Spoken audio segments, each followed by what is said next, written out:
Obama.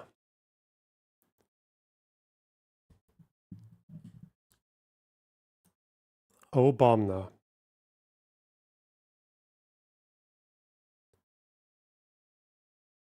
Wow. What a big day. What an incredible evening we all had. What the fuck? That's a lot, guys. That's a big one. Got a big fat one. What the hell? If Obama was president, this never would have happened.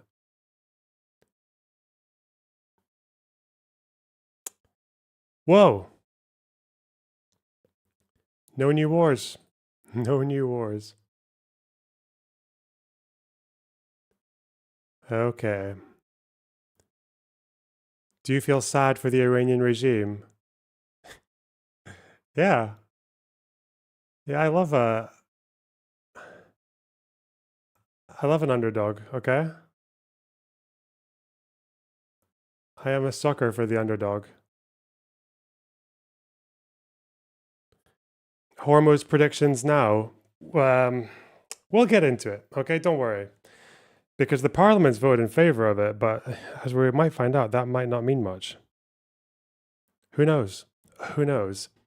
They're closing the Strait of Sharmuta. Good one. Good one. Mabruk, Habibi. Yalla.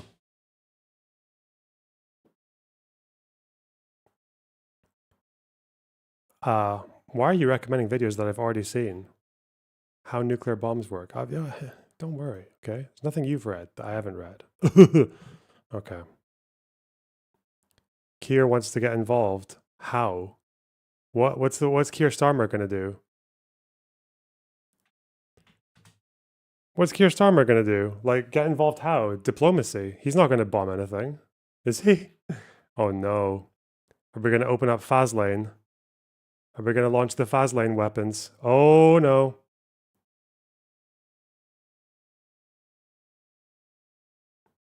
Why don't you have a Scottish accent? Because I've been around.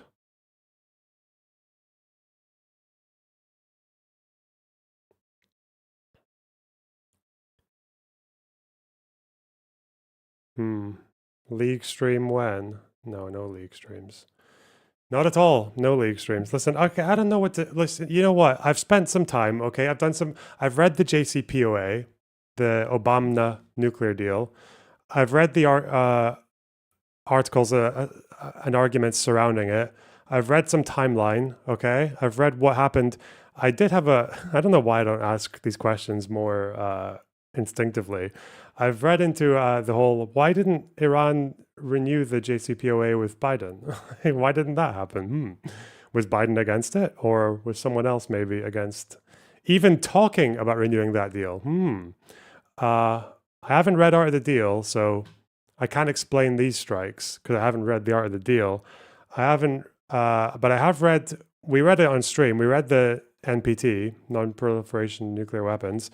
We read the JCPOA. We haven't read the IAEA report yet, but it's probably better to learn about nuclear weapons before reading the IAEA report because otherwise I'm not going to know what the fuck it means by what's a centrifuge and blah, blah, blah, blah, you know? That's kind of where we are now. We'll let people pile in though, you know? We've got, before we smash breaking news, gotta let people in. Nuclear or nuclear? Nuclear. Nuclear. Nuclear.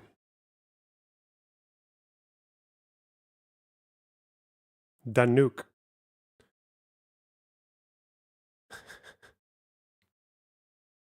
Let's see. Let's see.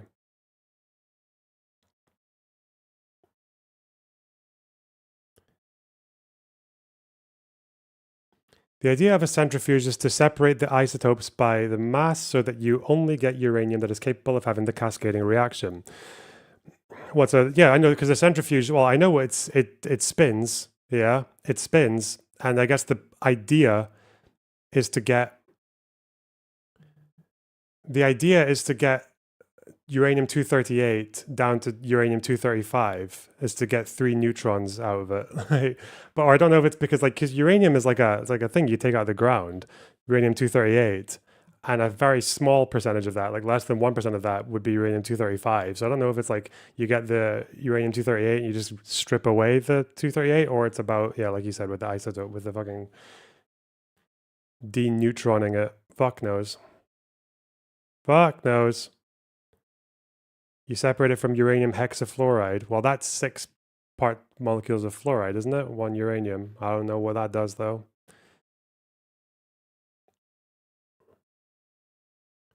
I just thought you spin it around. You cook it. Did you spend 4 days completing WoW off stream? Completing? I'm level 42. I think? Yeah, 42.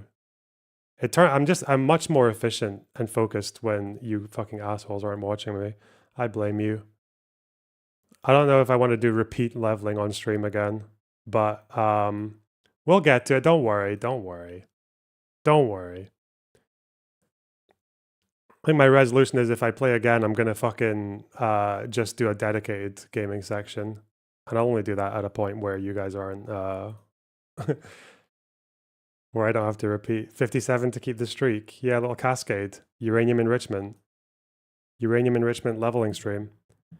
Listen, guys, I don't know what to do. I don't know what I'm doing, okay? I'm just, bro, 24-hour run for 60 charity stream. It would take me a lot longer than 24 hours, dude. Listen. Listen, I don't know what we're doing here, okay? I'm just a WoW streamer who talks about politics occasionally, but I'll try my best. I'll try my best.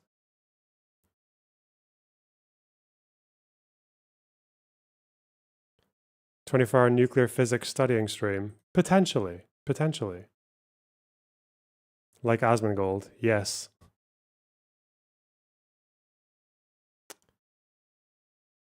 Become a LOL streamer. Well, I can't do that because I'm not really a pedophile.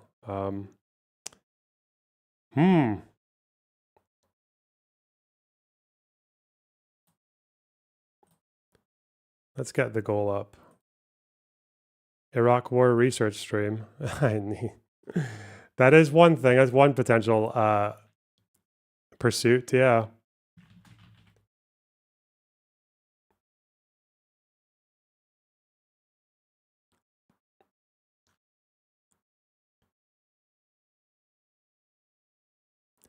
Any more thoughts on Ethan lawsuit?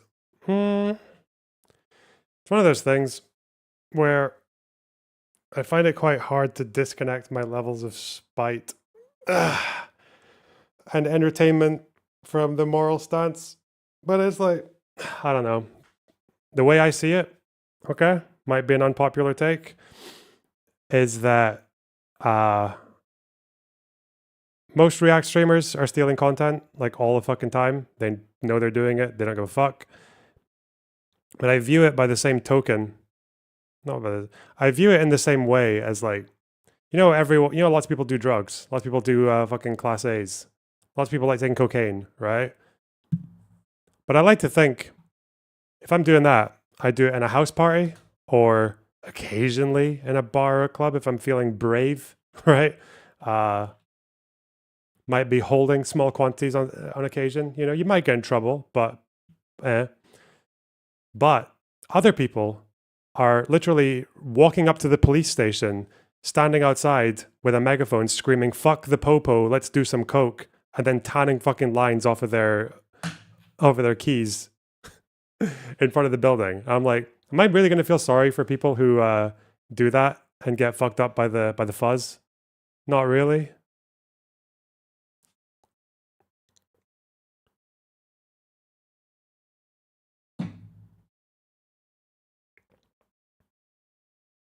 I'm like, bro, what's this what is this kind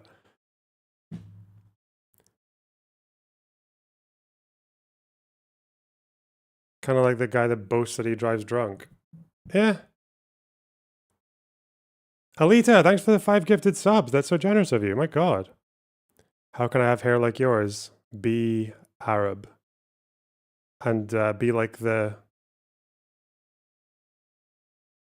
10% of Arabs that don't have like massively receding hairlines by the time they're 25.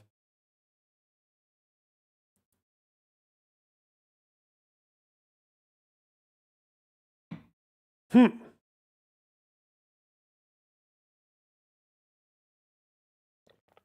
Ugh. What is this? My hair care routine is literally just head and shoulders, dude. I don't know what to tell you. And I guess I've lived a mostly stress-free life. Like I haven't had a boss, like a proper employer boss since I was like 23, so that helps. Hmm.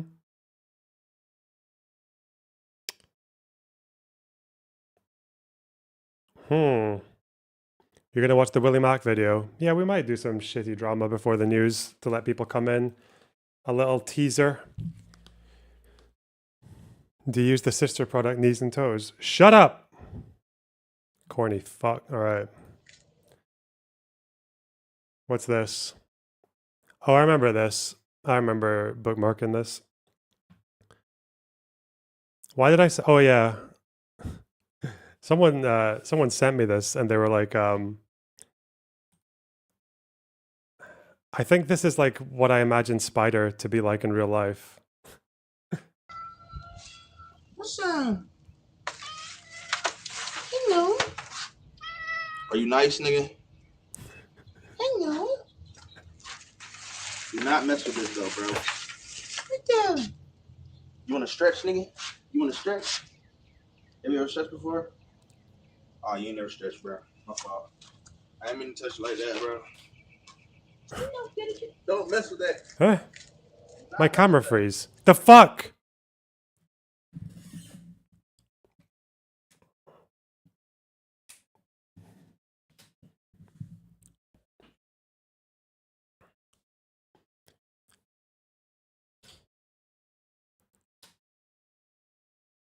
Hey. But yeah, am I wrong? Am I wrong? This is basically. What's up? Is he here? Hello. I'm pretty sure we found him, Are right? you This nice, is like nigga? this is what Spider's like in real life. Do not mess with this though, bro. UK heat. No, there's no way. You wanna stretch, nigga? You wanna stretch? Have you ever stretched before? Oh, you ain't never stretched, bro. My fault. I ain't mean to touch you like that, bro. Don't mess with that. Do not mess with that. What even happened when he stretched the cat? Did the cat hiss at him? Oh, you ain't never stretched, bro. My fault. Hmm. Yeah, well. It is very hot though. It's very hot. Ooh. It just looked awkward. Yeah. What city? Aberdeen, dick. Alright. Ho! David and Spider had a big convo with Dylan yesterday. Okay. What, on stream? What? Do you have AC in the UK? Nope. Like, why would you need it?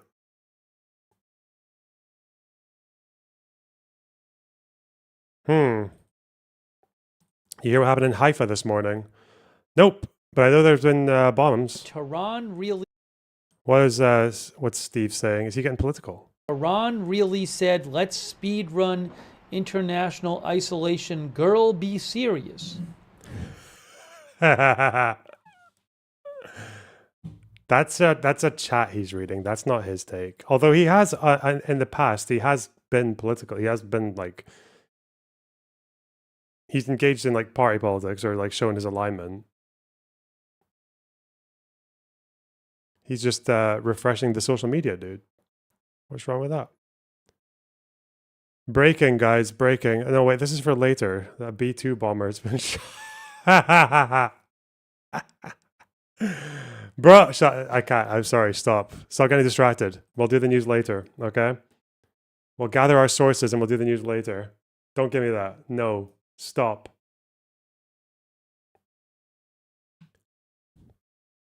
Not right now. Not like this. I did say the AI retaliation will be world class. Tatsu, thanks for the tier 2 sub. I really appreciate that. They're going to their AI arsenal is going to be fucking emptied over. It's going to unload overnight. Fast and Bulbous, thanks to $5. Whether you're against or for what happened, the one fact remains true. The B2 is so kawaii. Ooh woo. Wow to 60 again. Not right now. Do you own any guitars? Yeah, look at them. They're right behind me. The fuck? Okay.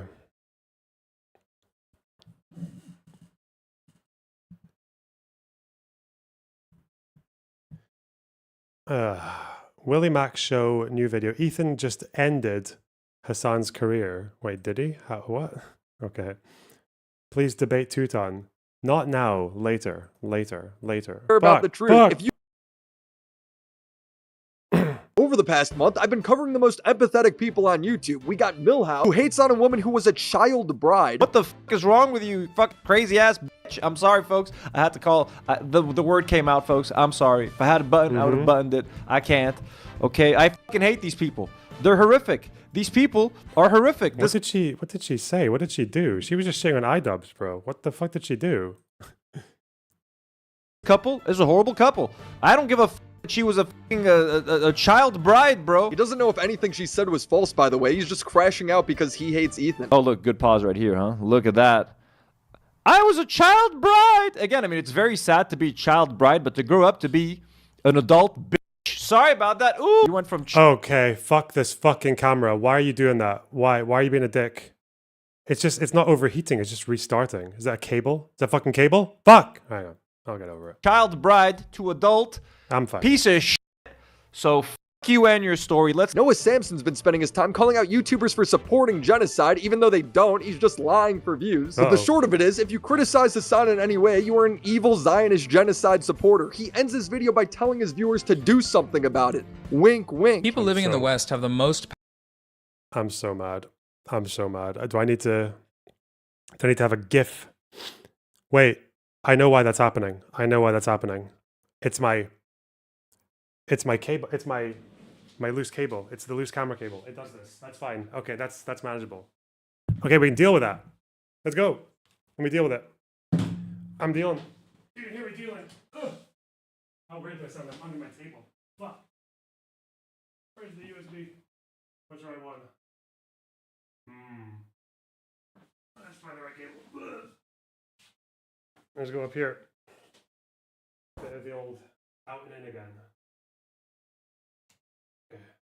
Oh, it's such a pain in the ass to get this one back in from here. Fuck. Ugh. Here you go.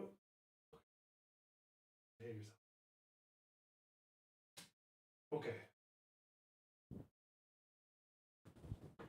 Okay. That's one end. Where's the other? Is this cable? Oh, no, it's not. Where's the other cable? Ugh. Okay, that one.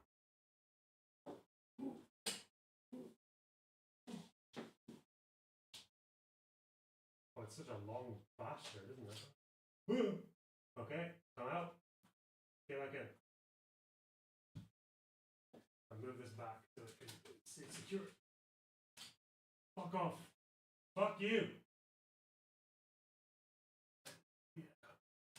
Yeah.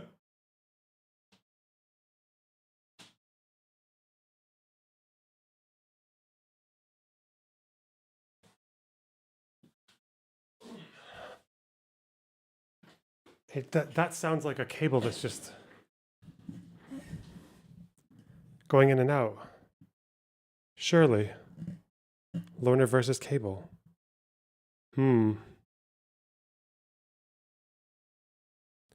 Is it fair use without a camera? I'm just gonna need to get a fucking piece of... Oh, God. I could just do the old school thing, you know, where people just have an avatar. I don't even have a wiggler. I don't even have a wiggler Sona. Okay, are you working? Nope. Bit of the off and on.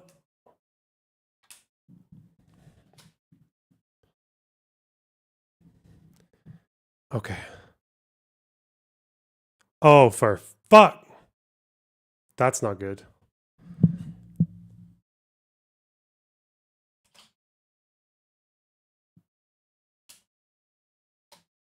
Are you really just not playing ball in the slightest now? Oh, okay. It's not. It's not even. Now that's weird because it's not even showing like it's off. Is this an Iranian cyber attack? Is this what they have? To be fair, that's more than I expected.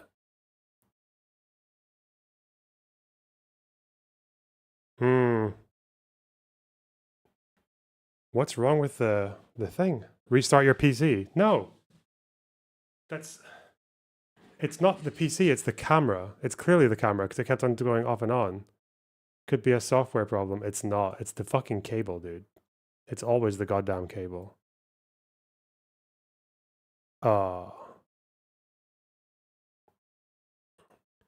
Okay, someone's got like 3 minutes to make a loner box wiggler. Otherwise, we're fucked.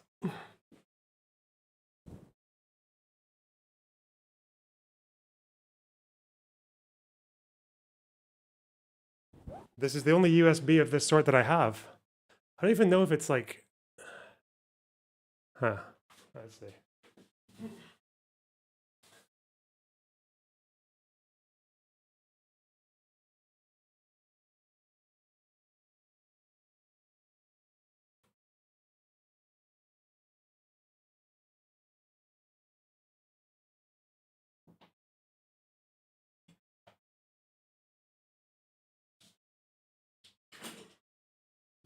Well, now it's just being fucking useless. Now it's not doing anything at all. Okay, now you're off. I think I might have to put up a new thing. That would do it. Okay, let's turn it on again. Okay. And then I can have to just do a new source. Video capture device. Number 2.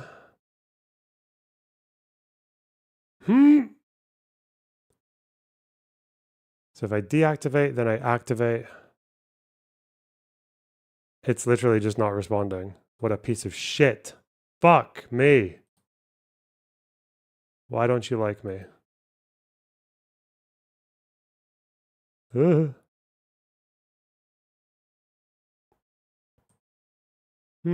That's interesting though. That's like not even a USB issue anymore then. That might. You could just show the news. Obviously. What if I open up EOS utility? Is it going to find it there? Interesting. Okay. View shoot. Does it work? I'm trying the camera app right now. That would be interesting if it showed this. Busy. Oh, okay. So my camera is showing up on EOS utility. I look so sharp. God damn it. Well done, Lonerbot. Okay. Churchill VTube stream.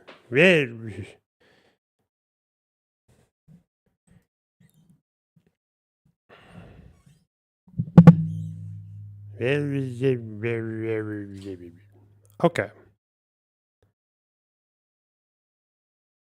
So it's not letting me fucking activate the fucking thing. Oh my god. Restore to defaults?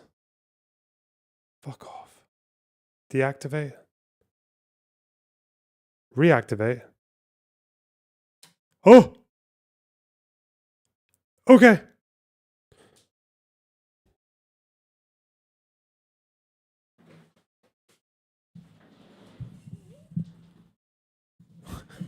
It's going to fuck itself in like 2 minutes, isn't it? I don't even know how to check it because I thought you normally have a light flashing if it's overheating. If I remember correctly, it's never overheated that often, so I can't remember what it's supposed to look like when it does. We'll see. We'll see. Hey.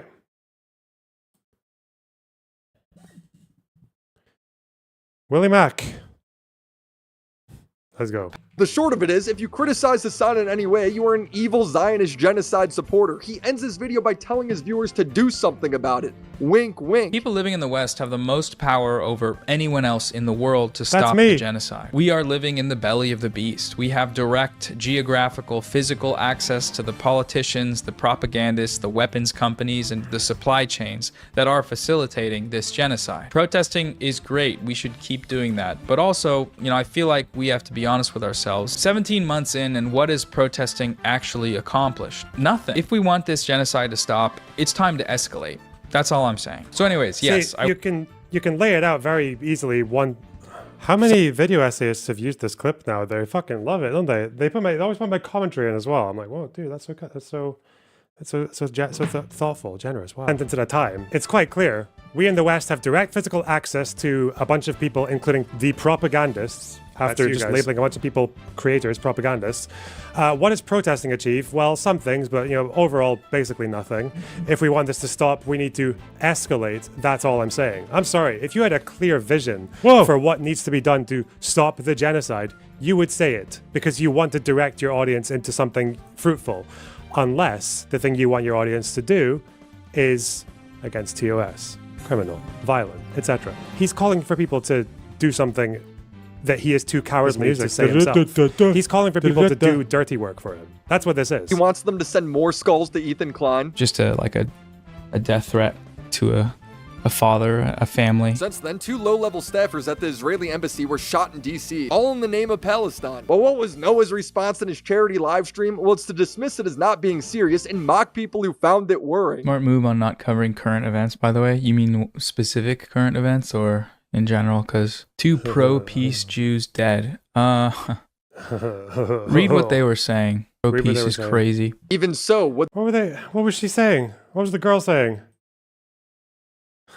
I'm still yet to see an answer to this. What the fuck was she saying, bro? They deserve it? Yes, it did. Noah has repeatedly made calls to violence and multiple protesting isn't enough. Actually mental. Bye. No, I'm scared. Oh, I'm scared.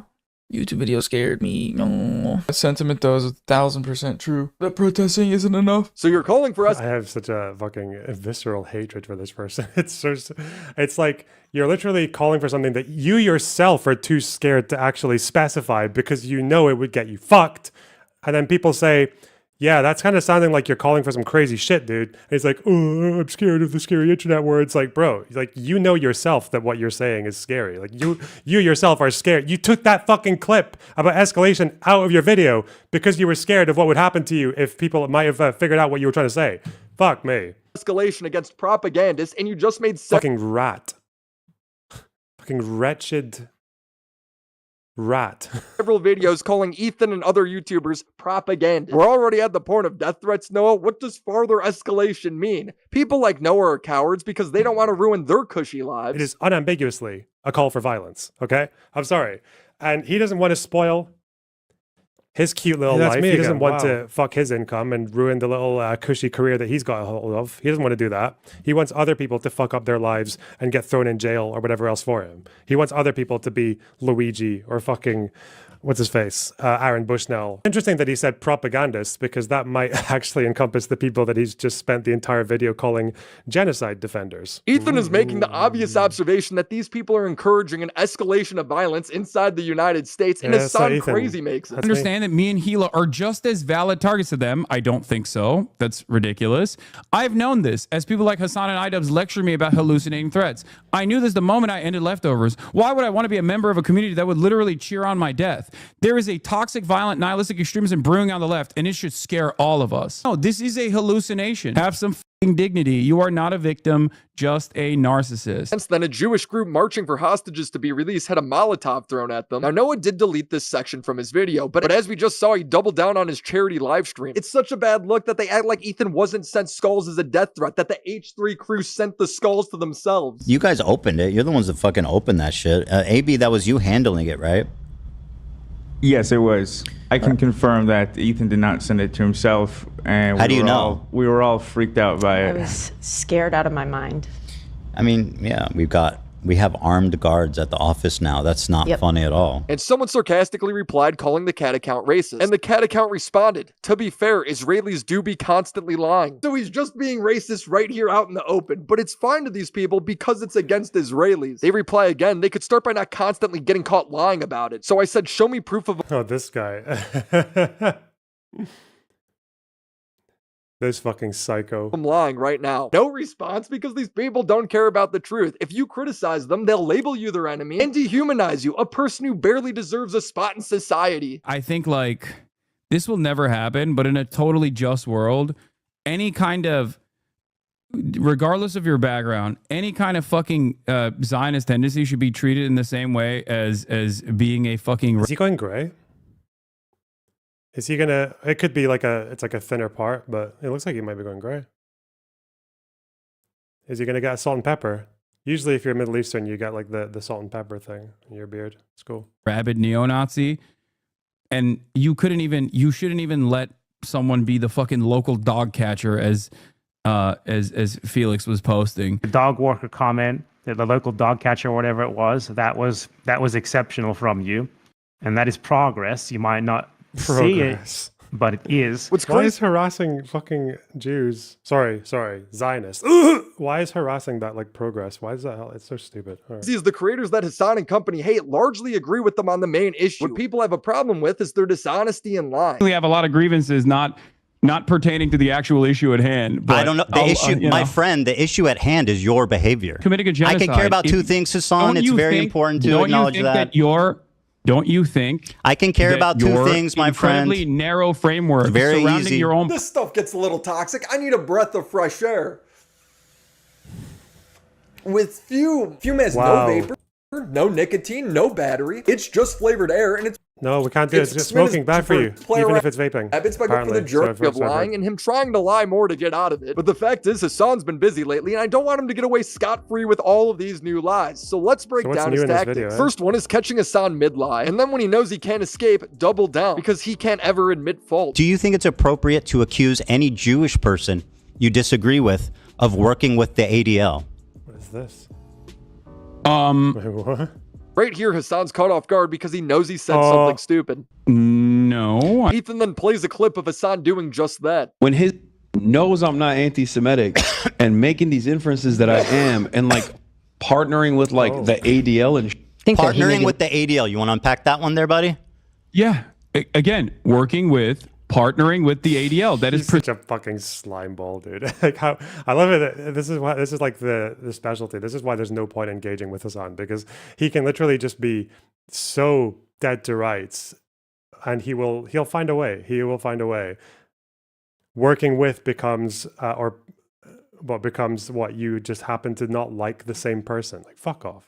I have never spoken to the ADL, so what does that mean? Now there's no evidence that Ethan colluded with the ADL other than the ADL also hates Hassan. So Hassan's only option here is to double down. I'm not saying you directed the ADL Do you know to take how action. silly you Well, actually, you know what? I am kind of saying that. I am implying that you directed the ADL to take action. Well, that's a defamatory claim that has zero proof.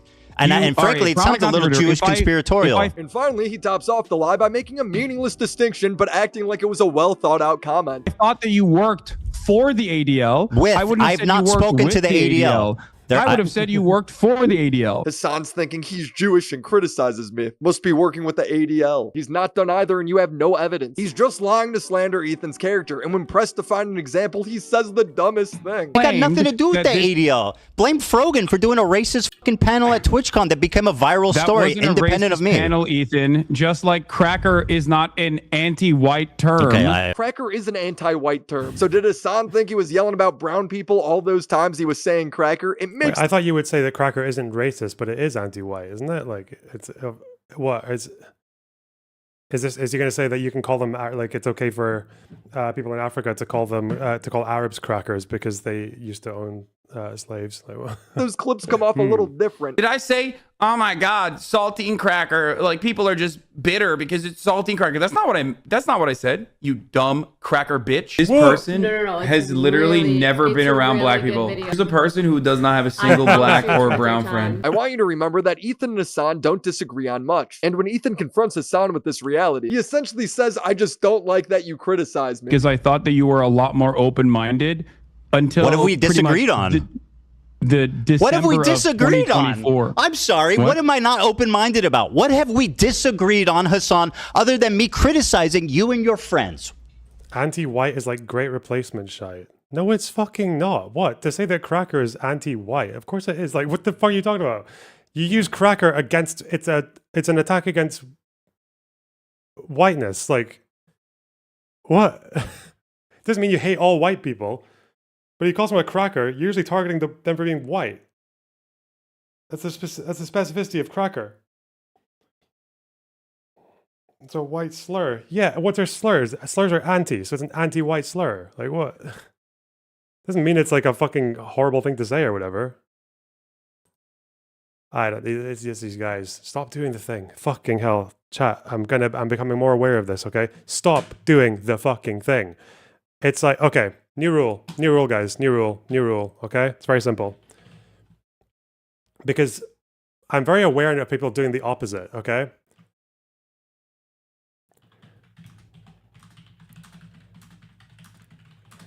This is a rule that will probably help you through most of life, okay? Because I feel like this is quite obvious. You don't really need to tell people to assume good faith until proven otherwise. But there's this thing now that people do when... And I know it's like a lefty tendency, like a soy thing or whatever, but like it's when people do the complete fucking opposite. Like they'll just hear someone say something that sounds like something that sounds like something that sounds like something, and they'll just immediately shoehorn it to fuck into there. Yeah, I don't know. It's annoying. It's annoying. And the way that people make these like connections so fucking loosely is like really... Don't like it. It's not good for the soul. What have I said against the Palestinian people? Go ahead. It's like a good example coming with Ethan is that people say that he does pro-genocide talking points or whatever when he says that Hamas puts their military bases under hospitals, right? Because they do. They do. But people don't hear that. People hear they put commanders under hospitals. We must be lying about that. That means it's okay to flatten the entire hospital with a 2,000-pound JDAM. That's an excuse to kill civilians, therefore pro-genocide. It's like, whoa. We're just saying a thing that they do that endangers their civilians, right? That doesn't mean you necessarily approve of every single strike on a hospital. There are still other variables to consider. So I'm just like, it's like that, you know? If someone says Hamas puts their fucking commanders under hospitals, which they do, okay? Sinwar was hiding under a hospital. That doesn't mean you approve every single possible aggressive measure against any hospital that might have a militant inside it. Like, fuck. Assume good faith until proven otherwise. What do we disagree What we are disagreeing on is what you choose to focus on. Does that seem and significant? What you think is the major point of contention here. The main point of contention is you slandering him as a genocide defender. Does that justify like lying about me continually for a year and a half just because you don't like where I'm focused? That seems immaterial. Lying about what? About me being a Destiny fan, about hallucinating, sweeping for your anti-Semitic friends. Lying about context, saying that my video's out of context without watching it. Hassan, take your time. He's silent because he knows Ethan's right. They then get into a debate about the rapes on October 7th. Hassan doesn't engage and just starts talking about other rapes as if it somehow makes it even, like he doesn't need to talk about it anymore. It's very weird. You seemingly act like you care about sexual violence taking place against Israelis. Meanwhile, one of the hostages that actually was returned in the early stages did get raped by an Israeli fitness instructor. You know, I have not seen you talk about that. I have not seen you talk about the Israeli pro-rape a crime that an Israeli did unrelated to the conflict? Israel Do you had find it a interesting? January There's something 6th that I style Israel had a January 6th style pro riot where a Like bunch it was incited by the president or prime minister. Okay. Albertus, thanks for the €2. Aberdeen. Oh, thank you so much. Wow. Sophie, thanks for the $5.99. Hate these Weasley little liars. Kurt Star, thanks for the £1. Wow. Wow. DG Code, thanks for the 30 shekels. I finally fixed the doors on my house after the Iran's kaboom thingy. Please give me slop in these trying times. I'm sorry that happened to your doors. Shit.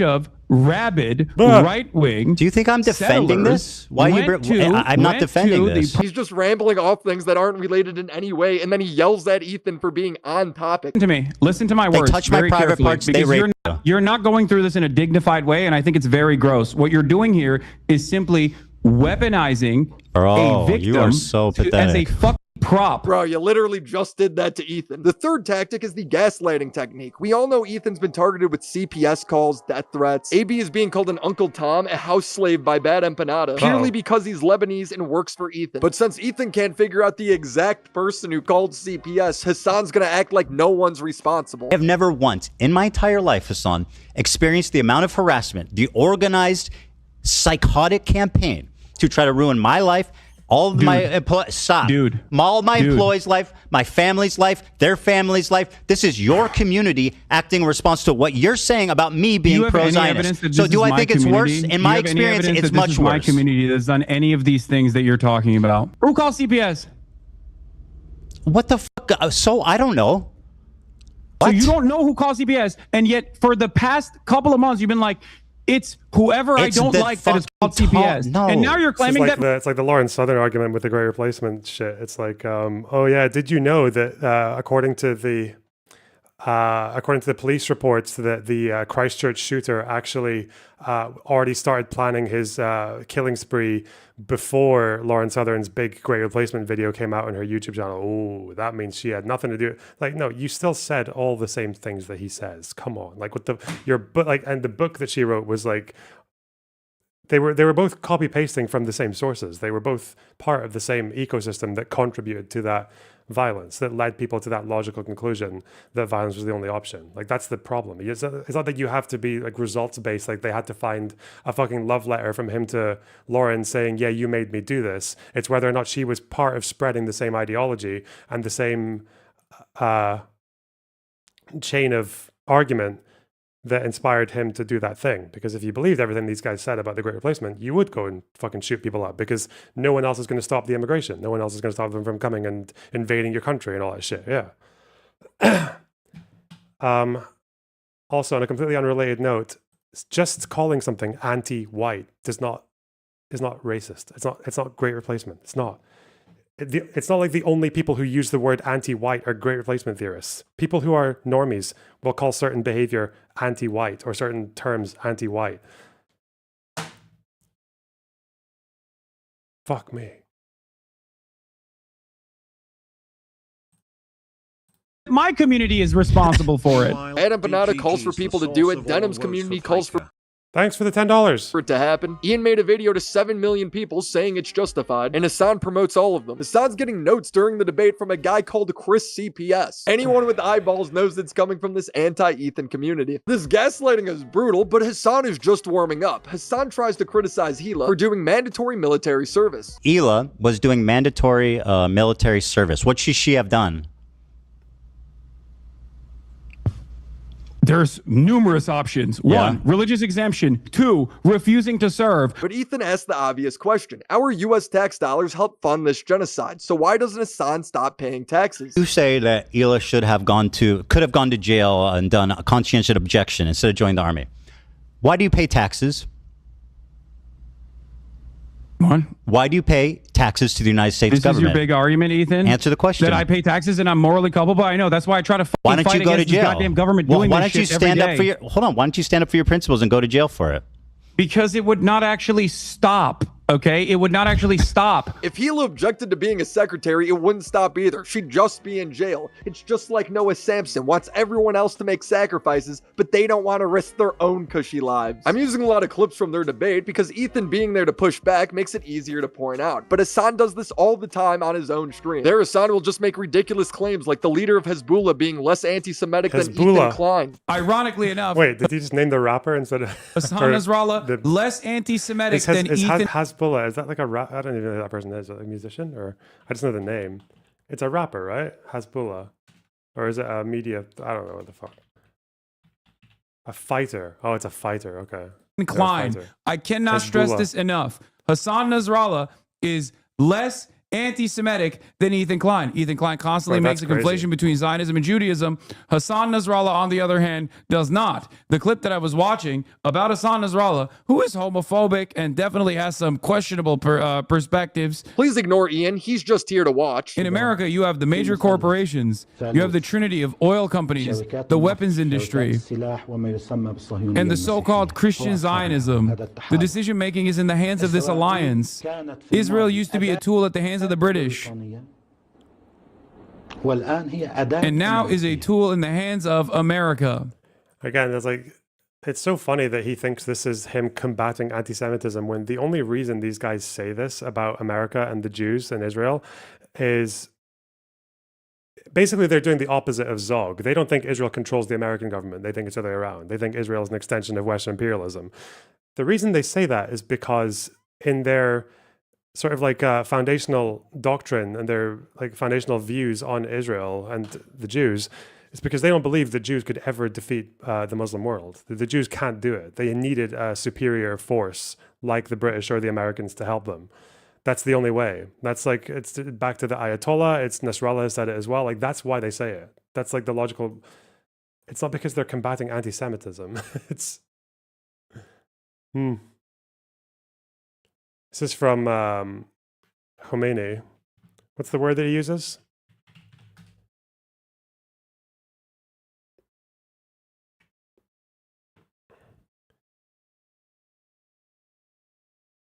Talking about how if the Muslims were more united, a handful of wretched Jews, the agents of Britain, America, and other foreign powers, would never have been able to accomplish what they have, no matter how much support they enjoyed from America and Britain.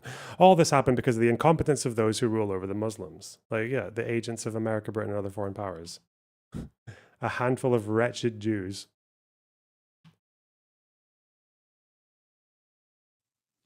Wow.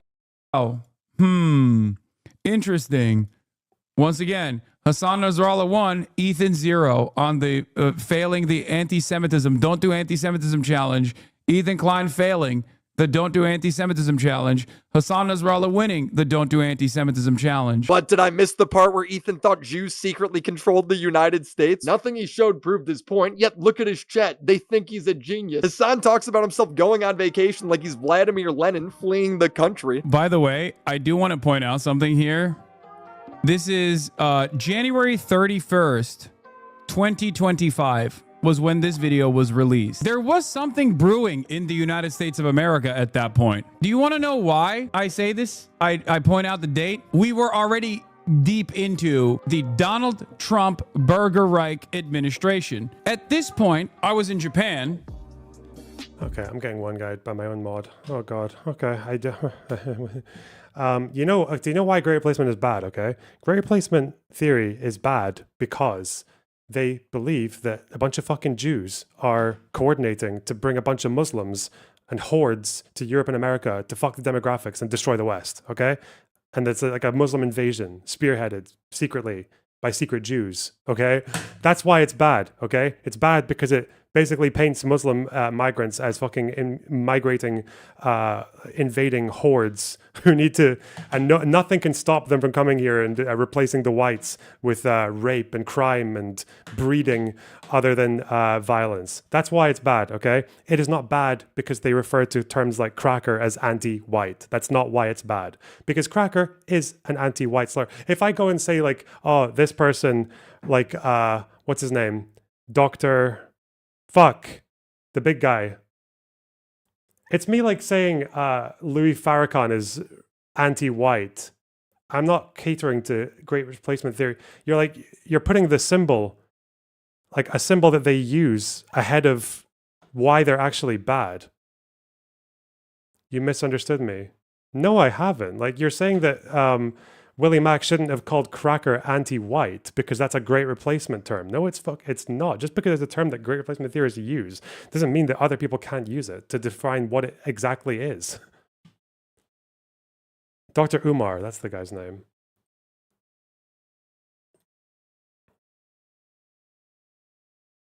Oh. Tally, thanks for $5. It's bad to be anti-white. This should be a basic liberal principle. Listen, I love white people. I love them. I love all the whites.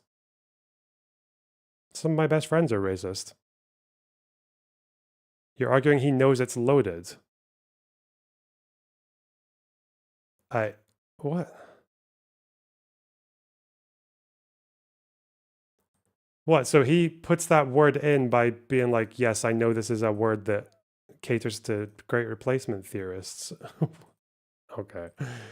Assume good faith until shown otherwise. I'm pretty sure Willie Mack is a Democrat voter. Like, he's opposed to all that Republican shit about immigration, but okay. Escaping the fascist administration rising to power. Yeah, the only way he could survive was to go undercover as an anime waifu. But at this point, it had been 11 days since Elon Musk had dropped the Sig Heil twice. Oh no, guys, Elon Musk also did something bad 11 days earlier. How dare Ethan talk about Hassan? We're 11 days into Donald Trump. The reason why I mentioned this is because Ethan has a lot of issues with figuring out his priorities. If you're freaking out about anti-Semitism on the rise, I would assume that you probably wouldn't make an entire video and use your previously unused platform to attack your former podcast co-host. Ethan's criticized Trump, he's criticized Elon. So not only is Hassan just wrong, but it doesn't matter. Neither of those things absolve you of criticism. Hold up, guys. Trump passed tariffs. Can't talk about Hassan now. And finally, the most convoluted and annoying tactic Hassan does is the filibuster. It's like a really long, rambly story Hassan tells where he implements a bunch of previous tactics into one. During the content nuke, Ethan criticizes Hassan for downplaying China's treatment of Uyghur Muslims. Rather than dealing with Ethan's actual criticism, Hassan fixates on Ethan saying death camps on a podcast 2 years ago. None of this even proves your point, which was that you watched a documentary that I suspected was like a Shenyun or Falun Gong documentary that said that there were death camps in China. None of this, none of what he has shown so far has said that there are death camps in China. That was not the point Ethan was making. In fact, the podcast Hassan is referring to, Ethan immediately concedes that there may have not been death camps. Don't they have Uyghur death camps? Is that? It's not a death camp. They were re-education camps, and they are no longer in operation. Is that according true? to the Associated Press? Okay. So Hassan has clip-shipped a point from a podcast 2 years ago and is applying it to Ethan's video, even though that's not the point Ethan's trying to make. Part of the reason why I don't think that he was able to prove his perspective in the conversation at all is because they weren't fucking death camps, and I was right. They were re-education camps. By the way, that really just means prisons if you think about it, but we'll let them cook. I've always been against that. He just asked, it's so funny, like you're held to every single sentence, even if you ask it as a question. So fucking weird.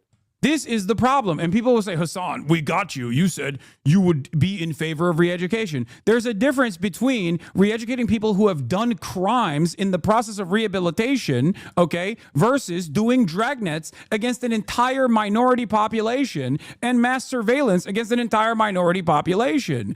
That is what I'm against. This is the filibuster. He's not going to engage with Ethan's point, which is Hassan has a double standard for Russia and China because his brand is America bad all the time. Hassan has happily eaten up the Chinese propaganda on this and has regurgitated it to his mainstream audience. Why is he defending China's genocide of their Muslim population? How does this even make sense? I know America bad is a meme that people laugh at online, but with Hassan, this does actually seem to be the beginning and the end of his analysis. Two principles. Let me explain to you. Two principles that you should keep with you, coming from a person who's Turkish, okay? Never align with the Western forces. After 20 minutes of Hassan going on unrelated tangents, he pulls up a stream he did on October 13, 2021, where he read an AP article that was critical of China, and he partially agreed with it. This is the breakdown, okay?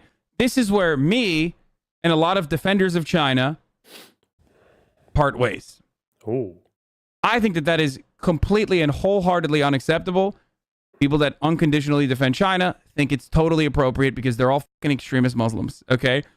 To me, that sounds a lot like, you're a reactionary conservative, but for China. He's being so careful when criticizing China. Where's all the screaming? So when I look at other countries, I look at the regional actor, whoever the regional power player is, and then I look at who is backed by the Western superpowers. That's a principle that you could take home with you. If you want to actually be moral or if you want to be smart about the way you analyze other countries. And then you rarely ever hear people use just say, yes, it's good to be a campist.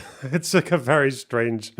Normally they'll try to justify it in the sense of the imperial core, that these are the leading capitalist powers in terms of GDP and military might, and therefore they have the much more control and agency over affairs in the rest of the world. And that's why they would normally say it like that, but the fact that he just says, yes, I'm a campist, and that's based. It's fucking 1 wild. month later in 2021, Hassan would get mad at the news for criticizing China over the same thing. And he would cite the same AP article for why China is cool. I wanted to stand up for my Muslim brothers and sisters who are in, concentration camps, are getting tortured and raped every day.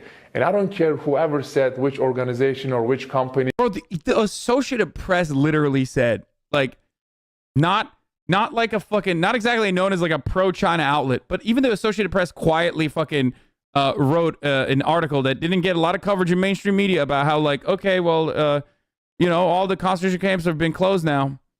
All the re-education camps are closed now in fucking Xinjiang, and it's very different. But the article Hassan read said they're slowing down camps because they possibly achieved their goals of subduing the Uyghurs and other Muslims in the area. Very different vibes in Xinjiang, and now, it's the tourism hour. So now that we're through that, let's break down how extensive this lie is. I don't even feel bad doing this. You know that some Nazi death camps closed before the end of the war, right? There was the Operation Heydrich, right? Those camps. The ones in the far east of occupied Poland. What were they? Which ones were it? Was it Treblinka, Belzec, and Sobibor? Was it those ones? No. Sobibor, Belzec, and Chelmno. Chelmno. Was it them? What are the dates for them closing? When did Chelmno close?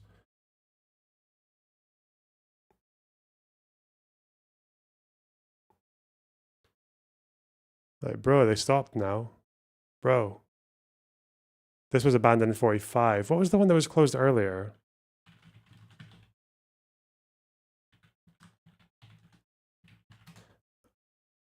One or two of them were closed early. It closed in 42. Yeah, Belzec closed in 42. Because it was under Operation Reinhard. Chelmno.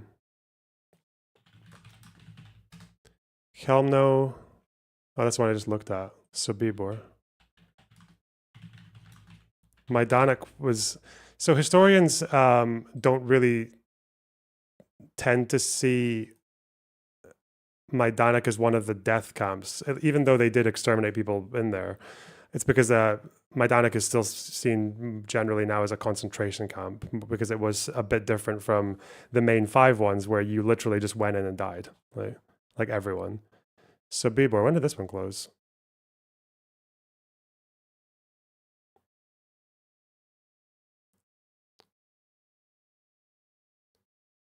'44. Although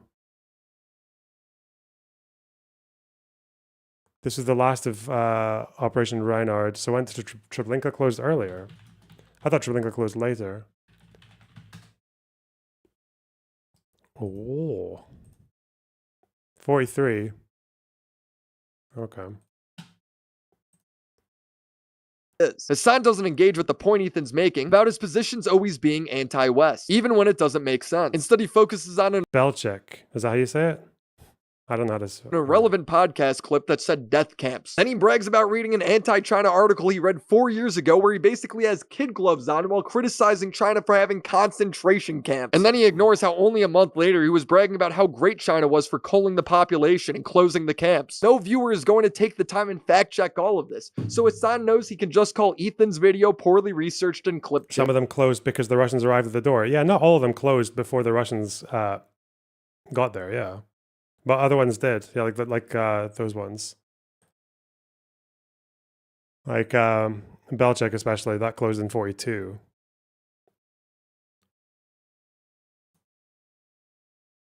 I'll just start out by saying we're 8 minutes in, and his research is not so great.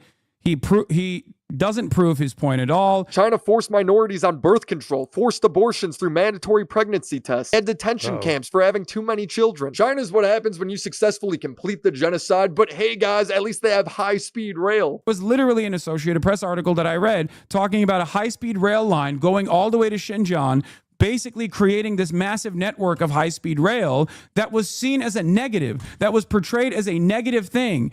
People in Xinjiang still have freedom to travel in that regard. No, they don't. The article he read literally said they don't. This whole segment is Hassan proving Ethan right. Doesn't matter to Hassan, just declare victory. So one must ask the question, why Ethan Klein refuses to actually engage in any of the things that I'm saying, uses out of context clips, and also simultaneously has a very different standard for what China's doing as opposed to what Israel is doing. You're literally the one doing all of that, using out of context clips, not engaging with him, rewriting history. These are all tactics he's done for years, and not just with big things, small things too. He talks about the BDS boycott list. A fan comes up to him saying he needs to stop buying Coke on March 31st, 2024. I'm sorry, I forgot to say you need to stop drinking Coke Zero on stream. It's boycott. Wait, is it? You're preaching pro-Palestine and you're drinking all this boycott stuff. Please, Hassan, at least pretend. Do it off stream. Please. Okay, I'll put it in a glass. Then on November 21st, 2024, he finally takes a huge stand against Coca-Cola. As of today,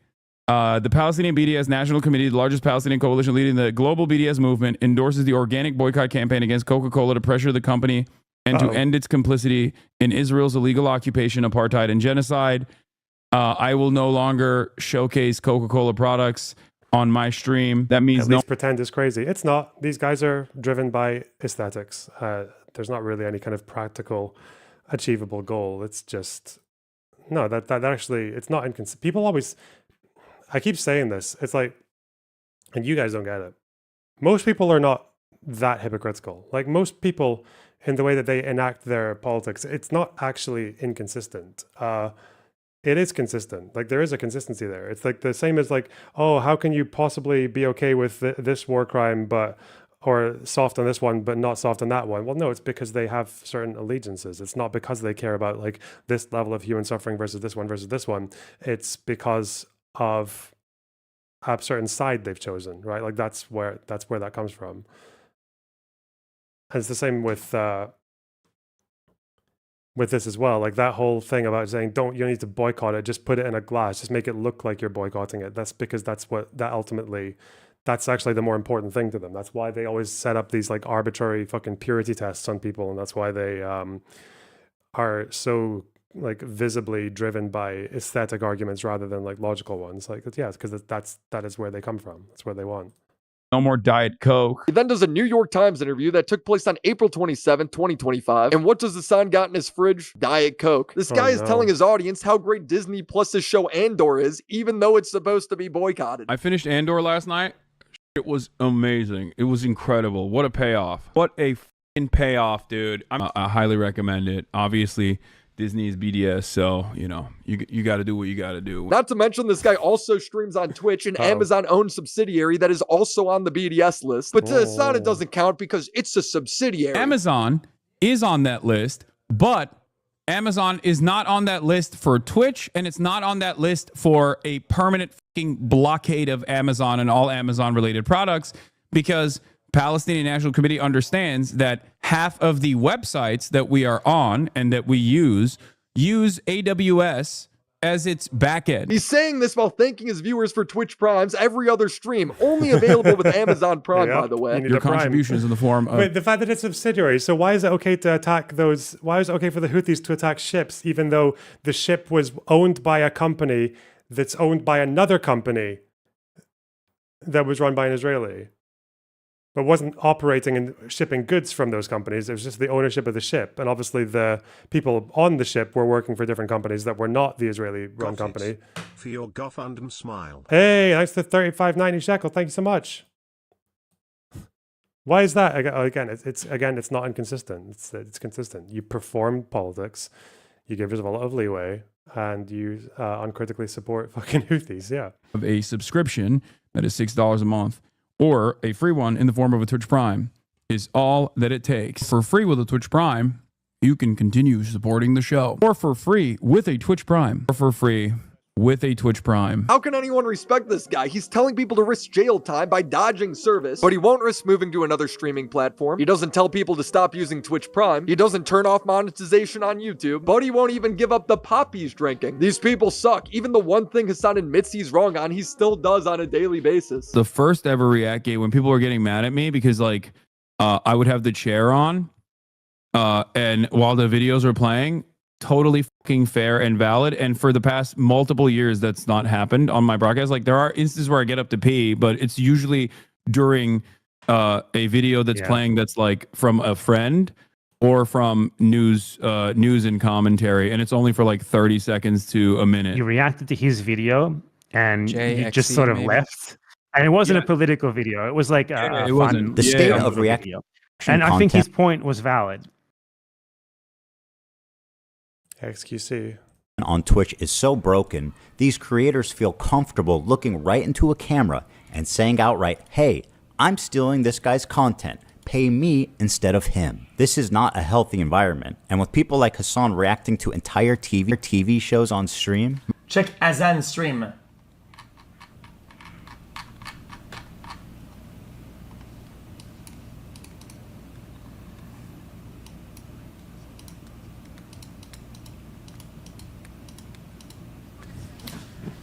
Oh, he did say it's Can we get a thing about this?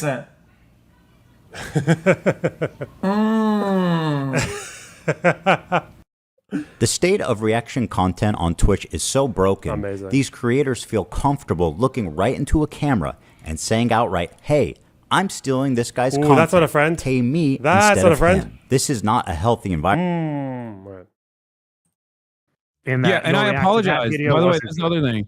I literally apologized to that person instantly, and then they basically like quintupled down and like did this like 8-hour broadcast with a bunch of like random fucking slop tuber commentary people, and I was like, what the fuck? I think this guy's just like trying to farm drama out of this. He's intentionally lying. He initially responded to Jay by saying he had no other choice but to leave and eat while the video was still playing. You could leave a sign saying "gone for a dump," back in 5, or could just give credit where it's due and actually react while he's in the room. Doesn't seem like a lot to ask.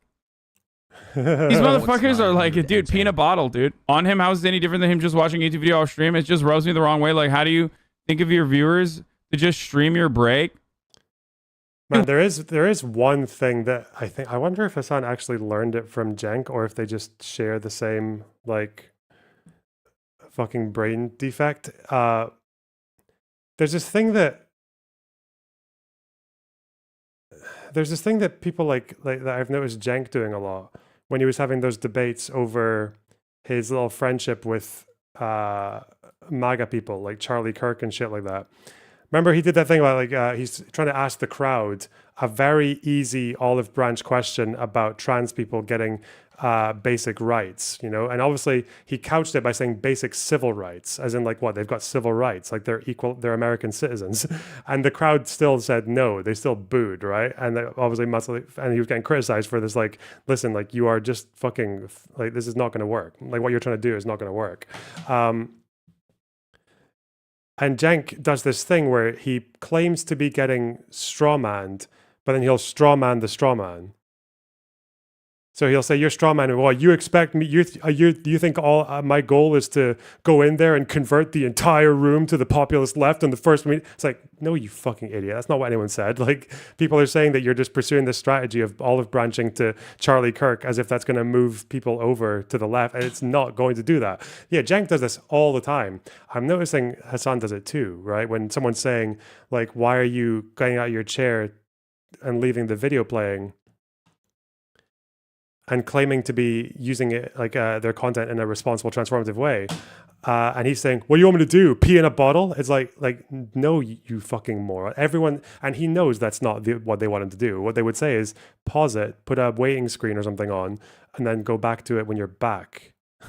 That's what they're saying.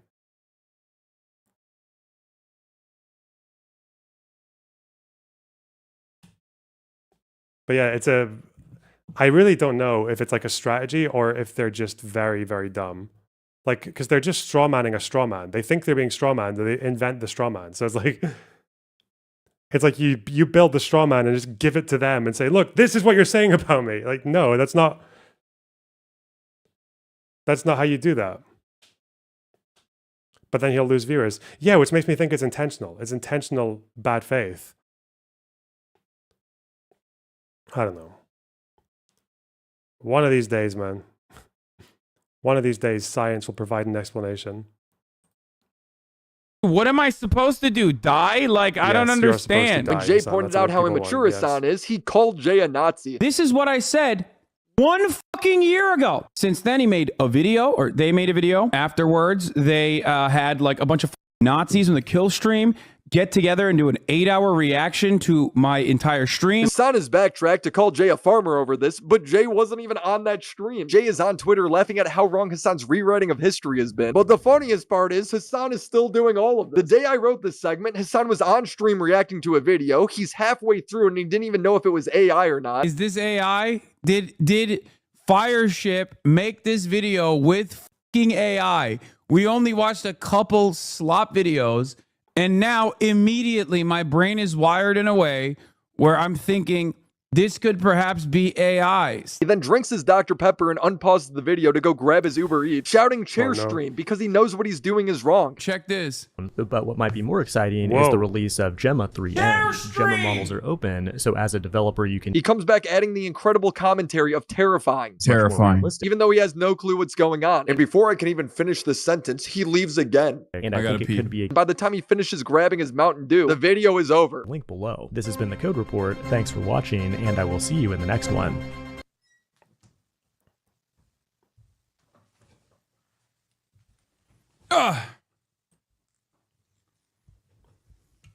He added nothing to the video, but when asked if he was still doing this on stream, he's going to lie and say he stopped. A bunch of stuff that I did initially that I changed. I don't do anymore. Like I don't cook food while on stream. Like I order. Like there's a bunch of stuff that I used to do that I don't do anymore.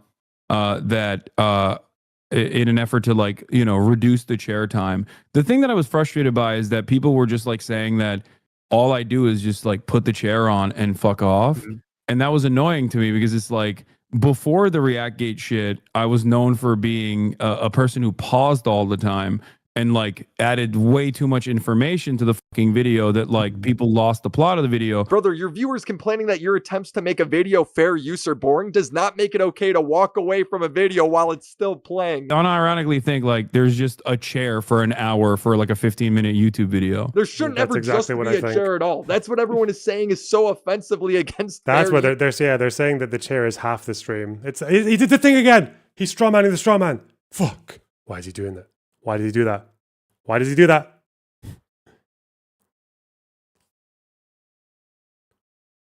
I just want to know. The thing that bothers me about shit like that is like, it's not just that it's so dishonest or whatever. It's just that I want to know why he's doing it. I want to know if he's actually, because he's either dumb or he's malicious. It's like, I just want to know. I want to know. I'm so curious about human beings because I just can't picture myself being this flagrant, like ever. Like this flagrantly lying about, full well what the criticism is. I'm just like, what the fuck?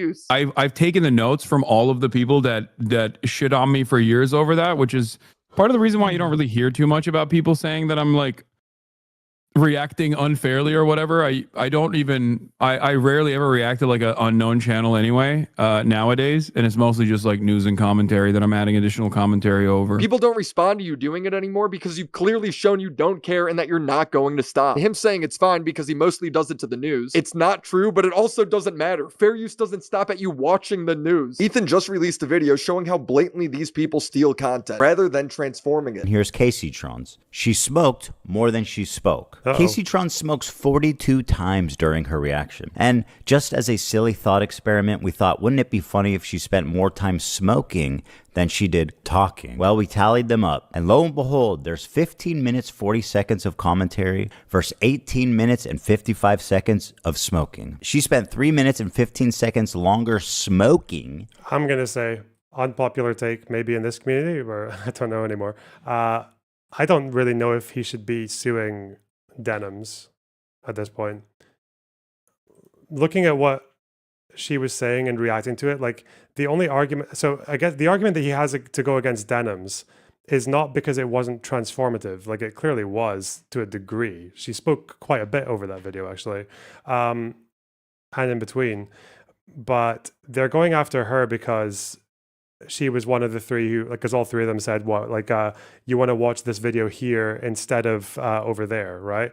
And I think he's like focusing in on that particular bit of explicit malice, which I think is okay because like it's a decent standard to have if you're going to do that, because it's not the legal standard. The legal standard doesn't care whether you did it maliciously or not, because it's what do you call it? It's liability, right? It depends on whether or not you stole it or not. It doesn't matter why.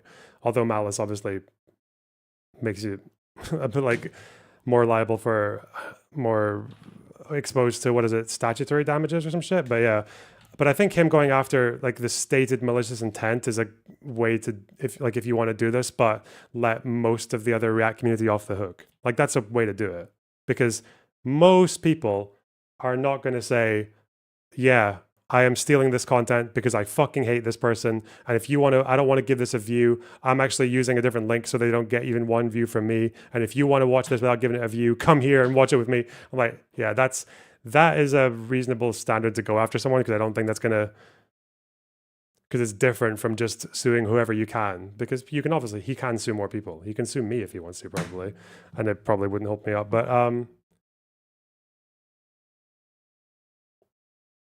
what is this?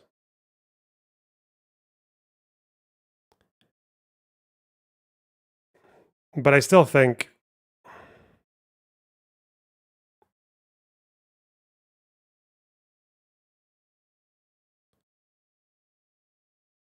she chair-reacted to the non-nuke stream. But she also spoke over it, didn't she? One of the 4 factors is whether it's a market substitute. Yeah. The fact that she had 45K viewers. Yeah. The thing is, legally, it's not even a question. Legally, it's not even a question. Legally, he can sue a lot more people, because most people, when they react from start to finish, yeah, you're probably not going to pass fair use. Easy. But it seems like online we have a kind of like agreed upon etiquette about it, which is at the very least, you don't state your explicit malicious intent to steal views from the person. Like, you don't really cross that line. And other lines is just basic things like, make an effort to transform, don't react to something that you have nothing to say to. Again, people break that a lot as well. But typically, I mean, at least if I'm doing that, which I shouldn't do, it's not great. But when I do it, it's usually either like news channels, or it's for other creators, it's like videos that I agree with, or people that I don't really have personal issues with or anything like that. So they're probably very unlikely to come and sue me, right? It's like the whole taking fucking coke in a house party versus taking it in front of the police station and screaming at the cops, right?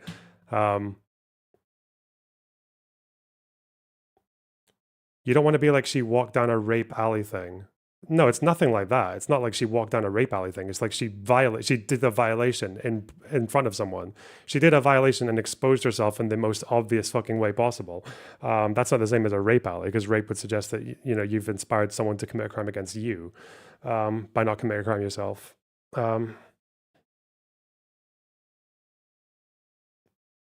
But who knows? I think for Denims, the fact is that she, even if you think it was bad faith or a bad reaction, she still reacted. So, and it does seem like it's not just the malicious intent they're describing in the lawsuit. In the lawsuit, they are also describing like she didn't have enough factual information. Like she was, which is a very free speechy red flag as well, to say that if your commentary is informed enough, then that might go against you. Like that's not good, not good.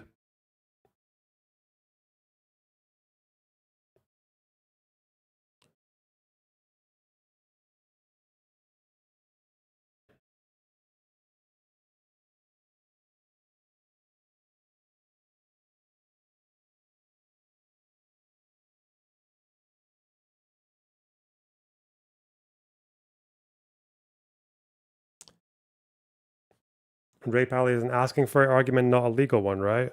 Yeah. Whereas a legal argument is, again, if you have a fucking class A coke party outside of a police station, that's a legal argument. Yeah.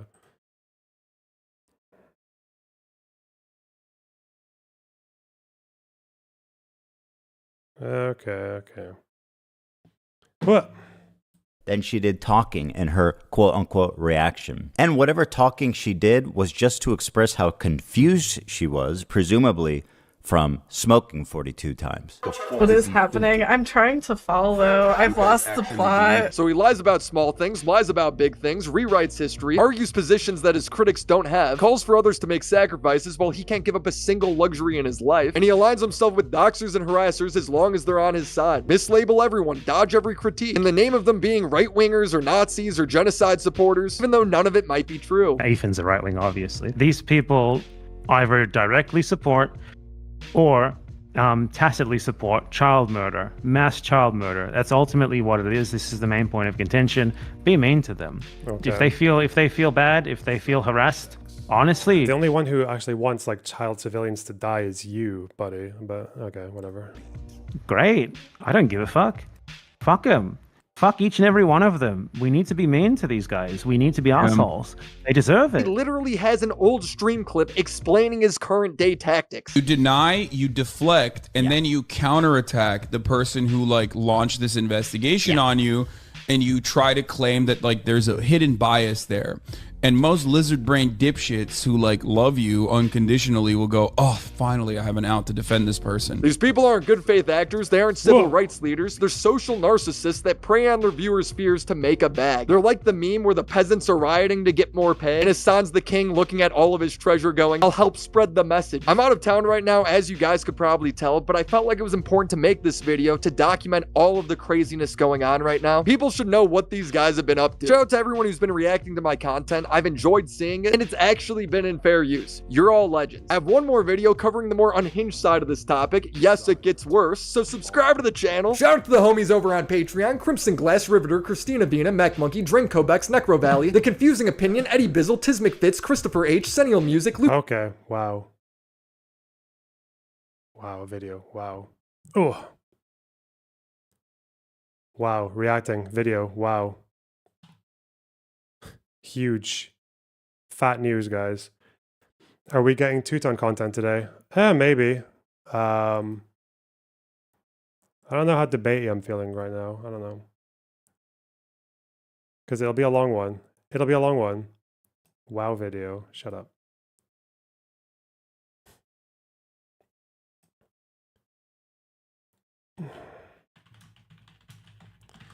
Now, was there actually a video of this Fordo strike?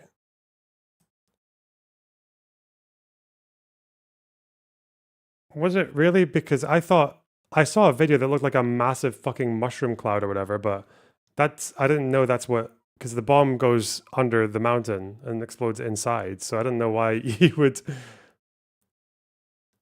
say that's a thing, that's what you're looking at. You can see satellite images. Yeah, I can see that.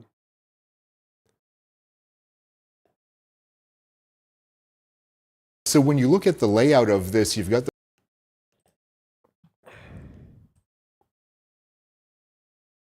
Another one on Geo confirmed.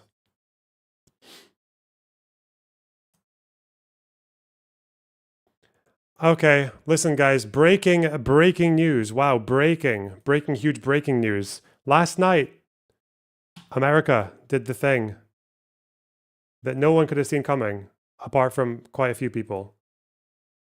Actually, I was going through to check how long ago I was alluding to something like this. I think this was me talking about Trump's cabinet picks 7 months ago, November. This was when I was in America. Who have very, very aggressive opinions when it comes to Iran. We've already got people who want to bomb Iran as part of Trump's picks, but Tulsi as well is actually part of that because she talks quite extensively about the threats of Islamism on like the world order and shit like that. So it's funny. Well, it's funny because Tulsi was actually the one who was giving that intel about they're over a year away and they don't have a weapons program, and Trump had to contradict her. But funny that little turn from Tulsi.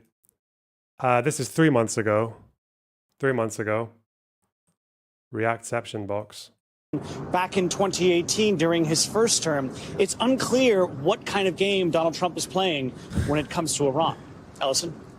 So yeah, they've spoken about going after Iran afterwards. I've said this already. Like, I think they're going to bomb Iran's nuclear sites. I think Trump's going to try to be the one to take them out. They've said that they're going to persevere against the Houthis until they stop completely. Yeah. Just saying, just saying. That's why you come to me, guys, because I can predict things that are very predictable. At least that was until the B-2s were caught and shot down by the Iranian anti-air defense system. I'm joking. This is an AI picture. This is not real. I did think that once America decides to strike Iran, that the AI responses would be massive, okay? The AI retaliation. The AI strikes would be huge, huge. This is not a downed B-2 bomber, okay? It's melted. Look at it. Anyway, pre-watching achieved. It happened just last night. Where there were more immediate warnings coming. They were moving a bunch of B-2s like in broad daylight, effectively, over eastwards. Before that were moving a bunch of fuel tankers. Before that, they were moving planes and bombers over to Diego Garcia, but some were moving back and then moving forward again. Trump, a few days ago, said he was going to decide within 2 weeks on what to do. But it turns out that 2 weeks is just like Trump's favorite unit of time. Trump just loves saying 2 weeks. I noticed this when it was mentioned in a press and shoot video that Trump loves saying 2 weeks. And I wonder if he just says that because it's like, how many 2-week warnings did he give to Russia to say stop, come to a peace deal with Ukraine? And obviously they don't do it. Then he gives them another 2-week window of time. He loves a 2-week window. Look at this. Yeah, they didn't end up attacking through Diego Garcia. They ended up going through Europe. You're right. I have a message directly from the president, and I quote, "Based on the fact that there's a substantial chance of negotiations that may or may not take place with Iran in the near future, I will make my decision whether or not to go within the next 2 weeks." What exactly would a deal with Iran need to entail? No enrichment of a uranium, and it would absolutely not. Iran is not absolutely not able to achieve a nuclear weapon. Wow, Queen Caroline. 2 weeks. Turns out 2 weeks is just the art of the deal. You just say 2 weeks, and then they have no idea whether you're going to ignore it completely, or whether you're going to. Or whether you're going to do it in 2 days. God damn. No enrichment. Yeah, she said that Iran should do no further enrichment, that they would get their enriched uranium that they need for their power through other countries. That was what America was offering. Yeah, because they were not trusted with their enrichment civilian program.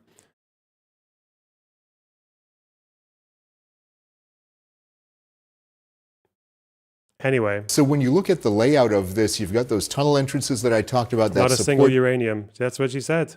Not even one. Building, and this mountain covers the centrifuges. The centrifuges are the key part to them doing what they need to do to, in essence, enhance the uranium to get it to the level that they need.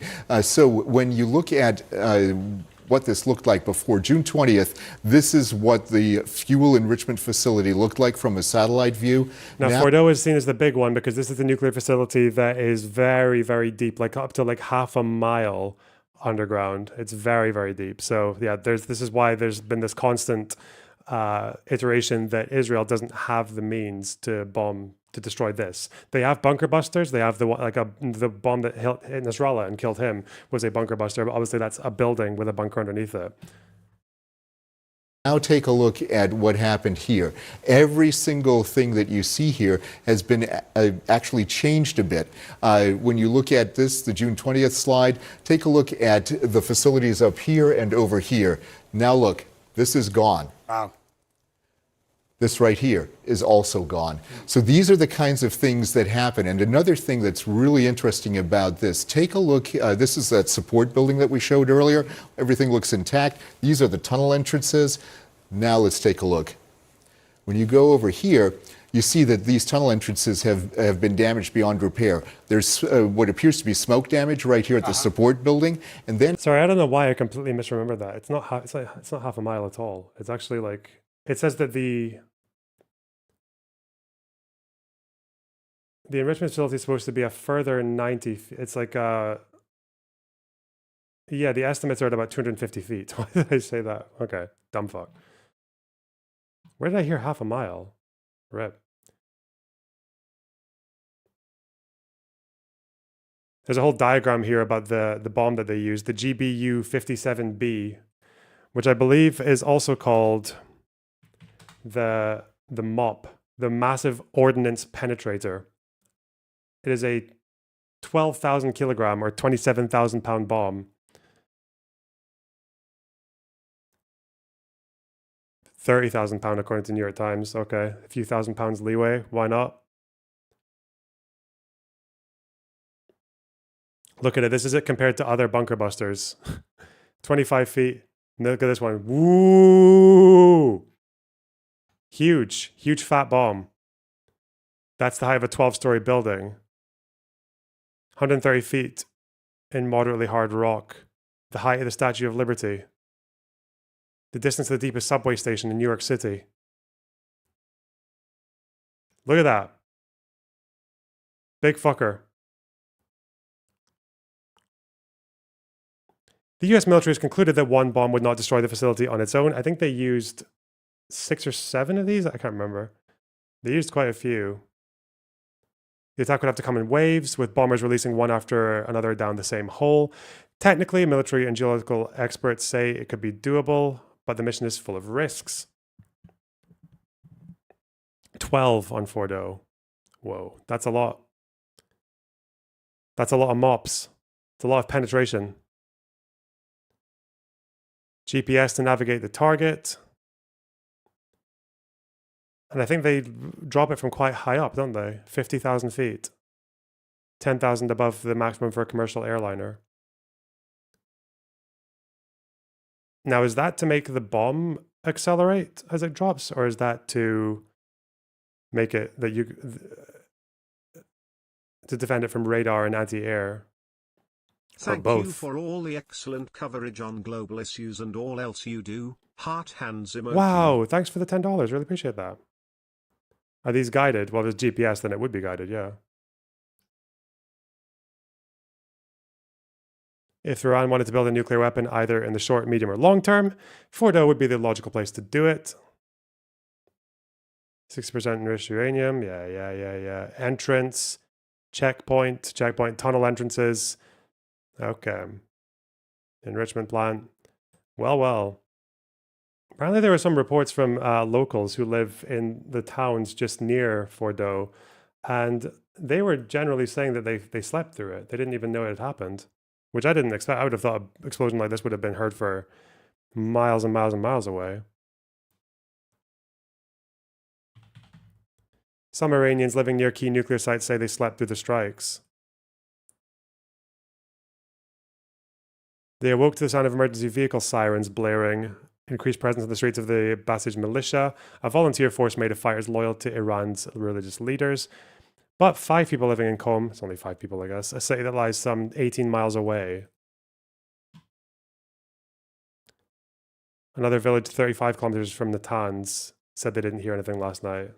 Well, it is far away, I guess. And when you look here, see these things right in this area right here. These are penetration holes right where the bombs hit. And when you look at, there's actually a further one when you go this way, right up in this area, right here, which shows that there are very key, precise impacts that they struck. And the idea here was to get at the centrifuges and use it with multiple bombs so that they could go down deep enough to eliminate the possibility of them even enriching the uranium. Iran's leadership is absolutely... Wow. It's for such a massive weapon, there's... So when you look... The damage report just looks fairly underwhelming, doesn't it? Just those little holes in the mountain. Wow, that's what we call a precision strike, I suppose. Trump addresses the nation. Well, before he addressed the nation, I will say he truth socialed. We have completed our very successful attack on the 3 nuclear sites in Iran, including Fordow, Natanz, and Esfahan.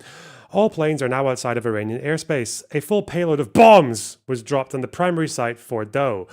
All planes are safely on their way home. Congratulations to our great American warriors. There is not another military in the world that could have done this. Now is the time for peace. Thank you for your attention to this matter. Okay, Donald. Okay.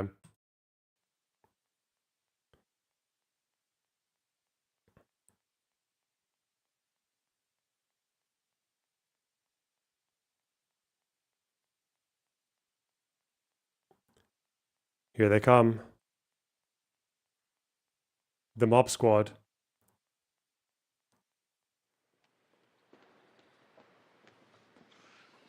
Thank you very much.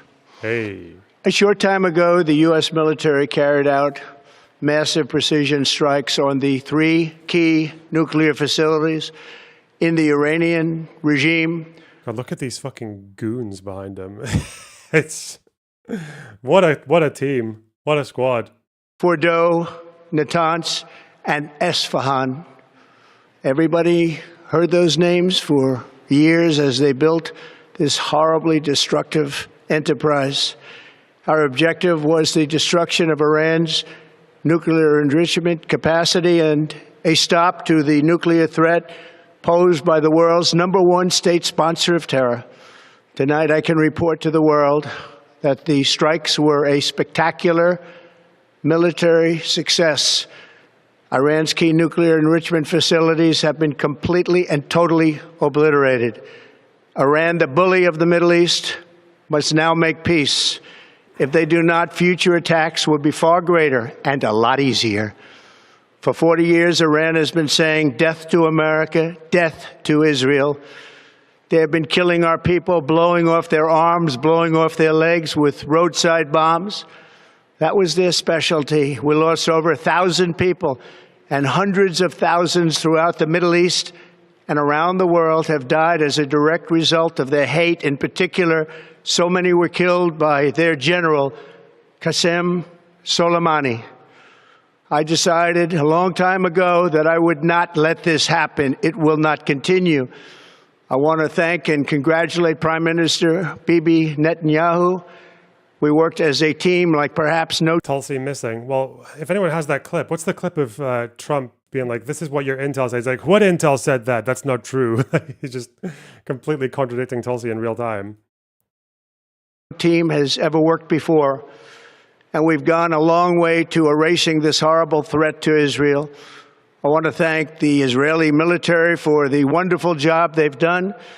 And most importantly, I want to congratulate the great American patriots who flew those magnificent machines tonight, and all of the United States military on an operation the likes of which the world has not seen in many, many decades. Yeah, so this is the problem, is that Tulsi gave testimony where it sounded very much like she was saying that Iran was not definitely not going for a nuclear weapon, and it would take them like a year to make one if they even wanted to, which Trump obviously contradicted, and obviously Israel Intel contradicts, and even actually, even, what do you call it?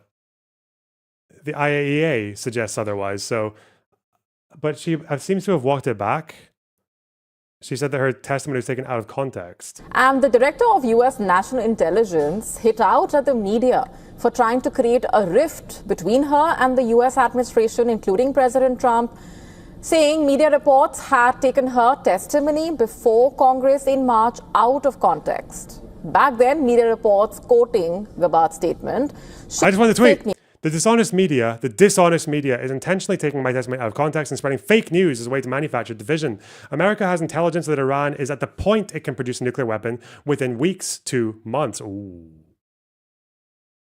So, if they decide to finalize the assembly, Tulsi, Gabbard, nuclear year, Iran, something like that. Was it? She backs Trump's claim, but when did she say the opposite, though? US President Donald Trump says his spy chief was wrong in suggesting there was no evidence Iran is building a nuclear weapon. In March this year, your Russian spy chief, the Russia's US girlfriend, Director of National Intelligence, Tulsi Gabbard, testified to Congress that America's intelligence continued to believe that Tehran was not building a nuclear weapon. The IC continues to assess that Iran is not building a nuclear weapon, and Supreme Leader Khamenei has not authorized the nuclear weapons program that he suspended in 2003. We continue to monitor closely if Tehran decides to reauthorize its nuclear weapons program. Speaking to reporters in New Jersey, President Trump contested Ms. Gabbard's claims. The material that they've gathered already, it's a tremendous amount of material. And I think within a matter of weeks, or certainly within a matter of months, they're going to be able to have a nuclear weapon. We can't let that happen. What intelligence do you have that Iran is building a nuclear weapon? Your intelligence community has said they have no evidence that they are at this point. Well, then my intelligence community is wrong. Who in the intelligence community said that? Your Director of National Intelligence, Tulsi Gabbard. She's wrong. These are the guys making these world-shaking statements and decisions. Wait, what's the clip then? What's the full clip? Is it out of context?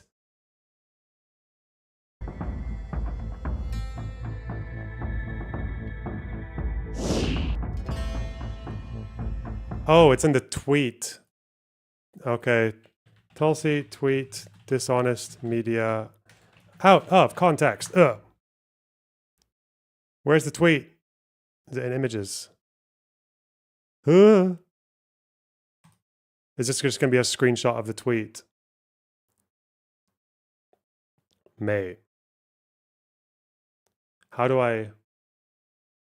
Tulsi, the dishonest media, DNI Gabbard. Hey. Full testimony. Iran continues to seek expansion of its influence in the Middle East, despite the degradation to its proxies and defenses during the Gaza conflict. Iran has developed and maintains ballistic missiles, cruise missiles, and UAVs, including systems capable of striking U.S. targets and allies in the region. Tehran has shown a willingness to use these weapons, including during a 2020 attack on U.S. forces in Iraq, and in attacks against Israel in April and October 2024. Iran's cyber operations and capabilities also present a serious threat to U.S. networks and data. The IC continues to assess that Iran is not building a nuclear weapon, and Supreme Leader Khamenei has not authorized the nuclear weapons program that he suspended in 2003. The IC continues to monitor closely if Tehran decides to reauthorize its nuclear weapons program. Now, this is where the clip happens, so there's another 50 seconds odd. In the past year, we've seen an erosion of a decades-long taboo in Iran on discussing nuclear weapons in public, likely emboldening nuclear weapons advocates within Iran's decision-making apparatus. Iran's enriched uranium stockpile is at its highest levels and is unprecedented for a state without nuclear weapons. Iran will likely continue efforts to counter Israel and press for U.S. military withdrawal from the region by aiding, arming, and helping to reconstitute its loose consortium of like-minded terrorists and militant actors which it refers to as its axis of resistance. Although weakened, this collection of actors still presents a wide range of threats, including to Israel's population, U.S. forces deployed in Iraq and Syria, and to U.S. and international military and commercial shipping and transit. I guess there's still a controversy there in her saying that they assess it's not happening because, as far as the IAEA said, they were much more couched. They said that they couldn't say. They said they can't say that they are, but they also couldn't say that they're definitely not because they didn't have access to all of the facilities. Like they couldn't inspect everything. But yeah, okay. Hopefully, we will no longer need their services in this capacity. I hope that's so. I also want to congratulate the chairman of the Joint Chiefs of Staff, General Dan Raising-Kane, spectacular general, and all of the brilliant military minds involved in this attack. With all of that being said, this cannot continue. There will be either peace or there will be tragedy for Iran far greater than we have witnessed over the last 8 days. Remember, there are many targets left. Tonight's was the most difficult of them all, by far, and perhaps the most lethal. But if peace does not come quickly, we will go after those other targets with precision, speed, and skill. Most of them can be taken out in a matter of minutes. There's no military in the world that could have done what we did tonight, not even close. There has never been a military that could do what took place just a little while ago. Tomorrow, General Kane, Pete Hegseth. Okay. Secretary of Defense Pete Hegseth will have a press conference at 8 a.m. at the Pentagon.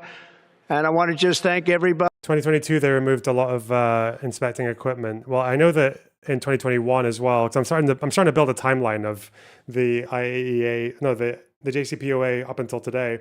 And yeah, it was also in February 2021 they started restricting IAEA site inspections. So that's why they can only really say, well, it seems to explain why they can only say we don't know if they're, like, we can't say they're building a weapon or not. Yeah. And in particular, God, I want to just say we love you, God, and we love our great military. Protect them.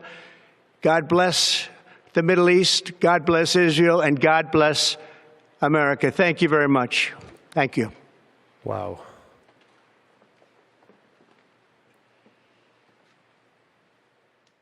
Short and sweet, bub. Big short and sweet. Shout out to God, we love you. We love you, bro. Good lad. Top lad.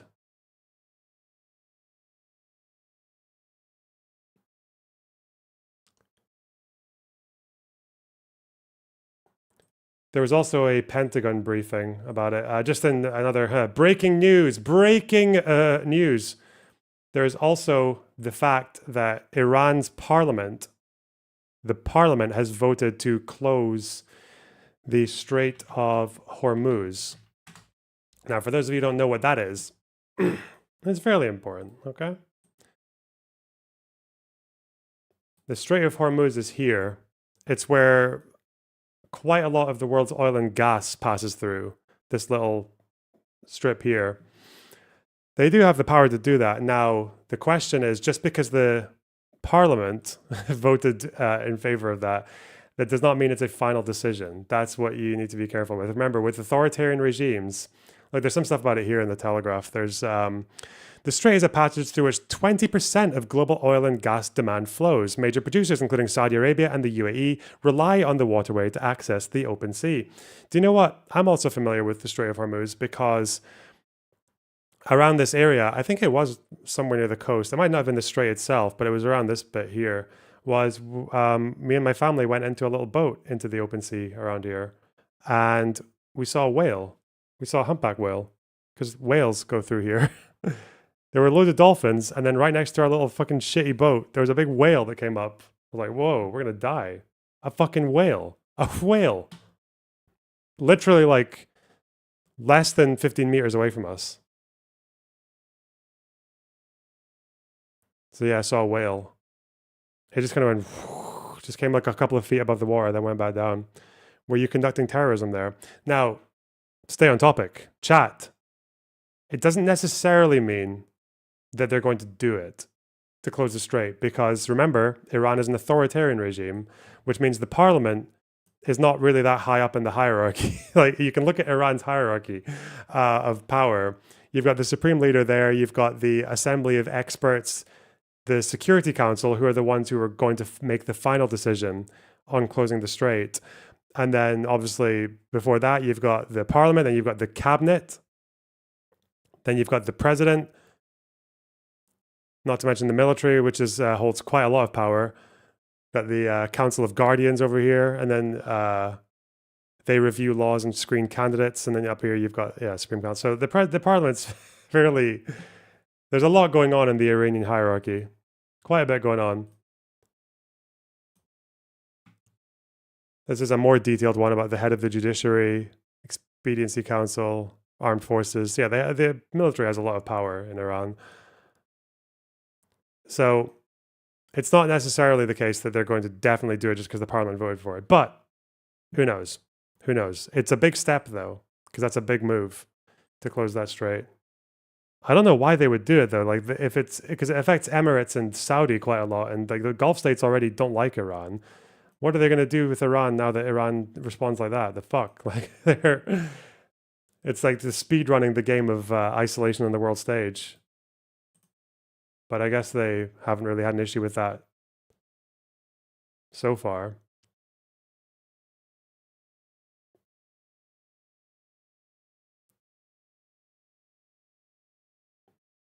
But yeah, it's a big day. Didn't expect it to happen this quickly in Trump's presidency. But Iran was at its weakest. They were never going to be weaker. Their Hezbollah deterrent was flattened. Hezbollah literally said they didn't want to get involved in this conflict. Their air defenses were massively exposed by those Israeli strikes that happened earlier in the year and even a little bit last year with the October strikes. They have lots of internal conflict, like the regime is still insanely unpopular. They don't have help from Assad anymore. He's gone. Russia is too entangled in Ukraine to be of much use. Yeah, there's been so much vulnerability exposed, and their response to being in that position was to spend the best part of this year enriching their uranium to 60% at an unprecedented rate. A 50% increase in enriched uranium production of 60% in the space of a couple of months, 3-4 months. Do you think Obama or Biden would have done the same thing? I don't know. Probably not. I don't know. But it's hard because Iran's position since the end of the JCPOA, or even before that really, has been so intransigent. They wouldn't even meet with Biden to discuss renewing the nuclear deal. Biden generally has more of a hesitancy with intervention, though, or with things like that. With bin Laden, Hillary voted yes to go and approve that operation against bin Laden, because the problem was, when they went to attack bin Laden in Abbottabad, it's called, Pakistan, they knew the complex was there. They knew there were 3 families there, but bin Laden wasn't actually identified in that complex. The circumstantial evidence they had of bin Laden was that their overhead footage of the complex showed a guy who would come out and he would pace back and forth every day. He would just pace, and he paced with a slight limp, and bin Laden had a limp. So they literally had to get a journalist who had interviewed bin Laden, and they interviewed the journalist and asked him about bin Laden's movement, like the way he walked, because there wasn't that much footage of him walking, or being seen in person walking. So that was the evidence they had that it might be bin Laden.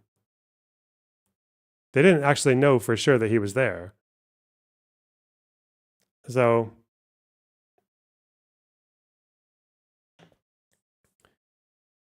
yeah, they checked out his limp. Didn't one of his messengers confirm he was there? Not to the Americans. Yeah, there was a courier who was like an Al-Qaeda dude, who was going there. So they followed. That's how they did it. They followed a courier from, was it Saudi, or they followed a courier into the complex. But Yeah, Biden initially said that there wasn't enough evidence. He voted no against the operation in Pakistan. Famously. He said that there needed to be more evidence.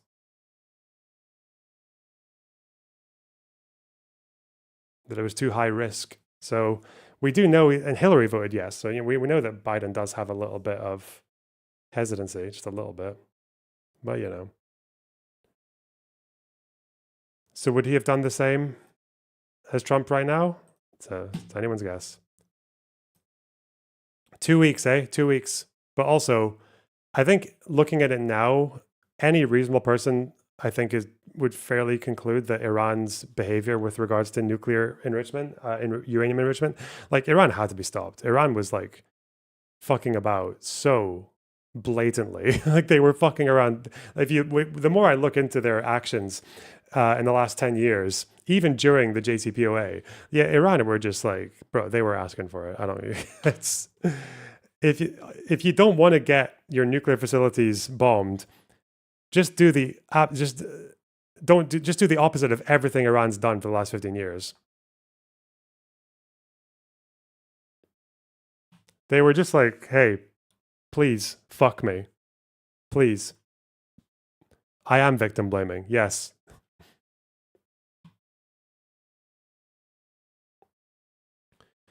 And now they're winning a very stupid prize, I guess. Ugh. Okay, 1 second. This is a Pentagon briefing after the strike, but I do need a little bathroom trip. 1 second. 1 second. Do we know if it was a success or not? Well, that thing from CNN that we just watched said that there was irreparable damage done. But again, like obviously the IRGC are saying, like Iran state media are saying that it's still intact. Like we're still doing fucking great. So who knows? Cheer stream. No, BRB screen stream. Okay. I do it my way. Ethical. I was under impression that they were following the guidelines of that agreement. No, you're right. They were almost 100% following the guidelines. But there's more to it than that. It's a bit more nuanced than just they were following the guidelines, because actually the issue is more in line with the fact that the agreement itself had a lot of issues.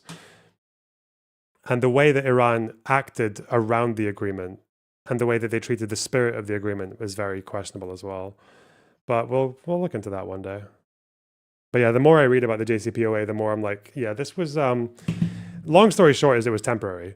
It gave Iran permanent, like long-term sanction relief from the Security Council. But it did not give any permanent assurances or even renewable assurances that they would be fucking about with uranium enrichment. It was a very temporary bandage solution, which put Iran in a better position to push what they were going for later. You're reading what the CIA published. Wow. What, the wording of the JCPOA?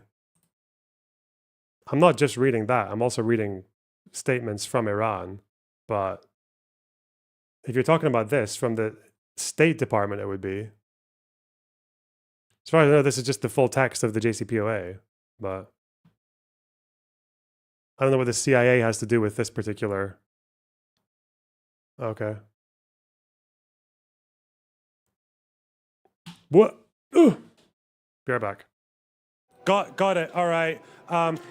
Imperialism's really bad when white people do it, but China is perfectly justified. Taiwan, South China Sea. The Russian invasion of Ukraine is actually very understandable when you consider the and oh no, the Holodomor. Yeah, like well, technically.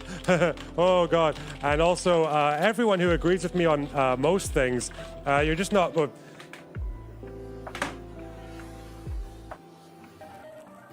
Two choices. If you think you can handle the most toxic streamer on Twitch.com, you can stay.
recall it began. Yes. Well, Deborah, if I were to pose to you the notion that Vladimir Putin appears to be, based on his recent remarks, what some might call in the academic sphere of military and foreign policy to be a Weasley fucking little liar, dude. He appears to be a liar, a fucking Weasley little liar, dude. We've consulted this military expert of Oxford, Cambridgeshire. Do you accept the notion that Vladimir Putin, this house believes, is literally lying to his audience right now? This invasion, this war. Excuse me. Which are two words. Hey, chat. You guys are looking cute today. If I don't get a $3 million house, you guys you've all enabled fascists. Sorry. And you're harming a POC.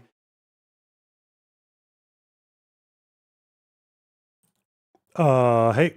Hey. The IAEA report notes several restriction and limitation violations. There's a clear timeline of escalation from 2018 onward. Well, 2018 is obviously when America pulled out of the JCPOA. But that doesn't mean it didn't, it still existed. It still existed between Iran and the Security Council and Iran and the European powers. But yeah, obviously when America pulled out, Iran was like, yeah, fuck it. We're going to do a bunch of crazy shit now. Honestly, I'm trying to think of how to summarize it into a good faith question that's not overly simplifying, although it is simplifying a bit because there are responses and counter arguments and counters to those counters. But the real question is, and we'll go into it maybe later, is why, if the JCPOA was the big thing that is to blame for it falling apart was why we're here, the question would be is that Trump was kicked out in 2020. So the question you would ask is why did Iran not want to renegotiate coming back into the JCPOA under Biden? Because there was an offer to start negotiating that. There were going to be, at least at the beginning, unofficial talks. Iran didn't even want to turn up. So why didn't they want to renew the nuclear deal under Biden? That's probably the big question. And there are counters to that, and then there are counters to those counters, but they're not good. They're not good at all.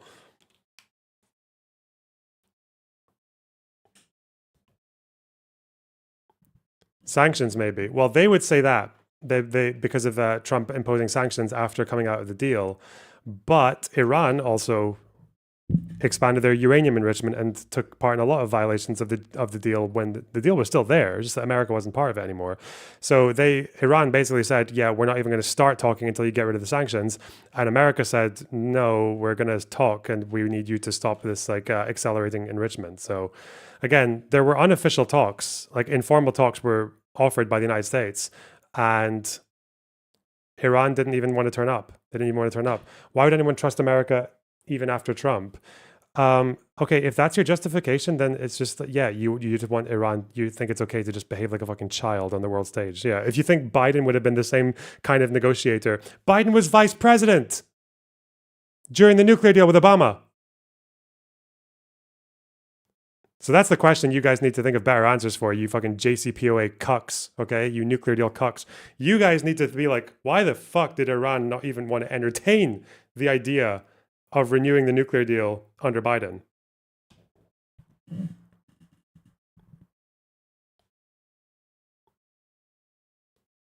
Because if you're just going to say, oh, well, why would you trust America? Or because of sanctions, which again, they could have been negotiated.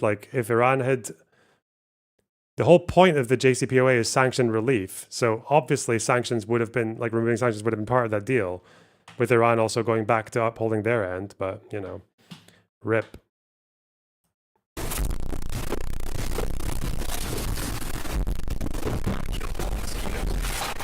Wow. This audio, dude. This fucking audio. Iran or severely degrade Iran's nuclear program. And wow. Our commander-in-chief was focused. Okay. It was powerful. Yeah. And it was clear. We devastated the Iranian nuclear program. But it's worth noting the operation did not target Iranian troops or the Iranian people. For the entirety of his time in office, President Trump has consistently stated for over 10 years that Iran must not get a nuclear weapon. Full stop. Thanks to President Trump's bold and visionary leadership and his commitment to peace through strength, Iran's nuclear ambitions have been obliterated. Many presidents have dreamed of delivering the final blow to Iran's nuclear program, and none could. Blow. Until President Trump. Wow. The operation President Trump planned was bold and it was brilliant, showing the world that American deterrence is back. When this president speaks, the world should listen. And the U.S. military, we can back it up. The most powerful military the world has ever known. No other country on planet Earth could have conducted the operation that the chairman is going to outline this morning. Not even close. Just like Soleimani found out in the first term, Iran found out when POTUS says 60 days that he seeks peace and negotiation, he means 60 days of peace and negotiation. Otherwise, that nuclear program. I do want to know why they scheduled a talk then on day 62 or 63. Okay. There's another down B2. You know these are fake, by the way, because B2s are invisible. Stealth bomber.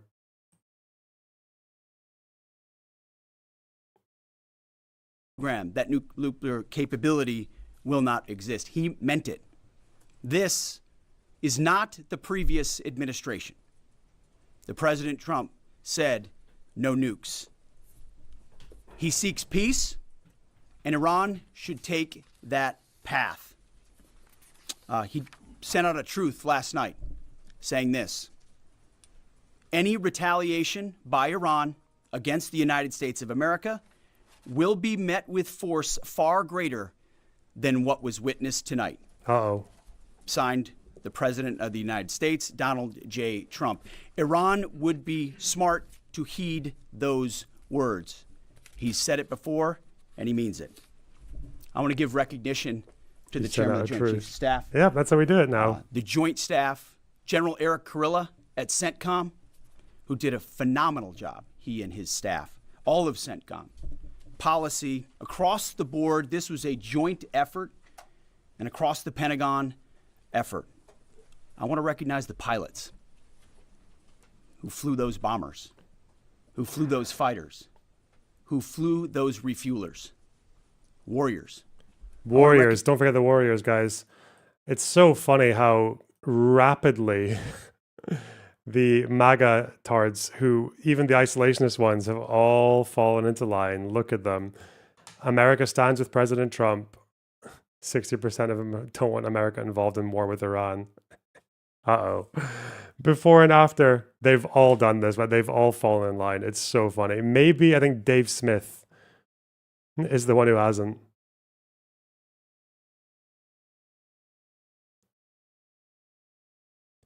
Fucking loyalists, man. Cult freaks.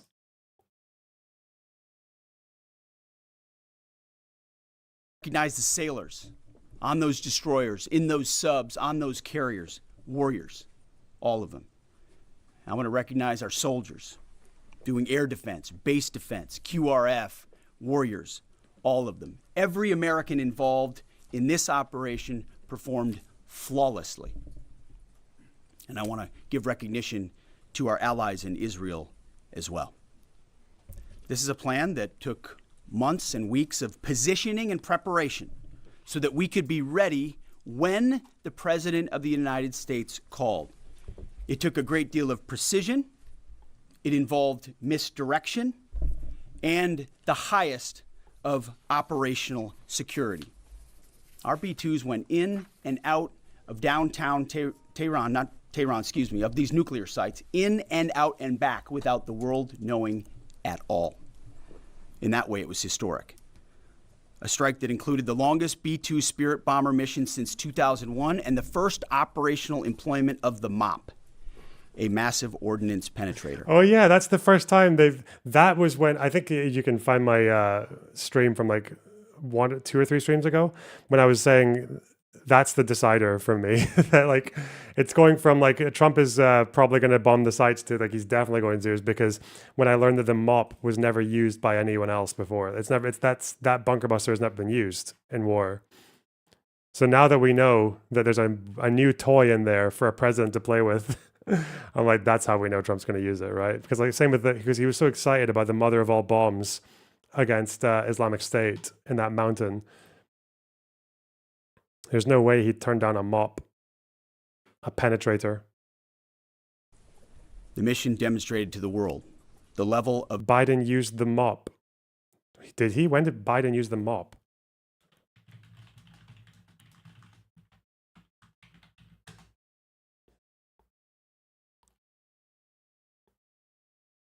I thought this was the first deployment of the MOP. Are you confusing it with Mother of All Bombs?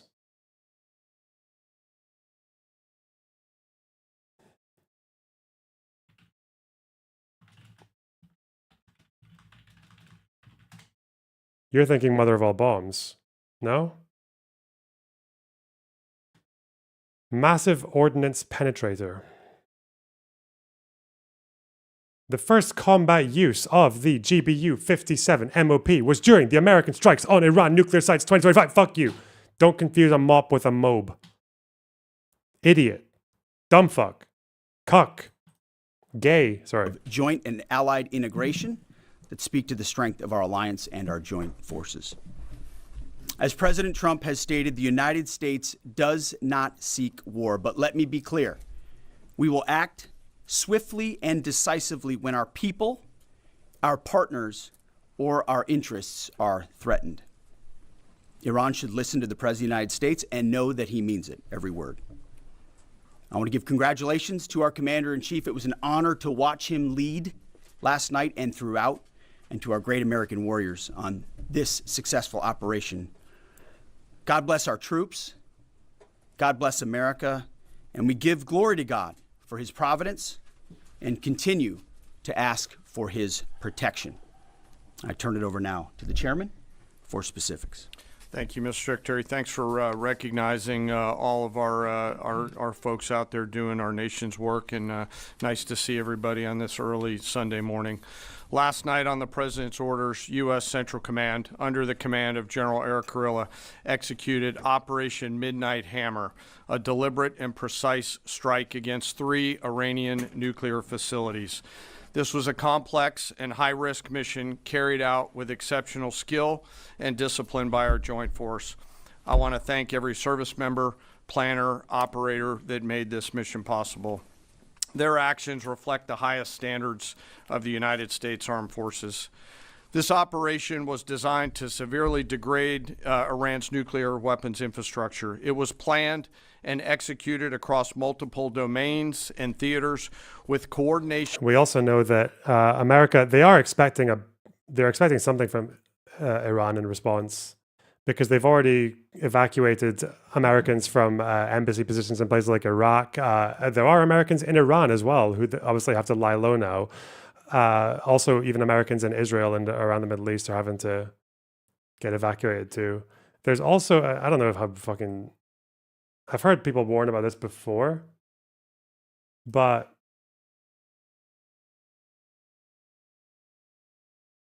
I don't know how credible it is, but apparently people talk about Iranian sleeper cells all over these Western countries that might do shit too, but yeah, I don't know.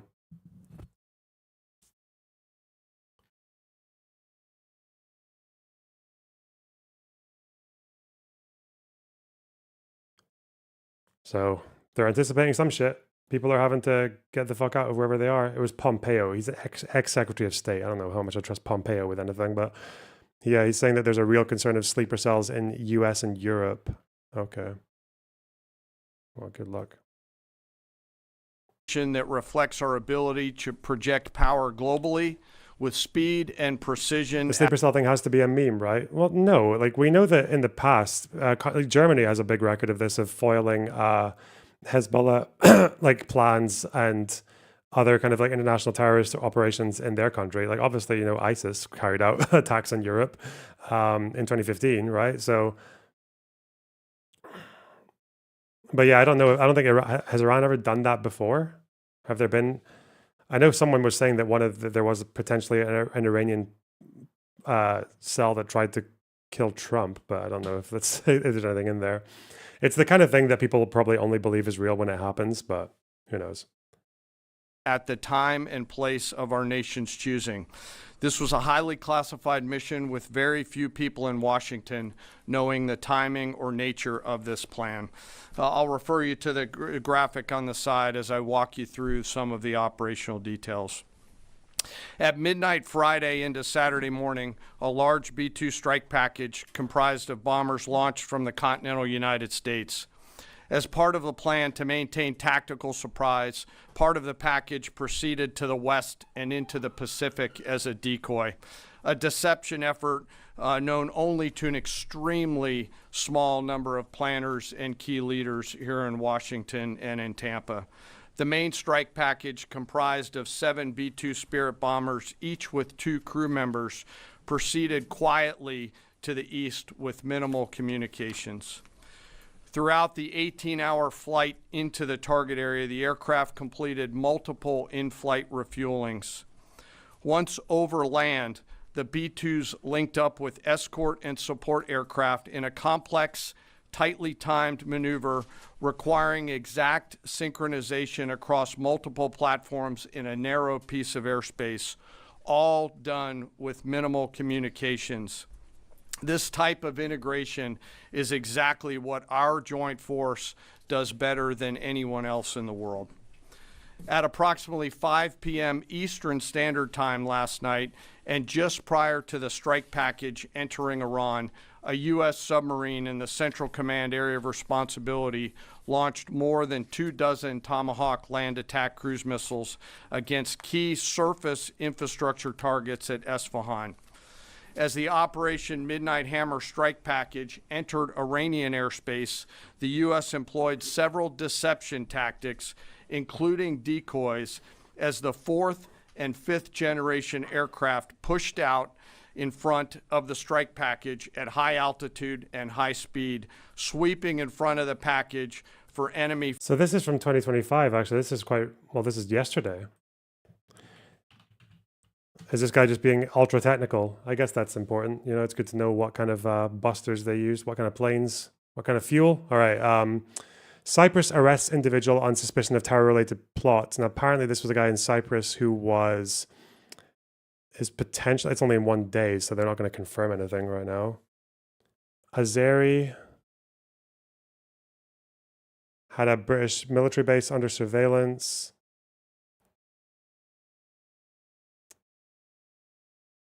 They're not really saying anything about this being to do with Iran or the IRGC, are they? Why did someone send me this saying it was to do with IRGC? Just because they mentioned Iran?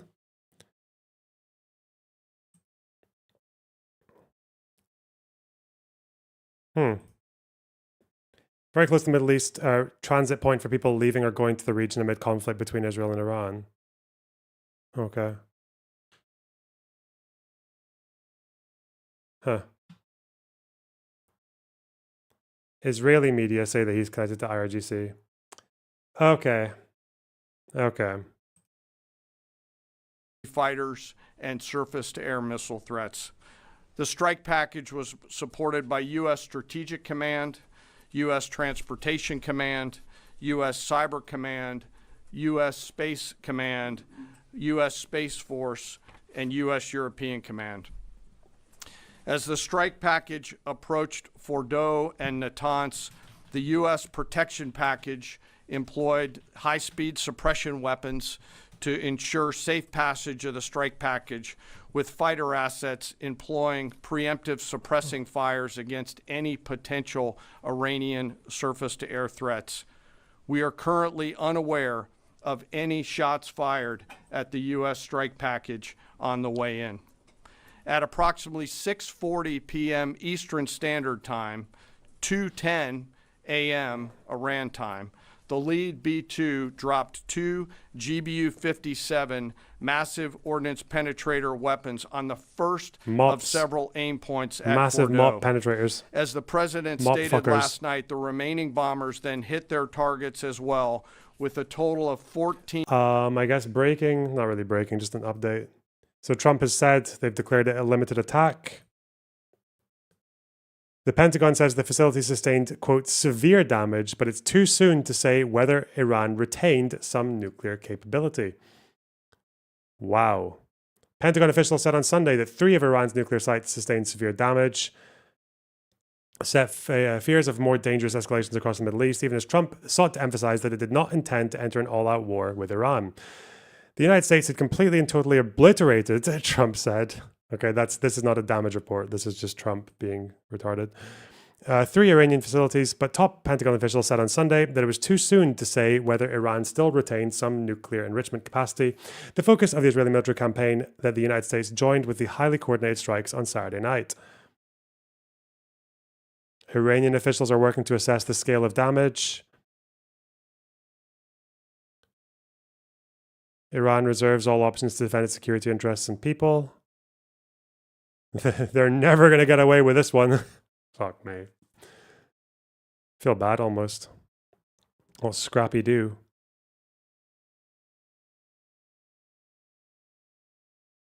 They say that Iran has depleted its stockpile of medium-range missiles.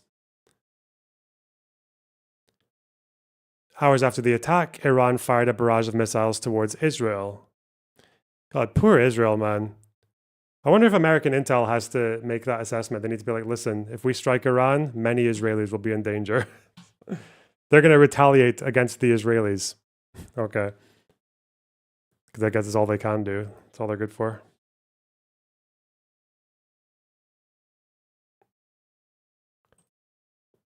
Mops dropped against 2 nuclear target areas. All 3 Iranian nuclear infrastructure targets were struck between 6:40 p.m. and 7:05 p.m. Eastern Time. Again, that's about 2:10 in the morning local time in Iran, with the Tomahawk missiles being the last to strike at Esfahan to ensure we retain the element of surprise throughout the operation. Following weapons release, the Midnight Hammer strike package exited Iranian airspace and the package began its return home. We are unaware of any shots fired at the package on the way out. Iran's fighters did not fly, and it appears that Iran's surface-to-air missile systems did not see us. Throughout the mission, we retained the element of surprise. In total, U.S. forces employed approximately 75 precision-guided weapons during this operation. This included, as the president stated last night, 14 30,000-pound GBU-57 massive ordnance penetrators, marking the first ever operational use of this weapon. I know that battle damage is of great interest. Final battle damage will take some time, but initial battle damage assessments indicate that all 3 sites sustained extremely severe damage and destruction. More than 125 U.S. aircraft. Close it with what? They have no capability to close the strait with a damn U.S. sub in the strait. Yeah, that's the thing. It's like, again, it's also a parliamentary vote in Iran, I don't think means all that much with such a grave measure as well.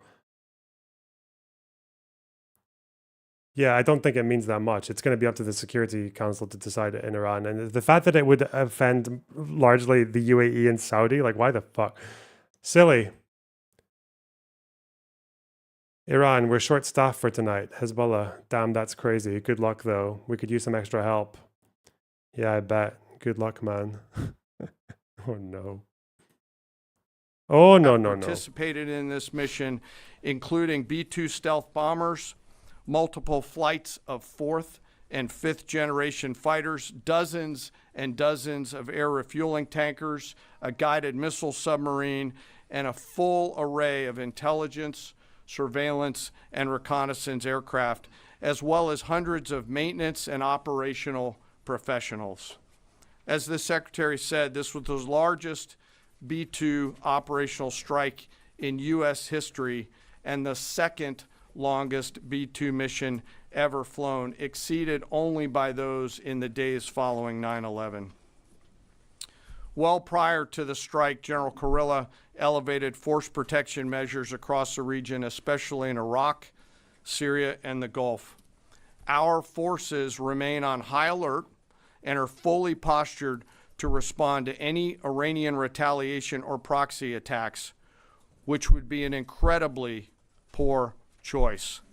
We will defend ourselves. Wow. The safety of our service members and civilians remains our highest priority. This mission demonstrates the unmatched reach, coordination, and capability of the United States military. In just a matter of weeks, this went from strategic planning to global execution. This operation underscores the unmatched capabilities and global reach of the United States military. As the President clearly said last night, no other military in the world could have done this. Fuck you. I join the President and the Secretary in being incredibly proud of the air crews, naval forces, cyber operators, planners, and support teams, and commanders who made this mission possible. It is their skill, discipline, and teamwork that makes this operation possible. I am particularly proud of our discipline related to operational security, something that was We have photos of the aftermath, only from the outside, only from aerial footage. And again, because it's underground, it's literally just like little holes. It's just a bomb-sized hole in the mountain, because all the damage would have been done underneath the ground. So it doesn't really look like that much. It looks like they just dropped a fucking... Looks like they just punched a couple of holes in the ground. They could have done with big rocks.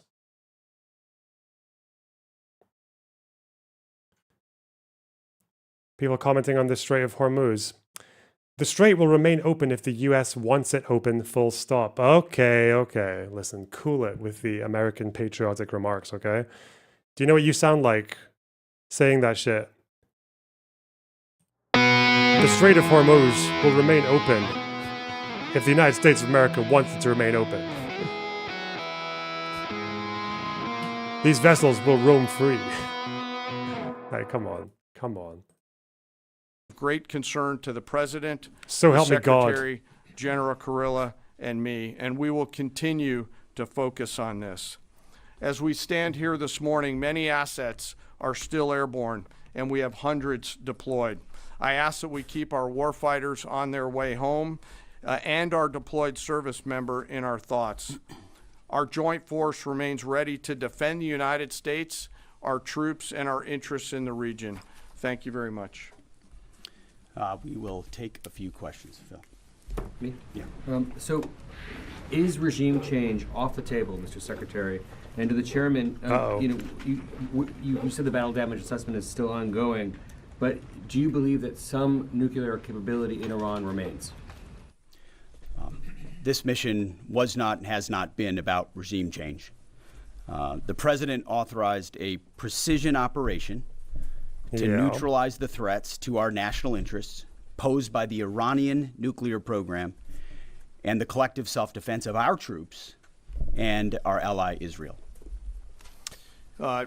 Thanks for your question. I think BDA is still pending, and it would be way too early for me to comment on what may or may not still be there. But thanks for the question.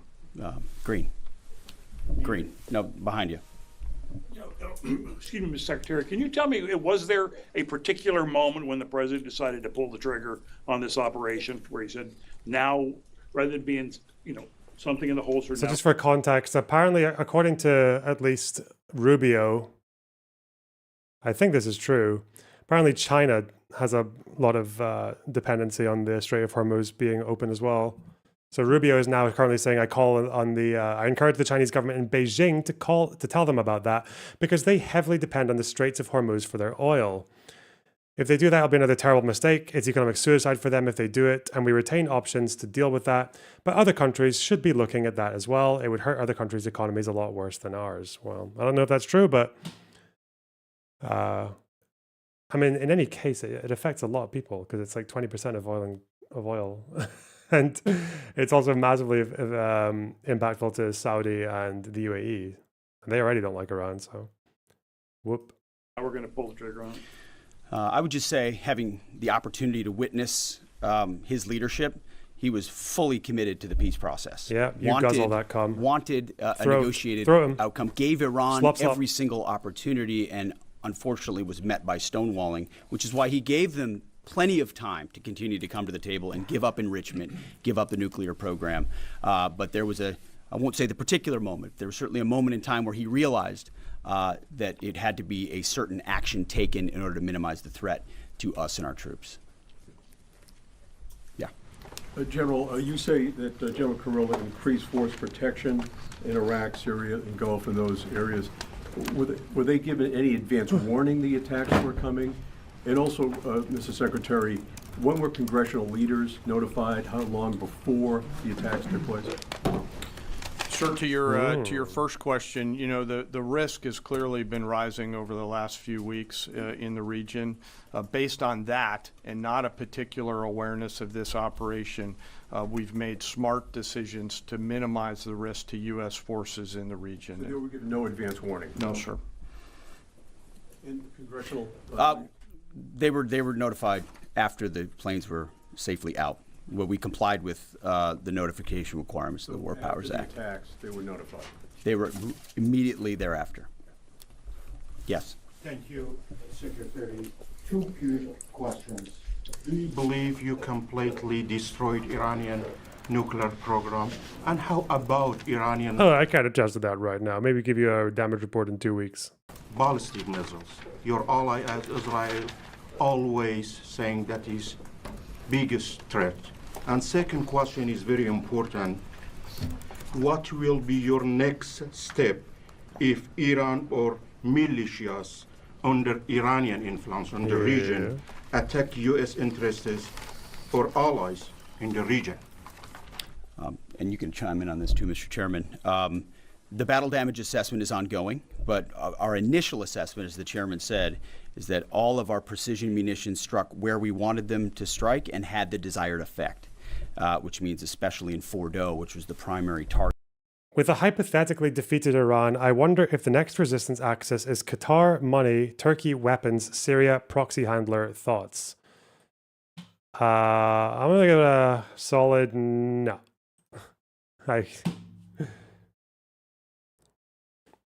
Listen, I know it's like that thing where you leave an abusive relationship and you still kind of feel a sense of loss and emptiness, like when they're gone.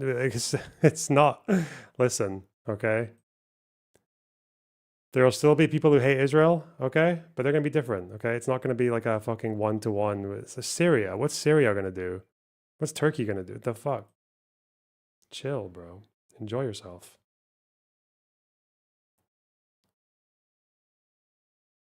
Target here, we believe we achieved destruction of capabilities there. Ultimately, wherever it may be, whether it's in Iraq or Syria or bases in the Gulf, as the president said, it would be as the chairman said, it would be a very bad idea for Iran or its proxies to attempt to attack American forces. Yes. Thank you, Mr. Secretary. Regarding retaliations, Iran and North Korea are cooperating on nuclear and missile development. Do you think there is a possibility that Iran, North Korea, and the other forces, such as China, will join forces to retaliate against the United States? Bro, China does not give a Well, unfortunately, because of the policies under the previous... China is literally Homer Simpson in the bushes. That's what China's doing. Oh no. Now remember, I don't think this is an official account, but the AI retaliation has begun. The war against the United States. The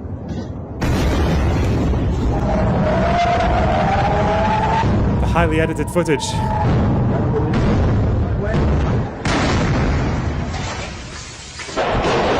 I mean, this is just a compilation of strikes against Israel, man. God, it actually is quite fucking scary. The fuck? I would not want to be in Israel right now. God.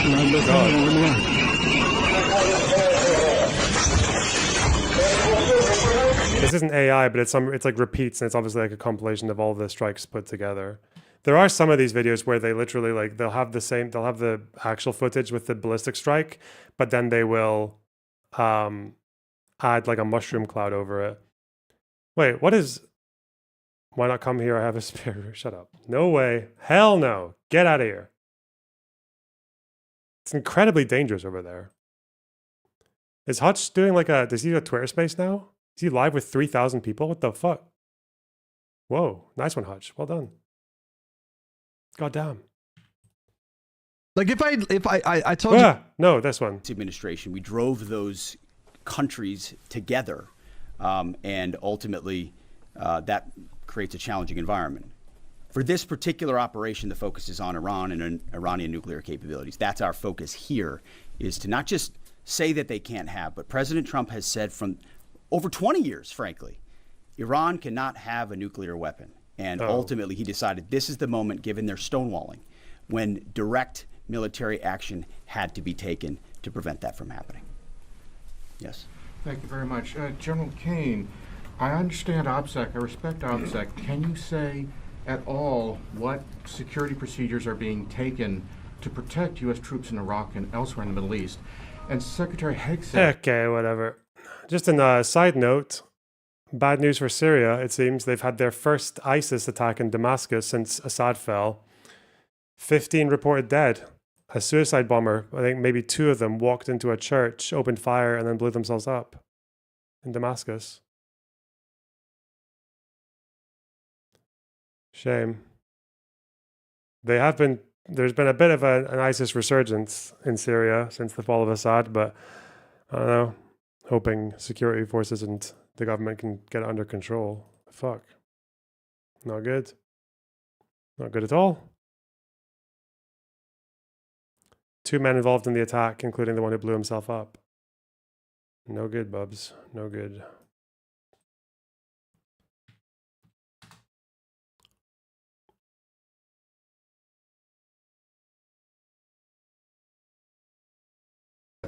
As a global war on terrorism veteran, what do you say to veterans who may be concerned the U.S. is getting into another open-ended war in the Middle East over weapons of mass destruction? Thanks, sir, for the question. I won't comment on what... Should the USA support a battle against ISIS with Jelani? Hell yeah. Dream team, Trump and Jelani.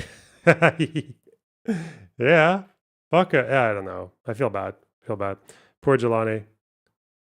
He's just like, he's sitting there with his fucking... He's just going to say, yeah, we need to have unity and security and institutions and unity and protections and security and cohesion and institutions and unity and security. Yeah, fuck. He's in such a difficult job. He is in such a fucking difficult job. What force protection measures are being taken in the region. What I will say is we're being proactive and not reactive. And being very thoughtful about ensuring that we do all that we can to protect our forces out there. And I would just say, as the president has directed and made clear, this is most certainly not open-ended. It doesn't mean it limits our ability to respond. We will respond if necessary. The most powerful military in the world is postured and prepared to defend our people.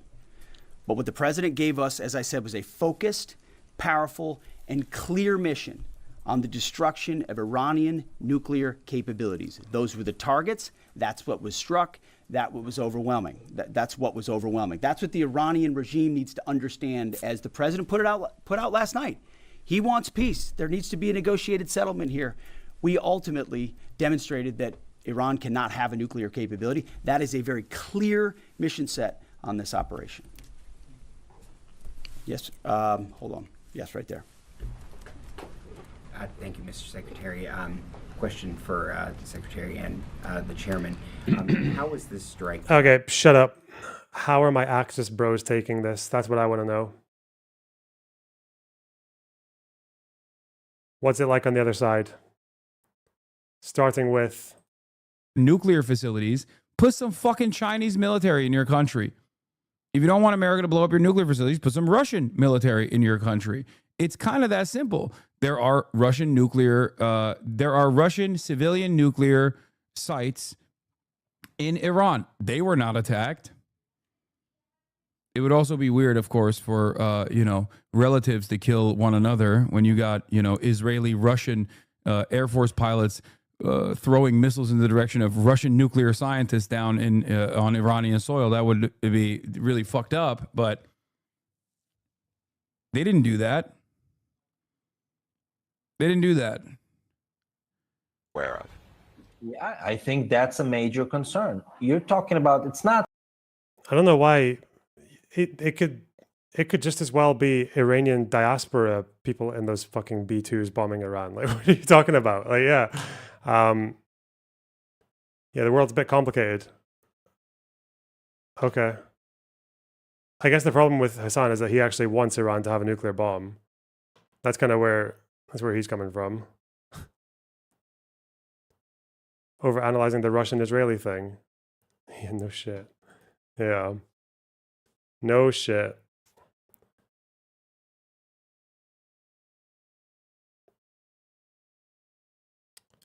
I don't even know what the others have been saying. I haven't been looking. I haven't been watching my Axis bros.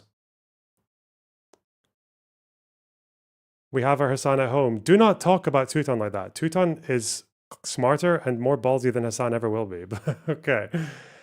ContraPoints is behaving in a way that I think makes it very clear that she wants to say something, but she's not interested in the backlash.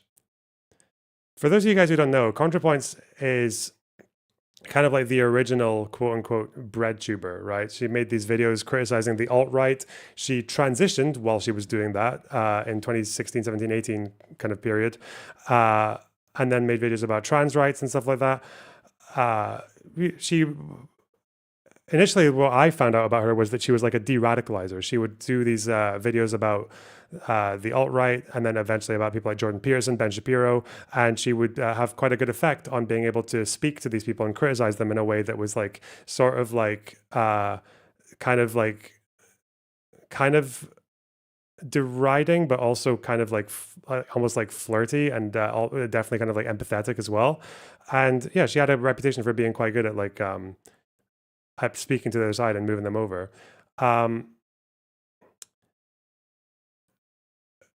But she's also been cancelled, okay? Because the badly kept secret about ContraPoints is that she's not a communist. She's not a Marxist-Leninist. She doesn't like any of that shit. She's mostly like a social democrat. That's my guess. Maybe a democratic socialist at most, but she's not going to be any further than like Bernie on most issues. And that makes people angry, okay? And she once got cancelled like to fuck after she built herself up as like the biggest pro-trans politics creator on the internet and everything, because she made a silly tweet about pronoun circles and how it's weird that if you're like a binary trans woman, you feel like you might go into a conservative space and they will call you ma'am right away, whereas if you go into progressive space, they'll be like, oh, what's your pronouns? And you prefer sometimes the former, right? So it's like a weird dynamic between trans people who are binary and they want to be more like just gendered instinctively, the way that they want to be seen, because they're presenting in such an obvious way that they want to be called like he or she, and they don't really want it to become a topic of discussion. Whereas you get the more kind of modern, like non-binary, like more gender fluid identities, where you do have to double check what someone's gender identity is because they're being ambiguous about it, right? So just like, but this led to her being seen as non-binary phobic. And then she got people fucking slamming her because she had Buck Angel, who is a famously slightly right-wing on trans issues, to say the least, person.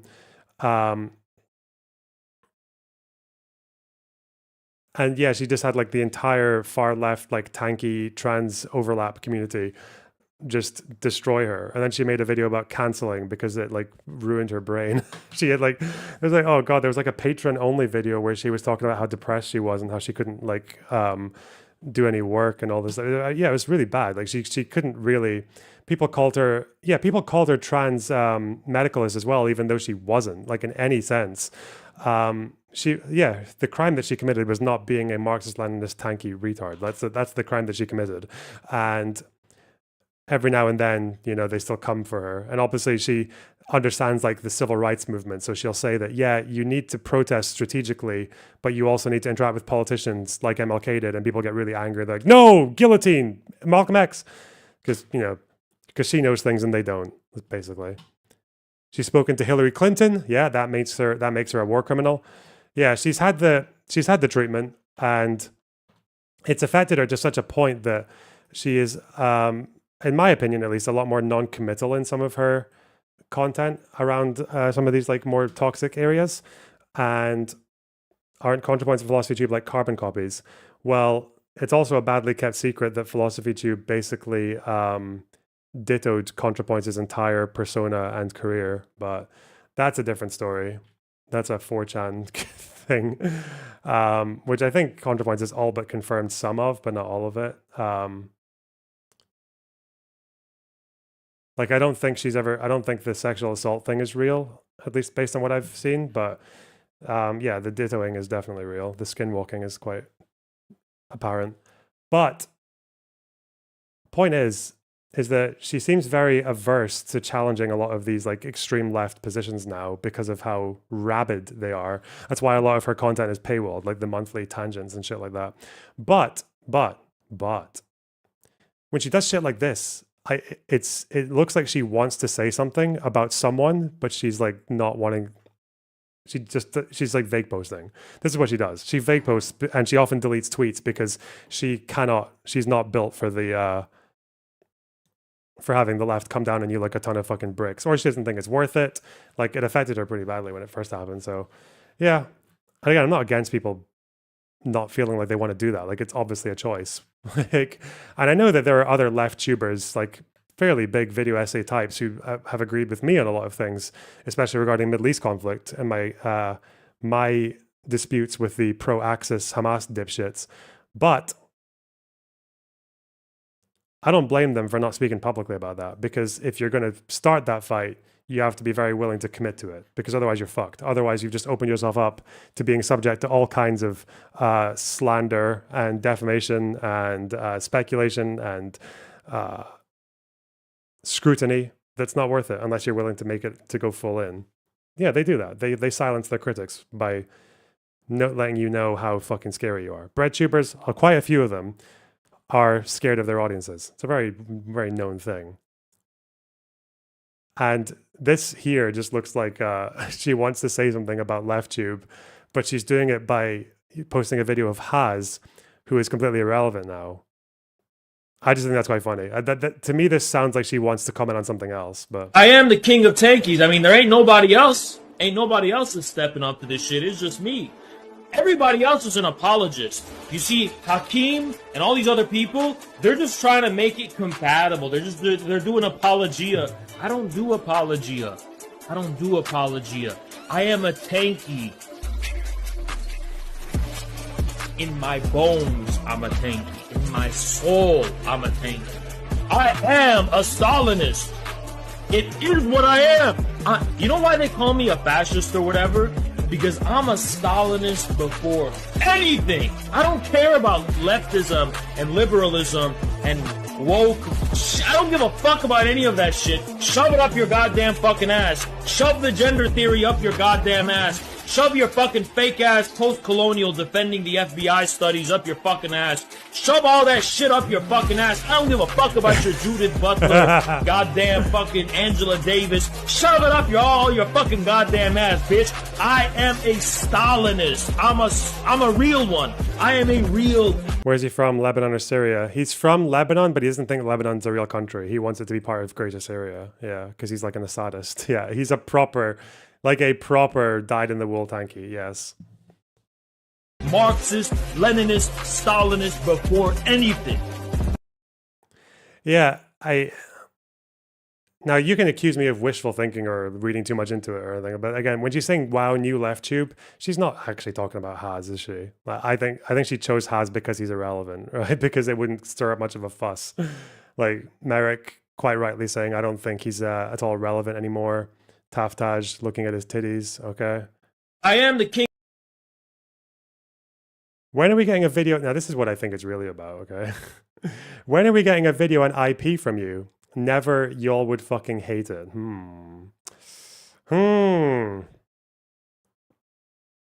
What about a tangent? I can't believe ContraPoints would profit off a genocide by paywalling content about it. And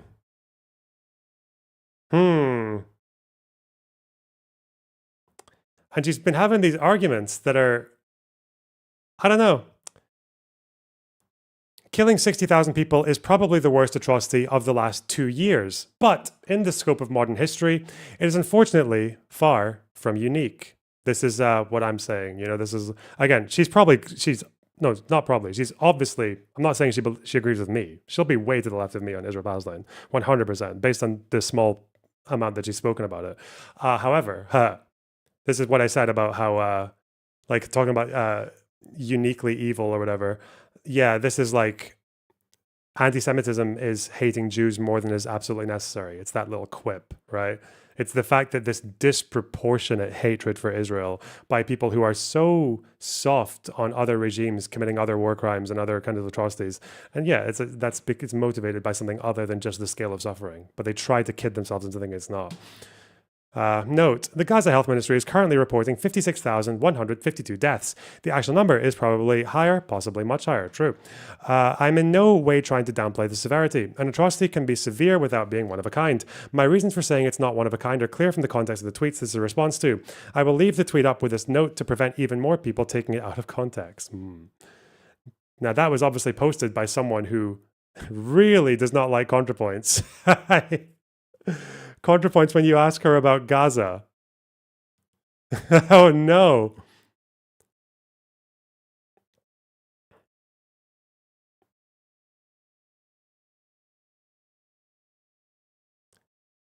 Allegations are false, usually disingenuous and stupid leftist bullshit. Then why did you use the 60K death count? Why couldn't you speak about the Gaza genocide in the last 2 years? Why does Al Jazeera use the 60K death count? Why does the Al Jazeera Health Ministry? Now, call me mental, okay? Call me mental.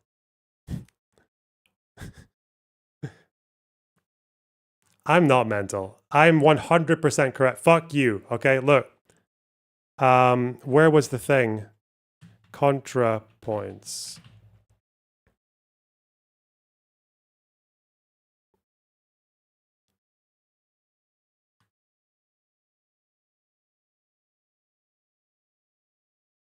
Please don't have posted porn, Natalie. Please, no porn.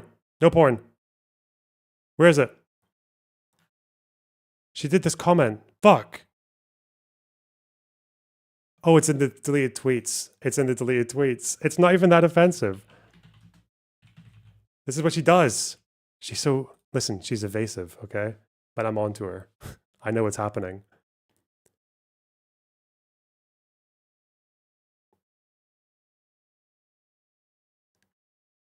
What? This is what she said a couple of days ago. Okay, I'm canceled anyway, so I'll just say what I really think. We could have world peace if Hassan Piker and Ethan Klein fucked. Now,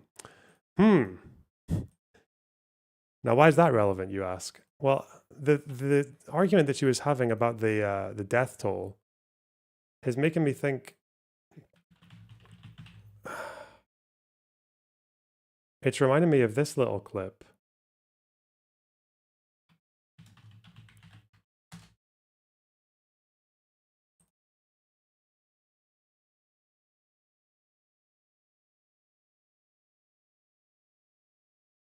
Where was it? Was it this Legitimize one? Israeli. Uh-huh. I think it was this one. It's about Ethan Klein, right? The death toll? The content nuke? 40,000. Towards the start of his video, Ethan mentions a death toll figure of 40,000 Palestinian people. Of course, if you compare the raw numbers, Gazans have lost a lot more than Israelis. 40,000 people have died, and neighborhoods have been completely flattened during this war. The figure he cites is wrong. It's just wrong. Credible estimates have placed the full scale of the slaughter in Gaza at over 65,000 deaths due to traumatic injury alone, with further projections that include indirect deaths in the hundreds of thousands, potentially over 10% of the population of Gaza. See, obviously that's Noah Samson being a fucking psycho, lunatic, fucking loser who's just like learned that wars happen for the first time in the last year, and he's struggling with that fact because he didn't give a fuck about the war in Ukraine or Syria or Yemen or anything like that. He didn't care about any of those because before this war, the most traumatic thing that happened to Noah Samson was that he got made fun of for stuttering in his debate with Vosh because he's a fucking clown. But I mean, in any case, it's this debate is like the same one, isn't it? Like, isn't it? Why does Al Jazeera use the 60K death count? Why does the health ministry? I don't know. I feel like she wants to say things, but she knows it's not worth it. And we'll never know. It's a self-confirming prophecy or self-confirming thing, because she's not going to ever fight with that crowd directly, but she keeps doing things that makes me think she really wants to, and it's just funny to watch. I'm like, listen, I know what you're saying, okay? I see what's going on. I'm on to you. You can't hide from me.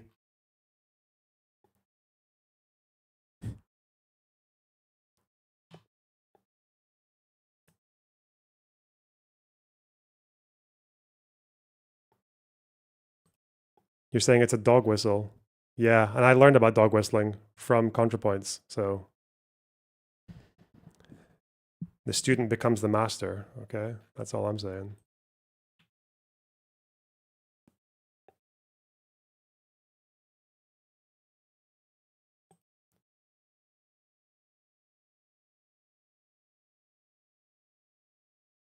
Speaking of, Baden Panada's gone after her as well. Yeah, of course. But he also realizes that it's not worth him going on a crusade against her because she's quite popular in lefty spaces.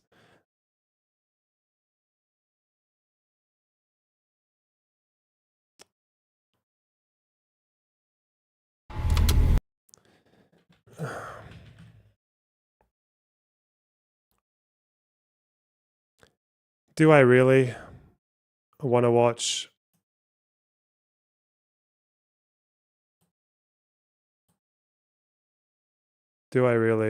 How to Girl Boss a Genocide?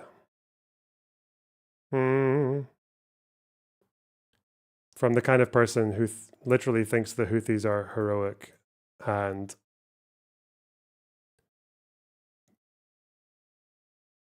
would be perfectly acceptable to simp for like Layla Khalid or any of these other. Watch the documentary. I want to see how long it takes for him to trigger me. I want to see how long it takes for him to do disinformation or something brain dead. Give me a stopwatch.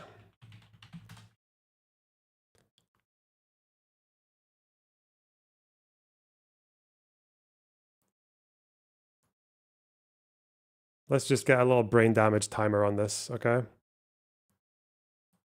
It's whoa! Why does it do that? I haven't clicked on this video before. Or did I do it and forget? Autoplay? I don't know. Fuck. All right. Okay, let's go. Start. Guys, okay, listen. The H3 podcast, they're up to no good once again. They're doing more of that stuff that we've seen. Hila Klein, co-host of the H3 podcast, wife to friend of the show, Ethan Klein. It's not a threat. I'm going to sue you. She's posted on Instagram stories praising the IDF. Yep. Hila Klein, to her 775,000 followers, reposted an image from an Israeli propaganda account that shows a female Israeli Air Force pilot. Hila adds the caption, female pilot who participated in the attack in Iran. Israeli women are heroes. This post is, for a variety of reasons, absolutely batshit insane. Israel, as many of you surely know, is committing a genocide of the Palestinian people in Gaza. There's no real debate on what's happening there. It's a genocide. The United Nations, Amnesty International, Human Rights Watch, Israeli human rights groups like B'Tselem, 15 out of 17 of the judges at the International Court of Justice, they ruled that Israel is committing a plausible case of genocide. That was over a year and a half. Hey, we made it in less than a minute. Well done. Well done. The 15 judges ruled it's a plausible case of genocide. Like, how long does it take for information to catch up to these fucking idiots. That's just not what they said. It's not what the ICJ said. It's not what it said. It's not what plausible means. It's not what they said about plausible. You can look it up. You can read this. You can read the statement. ICJ ruling. Provisional measures. The United Nations did not say that. Well, again, the United Nations is a broad body. Obviously, to say the United Nations said it's a genocide, like the ultimate body that would say that would ultimately be the ICJ, because that's the World Court. That's the UN World Court. Obviously, they didn't say that because they're ruling on it right now. So, but I wouldn't be surprised if, like, say, like Albanese says it, or they put out a press release that says it's a genocide. Then it's like, does that mean the UN said it? The UN is not one body. Like, there are some very valuable resources in the UN and valuable bodies, and there are also some fucking lunatics in the UN. So unfortunately, and everyone knows this. Didn't the special rapporteur for violence against women at the UN say that Imen Khalif was a man, the Algerian boxer? Didn't they say she was a man who was like being violent because she won a boxing match, and then some like Russian dude said that she was lying about her gender or some shit? So yeah, it depends on which organ is saying it, obviously. ICJ ruling, January, Israel. This is the summary of the order. Like, it's not even that difficult. It's not even that long. You can read the whole thing. If you're lazy, you can just look up the word plausible. There aren't that many mentions of it.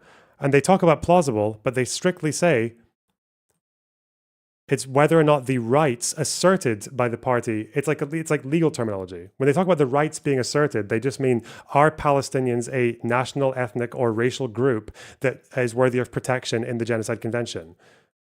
That's what it's saying. So, for example, if they said that, oh, there's a genocide against fucking gamers, is this a genocide? Then they would look at the Genocide Convention and be like, well, is that a national, ethnic? Like, they're talking about whether the rights are being plausible. Plausible rights. Plausible rights. Seek compliance. Where's it they say that there is a plausible case of genocide? Like that Israel is plausibly committing genocide, more specifically. This is the closest they come to it. They talk about there's a real and imminent risk of irreparable prejudice to the plausible rights invoked by South Africa, which is not the same as they are plausibly committing genocide. That's not what that means. Because for one, the reason they said this was because of the quotes and the fact that there's a war happening. If you look at previous ICJ case law, plausible is applied with a low standard. It's a deliberately low standard because you don't want to be the court that missed the genocide, right? You don't want to be that court. So they apply a low standard for plausibility. And this isn't even saying that it's plausible in terms of it's plausibly happening.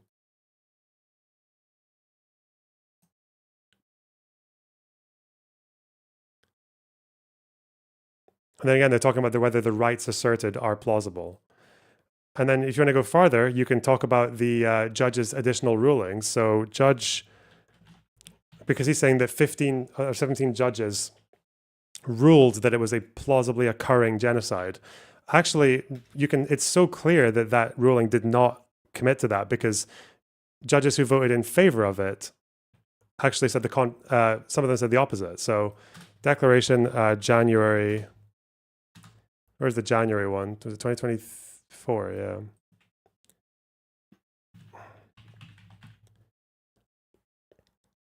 To arrive at the specification, it is not necessary to find that it is plausible that the current military offensive in Rafah or the operation in the Gaza Strip more generally as such is being pursued by genocidal intent. He voted in favor of the measures. I remain unconvinced that the evidence presented to the court provides plausible indications that the military operation undertaken by Israel as such is being pursued with genocidal intent. So how could they say Israel's plausibly committing genocide when people who vote in favor of those rulings some of them are saying the opposite? That means that this is not committing plausible case of genocide. They're not at that stage. Is this the bit where he talks about being well-founded, I wonder? No. This is additional note, January. He does an additional note. I think it's this one. Yeah. The court is not asked in the case of present proceedings to determine whether South Africa's allegations of genocide are well-founded.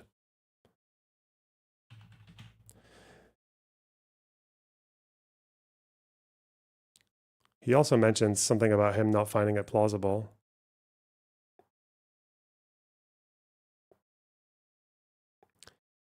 Even though I do not find it plausible that the military operation is being conducted with genocidal intent, but I voted in favor of the measures indicated by the court.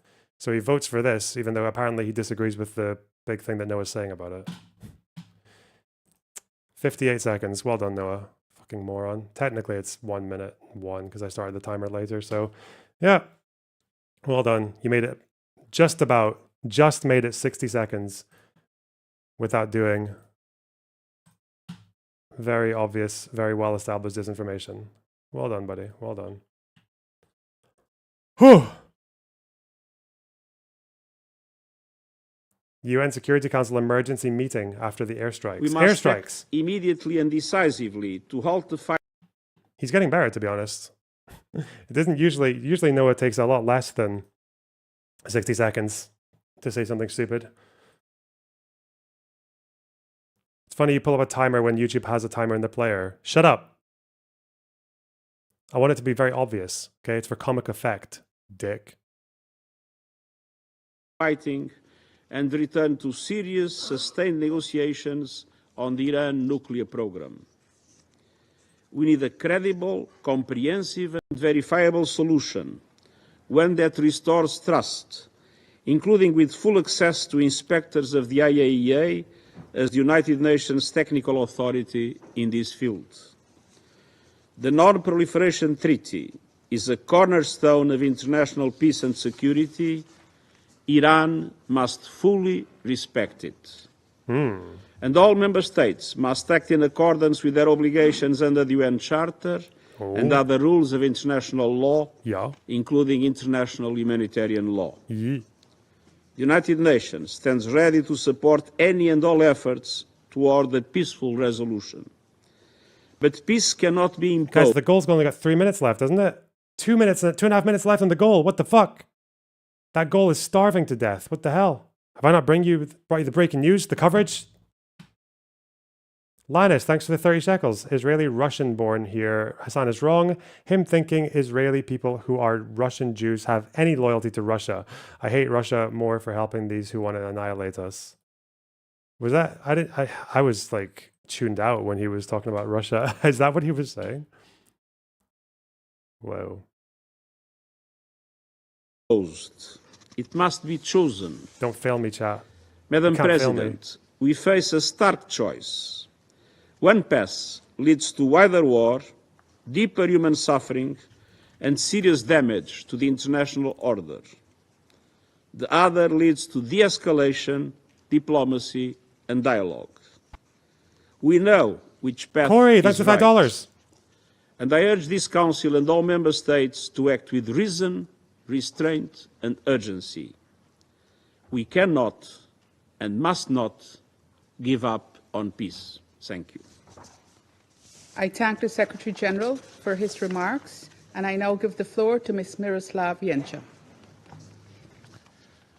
Madam President, on the evening of 21 June, the President of the United States announced that the U.S. military conducted strikes against the Fordow, Natanz, and Isfahan nuclear facilities in Iran. Shortly thereafter, the Atomic Energy Organization of Iran confirmed that the attacks around the nuclear sites had taken place. Iranian state media indicated the three sites... How do people bother? Why do people watch these? Why do people watch these?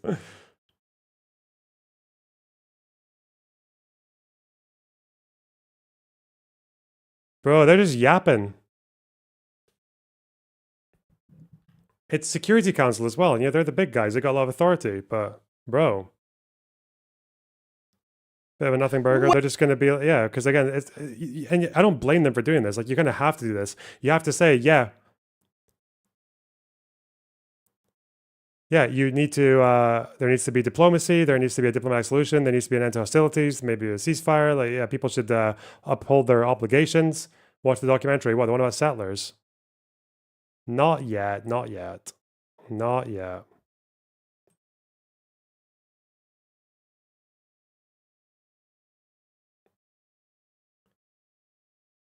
Why am I not seeing that much Axis Bro chat about the strikes? I felt like there would be memes everywhere. I felt like there'd be clips. Clips getting spammed. Is it too early in the day? Are they in their bunkers like Stalin?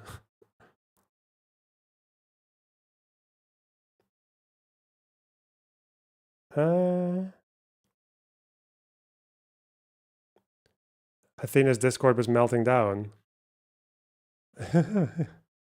Weren't they really happy when Tel Aviv was getting bombed? Do these guys have no like object permanence? Do they not understand that like this thing that's making you happy is going to lead to things that make you much more unhappy? Like, what the fuck? Why? Taylor Lorenz. Whenever bad stuff happens to America because of this, we deserve it. What? Anything? Like a 9/11 attack? What? Okay. What else is on this sub? Content nuke. Natalie. Schizo posting. Don't care. It's all lawsuit shit. Boring. Blah.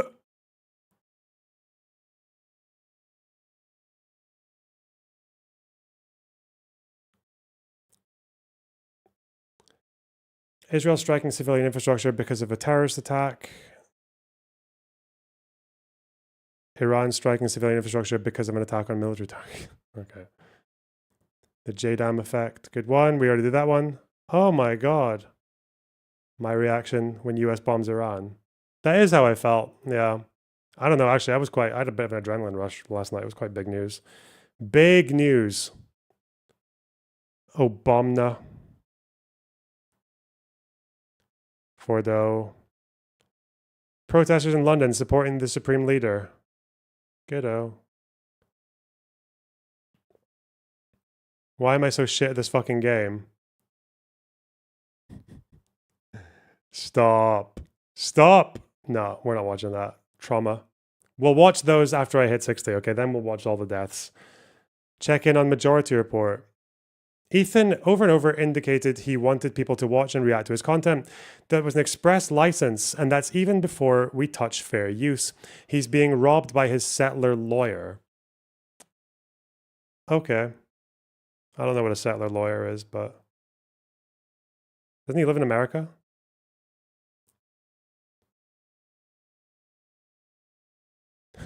DE Ayatollah. Oh yeah, I saw that Vadim was putting out more public callouts to Ethan. He's Palestinian. No, he's Iraqi. Okay, I'm gonna fight Ethan Klein. Damn, I'm really tired. I didn't get any sleep because I have medical conditions, so I'm really tired. Also, I have seizures. I mean, they're not really seizures, but they feel like seizures. I haven't eaten today, and... Oh no. That's a good meme. Good, strong meme. ADL cooperates with Loner or they watch his streams.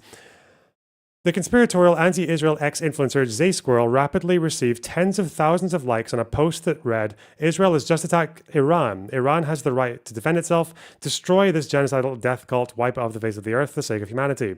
The account with nearly 300,000 followers followed up with additional commentary writing, Nasrallah was right. Only your weapons can protect you in this world, and the rabid Zionist dogs must be brought to heel.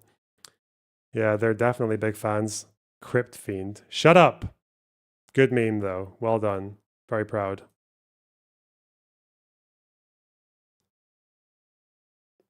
Hey, it's Hans Vadim, guys, and this message is for Ethan Klein! Recently, you invited me onto your show, and I accepted. But then you made up some lame excuse about having to meet last minute with some billionaire who was suing you for defamation, and you wussed out! See, I don't know if there are more DMs, but Ethan posted DMs on his channel, on his stream about this. I don't know if there's been further context. But it might be the case that Vadim was the one that pulled out. I don't know why he's doing. I don't know. I don't know. Is it here? It's remarkable. It's truly remarkable. Unless Ethan lied about the DMs, but apparently he said, "Hey guys, I know you're going to roast me hard for this, but something came up that is serious, and I have to take care of the situation." This is when they were going to talk on June 10th, but I don't know. I don't know.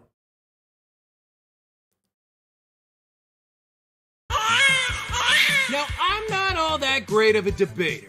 In fact, during my last debate, I made this genocide Vadim shows the whole convo. Uh-oh. denying farthead that you praised on your show do this. Palestinian faction that says from the river to the sea. The most popular faction in the Middle East. There's a pretty decent argument that I should just stick to scripted content. But then I've also managed to get under the skin of every single one of your sycophantic, propagandizing, human colostomy bag foot soldiers. So I think I can take you on. And you even said yourself. Now, Vadim, I'll tell you this. I'm here with open palms, open mind, in honor of the friendship we once had. I would love for you to call in at any time. Well, then, anytime it is, Ethan. Or more specifically, this Friday. Hey, it's Vadim versus Ethan Klein. Be there. Or be a pussy. I really don't know why he talks so big when we know what he's like when he does these debates, but I don't know. Maybe he's done more research. Another message for Cowardly Klein. So this is on the 20th. Hey, Ethan. And the DMs that in full context come after that. What the hell is going on? You said that I could call in any time on your show. And now you're going back on your word. You know what? You also asked me to come up with a single lie that you've told. Well, if you don't bring me on, then that would definitely qualify as one of them. So look, I'm here. I'm waiting for you to bring me on. Don't be a coward. Let's do this. Hey, Ethan, what the hell is going on? You said that I could call in any time on your show. And now you're going back on your word. You know what? You also asked me to come up with a single lie that you've told. Well, if you don't bring me on. Okay. That was another call out. He tagged like the crew as well, like Olivia, Star, AB. I don't know. Oh, Dan. Okay. But apparently Ethan was deceptive about the DMs. Ooh, shit. So that's what Ethan posted. You're going to roast me. Something came up that's serious. Da da da. Okay. Hey guys, I know you're going to roast me hard for this, but something came up that is serious and I have to take care of the situation. I really want to do the show, but I have to hold off till next Monday. Sorry for the inconvenience. Would that work for you guys? Ooh, 1 minute later as well. Ooh. He asked for a reschedule.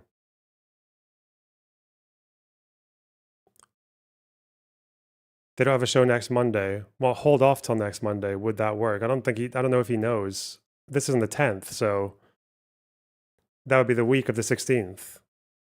So he could have done the week of the 16th. Ethan lost interest and actually made it look like Vadim was pulling out. They are on break. They weren't on break this week, though. It's on like Donkey Kong.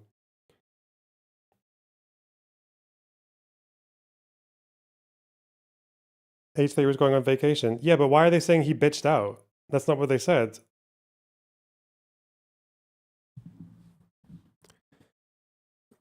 They said Vadim. So they didn't say Vadim wanted to reschedule, but we decided we were too busy this last week. They should have showed the rest of this. That's deceptive. There's nothing wrong with saying that. There's like, oh, it's our last week. We're really busy. And also I've lost interest. You can just say that, but they didn't say that. They only posted this.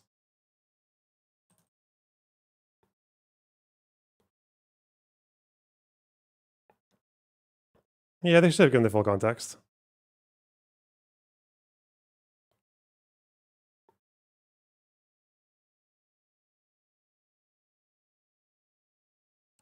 Yeah.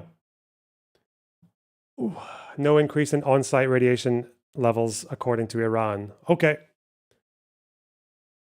There wasn't a show on Monday. He's saying hold off until next Monday. As in, I can't do until this day, but I can do days after Monday. So from the 16th until today, I guess, he was offering that he could do it. But yeah, like, so that's not really like, but if Vadim didn't respond, if Ethan didn't respond, then it makes sense for Vadim to say, oh, but you wussed out or whatever. That makes the video make sense. Let's be honest, Vadim was just going to keep rescheduling. How do you know that? Why do you think he would just keep rescheduling? Vadim has not really that much to lose by going on to H3. You understand that, right? It might hurt his mental health or whatever, but he has nothing to lose in the sense that everyone who thinks he's a moron will already do think he's a moron.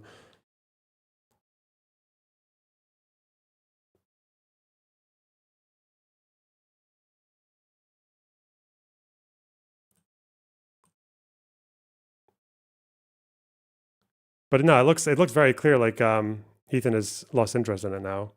But he didn't make it sound that way. Because that text isn't actually Vadim pussying out. That's him saying, because Ethan read that like he was saying, this is Vadim like bitching out and using a fake excuse, but he wasn't doing that. He was asking for a reschedule. Can you call Ethan and tell him to stop doing stuff like this? Yeah, it's disgusting, isn't it? I don't know, it's just kind of cringe. Bit cringe. But if people want to talk, they'll talk. They'll just talk. Oh no. And he's got a Queeman repost. Oh god, I'll bet Queeman's furious about that. I know it's me hard for this, but something came up. This is serious, and I have to take care of the situation. Now, come on. So no that's nonsense. The no nonsense Queeman. Let's go. Ethan's presenting us with. Okay, I don't believe Ethan shows any more DMs here. Uh-oh. So maybe we'll just quickly have a look over here. So this will incomplete DMs are always what red Ethan flag, shows. guys. What does Vadim show us? Holy shit, I can't talk right now. What does Vadim show us? Hey guys, I know you're going to roast me hard for this, but something came up that's serious. I have to take care of the situation. I totally want to do the show, but I have to hold off till next Monday. Ooh. Sorry for the inconvenience. Would that work for you guys? It's on like Donkey Kong. Now is there a response to this? But probably not. Yeah, literally a minute later, he immediately follows up with, I want to reschedule this for as soon as possible, basically. And bear in mind, this Wednesday, when Vadim... They said on the show that they aren't wasting... You guys are sidescocked. They also said, how are you saying that we wussed out when you're actually the one who pussied out because of this being a fake excuse? When, if it's a fake excuse, why would you ask for a reschedule?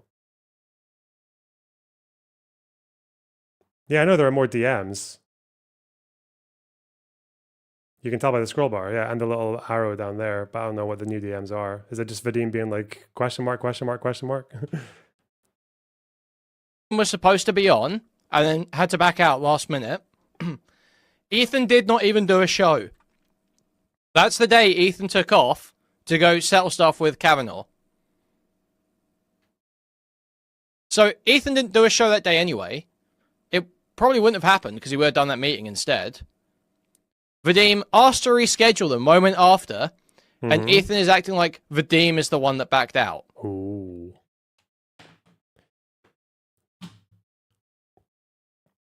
True. No nonsense. No bullshit.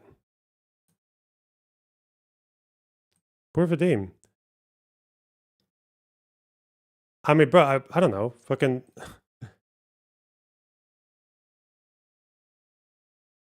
Hey, listen, okay? I know that, I know I don't have the same reach as Ethan, Vadim, but, if you ever want a substitute, you know, if you ever want, the next thing on the menu, okay? The cheaper option on the menu, okay? My door's always open. He knows that.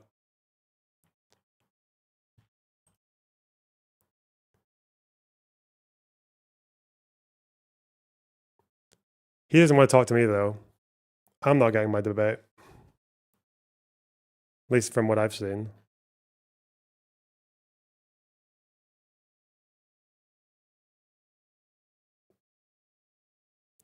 Why is everyone ignoring what they said in the show? Because what they said in the show is contradicted by the DMs or what they're implying, because I saw that DM and my first thought was, oh, Vadim is like actually going insane. He's like, he's bailed out of a debate and then accused Ethan of pussying out. And that's like a crazy thing. That's what I thought. That's what my impression was from that post. On in And your life. if you think anything otherwise, then yeah, you're lost. Okay, right? And he agreed. Okay. Then he messaged us the next day or the day after, and he says, first he said, hey, I was for Friday. I'm all good for Friday, but if... No, it was Wednesday. He also is saying... Okay, he says, also I'm good for Friday. Mm-hmm. So we said, come in on Wednesday. He says, if that's the case, please give me a heads up, blah, blah, blah. And then he says, June 10th. Same day. It looks like It was like later. Same day, later. but late in a big gap. We were planning to have him call on Wednesday. June 10th was the day before, I believe. Yep. He says, hey, guys, I know you're going to roast me hard for this. Out of the two, who's more likely to back out? Probably Ethan, because Ethan's not interested in talking to him anymore. But something came up. This is serious, and I have to take care of the situation. Now, he's right that I would have and should have roasted him hard for this. It's pretty pathetic after all the hubbub, all the calling out. He's got notes on notes when he's talking about me. He's pulling up notepads and flipping through and going through drawers of notes and all. He's an expert on the topic. It does look pretty pathetic, frankly, to cancel the day before. But you know what? Looks Okay, even... you're fucking retarded. Whoever said that, like, you need to see what's in the episode, cancel. Even though there's a reschedule 60 seconds after the cancel. Yeah, you guys, yeah, this is not an honest framing of the DMs. No way. Absolutely no way. What do you think that's saying? Like, come on. Fuck me, whatever. Listen, I will stand up for the truth, okay? And when I see a defeated, wounded, sleepless, wretched antelope in the fucking field, rotting with fucking gangrene, with his entrails spilled out, I'm talking about Vadim, okay? Sometimes you got to stand up for what's right. And what's right is that Vadim did not bitch out of that debate. He asked to reschedule. Ethan wasn't interested. Ethan framed it. Vadim's asking for a rescheduling as a cancellation, which it was not. That is, that's where we are. Okay? That's where we are. Even more pathetic. It's just a fact. Is to now pretend like I'm ducking him. I don't get it. It's remarkable. It's truly remarkable. And also, can you explain why it's so funny that he did that? Because I didn't know the lore. The taunt video is after requesting the reschedule. Yes. Because apparently, unless there's more evidence,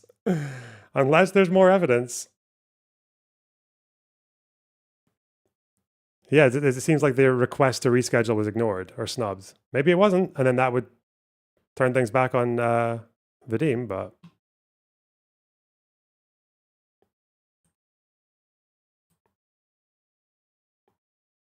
A staff member might have sent him that screenshot. Maybe, in which case the staff member is being deceptive. Yeah.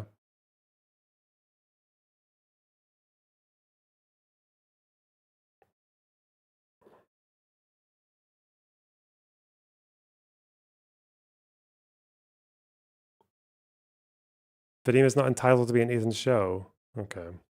I'm just needing you guys to know, okay, that I will burn every fucking bridge on my island for things that I think are correct. Even if it's as trivial as who canceled the fucking debate, okay?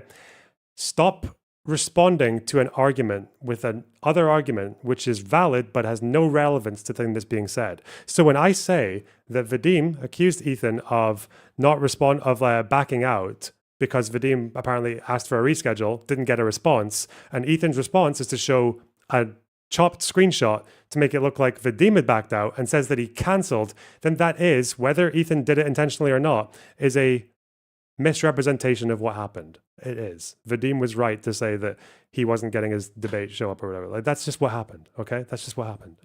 I don't know if Ethan chose... Now, Ethan saying he's got no obligation to bring Vadim in a show, yeah, that's true. That's not what he said. He said that he was going to have Vadim on, but Vadim cancelled. Vadim didn't cancel. He asked for a reschedule. And if you're going to say, I'm okay with sorry, you want to reschedule. This is my last week. I'm not going to waste it talking to you. That's fine. He can say that, but he didn't say that. He said Vadim cancelled. Okay? Fuck me.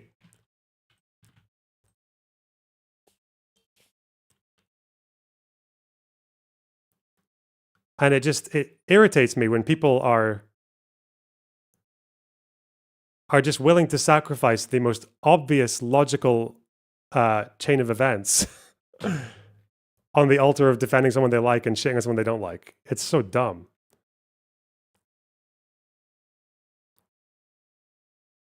He literally said that though after saying, accusing Vadim of canceling when he hadn't cancelled. I fucking hate you. I hate you both. I'm not even going to say your names, okay? You're dead to me. You scum of the earth, okay? You don't be like, hey, Vadim, sorry, what? You're accusing me of bitching out? Sorry, you canceled on us, even though here's an incomplete screenshot highly suggesting that you canceled on us. But also, I don't even want to debate you anymore anyway. Yeah, wait, what? That doesn't, just because you've said that second sentence doesn't stop the first one from being wrong. You understand that, right? Fuck.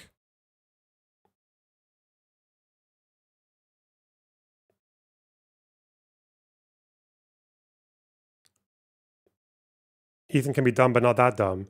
He doesn't have to be dumb. It can be that the screenshot was given to him by someone else who was communicating with Vadim. I don't know if Ethan was the one communicating with Vadim. In which case, whoever gave him the screenshot would be in the wrong. No? You guys are weird.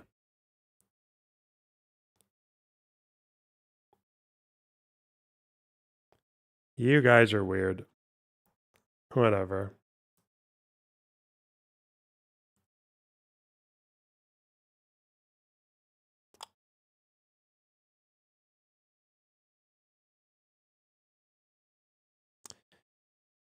Aye, thanks for the £5. You read the AI 2027 article, predicts progress in AI development, written by a team led by ex-OpenAI employee, well-sourced and terrifying. No, I will not think about AI. AI is not real to me. I don't care about it. It's just a meme. AI, to me, is just memes.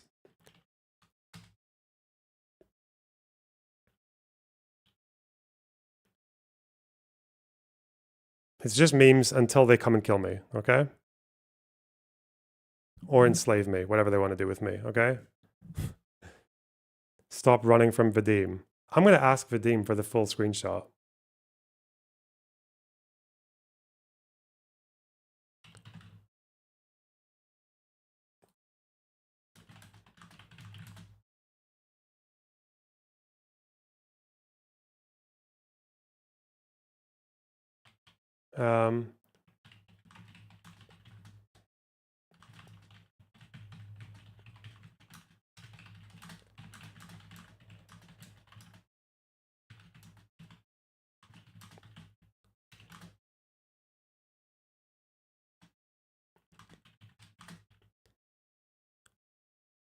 Can you DM Ethan? Yeah. Yeah, I'm gonna disturb his holiday to be like, listen, I need to get to the bottom of this. Who actually bitched out? Did you in fact falsely accuse Vadim of bitching out with a cropped screenshot? You fuck. That small, pathetic, weak, sleepless screen. I'm sorry. Okay.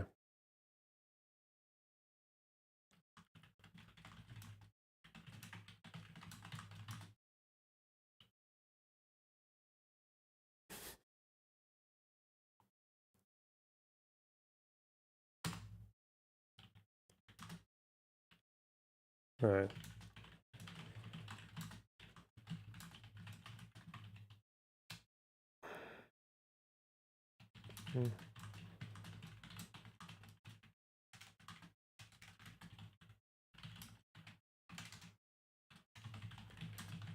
Grumble, grumble, grumble. Good.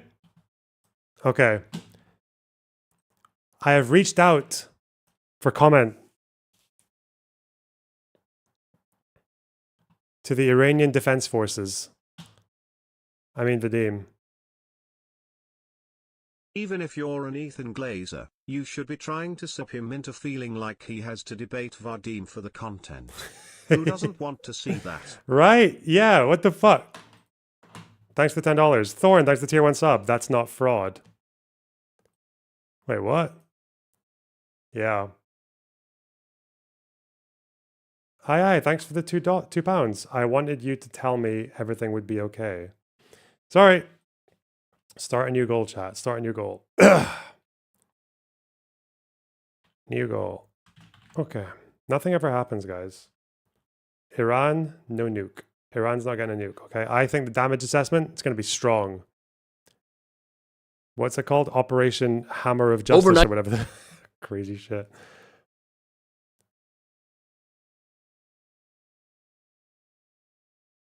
What's our boy saying? Overnight, the United States carried out a historic operation with aircraft striking 3 Iranian Wait. Yes, we'll watch nuclear this. facilities during Operation Midnight Hammer. Now, this appears to be the longest B-2 strike operation since 2001, and from what we know Wait, I'm going to speedrun this because I feel like I don't need to watch these if I've read the news on the day. Is he going to say something that we don't know already? I do like Preston Stewart, but he is also... I'm getting too comfortable. I'm getting too comfortable making him my shortcut for reading the news. Because when I read the news and when I read the updates and look at the relevant pages, I kind of know everything that's going to be in this video. So this is like my WoW streaming cheating mode by watching these videos. I don't know if I need to like do this react now because I don't think I'll have anything to say. What's this? came out and said, quote, "Today's aggression by the U.S. terrorist regime has led the Islamic Republic of Iran Yeah, I don't want to get sued now. We're going to be careful. within the framework of its legitimate right to self-defense to use options beyond the understanding and calculations of the aggressor front. And the aggressors of this land must expect regrettable responses." Now, there's a couple components when looking at what Iran might do here. They're going to drop some need to be considered. banger. The first and foremost, they're going to drop some fucking smash AI videos. Foremost are direct missile launches from Iran. Again, go back to when Trump authorized the elimination of Qasem Soleimani in 2020. Anyways, in that elimination, we saw Iran respond directly. There was a lot of looking at their proxies, seeing if some of To be fair, 90% of React content is blatantly copyright infringement. That's a really good tape, Amplifox. Where did you hear that from? What content creator has said that like 10 times in the last 48 hours? their allied forces in the region would try to do something, but Iran wanted to send a message in that case, so they fired missiles from their own territory against U.S. bases in Iraq. We have to keep an eye out for that. And what's notable right now is while we are seeing a decrease in numbers of missiles launched against Israel day in and day out, we are starting to see some get through, arguably more get through than were in earlier waves. Iran, for their part, is saying they're using some of their more advanced weaponry right now. Whether or not that's actually the case, those are their long-range munitions. Iran has, and this is a great graphic here from FDD, or Foundation for Defensive Democracies, that shows the ranges and the types of Iranian missiles. There are a lot of U.S. bases in the region that are well within range of some of Iran's short and medium range missiles. Okay. There's quite a bit of variety. 2,000, 3,000 kilometers. Okay. Those are ones that cannot reach Israel. Yeah, and they there's can't no reach America. indication right now that they are running low on some of those It's shorter like when you got Ted Cruz saying, yeah, they could send those missiles over to us. Like, no, they can't. Stop. range munitions. So we have to keep that in mind. Another big one here is Iran trying to close the Strait of Hormuz. Alongside that, they've threatened in recent days that they would have the Houthis shut down the Bab el-Mandeb Strait, so 2 major shipping hubs here. Now, any sort of shutdown of the Strait of Hormuz, which historically has been done with naval warships and mines, but I would argue right now could probably be done with drones more effectively.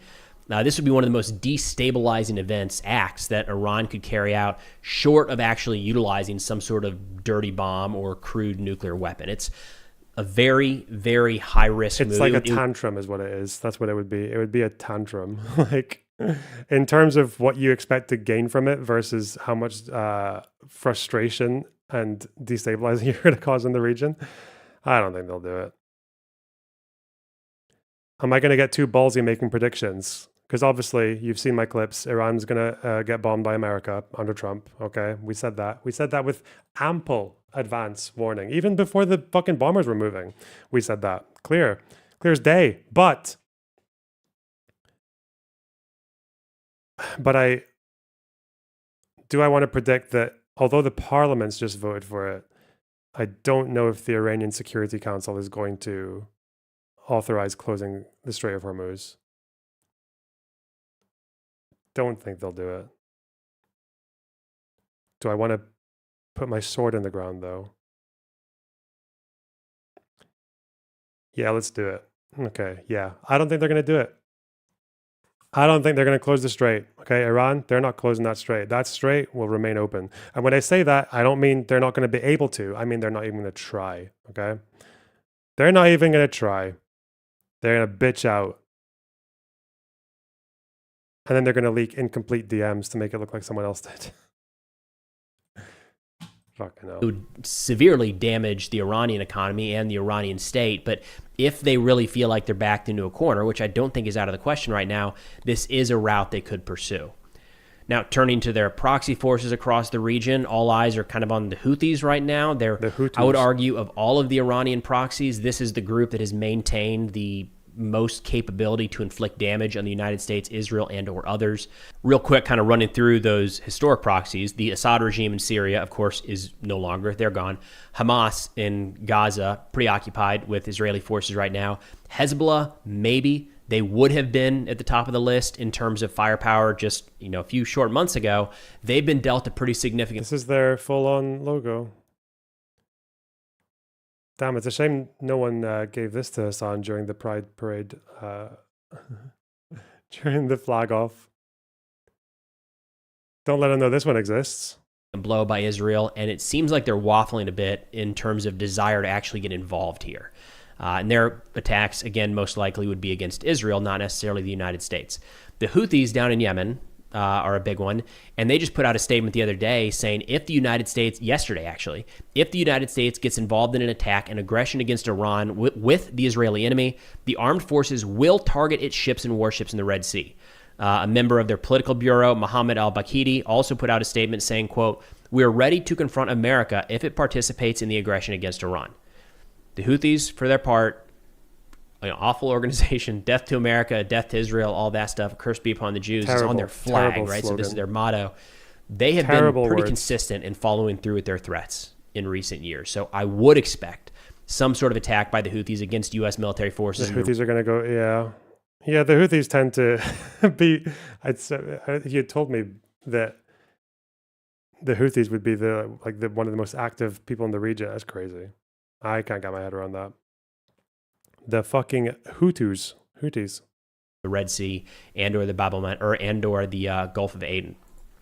Then turning to the proxy forces in Iraq and Syria, there has been a drawdown of U.S. forces in Syria recently. We do still have... What is this? Is this proxy forces, Shia proxies in Iraq and Syria? Mostly Iraq, right? Is this their logo? Is this an Iraqi proxy?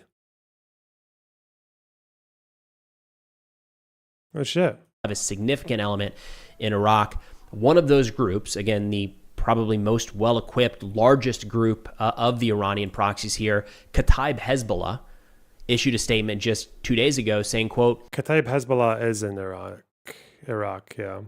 "We affirm and more clearly that if the United States enters the war, the idiot Trump will lose all the trillions he dreams of seizing in the region. Without a doubt, America's bases in the region will turn into duck hunting grounds. Shots the Strait fired. of Hormuz and Bab el-Mandeb Strait will be closed, and the oil ports in the Red Sea will cease operations, not to mention the surprises that may befall its aircraft in the sky."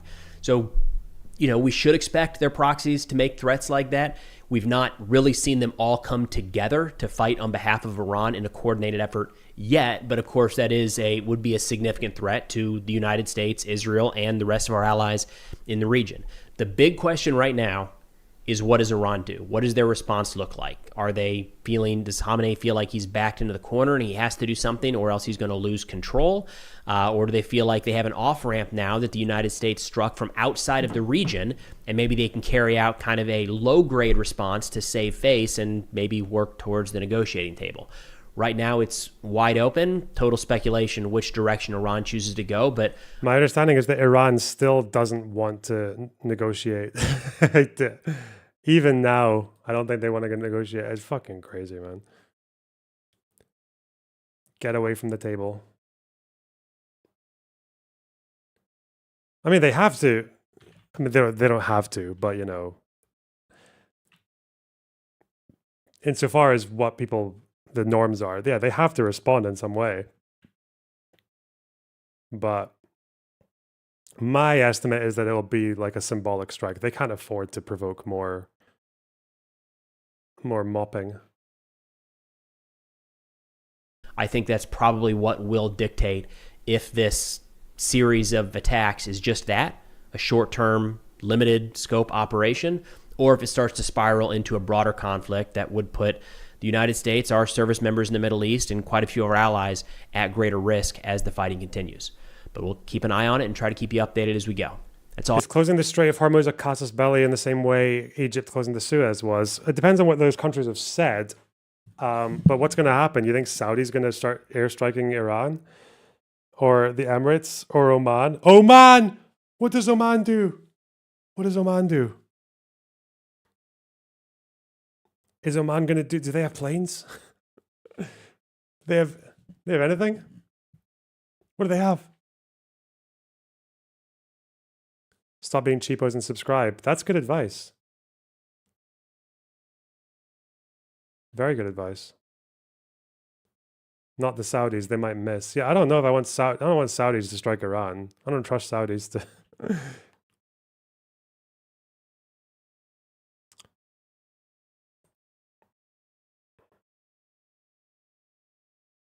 But yeah, it looks like I do wonder. I was thinking about this. Is it a smart move that they have, if they say they've been able to target the Ayatollah, and assuming that's true, they've decided not to strike him? Is that? I think that's a good idea, but I can't really briefly summarize why. There's something to be said about regime change and how you can't force it from another regime like you did in Iraq, right? That doesn't work in this region. But you also, I don't think, can just bomb the existing leader and kill them and just allow the power vacuum to gape open, and then just the people on the ground in the country just decide they have to scramble together to figure out how to fill it, because that's dangerous. It would also make the IRGC like a lot more can you imagine the IRGC without the Ayatollah and the youth who are also the most radicalized members of the IRGC with all the weapons and charged with keeping the peace on the streets trying to quell protests? Like they would gun down like fucking, there'd be like a coup, right? Yeah, there would be so much violence if that happened. So I think the idea that like it really does need to be a popular uprising from the ground up to have any chance of success. It's just my feeling on it, but don't know. I don't know enough about the history of overthrowing tyrannical governments, what works, what doesn't, and also why Iran is different from, because I think Iran has had a history of pro-democratic movements in the past, more so I believe than most Middle Eastern countries, like most Muslim countries, but again, I just need to do more diving. Silent Resident, thanks for the tier 1 sub. Ugh. Shall I read this article? I'm going to order food as well because my fridge is empty right now. I am at that stage. And I just found a place that does what looks like pretty banging shawarma. So, Do I want the cheap one or the more expensive one, though? Do I want it without the wrap? With rice instead of a wrap? That's definitely better for you. I think I'd rather rice than a wrap. Yeah. Mixed, obviously mixed. Gotta get mixed. The fuck? This is such a cool looking box. Do I want rice and hummus or rice and... Okay. Yeah, that's my rice. There's that. Sauce pot. Garlic sauce or tahini sauce? Is tahini sauce good? Tahini sauce.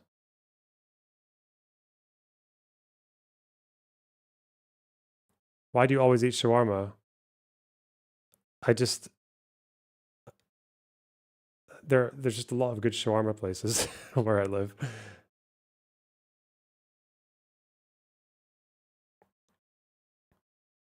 I think I'd rather garlic than tahini sauce.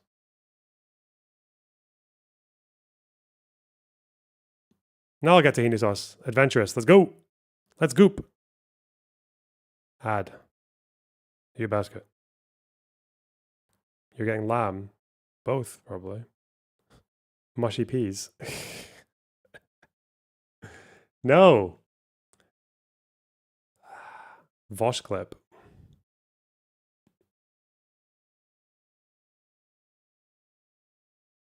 Is the Iranian nuclear project a real concern? I'm not concerned about the Iranian nuclear project because I'm a supporter of global jihad, all right? Maybe you should be concerned about it. We don't know how far along they were. They were probably decently close, but again, I trust them with a nuke more than Israel. Okay.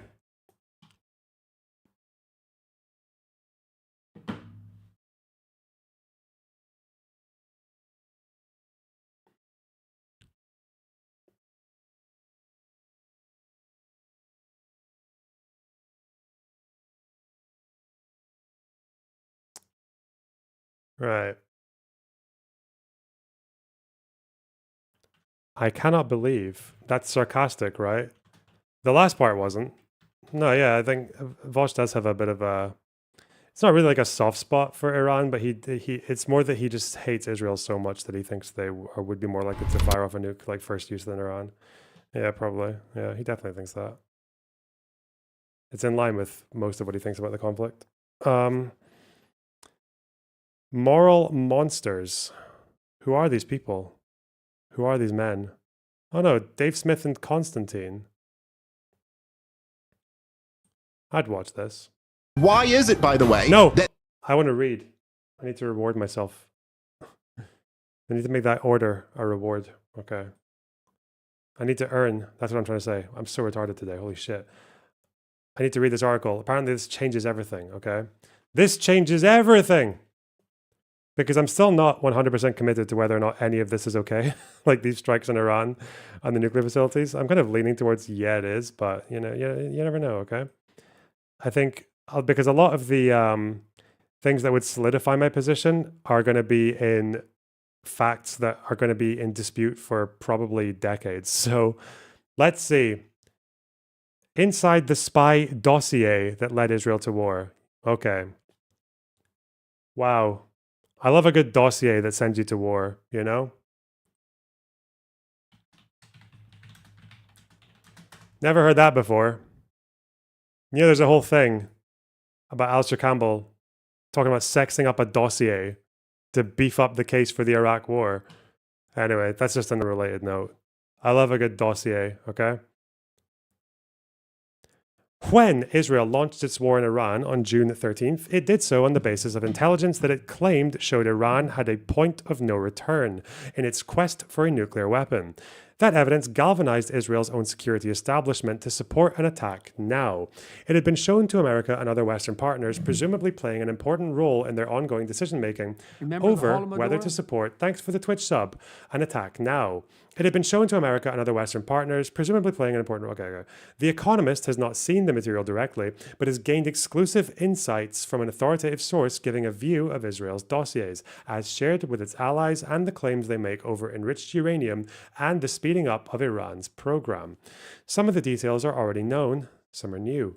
These claims are proving contentious, with the intelligence services of some Western countries cautious about the imminence of the Iranian threat and signs of divisions within President Donald Trump's administration. Our report provides context on these disputes. Oh. What do we think? Is this going to be a dossier or a non-dodgy? A dodgy dossier or a clean one? Silent Resident and Tough Mittens, thanks for the tier 1 subs. I really appreciate that. Wow. Oh. We understand that the information presented by Israel includes a detailed account of a recent, more urgent push by Iranian scientists towards weaponization or the creation of an explosive nuclear device. Why are people going to Twitch to sub to me? What the fuck? Is that because I said you should sub?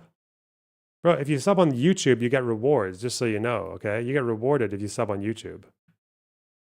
Why would you not? Wait, get away. That was accidentally opened. I'm not going to play video games. Fuck off. It's Twitch primers. I know it's Twitch primers, but I was like, sub on YouTube, goddammit. What the fuck? You got a cute name. You got a colored for your name, and you get to use the emotes. God. They want to support Clancy. True. We understand that the information presented by Israel includes a detailed account of a recent, more urgent push towards weaponization. Okay. The dossier provides two key pieces of reported evidence for this claim. The first is that an Iranian scientific team has squirreled away a quantity of nuclear material of unclear enrichment status that is unknown to the monitors of the IAEA. A UN watchdog on June 9th, the IAEA assessed that Iran had official stockpiles of over 400 kilograms of highly enriched uranium. The second piece of reported evidence is that the scientists have accelerated their work and were about to meet commanders of Iran's missile corps, apparently to prepare for the future of mating of a nuclear warhead with a missile. They were about to meet commanders of the missile corps. Ooh. Okay. See, this is the kind of thing that's going to be disputed for decades, right? We're just never gonna. Okay. Ray, thanks for the $36.99. How likely do you think Iran blocking the strait is? I think it's less likely. I think it's less than 50% chance of them doing it. I don't think they're going to do it. It's just another. You won't get away with this one.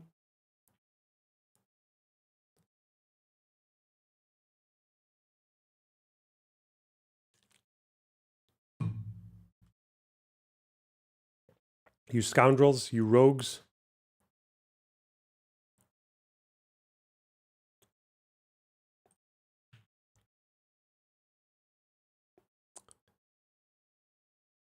Much of Iran's previous dabbling with research and activity related to nuclear weapons was in the public domain already.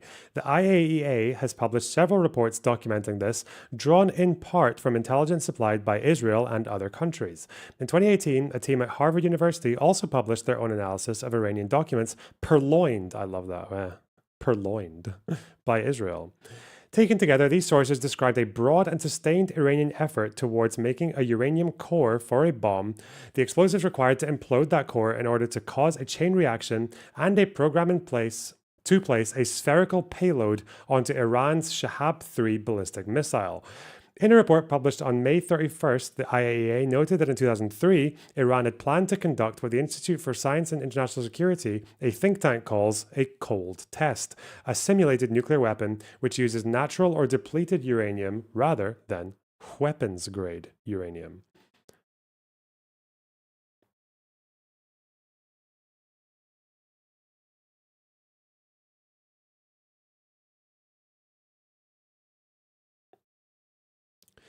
Israel's intelligence assessments repeat some of this information. They allege that a cohort of Iranian scientists have been working on overt and covert weapons-related research for years. The effort was originally part of Iran's formal nuclear weapons research program known as IMAD. That it shut down in 2003, probably because it feared an American attack. Well, the scientists' ongoing work is thought to be carried out under Iran's Organization of Defensive Innovation and Research, also known by its Farsi acronym SPND, under the cover of activity in fields like COVID-19 vaccines and laser technology. One of a smaller number of non-scientists who were aware of the work was Major General Mohammad Bagheri, who, as Chief of Staff of Iran's military, had oversight of both the regular armed forces and the IRGC.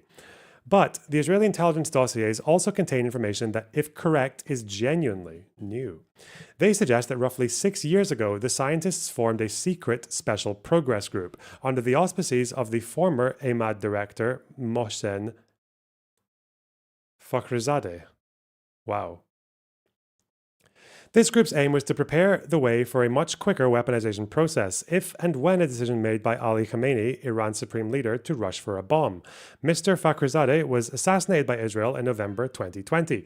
On June 13th, in the first hours of the war, the Israeli government published slides describing the backstory.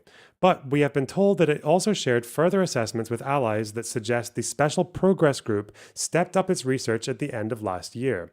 Iran had a new incentive to advance a bomb. It was reeling from the limited impact of the missile attacks on Israel and the depletion of its air defenses by Israeli strikes on October 2024, and it was facing the collapse of its proxies, Hamas and Hezbollah, in Gaza and Lebanon. Ooh.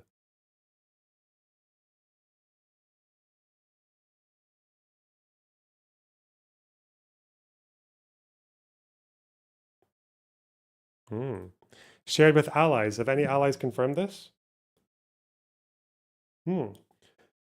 Lastly, Israel's intelligence states that a meeting had been scheduled between the scientists and commanders of the IRGC's Air Force who are in charge of ballistic missiles.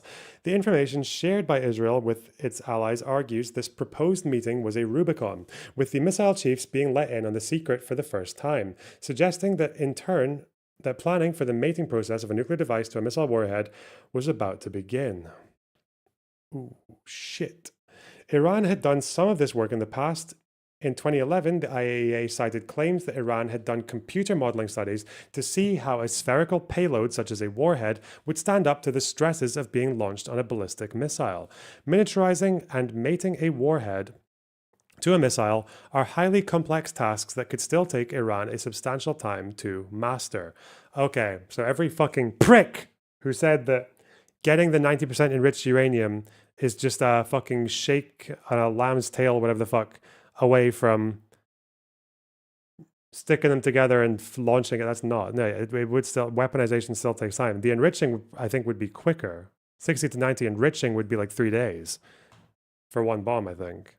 That's what the IAEA said, I think. But weaponization from then on might be different, yeah. Sticking them together.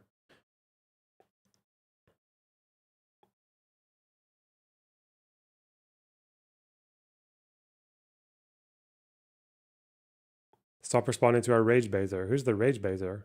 Do we have a rage baiter in chat? Who's the fucking rage baiter?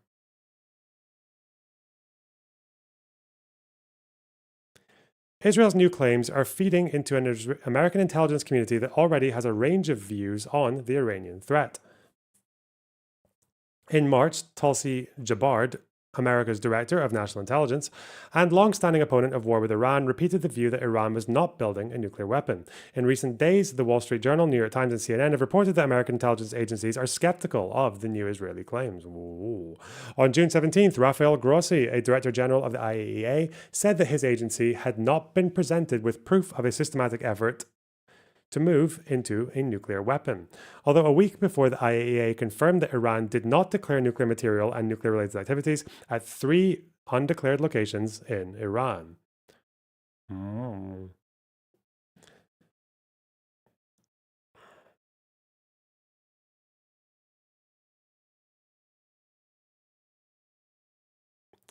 Mr. Trump may nonetheless have been influenced by the Israeli view. On June 17th, he declared, "I don't care what she said," referring to Ms. Gabbard. "I think they were very close to having a bomb."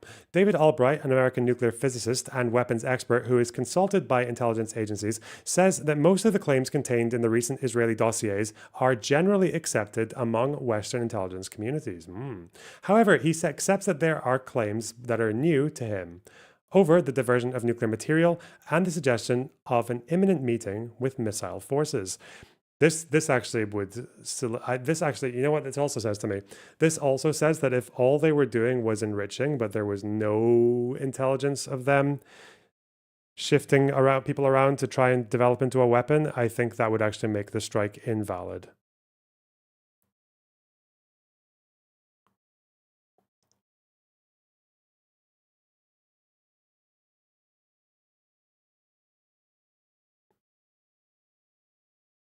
No?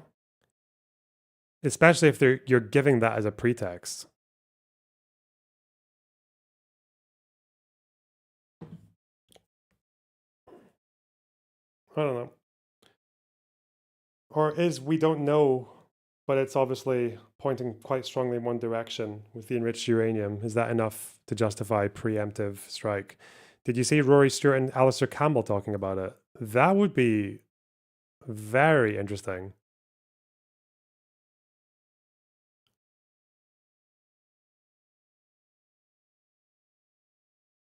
That would be very interesting. I know there was an SISS or whatever fucking, there was some report as well that said that the whole idea that they were doing it just for bargaining power is stupid, because if it was to show that you could do it so that we can get to 6%, then why do you need to keep on increasing the quantity? Like, why don't you just enrich like 1 kilo or like a couple of kilograms and do it that way?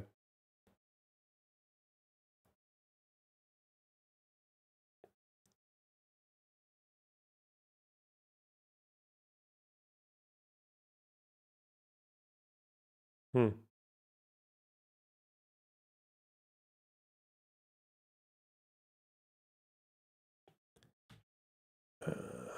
Did you watch Hassan's reaction? Do I have to?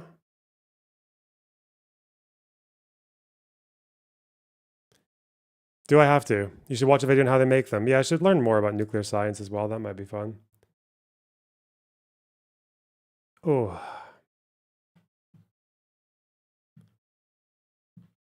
Let's see. Seems that we can keep our viewers without doing that, which is nice. That's nice to know. If you want to get sued, true. Okay, where are we? Claims that are new to him, diversion of nuclear material and the meeting. Okay, that's it. Okay.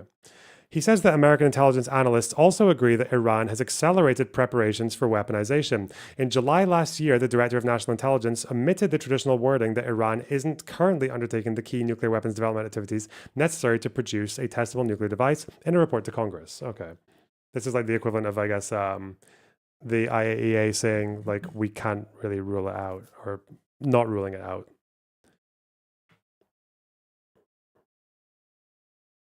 Israeli guy is on his phone as Russia talks at the UN Security Council. Rip. Huge rip. Assuming Israel's dossiers are factually accurate, there is still room for what Mr. Albright calls the interpretation of the facts. Even if American analysts accept that Iran has the intent to pursue a bomb and has accelerated its push, they may disagree that it has crossed a threshold or that the threat is truly imminent. Meanwhile, the Israelis, he says, may think it's a bit faster and worry about their own ability to detect and act in time. Israeli officials used to present their assessments of Iran's nuclear push using timelines measured in months and years. Since the war began, they have talked of the point of no return, a moment at which Israel would no longer be capable of halting an Iranian dash to a bomb. Netanyahu's prime minister had spent decades warning of the threat from Iran. That means confirmation bias is a risk, but the stance of Israel's intelligence community is unified and consistent with the government's view. Perhaps it has been put under political pressure, but it has clashed with Mr. Netanyahu and other prime ministers on the nuclear file in the past. Now it backs the war. Oh, is this why, like, this is why Netanyahu is saying they're going to get nukes in 3 weeks, which, well, condemnable, whatever, on his part, is not a good argument, because obviously it doesn't matter what Netanyahu says. It matters if, for example, the IAEA is saying different things now, and if America is saying different things, and if Western allies are saying different things, and if Iran is doing different things, and if even the Israeli intel community is no longer at odds with him when they used to be. Yeah, that's all significant.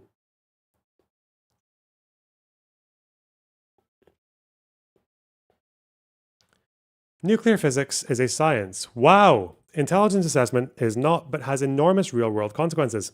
In 2003, America and its allies went to war in Iraq based on faulty assessments of its alleged weapons of mass destruction. In the opening strike of the war on June 13th, Israel assassinated key scientists and officials. Nuclear facilities have been bombed. The Israelis claim they have removed the imminent danger of Iran dashing towards weaponization. Still, setting Iran's nuclear program back by years also depends on destroying or at least inflicting significant damage on Iran's main underground uranium enrichment plants in Natanz and in Fordo, which has not yet been hit. Trump may decide this is a job for America, whatever his spooks say. Well, okay. Relevant article. Good article. Thank you, David. Thank you. Very relevant article. Economist article about Israeli intel. Ooh. Lots of key points in there. Huge. Big fat.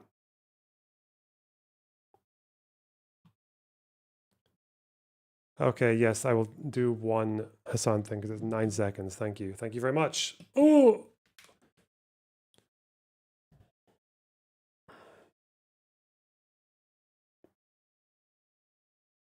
Elected. Not that it matters because Donald Trump is currently the president, but yes, I do think it would have happened if Trump wasn't elected as well. Saying as Ali's Do you think this would have happened if Trump wasn't elected? Not. Okay. He really does have to say that for absolutely everything now, doesn't he? There's nothing Trump does.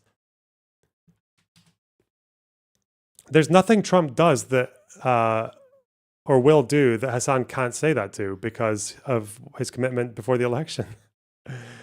It's like fucking Trump is literally rounding up queer people into fucking concentration camps. And Hassan's like, you think Kamala would have done this too? Yeah, I absolutely think that Harris would have done this too. He has to say it for everything. Tariffs as well, I guess.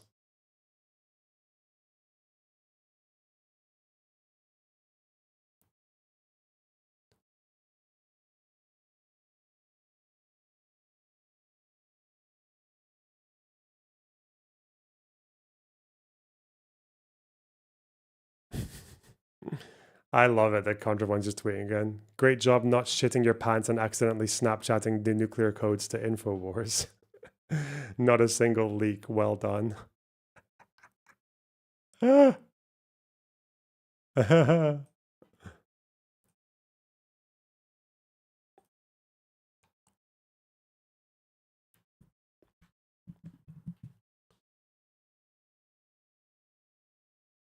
The thing is, it would be a good strategy to leak it to InfoWars because no one would believe it, right?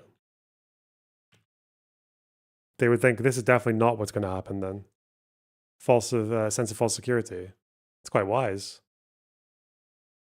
I'm surprised Intel hasn't done it in the past.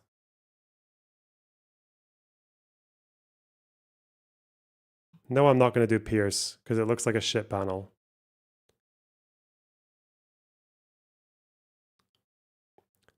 Didn't this leak before? I mean, they were literally moving the bombers in fucking broad daylight, right? They could have been more secretive about how they were doing it, but they didn't. They were just like, yep. Which is, I don't know, disrespect. Like, what can you do to stop us anyway? Get fucked.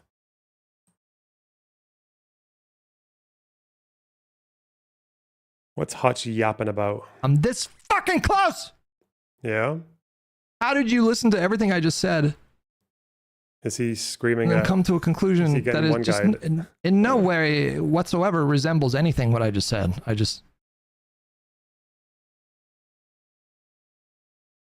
And of course, the opposite is true as well. Like, the flip side is true too. I mean, are you saying that people should just blindly vote for the progressive in every single election all over the country? Really? Like, Poor Hutch. Imagine getting one guide. Never happen.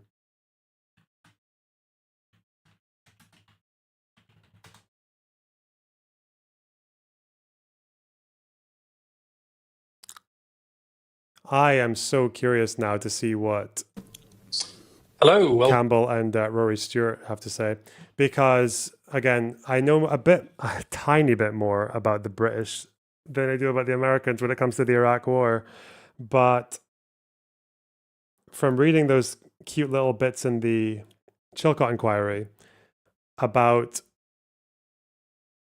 someone going to British intelligence and saying, yeah, Saddam Hussein is developing nerve gas weapons and they're going to be delivered in a device which is made up of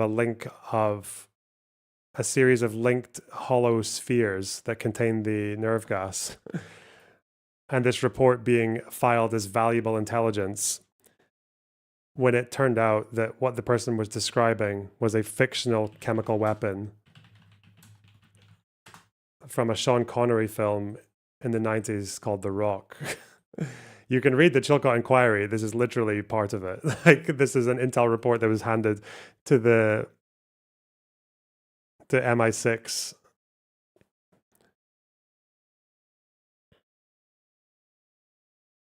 The green stuff. Obviously, you don't normally put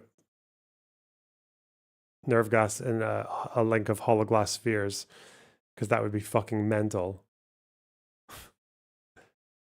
And it was filed. It was described as valuable intelligence. So there was a couple of vehicles that they said were being used to produce chemical agents, but they were actually just being used for artillery balloons. And it was kind of obvious that they were like there. So the point with Iraq is that there was lots of shitty intelligence that was given to politicians and people at the top who just wanted any fucking excuse to go into Iraq. I still don't know why. I don't know why they were so intent on regime change in Iraq and toppling it. I don't know why. Dave Smith told me that it's because an American general was approached by a Jewish dude in the 90s with a list of 7 countries to invade in a year or 5 years. And obviously they did that plan, although it took them 25 years. And America didn't actually do the same thing in each of these countries, far from it. In any case, I think this is kind of like the idea is that it was a lot of like fucking sexed up evidence that wasn't actually worth the paper it was written on. But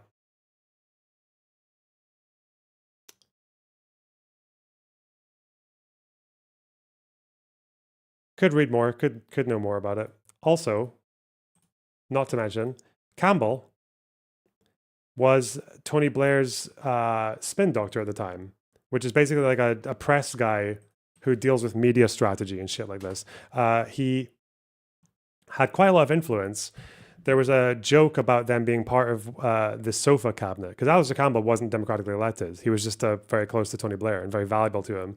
And they would often sit on the fucking couches outside of the cabinet built room where they would just talk. And apparently a lot more decision making was taking place at this place rather than actually in the cabinet itself. So yeah, he's kind of seen it like they called it the sofa cabinet, but kind of like Elon Musk character in that sense. But Mario Sharks, thanks for $5. And he was also behind what was called the Dodgy Dossier, the dossier which was reportedly sexed up by Alistair Campbell to strengthen the case for the Iraq War. But we'll see. So it's just very interesting what he would have to say about all this from Israel. Hello, welcome to an emergency episode of The Rest is Politics with me, Alistair Campbell. And with me, Rory Stewart. And I'm in Cyprus and Rory is in London. But I think we both decided straight away this morning, having said last week that we weren't going to just jump every time Donald Trump did or said something newsworthy into emergency podcast mode, I think this absolutely justifies it.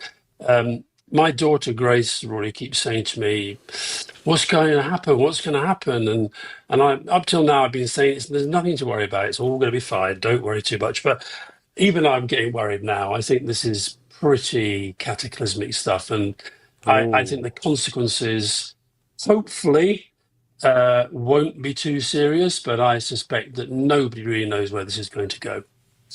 Yeah. So, Alistair, I think that's you've put your finger on it, haven't you? So just a quick reminder.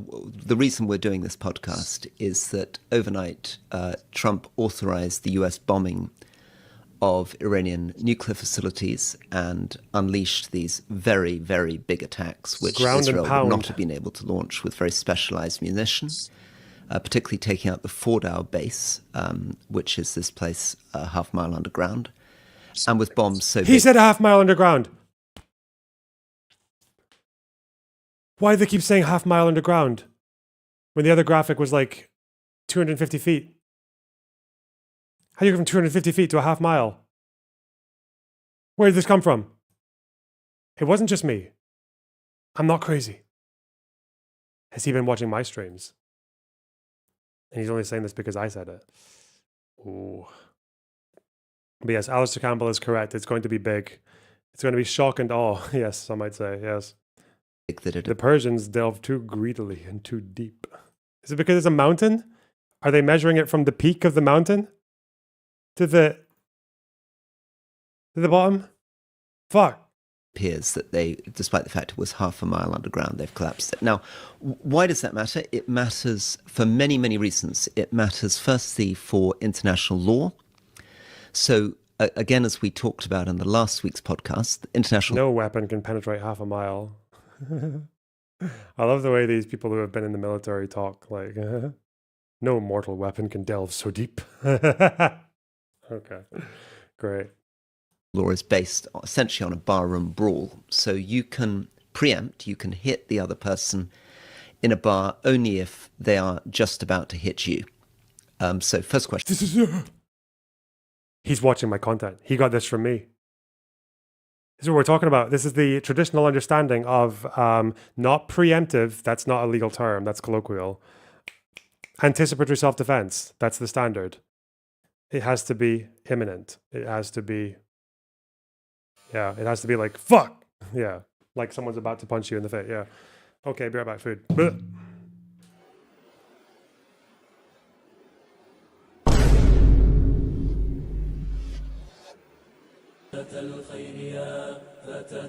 Oh!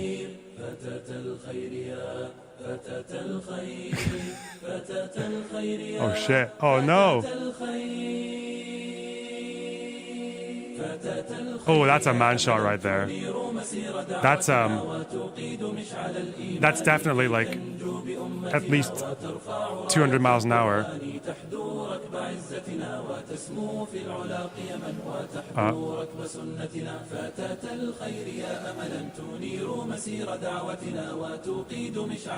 Oh! Ooh, that's a high testosterone strike if I ever saw one.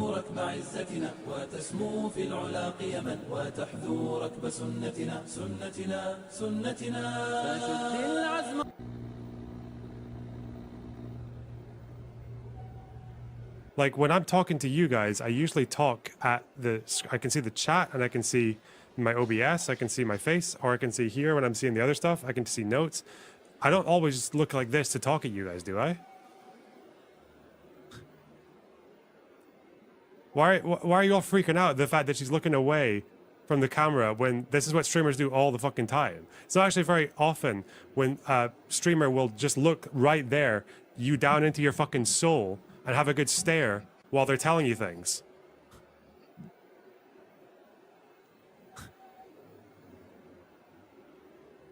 Would you prefer that? Would you prefer that I just gave you a good fucking... gave you a good little checking out before I tell you what's what about international politics and history and the Soviet Union? What?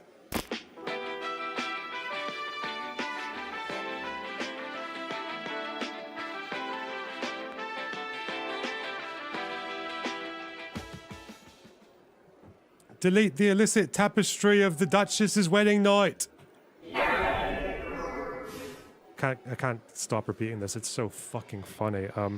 That in the Soviet Union, which I know at least a couple of these guys have a lot of sympathy for. Actually, maybe all of them. That one of their mental health diagnoses was sluggish schizophrenia. One of the symptoms of which was delusions of reformism. So I guess that's what I'm exhibiting here, you know? Where is it? Is this one of those PDFs that doesn't let you do the thing? 2021?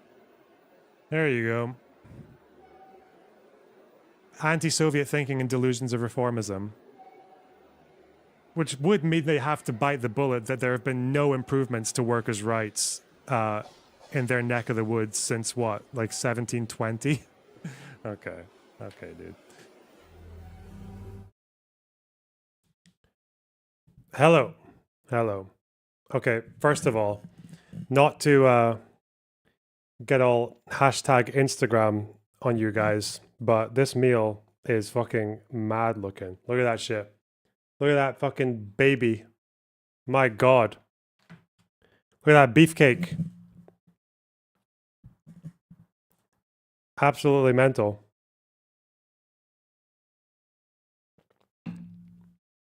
Oh, yeah. Okay. Also, it wasn't that expensive, but it was slightly costly. And it wasn't like... It's not like buying a fucking cocktail in America, but in Miami. But shit. Not bad. Also, what was he saying? He was saying that like the way it works is that you're only allowed to hit someone in a bar if they are pretty much immediately about to strike you. So you can't just be like, this person's going like, hey, put him up, son. Let's go. Oh, we're gonna have a rumble tumble. Let's go. Like from like halfway across the room. But if they say that and they come up to you and they're like, then you can obviously preemptively. And I think it's the same with international law for preemptive strikes, for anticipatory self-defense. Because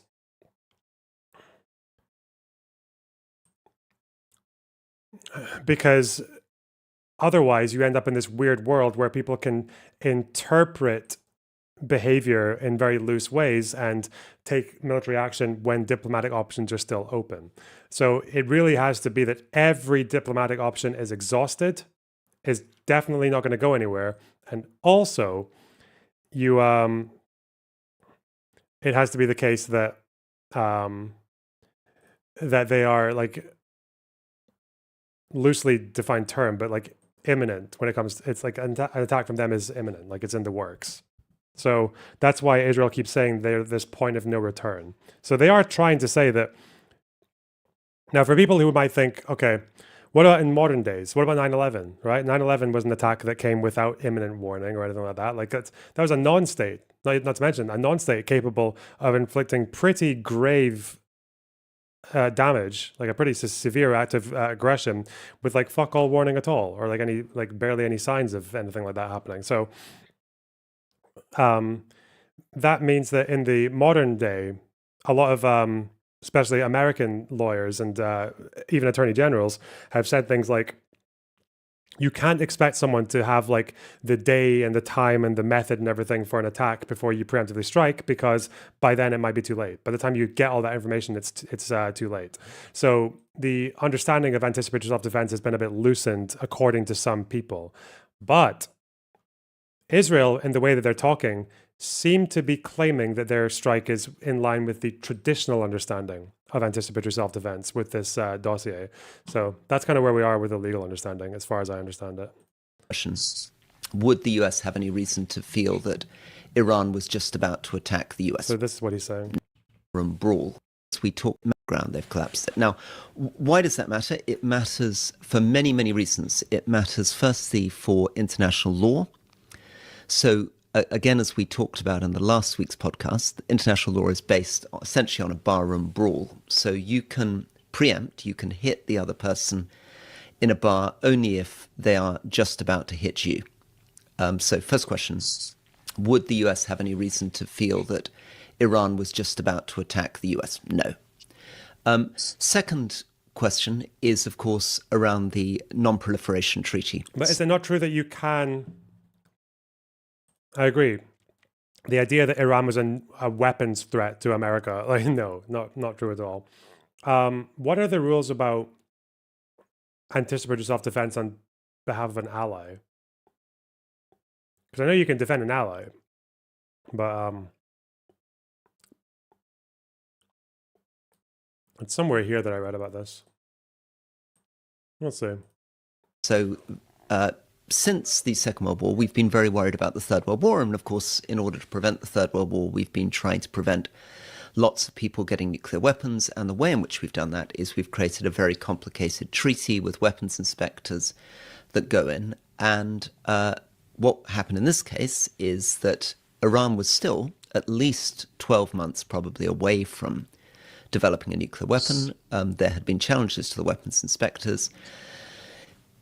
But that process was not allowed to play through. Israel struck, and then Trump said, well, we'll go back to the negotiating table. And before anything could happen on whether or not Iran was going to return to the negotiating table or not, Trump has now struck. Back over to you.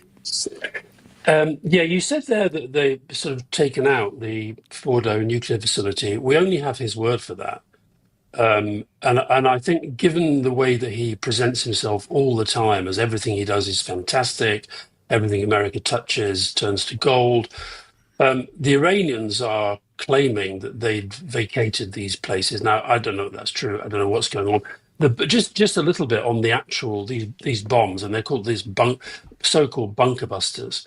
And it is quite an operation because it seems that very few of these famous flight trackers picked these up. And we're talking about a 37-hour flight for some of these planes. So several refueling missions en route. From their base in Missouri.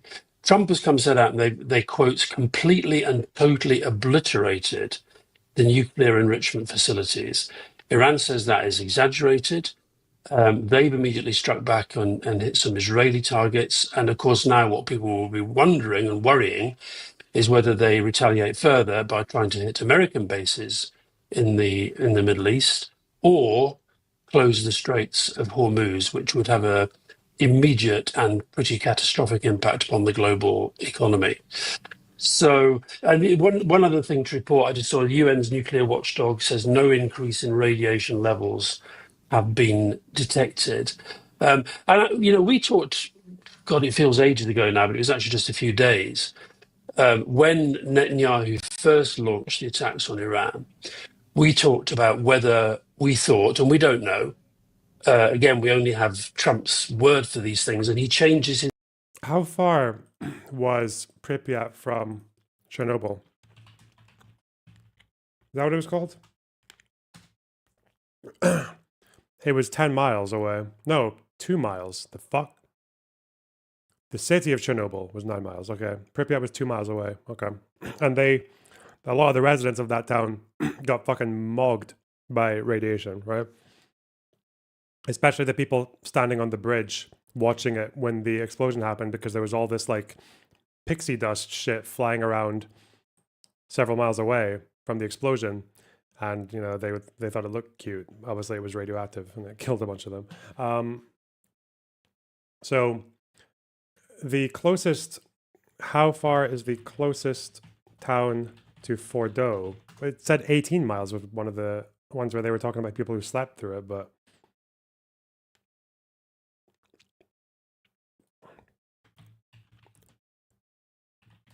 what's the closest town to the Fordo plant? I heard the glow was pretty. Well, yeah. Radiation, bro.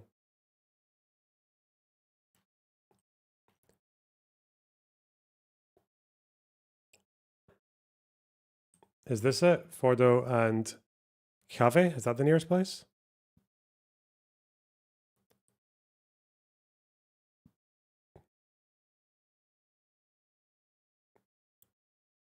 I mean, it's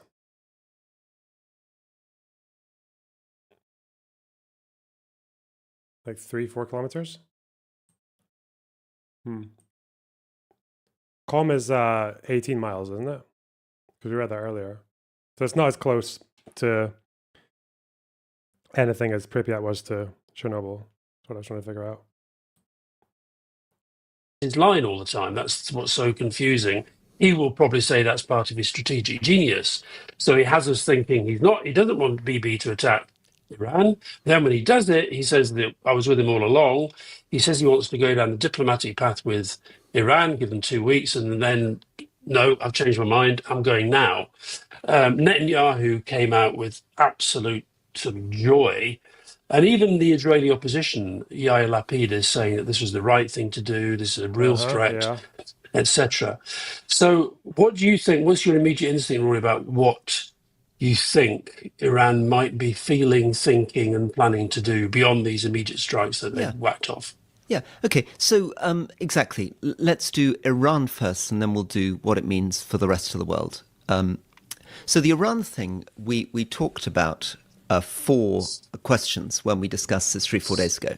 And the questions were, firstly, can it be done? You know, is it possible to wipe out this nuclear facility?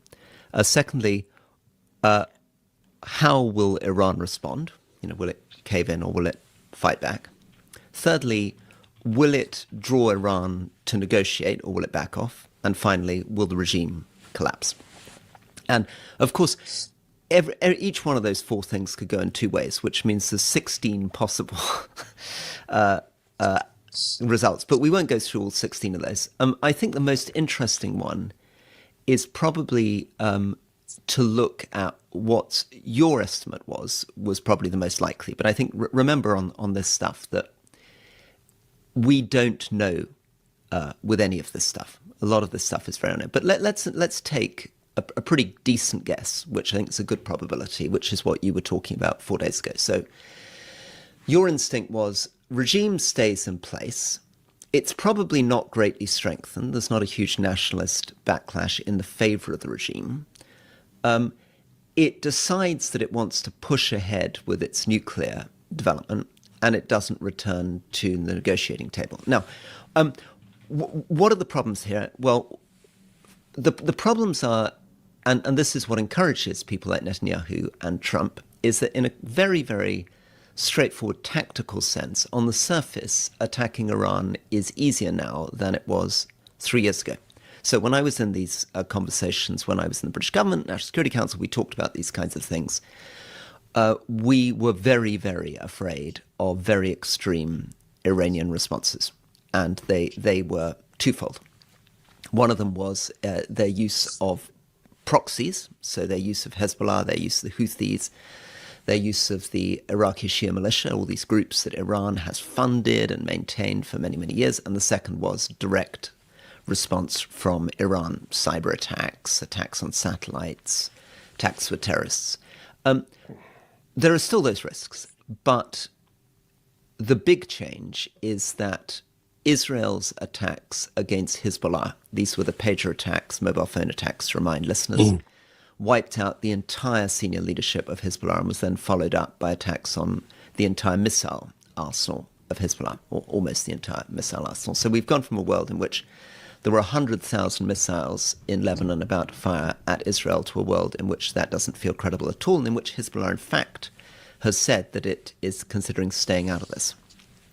And on the Iranian side, it looks as though their air defenses haven't worked, and the regime is in a much weaker situation. It's extremely unpopular. I was talking to someone yesterday who's just come back from Iran about how much contempt there is for the regime. So that's the pure kind of tactical sense, and that's what will have encouraged Netanyahu and Israel. However, the big however is there's still an incredible amount Iran can do to strike back, should it choose to do so. So it could close the Straits of Hormuz. It could launch cyber attacks against general infrastructure in the US and elsewhere. It could attack other Gulf countries. It could mount terrorist attacks against US allies around the world. And ultimately, I suppose it could deploy troops across borders. So anyway, I'll pause on that. Over to you. Let's just look at the issue of the Straits of Hormuz. So a couple of days ago, a member of the National Security Committee in Iran, a guy called Behman Saidi, said, quote, closing the strait is one of the potential options. There was then another lawmaker, Ali Yazdikar, who said Iran will continue to allow free shipping in the Strait and in the Gulf so long as our vital national interests are... So they're not going further into the international law agreement. They're just going straight from the... They're just going straight into the Strait of Hormuz. That's interesting.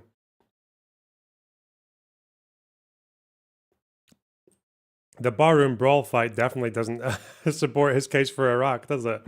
Oh, God.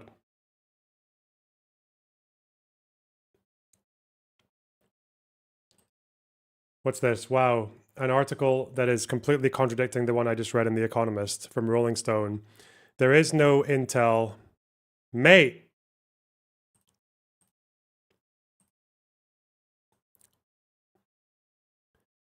There is no intel. Trump attacks on Iran were based on vibes, sources say. Okay. Good. Let's save that one for later, shall we? Add it to the pile.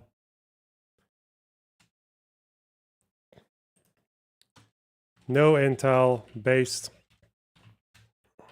on vibes article. Good. Good.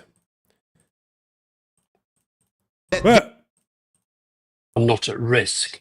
If the United States enters the war in support of the Zionists, Israel, it is the legitimate right of Iran, in view of pressurizing the US and Western countries, to disrupt their oil trade's ease of transit. And it's very interesting, a guy called Spencer Hakimian, who's apparently a hedge fund founder, and a sort of absolute far-out capitalist, but not a fan of Trump. And he's on social media this morning saying that the most escalatory thing to do is not to bomb American bases, but to close the strait. And he then posted a picture, and all of us, by the way, should be aware of misinformation at this time, because there is tons of it out there. Not least, there's been some extraordinary fake video circulating already of the sort of damage done on both sides. But he posted a picture of 50 large oil tankers that he said, according to this graphic, was scrambling to leave. and said it looks like the oil industry is expecting the strait to be blockaded. Other people were saying things like that, you know, it's not as easy to close it as you think. Added to which it will not be good for regime survival because it will hit them as well. So I think we're talking about something like 20 million barrels of oil a day that go through this between Oman and Iran. And so I think that they will feel. I was talking to somebody yesterday who has been in discussion with the Iranians and who. Rubio said Intel is irrelevant. Based. I don't think they're going to do it. If they do, it's just a tantrum, okay? But I mean, that's maybe what Iran's good at. I don't know. I don't know. I don't think they'll do it. We are in the midst of an historic operation Rising Lion. IDF statement. In one of the most complex and ambitious missions the IDF has carried out. Let me be clear. The Iranian regime is responsible for the war that has raged for over 600 days. From Gaza to Lebanon, from Yemen to Tehran, the Iranian regime has spent years fueling terror across the region. And now, the cost of their aggression is being felt on their own soil. Last night, the US military struck nuclear sites in Iran. These actions mark a crucial step stopping the Iranian regime's aggression and its ability to pose a threat to the region and the world. The regime's ability to threaten Israel is being dismantled piece by piece. Even while operating 1,500 kilometers away in Iran, the IDF is operating day and night on multiple fronts to achieve all objectives of the war. Last night, in a joint operation by the IDF and ISA, the bodies of 3 Israeli hostages were recovered from the Gaza Strip.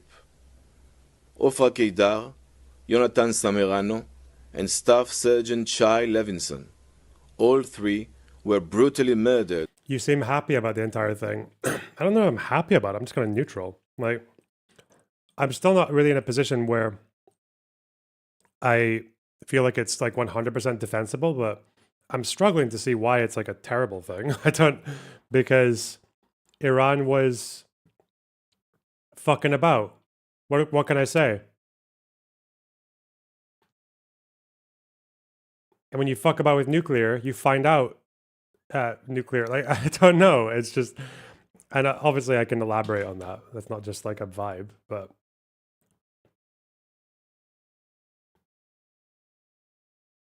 I think a lot of the like deciding factors will be based on, again, I keep saying this, a lot of the deciding factors over whether or not this was like the morally right thing to do at this particular time is based on intelligence that probably no one is going to agree on for the next 20 years. So what do you want me to say?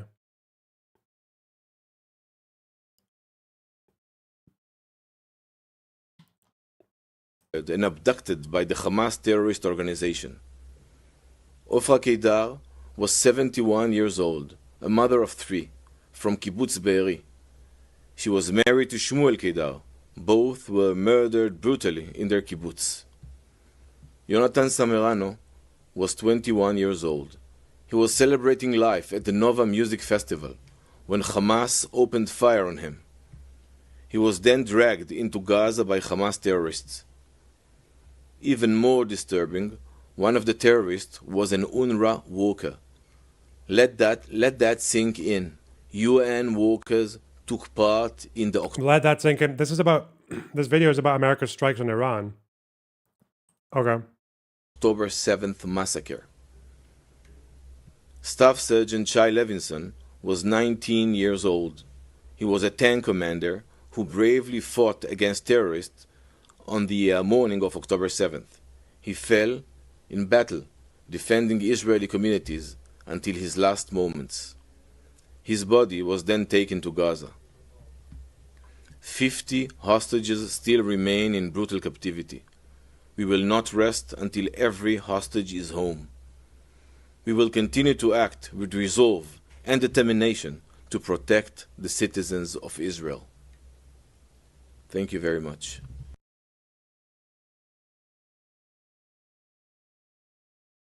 Wow, let that sink in, guys. What a useless statement. Bring back Hagari. Boycott the IDF propaganda page until Hagari's back. Fuck that. Who got the impression that one, they were pretty philosophical about the Americans getting engaged, not convinced that they would do so much damage, and also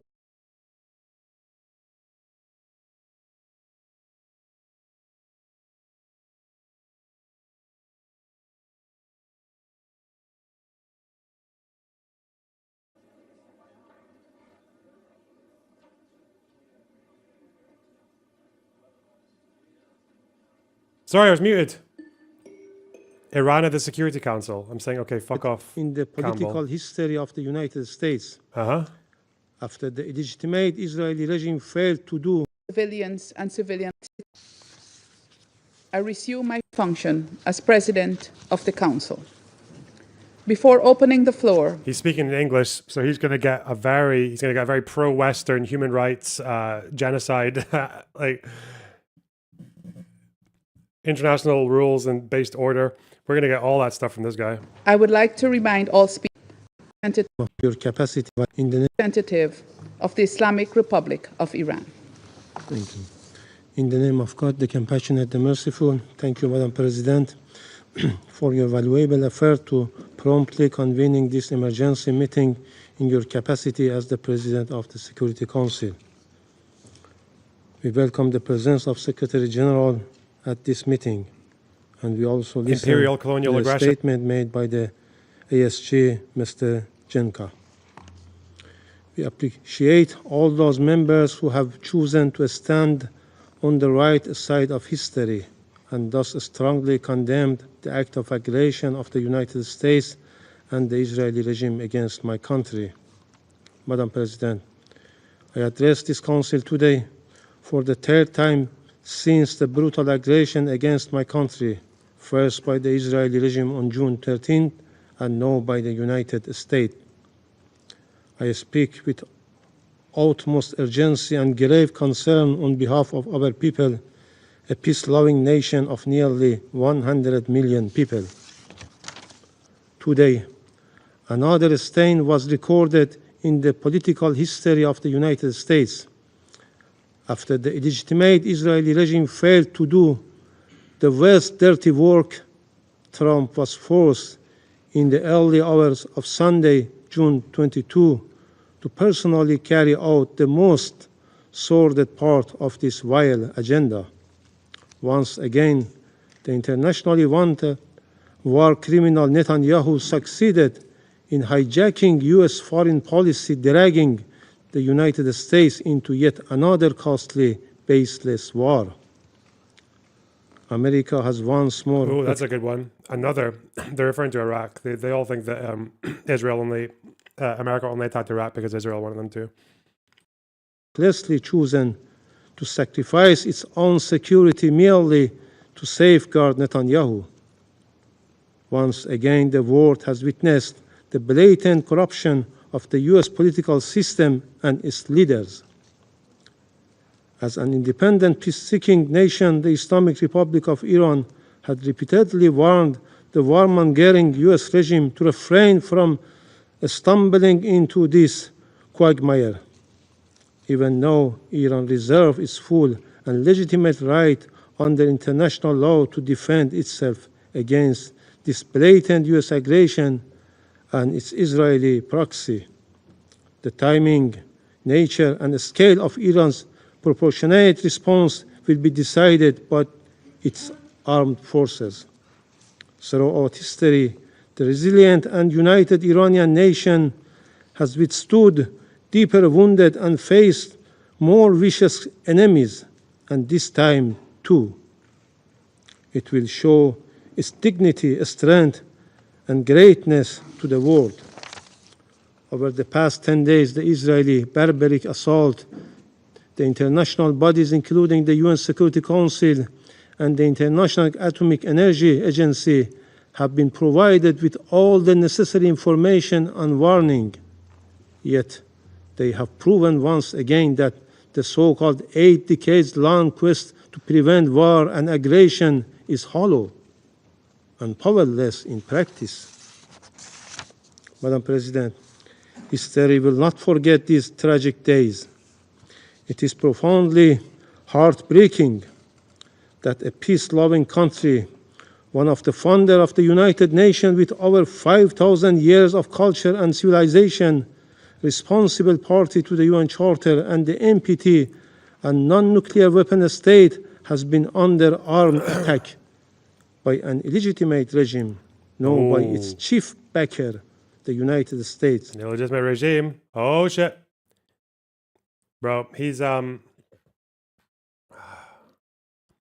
need to look more into this, but apparently Iran, for a really long time, have really always hated the IAEA. I think when the Ayatollah was negotiating the deal with Obama, he tweeted actually, because he tweets his account, like someone tweets on his behalf, or he does it himself, I don't know. Yeah, the Ayatollah's Twitter account always posts stuff about, was posting a lot of stuff about not trusting the IAEA and how they're corrupt. And I think that's maybe where, I wonder if that's the origin of Anna Kasparian saying that the IAEA met with fucking Mossad people, and that's why they put out that assessment on Iran's enriched uranium. Do you remember this? The one with Eilon Levy?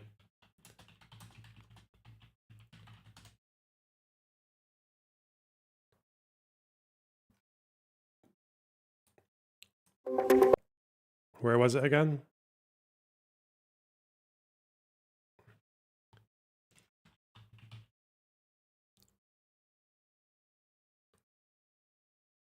Weapon would be a threat not just for Israel, but for the whole Middle East, and yes, for the United That's my good personal friend, Eilon Levy, who I love, one might say, very much as a person and as an ideologue and as a propagandist and all the other things, and as a Jew.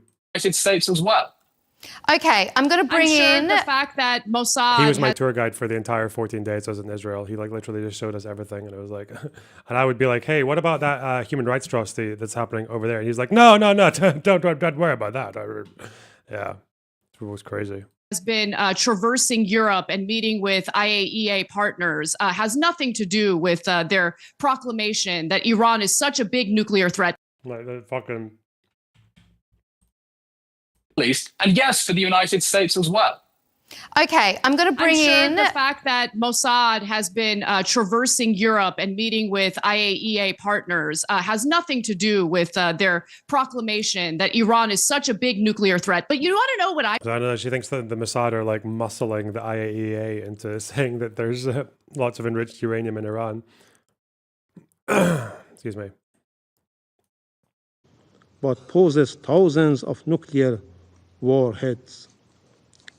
The United States, a permanent member of this council, the depositary of the NPT, and the only state that has ever used nuclear weapons, murdering millions in 2 cities, has now once again resorted to illegal force, waged a war against my country under a fabricated and absurd pretext, preventing Iran from acquiring nuclear weapons.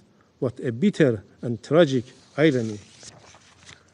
Madam President, this US and Israeli regime aggression is a clear and flagrant breach of international law. It breaches the preliminary norms of prohibition of aggression and the very fundamental principles enshrined in the UN Charter, namely Article 2.4, which categorically prohibits the threat or use of force against the sovereignty and territorial integrity of any member state. This illegal act also violates the Charter. How can he say that after just calling Israel a legitimate regime? You know that Israel is a UN member, right? It is a member state. How can he do it with a straight face? It's so fucking crazy. This regime is psychotic. Statute of the IAEA, relevant resolution of the Agency General Conference, Security Council Resolution 487 and 2231, as well as the NPT itself. Colleagues, while the representative of the United States continues to make baseless accusations against Iran, the international community is well aware of the well-documented and dark record of military intervention illegal use of force against other sovereign states and sponsorship of terrorism by the United States in the Middle East and across the world. The facts speak for themselves. All U.S. allegations against Iran are unfounded, with no legal basis and politically motivated. One clear example is the horrific and cowardly assassination of martyr Major General Qasem Soleimani and his companions. He was cowardly and deliberately assassinated while visiting Iraq at the formal request of the Iraqi government. This crime, carried out by the United States forces on direct order of the then President of the United States, who yesterday again claims the responsibility for such a heinous crime. Major General Soleimani remains a hero for our people and the nation in the region for countering terrorist group, in particular Daesh. Madam President, from its illegal invasion of Iraq and Afghanistan to its catastrophic intervention to Libya, the United States had ignored the UN Charter, shattered entire societies, and destabilized the region for decades. The people of these countries continue to pay the price for these reckless policies. Madam President, Israeli attack on June 13 and the U.S.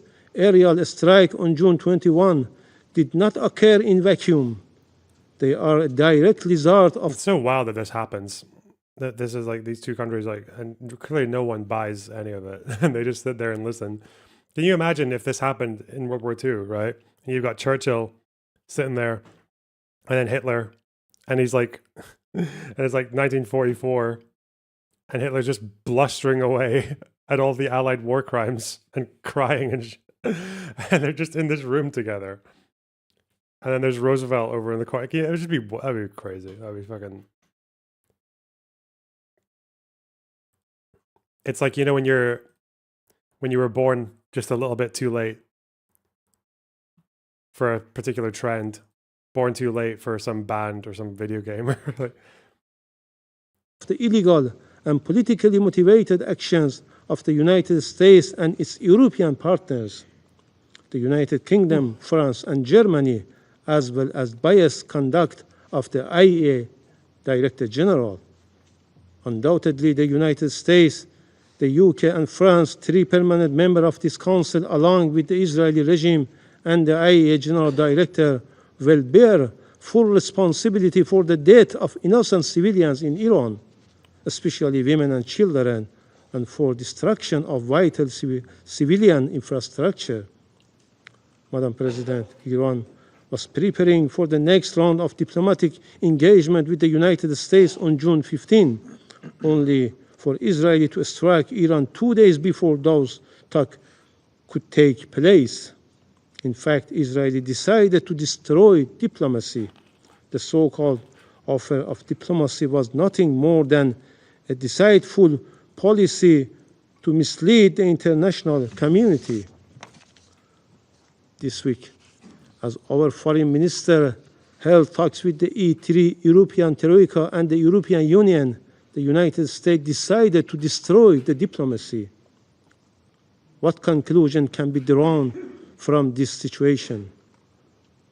From the perspective of Western countries, Iran must return to the negotiation table. But as Iran's foreign minister mentioned, how can Iran return to something it never left, let alone? Madam President, the pattern is evident. The NPT, a cornerstone of non-proliferation regime, has been manipulated into a political weapon. Instead of granting parties legitimate right to peaceful nuclear energy, it has been exploited as a pretext for aggression and unlawful action that jeopardize the supreme interest of my country. The selective double standards behavior of IAEA board and the Security Council turning a blind eye to Israeli past attack on Iraq's Osirak reactor. Its assaults on Iran nuclear sites under IAEA safeguards and its ongoing aggression is a moral, political, and legal disgrace. This shame will forever tarnish Check Trump's Truth Social. What's he truthing?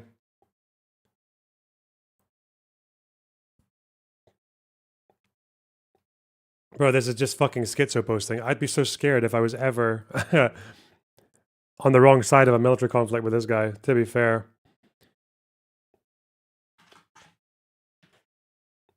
Because I don't even expect him to have his own people's best interests at heart, you know? And that's terrifying. It's not politically correct to use the term regime change, but if the current Iranian regime is unable to make Iran great again, why wouldn't there be regime change? Miga.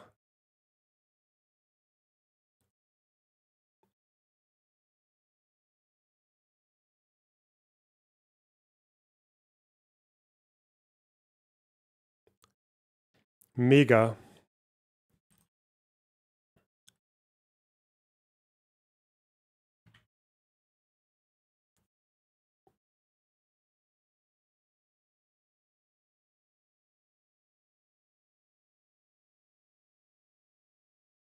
Miga.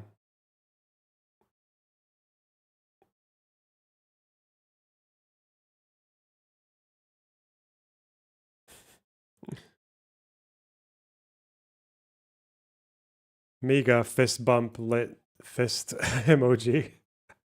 The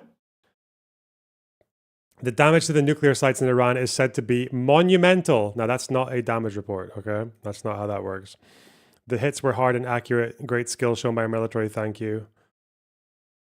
Big unity in the Republican Party. Great, big, beautiful bill. Holy fuck. Any retaliation by Iran against the United States of America will be met with force far greater than was witnessed tonight. Thank you. He's such a fucking lunatic, man.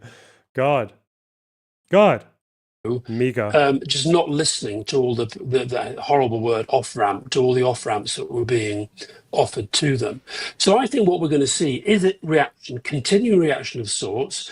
I don't think they'll be terribly conservative in how they go about that. Because the whole point of their worries about regime change. On the one hand, you have the people who hate. You weren't watching this. Yeah, why the fuck would I? Okay, he's going to say human rights, war of aggression, self-defense, this regime, our territorial sovereignty, UN Charter, war crimes, illegal. The credibility of these international bodies with such blatant International bias, rule-based there order. is no assurance that the other NPT member will not face similar aggression. Madam President, for more than 2 decades, Israeli, an outlaw nuclear armed regime that refused to join the NPT despite Security Council Resolution 487, has promoted the deceitful and false narrative that Iran is on the cusp of acquiring a nuclear weapon, while there has not been even one shred of evidence to substantiate such baseless allegation. Iran's consistent diplomatic engagement made in good faith, leading to the JCPOA and its full compliance with the commitment therein with the UN Security Council Resolution 2231, demonstrate the very peaceful nature of its nuclear program. Madam President, Iran is acting within... Oh yeah, peaceful nuclear program. Don't forget that one. Why the fuck would I watch that? He's just saying the same shit over and over again. Enriched uranium is chopped liver. Yes.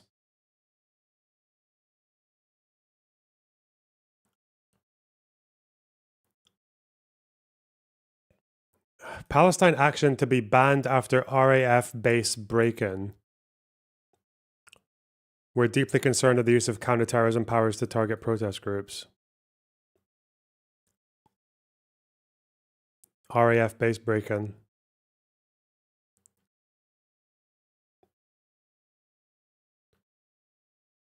Breaking into an RAF base and damaging military jets could be classified as terrorism under UK law.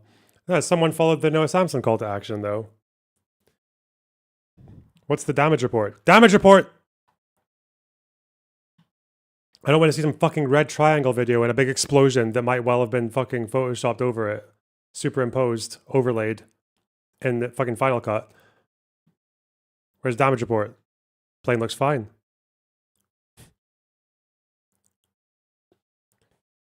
Be right back. Safe and sovereign Ukraine. Blah, blah, blah. They want open blockers. They want puberty abortion. They want a safe and sovereign borders in Europe. What they want? No, they want open board. They want safety for Ukrainians to live in peace. What's happening? No. I'm a vessel. No.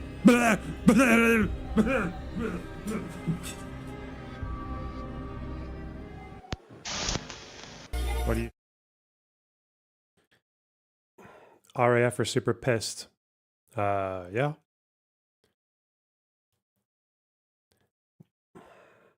What happened?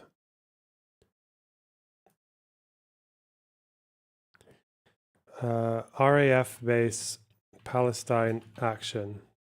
What's the damage report? Ex-minister says that the vandalism wasn't enough for a ban. Ooh. The only defense was a 6-foot wooden fence. I guess people don't normally expect you to attack military bases in the UK. What did they do? BBC. This sucks a cock news. Tell me. Damage report. They broke into an RAF base in Oxfordshire, sprayed 2 military planes with red paint. When our government fails to uphold the moral and legal obligations, it is the responsibility of ordinary citizens to take direct action. If they want to ban us, they ban us all. Terrorism. 81 groups prescribed as terrorist organizations. So they are calling it terrorism. Keir Starmer said the incident was disgraceful. Where's the damage? Well, you can see at certain parts. Can they still fly? It's really quite secure. What if they can't Metal fly? fences like this, Oh, barbed okay. wire on the top of it. And So it wasn't a 6-foot goes wooden around fence. a long way. You can see through the gate as well one of the transport aircraft, not one of the ones that was attacked last night, a different one, but it shows you how close you could potentially get to the airport. Now, we understand that the protesters breached the perimeter somewhere else. We've driven a long way around, and there are weaker spots, perhaps covered in foliage, trees in front of them, slightly smaller fences, no barbed wire, and that would probably be slightly easier to access. What the footage shows is them riding e-scooters so they could quickly get to the aircraft that they were able to spray with red paint last night. What the MOD... Bro, they filmed themselves doing it. What the fuck? Look at it. You're never flying with that. said is that they were already reviewing security at the various bases it has across the country. This will make that a more urgent priority. They've also said they're still assessing the damage to the aircraft in there. Good. That's what I want, a solid damage report, not just pictures and propaganda videos. Thank you. I take them very seriously now. Operations in the short term, at least. They've also described those Airbus Voyagers, which were attacked last night, as being used in the past in Middle East operations in Syria and against Houthi rebels in Yemen, but never in Gaza or in support of Israeli military aircraft. In the meantime, Thames Valley Police are leading the criminal investigation, and they are coordinating with the RAF police who patrol the perimeter here. Goddamn. Chaos.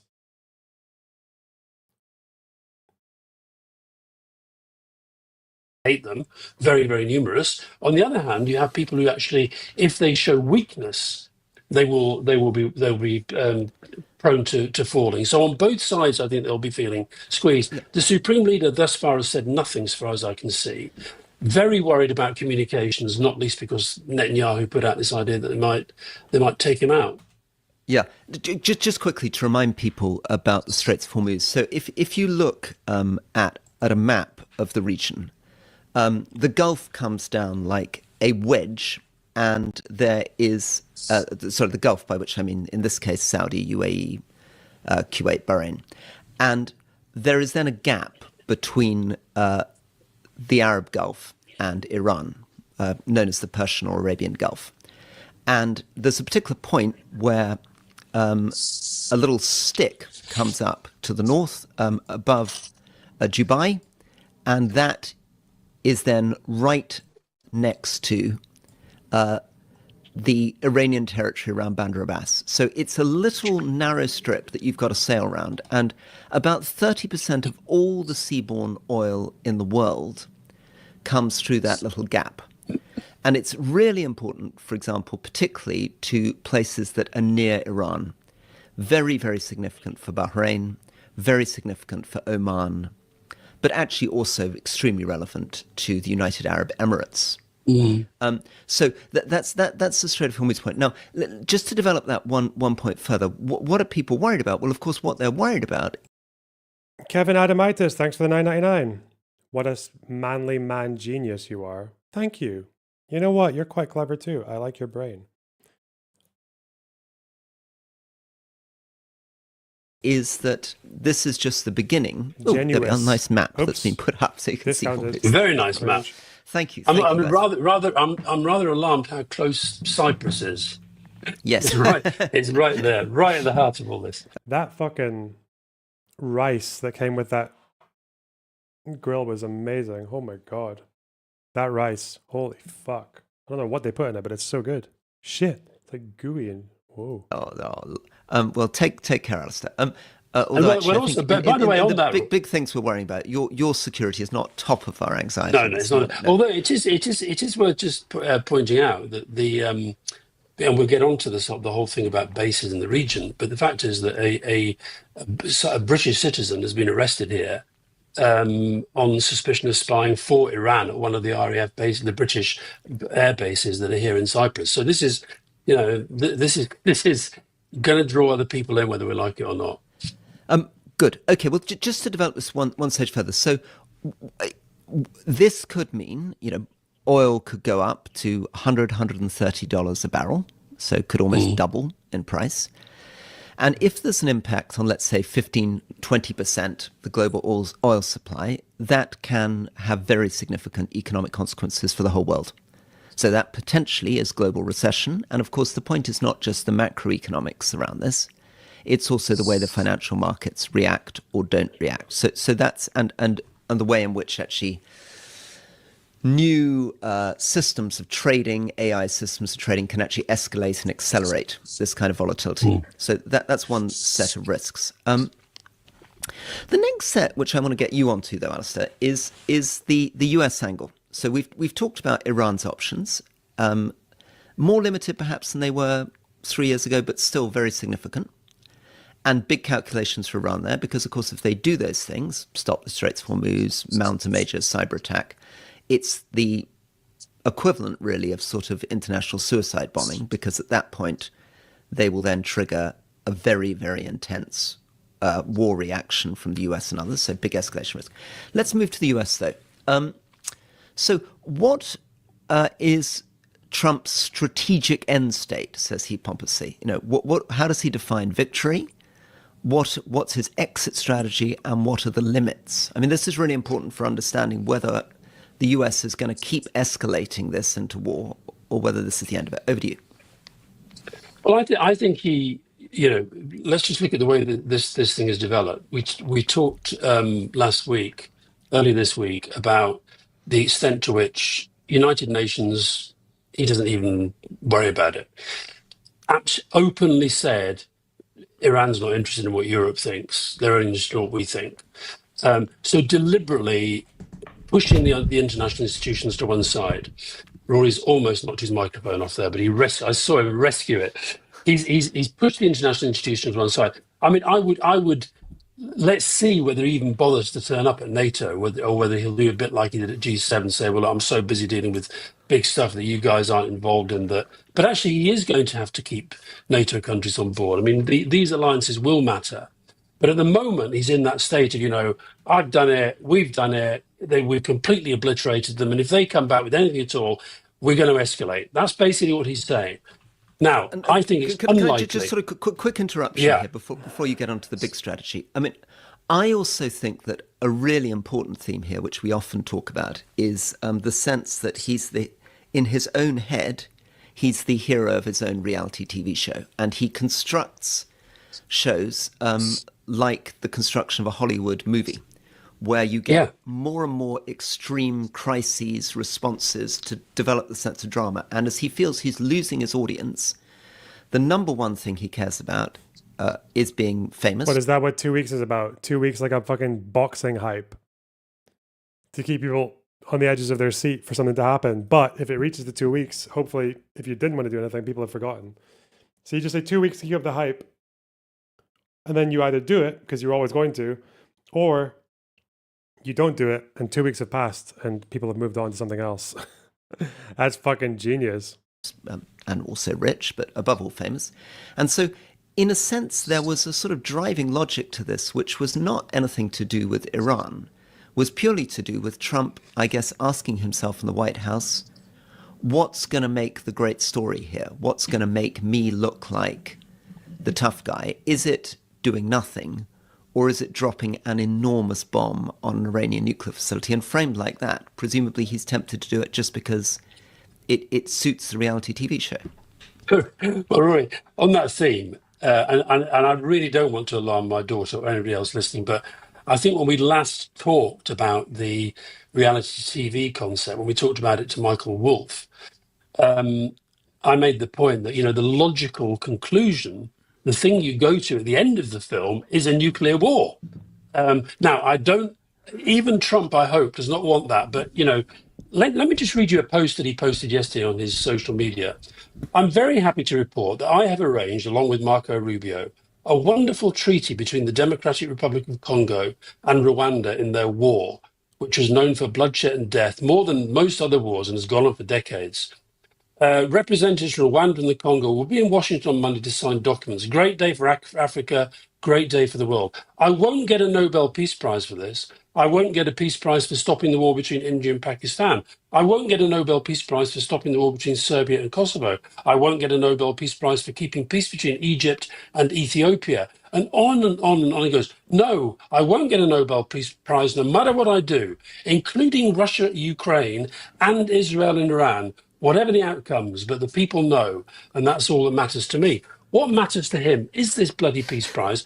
How does it square with what he's now doing? Well, maybe you've answered your question. Maybe the point is that he's actually he wrote that tweet, decided he was never going to get a Nobel Peace Prize, and thought, well, fuck it, if I can't get something for a peace prize, why don't I get something for being the...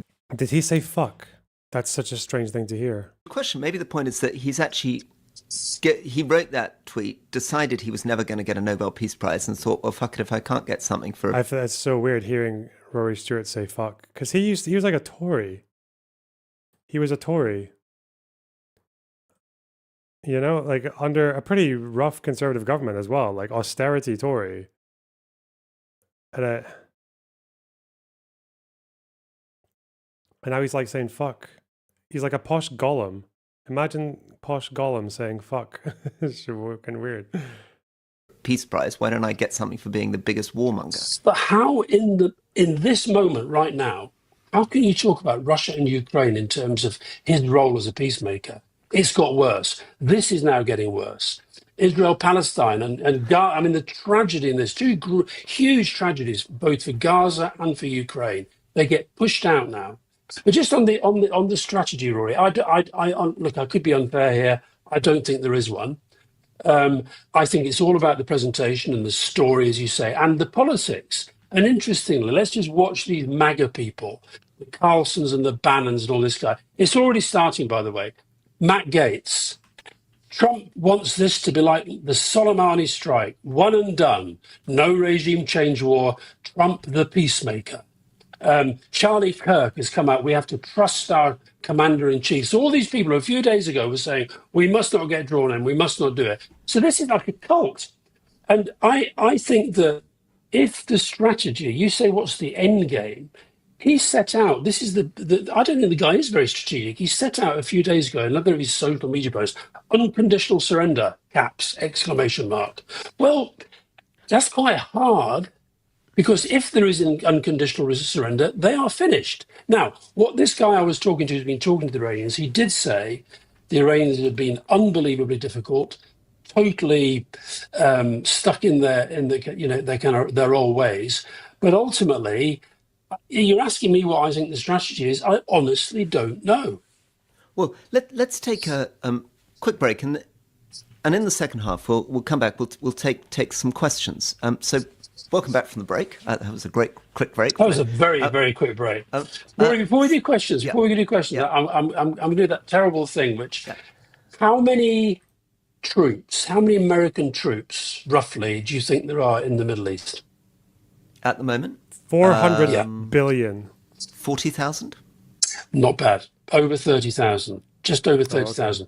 So I was looking through some of these numbers. So the American military have 1.3 million active duty members home and abroad. Wasn't there one point when they had more PMCs in Iraq than they had soldiers, like more military contractors, mercenaries, I think some people call them. 30,000. I wouldn't have thought there was that many. I would have thought less. 30,000. Where are most of them? Where? And that's just military, not contractors. Where are most U.S. troops? Where are the U.S. troops in the Middle East? They're still in Syria for sure. Kuwait, Saudi, Bahrain, Qatar.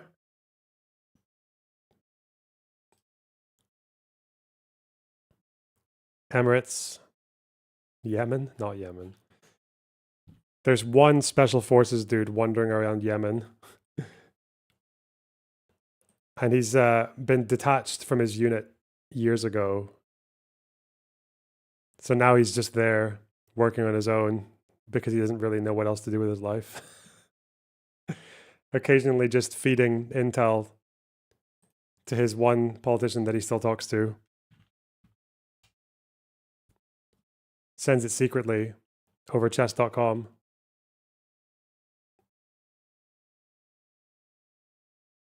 And 250,000 stationed overseas. Japan far and away has the most, then Germany, South Korea, Italy, and then we're on about 10,000. And what's interesting about where they are, Bahrain has the most in the region. Bahrain has about 9,000 US military and civilians. So, and you've got a lot of American bases around the place, and they will be obviously concerned about what the response might be. And the other thing I think is important to and again we can only speculate. The role we said sort of half in jest, that silly parade that he did last week, that the soldiers didn't really look up for it and what have you. It will be interesting to see. The American military will be unbelievably proud, I imagine, that they've been able to pull off this military operation as a military operation, but whether they actually want to get sucked in the way that clearly Hegseth doesn't mind, Rubio seems to do just whatever Trump says. Vance, interestingly, yesterday, J.D. Vance, and we should point people to the start of our mini-series on Vance, which is The Rest is Politics Plus. But he did a very interesting little interview the other day. He basically said, whatever the president's instincts are, they will be right. I've never known anybody with such good instincts. But he's the guy, don't forget, Vance is the guy whose basic messaging has all been about not getting sucked in to more wars. And one of the Democrats oh shit, breaking news from a totally not state Iranian media. Getting ready for tonight's strike. They'll never get away with this. This video is AI. Inconsistent headlight blinking.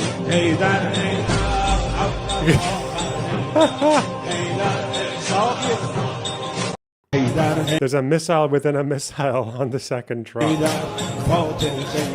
Is there?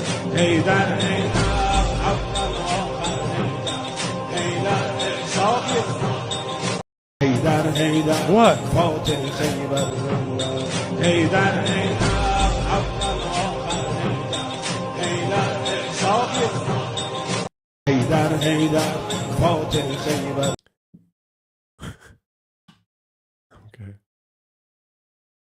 senators I saw. That's not Jack Iranian Reed, state media. That's just a random Twitter the account. Armed Service Committee. He made the obvious point: it's easier to start wars than to end them. Cue lots of people saying, "What about Iraq?" Which is fine. We can talk about that. Let's develop that, because I think Jack Reed's got a really profound point there, which needs to be unpacked a bit. Which is that, if you're right, and I'm sure you're right, that Trump hasn't got a strategy. He can't define what victory is, what an exit strategy is, and above all, what the limits are. The problem is that if Iran obviously just keels over, says, okay, we're giving up on a nuclear program, we're accepting every American demand, and goodness knows what else, I don't know, we're going to have a liberal democracy, and we're going to stop our opposition to Israel, fine. But that's not very likely. In fact, the regime in Iran... Do you think the American people are right to not want a war with Iran? Yeah. It's not a war. It's a special military operation. What the fuck? Its entire legitimacy now depends on trying to mount a nationalist backlash against the United States. Otherwise, it's over. Right? I mean, 40 years of being the Iranian regime requires that. So then what does Trump do? And this is the key. And this is where the limits and end state come in.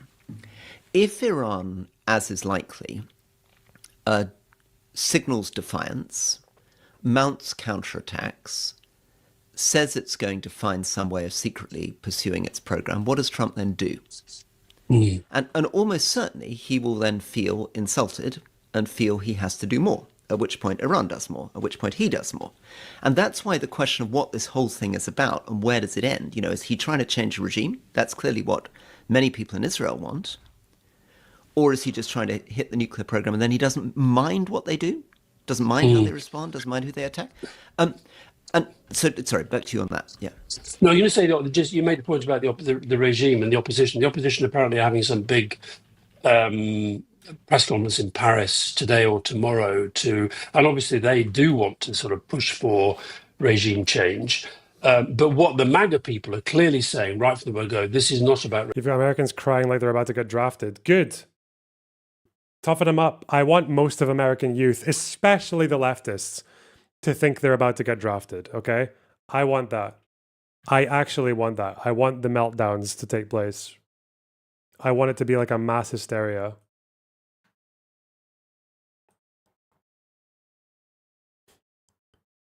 I want the Snark subreddit mods to think that the draft is just around the corner for them. Regime change. And interestingly, even though Netanyahu hints at it all the time, he's perhaps been reined in a little bit by Trump on that. And it's interesting to see the international reaction. Pretty muted, but Guterres, the head of the UN, gravely alarmed, dangerous escalation, direct threat to peace and security, growing risk the conflict could get out of control with catastrophic consequences for civilians, the region, and the world. And then, you know, Keir Starmer is fairly sort of low key. The US has taken action to alleviate the threat. Iran's nuclear program is a grave threat, can't be allowed to develop nuclear weapons. The situation in the Middle East remains volatile, stability in the region priority, call on Iran to return to the negotiating table. The problem with all of this, though, and this is, you know, maybe this is the strategy. When we talk about, Would the Hezbollah call to draft you? Would they? Well.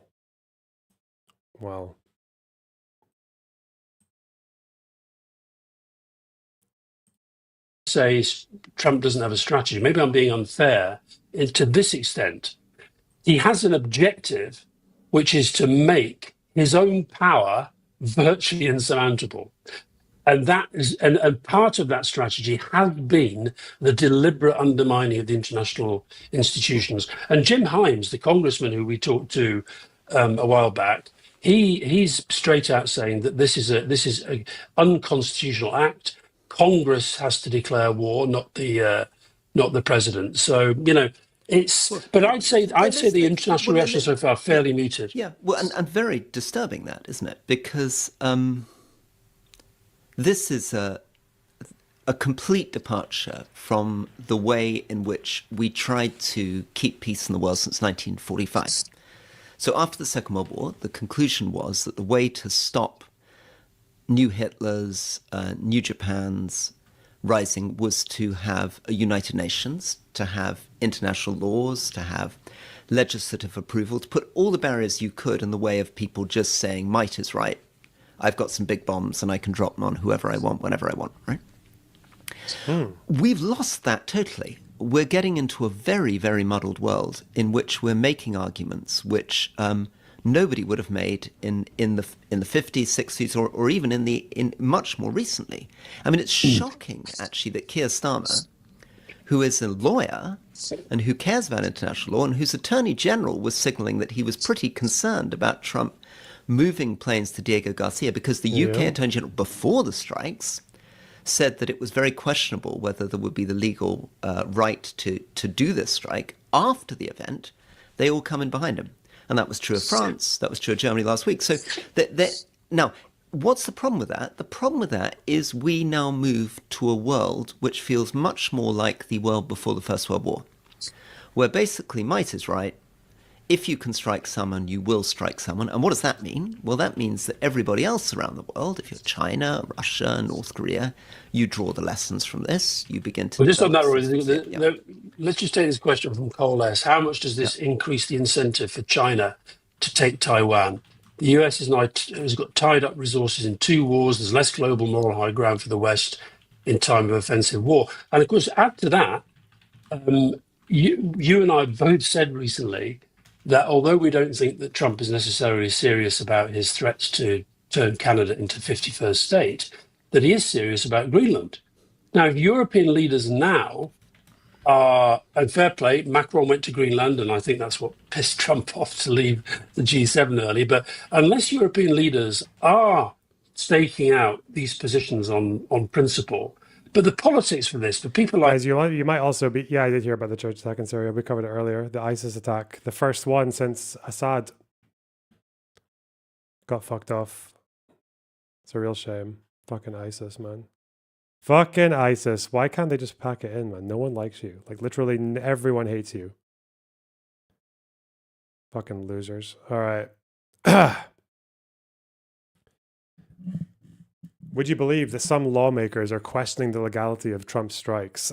It's like, isn't this the kind of thing that the executive branch just kind of does all the time? And everyone knows you're not really supposed to, but they just do it and no one does anything about it.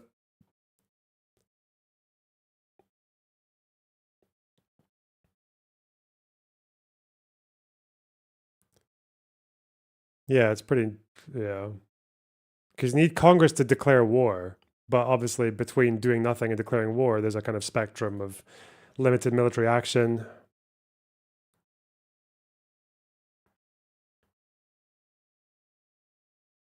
So all leaders around the world, the politics of this now are an absolute nightmare. Article. He's made it so much worse for all of them by cutting them out of the discussions and the decision making. But none of them are none of them are standing up. None of them are standing up. I mean, what's so bizarre? Well, Guterres is. Yeah, Guterres is. Yeah, but what about the Europeans? I mean, it's extraordinary. I mean, traditionally, the reason why the US built coalitions and alliances was to have international support. Trump has now accurately concluded that he's in a world where the European leaders are such wimps that he can do whatever the hell he wants, whenever he does it, and none of them will criticize him. In fact, they'll all come in behind him and say it was terrific, even if 2 minutes before he did it, they were saying publicly that it would be a bad idea to do. I mean, there's no consistency. How can Britain go from saying with the Attorney General just a few hours ago, this is a potentially illegal action, to then coming immediately out and saying, well done, great, well done you, Mr. Trump? I don't think he's quite saying, he's not quite saying well done, great. He's saying he's giving the explanation. He's essentially framing the Trump explanation for why he's done it, and then sort of calling for de-escalation, because they've been calling for de-escalation since Israel went in. It's funny because you expect to hear a lot of like insight from these guys, because obviously Campbell was about as close to the top branch of power in the UK as you possibly can be, with his close connection to Tony Blair, especially over the Iraq War. He had a big input into that. And then you got Rory Stewart, who was in the Conservative Party as a cabinet member, I think, under Cameron, Theresa, under the last Conservative government. So they've both got quite a lot of experience, but it feels like when they talk about this, they're not really offering anything particularly novel. I guess it's just because maybe once they're out and once they maybe lose some of their contacts from people who do know things, then they just they're just reading random articles like everyone else is. I don't know. They're improvising along what they read on Twitter, probably. Yeah, but I don't know why. So top political pundits, I feel like they just have to do this now because news travels so fast and people need to be on top of it with every single topic. And I think the only reason that I don't appear that way myself most of the time, even though it's not all the time, is just because I'm kind of like laser focused on one or two subjects. So yeah, fuck. You'll take this over a Pierce Morgan yap fest. Well, fuck that, bro. This is boring. This is like, the first bit of this was okay, but they're not really. Or maybe I'm just getting irritable because I'm quite tired.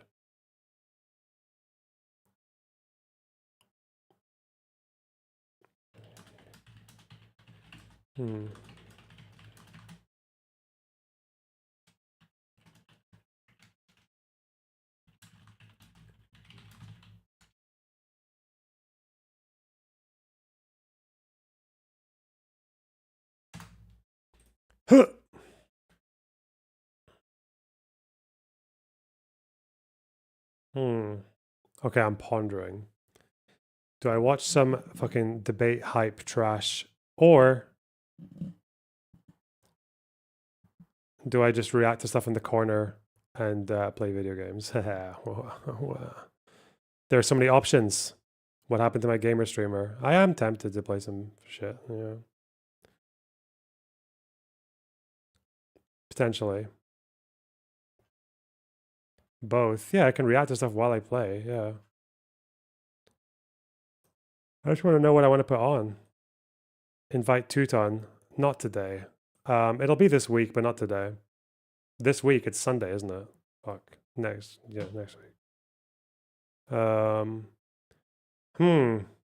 What is the goat saying? What's the Iraqi voice of God officials are saying? working to dissuade them. Which video game though? Still WoW. So we'll Fuck have off. to see what happens to that. With that, We don't stop until the job is done, okay?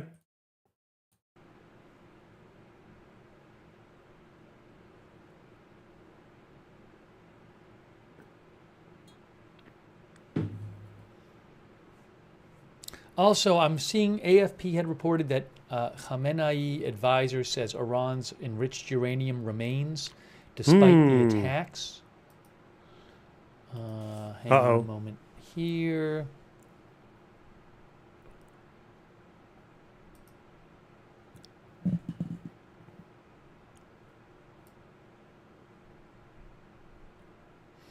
Yes. Oh, sorry. Well, I can't find that quote there. Ooh, What? Hold on.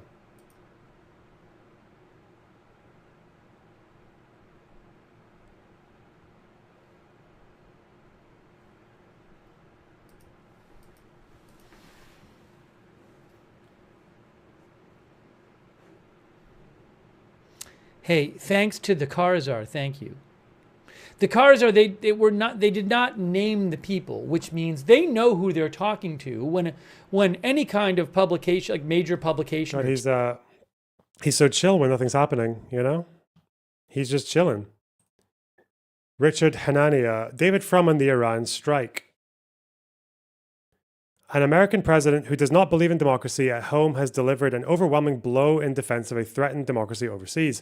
If a single night's action successfully terminates Trump's Iran war and permanently ends the Iran nuclear bomb program, then Trump will have retroactively earned the birthday parade he gave himself on June 14th.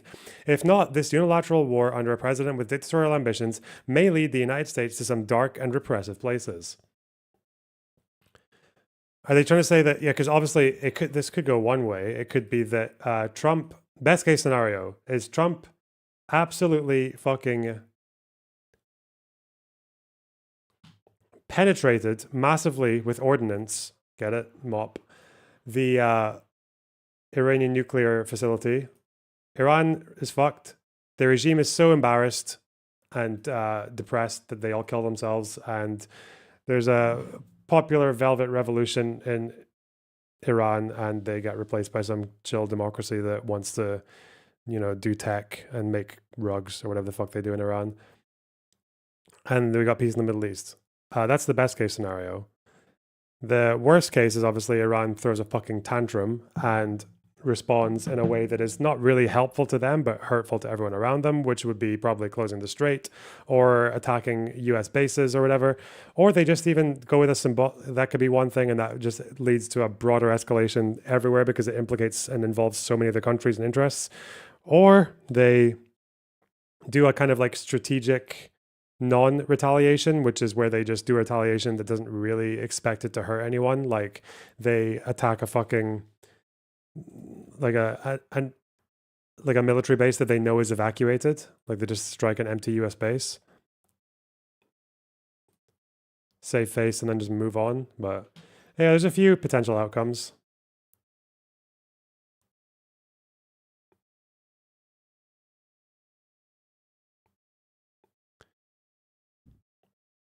There's a few. But it doesn't look like Luckner's got much to do right now. Should we learn about the B-2 bomber? The insane engineering of the B-2 bomber. Ghost of the Skies. Wow. Guys, the Ghost of the Skies. Chill bomber content to play video games to. I see. Very tempting. The Ghost of the Skies, because it's invisible. They are big. I know when you see footage of them, they don't look that big because yeah, like you just see footage of them from a distance and they look like you could imagine them quite small because of the shape and everything, but they're fucking massive. And obviously they can hold a shitload of bomb. They can hold a 30,000 pound bomb, right?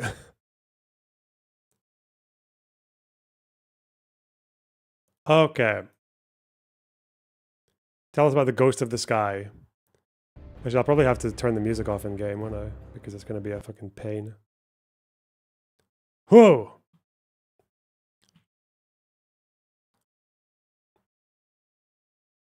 Shit, here we go again. Yep, I've been pretty fast, but fast also means dangerous. Did you play off stream? Yeah. I'm much faster when I play off stream. I'm more attentive. Okay. Okay. In the dead of night, a whisper slices through the air. Hearthstone. Unseen and unheard, it penetrates the world's most sophisticated air defenses. This phantom can deliver a payload powerful enough to alter the course of history, yet remain as elusive as a shadow. At $2 billion per aircraft, it's the most expensive plane ever built. How does a 50-meter wide giant become invisible to radar? And why does it look like it flew straight invisible? Oh, God. This is why Iran actually did down quite a lot of these. Iran did down quite a lot of these, but we wouldn't know because they're invisible. Out of a sci-fi movie. Hey, I'm your host Regis, and today we're diving into the secrets of the B-2 Spirit, the stealth bomber that revolutionized aerial warfare. From its Cold War origins to its cutting-edge technology, we'll discover how this ghostly giant changed the game of global security. Yeah. The year is 1975. The Cold War is at its frostiest, and the game of nuclear chess between the United States and the Soviet Union is reaching a critical point. Picture this, squadrons How invisible is it? I saw a picture of it on Twitter. Well, if they want to show it off, what they do is they just have to blast it with talcum powder. They just blast it with talcum powder, and then that's how people know what's going on.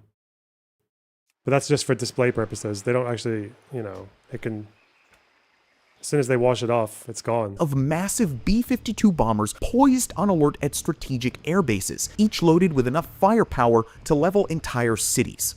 These massive aircraft were constantly kept flying or on high alert, ready to get airborne at a moment's notice, forming a... Was World War III a bigger threat now or in the Cold War? Probably Cold War. Cuban Missile Crisis was still closer than we've ever been to any fucking mad shit, as far as I know.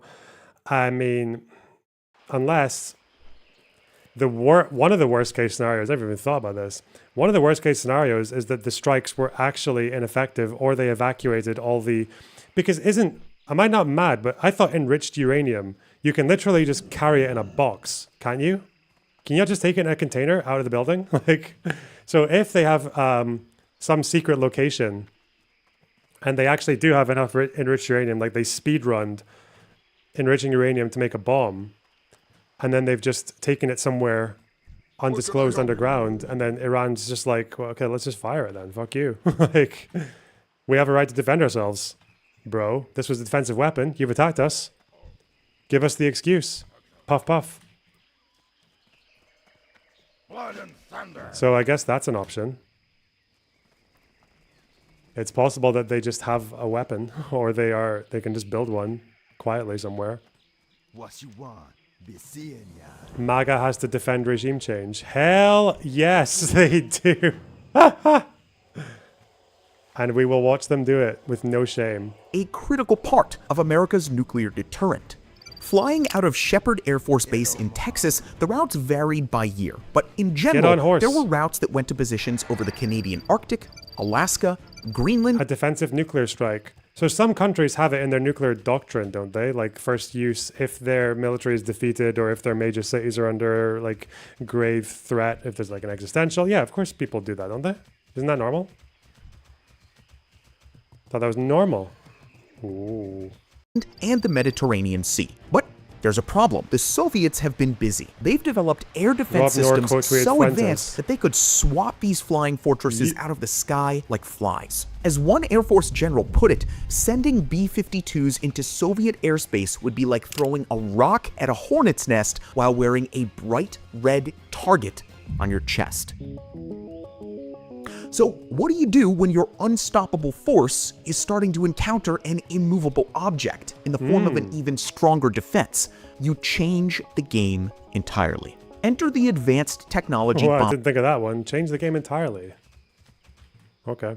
Bomber Program, or ATB. The goal? Create a bomber that could slip past Soviet defenses like a ghost, delivering its payload before the enemy even knew it was there. It was kind of like trying to build... So I think... I looked this up off screen a bit earlier, so pinch of salt. I think the fact that these bombers can literally go at like 50,000 feet, which is way higher than like the maximum for commercial aircraft. I think that is entirely so they can avoid detection, right? Like that's why they go so high. It's not because they need to get more fucking terminal like speed on the ordnance, right? Because pretty sure terminal velocity is achieved from, you reach terminal velocity at like from a lower altitude anyway, like a much lower one. So I don't think it's like it goes massively faster if it's dropped from 50,000 feet versus like 10,000. So I read on a Google search, but I can't remember what the source was, so I might be wrong. Okay. Hey! Volume. Ugh. An invisible elephant, a seemingly impossible task that had engineers scratching their heads. But this wasn't just about maintaining military superiority. It was about preserving the delicate balance of power that kept the Cold War from turning hot. You see, the whole concept of nuclear deterrence relied on the ability to strike back if attacked. If the Soviets thought that they could neutralize America's bomber fleet, the risk of a first strike increased dramatically. Now, little did anyone know, the solution to this problem had actually already been dreamed up decades earlier, and then quite literally smashed to pieces. Let's rewind the clock back to 1946. World War II has just ended, and while most of America is focused on building cars and suburban houses, one man is obsessed with a different kind of construction. His name? Jack Northrop. And his vision? The flying wing. Imagine an aircraft that's all really that old, wing. No design. fuselage, no tail, just one sweeping aerodynamic shape. It looked like something out of a sci-fi magazine, but Northrop was convinced It was the future of aviation. In 1947, Northrop's dream actually took flight in the form of the YB-49, a massive jet-powered flying wing with a 50-meter wingspan. It was very ahead of its time, but there was a problem. Without modern computers to help control it, the YB-49 was about as stable as a unicycle on a tightrope. The Air Force wasn't impressed, and in a decision that must have felt like a gut punch to Northrop, they ordered all YB-49s destroyed in 1949. Yeah, you heard me right. These flying The idea was for efficiency, not stealth. Okay, dumb science question, and only answer if you know something about science, you fucking pricks, okay? Is it the case that because it is such a big fucker, and it's carrying such big, heavy fuck-off bombs, that being at a higher altitude also helps it move its payload more efficiently because... is it... I don't know what it's like to be at that high altitude if you're still in the atmosphere though, right? Because if you're still in the atmosphere, but you're higher up, isn't it still like you need less fuel to move because of less drag? Yeah, less resistance. Is that right? Why don't they just go up into orbit then? Why don't they just go up into orbit? Dumb fucks.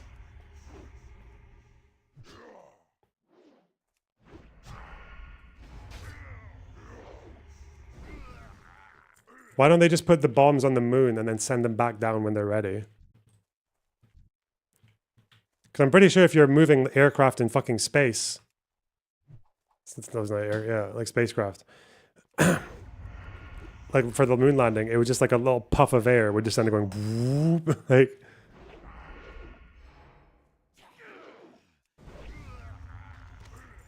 Wings were all destroyed, which gives you an insight into the aggressive research and development approach of the United States Department of Defense.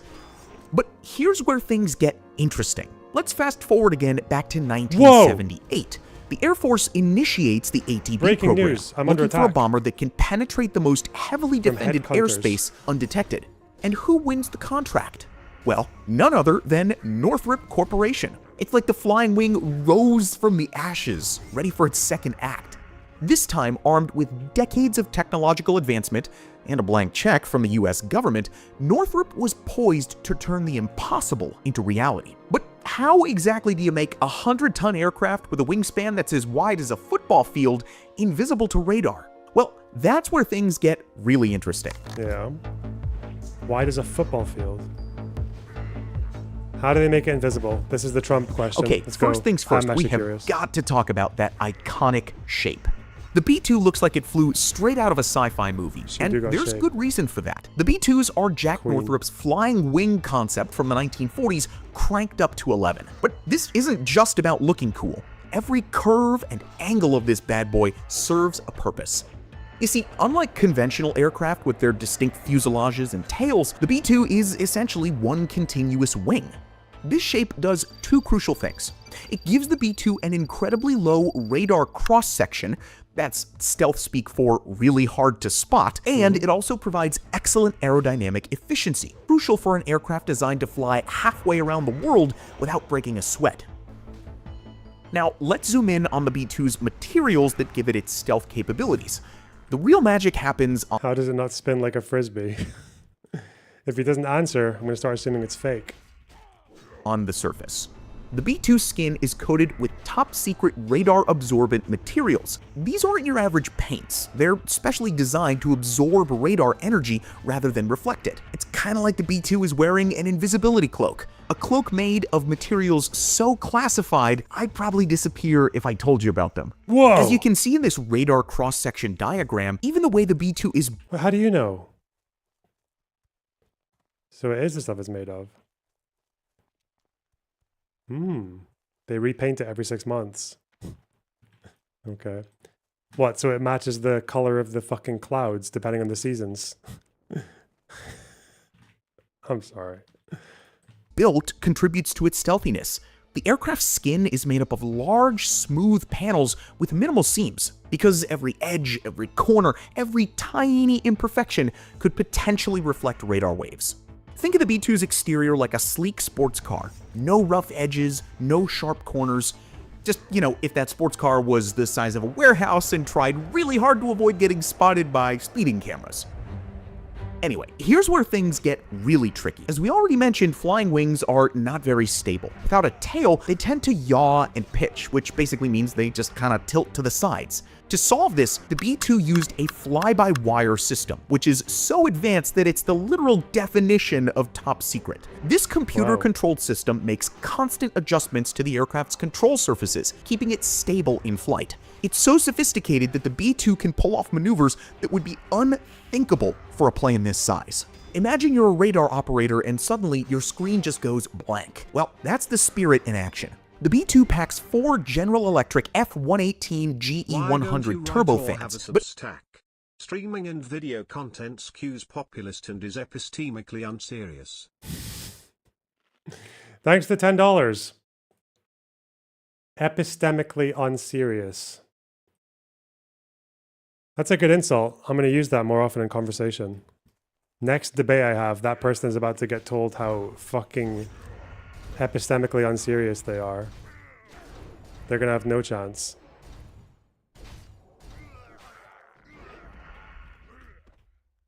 But good luck spotting them. These things are buried deep within the aircraft's body, with the intakes cleverly hidden on top of the wing. Why? Well, because nothing says, hey, I'm a plane, quite like a radar beam bouncing off a shiny engine fan blade.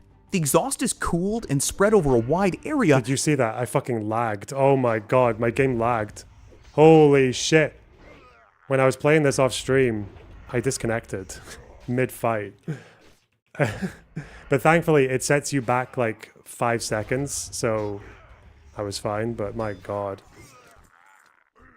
That was a little fucking lag bit there. Ooh. At the rear of the aircraft, minimizing its infrared signature. It's kind of like the B-2 is tiptoeing through the sky, trying not to leave any footprints. The airframe is made primarily of carbon graphite composite materials, lightweight, strong, and about as radar transparent as you can get without being physically invisible. The aircraft was built in separate sections, then assembled with the precision of a Swiss watchmaker. One tiny misalignment and boom, suddenly you've got a multi-billion-dollar radar reflector instead of a stealth bomber. When the B-2 was finally unveiled on November 22nd, 1988, it was kind of like showing the world a glimpse of the future. As it rolled out of its hangar, you can almost hear the collective jaws hitting the floor. This was an aircraft that looked like it had been beamed down from a sci-fi movie, ready to rewrite the rules of aerial warfare. The technological array packed into this flying wonder was nothing short of awe-inspiring. With over 130 onboard computers controlling every element of the aircraft, the B-2 wasn't just ahead of its time, it was in a time of its own. It combined a variety of techniques to achieve its near invisibility. Its shape confused radar, its materials absorbed radar energy, and its electronic countermeasures jammed enemy detection systems. This graph dramatically illustrates the B-2's radar signature compared to conventional aircraft. The result? An aircraft with a radar cross-section 1,000 times smaller than that of the B-52, which on a radar... So it confuses radar with technology as well as just the design of the plane and also how it flies. Okay. God, that's proper invisible, isn't it? It's proper stealth. Radar screen would be kind of like trying to spot a pigeon. When the B-2 made its maiden flight on July 17, 1989, it proved that all this fancy engineering wasn't just theoretical. This thing could fly, and fly well. It was the culmination of decades of work from Jack Northrop's early experiments to the cutting-edge technology of the 1980s. The B-2 Spirit wasn't just a new aircraft. It was a revolution in aviation, a flying testament to human ingenuity and perseverance. Now, let's talk about the capabilities and performance that this beast has. Because, in addition to stealth, the B-2 Spirit is a highly capable asset, made to carry out missions deep in hostile territory. First up, let's talk everyone's favorite, payload. It can carry 20 tons of bombs. Basically, imagine squeezing 10 sedans into its belly. And we're not talking about just conventional bombs here. The B-2 is part of America's nuclear deterrent strategy. For your everyday, non-apocalyptic missions, the B-2 can carry up to 8,500-pound GPS-guided bombs. That's precision strikes on 80 different targets in one single sortie. Or if you're feeling a little bit more ambitious, let's say, it can deploy specialized weapons like the GBU-57 Massive Ordnance Penetrator. At 15 tons, this bunker buster is basically a small building that you can drop on other buildings. Kind of like the Air Force's way of saying, we don't care how deep you dig, we can still reach you. But here's where things get really impressive. The B-2's range. On a single tank of gas, this thing can fly over 11,000 kilometers. That's like flying from New York to Moscow and still having enough fuel left to circle the Red Square a few times. And with aerial refueling, its range is basically anywhere on Earth. It's the kind of plane that can show up uninvited to a party halfway around the world and still leave before anyone notices. Now, you might be thinking, sure, it can go far, but is it fast? Well, at high altitudes, the B-2 cruises at about 901 kilometers per hour. That's not breaking any speed records, but remember, this is a bomber, not a fighter jet. It's more about the slow, silent approach than the flashy flyby. Plus, it can reach altitudes of 50,000 feet. That's almost higher than Mount Everest times 2. It's operated by a crew of 2. A pilot and a mission commander. And these folks aren't just flying, they're managing a suite of state-of-the-art avionics and mission planning systems that are so advanced they're in a league of their own. And get this, if GPS goes down, the B-2 can navigate using the stars. The B-2 can operate in all weather conditions, day or night. Its advanced radar system, which has been very controversial, allows it to perform terrain forming. It's reminding me of this. It's reminding me of this meme. The fucking car salesman slapping the roof of the car. This bad boy can fit so much fucking spaghetti in it. That's what I'm getting from this. You will not believe how much spaghetti you can fit in a B-2 bomber. And terrain avoidance maneuvers automatically. But how much does it cost to have this kind of bomber in your fleet? Each B-2 costs about $2 billion per aircraft, which is more than the entire GDP of some small countries. That's billion with a B. To put that into perspective, you could buy about 5,000 average American homes for the price of one B-2. Fuck 'em. So why is it so expensive? Well, it's a perfect storm of costly factors. For starters, the technology is cutting edge. We're talking materials and systems that probably won't be declassified until our grandkids are old enough to vote. Then there's the exclusivity factor. Only 21 have ever been built. Maintenance is another budget buster. That radar-absorbing skin, well, it needs to be reapplied regularly. And let's not forget about the constant upgrades. The B-2 of today is far more advanced than the one that rolled out back in the 80s. It somehow managed to age forward, getting younger and more capable. But is it worth it? Well, that's the multi-billion-dollar question. Supporters argue that the B-2's unique capabilities justify the cost. After all, how do you put a price tag on the ability to strike anywhere on the Earth without being detected? But even stealth aircraft can't hide from aging. The Air Force is already eyeing its replacement, the B-21 Raider, the next evolution of stealth technology. The B-21 Raider is to play multiple roles as an intercontinental strategic bomber and intelligence collection hub, hooked up to a larger network to make it the first 6th-generation aircraft of its kind. It's meant to be smaller, more affordable, and easier to maintain than its predecessor, which would allow manufacturing a much larger fleet.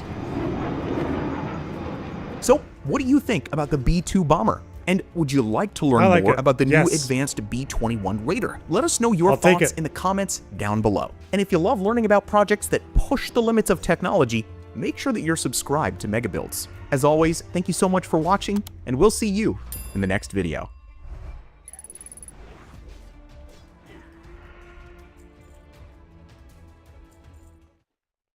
Your take on the Ethan Vadim texts are not great. Cope! You are Cope. Full Cope. Vadim asked to reschedule.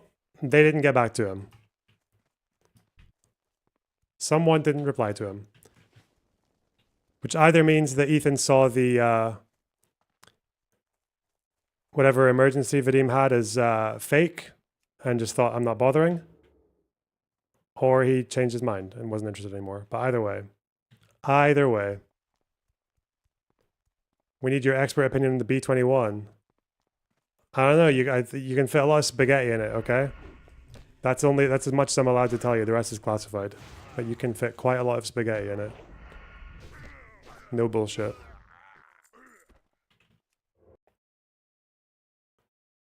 Oh, good meme. Very good meme. Brilliant. I'm stealing it.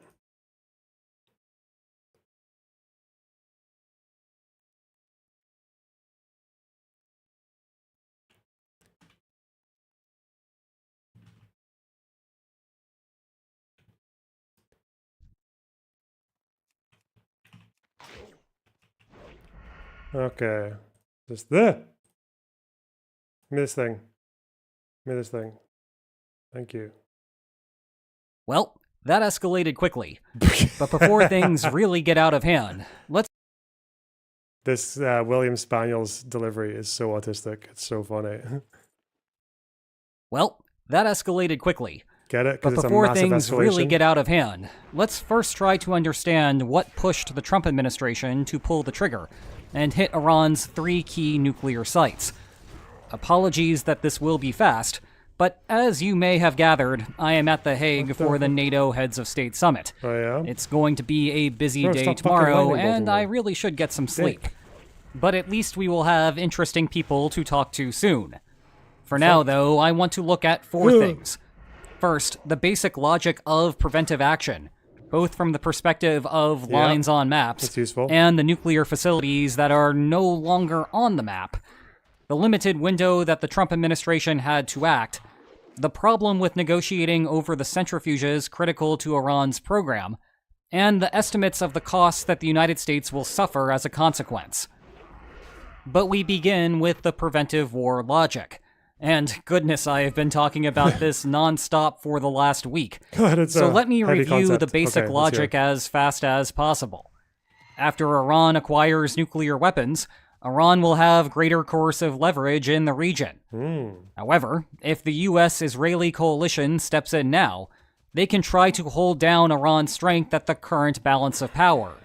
Sometimes that is better than the long-term consequences, hence war. Specifically, the United States targeted 3 sites: Fordow, Natanz, and Isfahan. Fordow and Natanz specialized in using centrifuges to produce highly enriched uranium that fuels nuclear bombs, like those that you see here.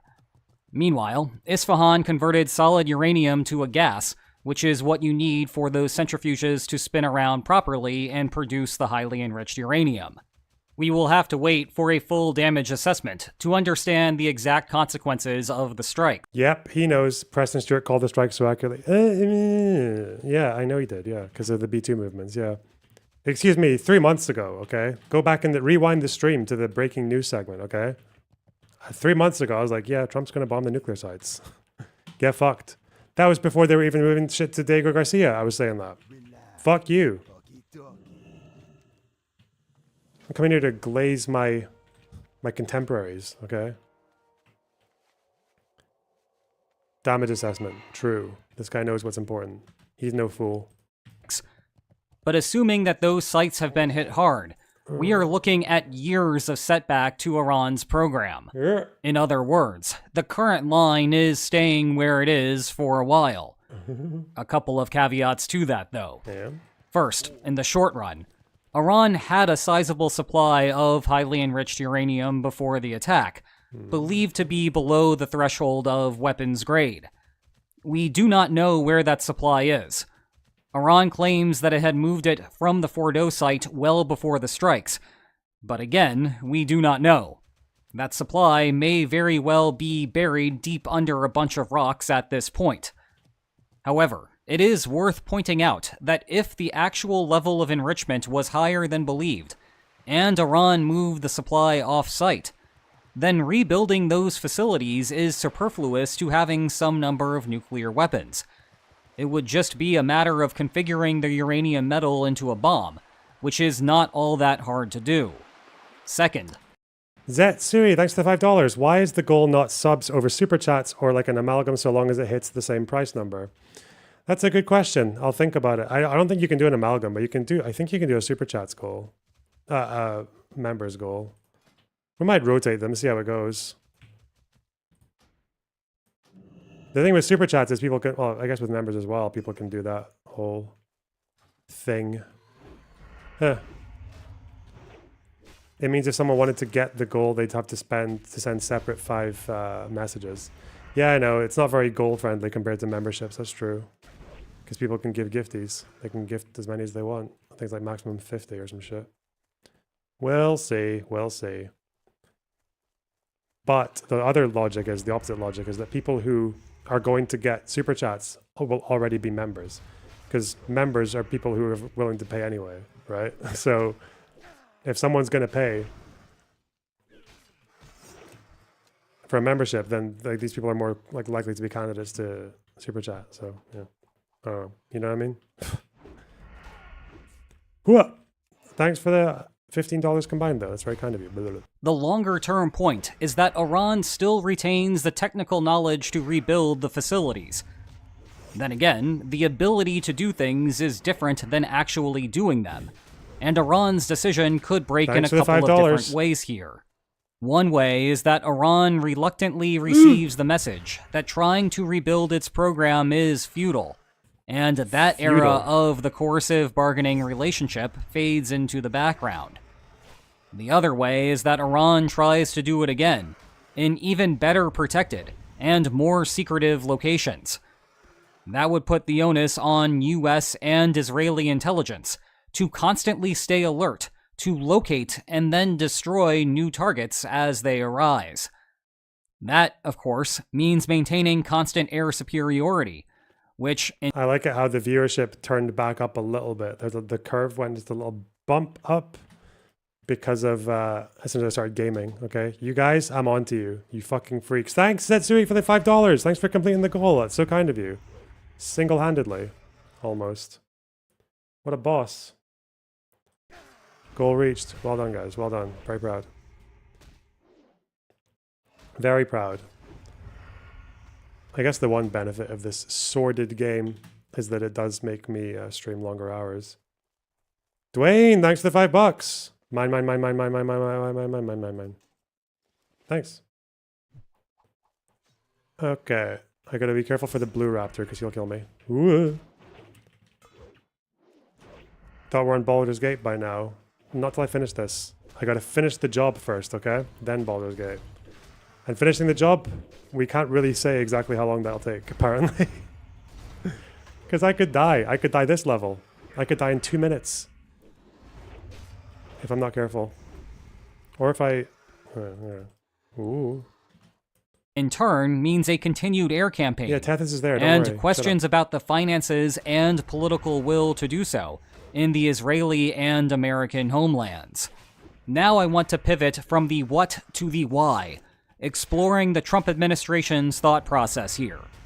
And we should go beyond the now widely discussed idea that Israel had essentially set the table for the United States, doing everything that was necessary to hamstring Iran's program, except for what only bunker-busting bombs could touch, and then waiting for the Trump administration to drop 12 of them on Fordo, 2 on Natanz, and some additional missile damage to Isfahan. I mean, it seems that they actually were just in a lot more coordination. Owen Wilson's catchphrase. Wow. Thanks for the 1999, Devil. I appreciate that. It's very generous of you. Yeah, I think... It's only like anonymous people just saying sort of like murmurs to the press and all that, but they seem to be fairly unified in saying now that this was coordinated for a lot longer than people made it out to be. And the 2 weeks thing was kind of like a diversion, but again, I don't know if that's just... Trump just says 2 weeks, bro. That's not why they did it. But yeah, I don't think that this would have happened without like a good level of coordination and information between the US and Israel. Like, I don't think Israel would really do all that much in terms of like broad actions without telling the US first. Whether or not the US approves of all of it would be different, obviously, but this one, I'm pretty, yeah, they'd have been yapping. They'd have been chatting. It's because the goal only is for super chats. See this? There's not a memberships goal. I would have to do a bar. I'd have to make a bar. Yes, it is true that Israel absorbed most of the risk of the strike by taking out Iran's air defenses. But the thing is, you could still negotiate a resolution to the situation after that point. Power is only shifting because Iran is working on a nuclear program, or at least it would seem. Halt the progress on building the bomb, and ostensibly the problem goes away. Well, not so fast. The hang-up on Washington's end here is that you still have to negotiate based on the relative capabilities on both ends. How far Iran has gone toward building a bomb, and how easily the United States could disable the program. And the latter presented an issue here. It is reasonable to think that the United States had a short window to cripple Iran's program.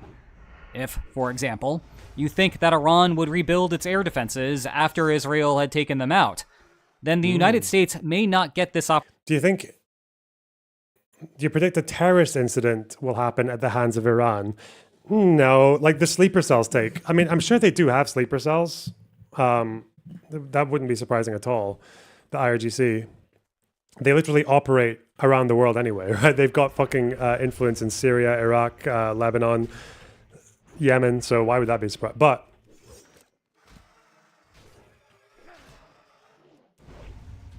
But the way it works is like a terrorist attack in terms of retaliation is kind of like the worst, dumbest thing you can do, because launching a bunch of missiles at Israel, like the West doesn't really give a fuck about that, to be fair. Like, sorry, Israelis, like people in the West don't give a shit. If they hit military bases, like US military bases, maybe like, especially like an unevacuated, like an evacuated one, obviously no one would care about that.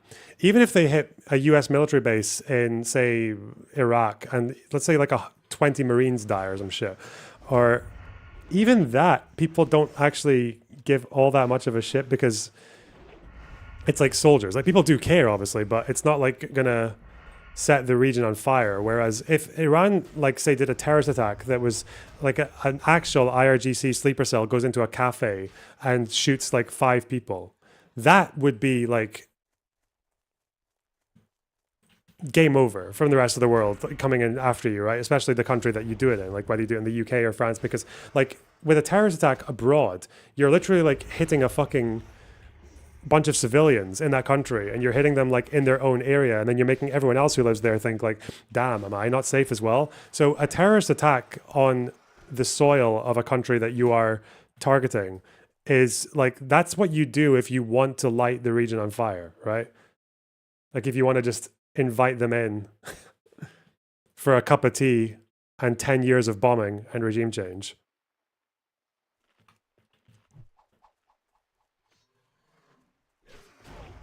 So no, I don't think Iran really wants to invite that heat right now. Opportunity again. In turn, Iran would have greater bargaining power in the future and want to exploit it. Consequently, the United States had to act while it could. This is roughly akin to the bargaining problem that Ukraine and Russia are experiencing right now. Oh yeah, remember how there is a war still going on in Europe? Yep. If Russia stops, Ukraine gets the opportunity to fortify its front lines, and that immediately shifts the balance of power between them. That, in turn, limits what types of settlements that the Kremlin would want to enter into now. The fun of having one power shift layered onto another. Moving on, there is a second bargaining issue here that is central to nuclear proliferation more generally.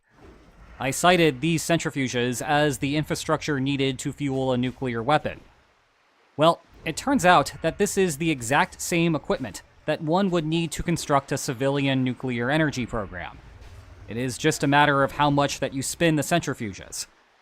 I need not tell you that Donald Trump did not want Iran to have a single centrifuge. Don't have to worry about the number of spins if there is nothing to spin. However, no centrifuges would also mean that Iran would have nothing to fuel its nuclear power plants. They need to... I think the US offer was for other countries to make up for it, right? Bargaining over power here destroys some of the value that the parties would otherwise enjoy. Iran compromising on centrifuges does not suddenly mean that the United States has a ton more electricity. Rather, the value just vanishes. That creates a bigger problem for negotiations. Remember, under normal circumstances, the reason that bargaining should work is that war is inefficient. Well, here, peace is also inefficient to some degree. The way that countries normally sidestep this problem is by having a third party import low-enriched uranium to the would-be nuclear proliferator. Iran, in this instance, would still be able to operate its nuclear reactors to create electricity, but it could not use the low-enriched uranium to build a nuclear weapon. Indeed, to get anywhere, it would still need those centrifuges to further enrich the uranium, or it would have to master an entirely different system to separate fissile plutonium from spent uranium. Nonetheless, a couple of further issues remain here. One, you need a country to give the low-enriched uranium. Given current geopolitical alignments, Russia would be a sensible candidate for Iran. Two, you need a certain level of trust between the would-be proliferator and the supplier. Nuclear power plants are incredibly capital-intensive to build, but produce very cheap electricity per kilowatt. High fixed costs, low marginal costs. But that gives incredible leverage to the supplier. It can cut shipments of low-enriched uranium and inflict massive economic damage. The fact that Iran had been reluctant to negotiate on this point might say something about the relationship between Moscow and Tehran, though so many other things are going on here that you might not want to read into that specific point. As a final topic for today, the fact that Trump followed through with the strikes gives us a hint that he believes that the United States can contain the damage in the aftermath. No tacos here. It is hard to imagine that the United States will avoid any repercussions whatsoever, but Trump still followed through. The big things to watch out for are attacks on U.S. bases in the region, attempts to shut down shipping along the Strait of Hormuz, and some longer-term threats of unconventional attacks on the U.S. homeland. Meanwhile, the Houthis, an Iranian proxy, have already sworn to retaliate along the Bab el-Mandab Strait. We have a special guest here. Dating and money. Lorna Box is a fucking fagot. Don't know what that is. However, we will have to wait to see if they have the capacity to do so right now, coming off of the U.S. operations in the region. The U.S. outlook should be more optimistic here. In contrast, it will be difficult to stop Iran from using any of the other options to hurt the United States to some degree. Rather, Washington's plan seems to be to leave a whole bunch of assets in the region, and threaten further strikes if Iran tried to retaliate. Tehran now finds itself at a fork in the road, and it will now determine whether the conflict continues, and it risks further strikes from the United States. Okay, time for me to get some sleep. Leave your questions in the comments, and I might get to them over on Lines on Maps Extra, hopefully tomorrow. Yeah. Meanwhile, if you are interested in World War III starting, well, that is poor phrasing, but go ahead and watch this video to learn how one might stop that. And if you enjoyed today's video, please like, share, and subscribe, and I will see you next time. Woo. Take care. Okay, well done. Well done.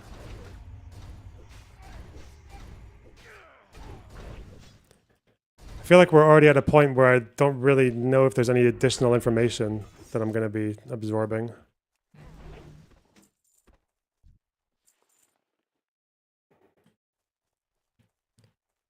We kind of got all of it, don't we? Is there anything more relevant to this? We now know all the things. I do want to learn more about nuclear. So I've got 2 lectures that I was watching. I watched all of the first half. Not the full second half. Newsom versus Trump. What, like a debate? No way.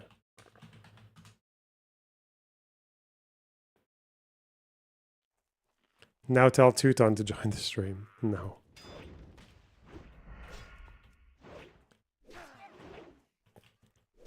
I know fucking Avi, Dr. Avi, is looking for as many JCPOA debates as he can possibly get. So if there's any JCPOA simps defenders who want the ultimate challenge, who want to defeat the final boss.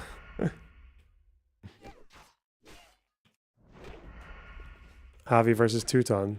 That is probably quite mean.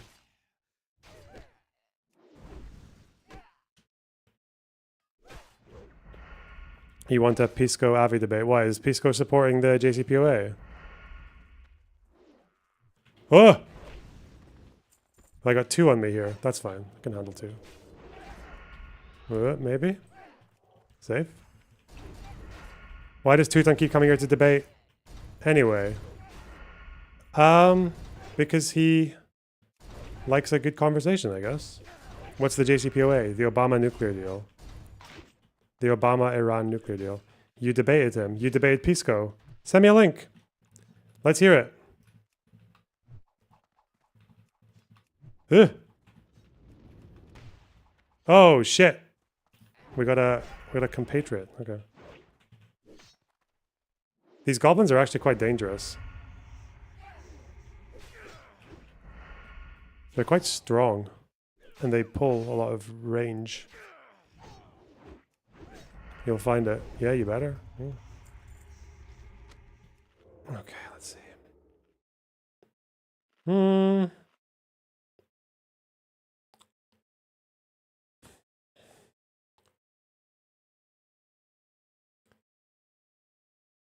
Iranian democracy. Okay.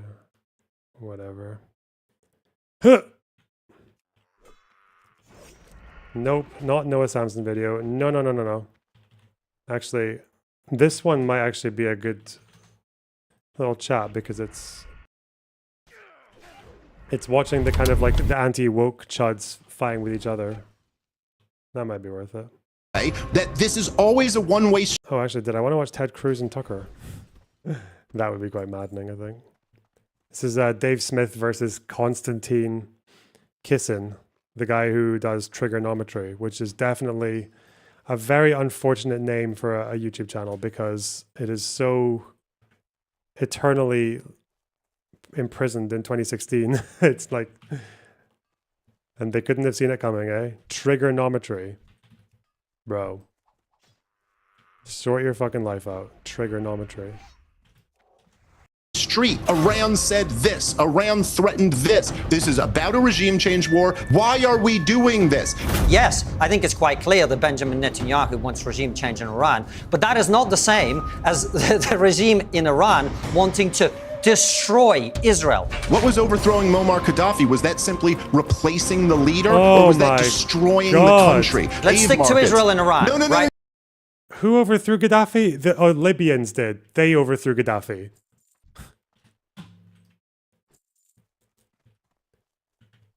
Destroying. Fuck me, man. Jesus. What was Gaddafi going to do if he wasn't interrupted when he was rolling the fucking tanks to Benghazi? Like, what the fuck? It was Billary, true. Man. Dave Smith is like, he doesn't give a fuck about most of the state of affairs like in the rest of the world, and he doesn't care to learn about new countries that are coming into the fold. So he just wants to map everything on to Iraq and Libya and Afghanistan. It's so stupid. Queeman's covering Iran and he wants to have a convo with you about it. Okay. What? Well, like right now.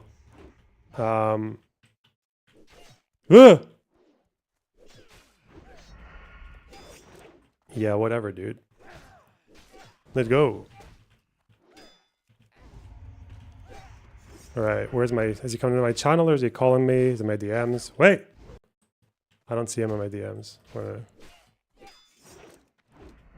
Queefetus. Wait, is that like... Oh, Queeman, Queefetus. Is that like why you're called that? Are you like his little brother? Just join his VC. Wait, hang on. I can't find his server. Like, I've got too many servers that I'm part of. I'll just DM him.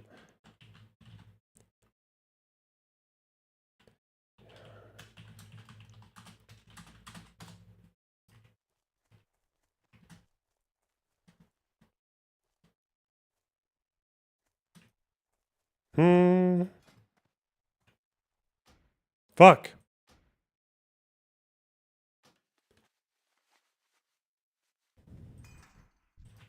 Tinkerer.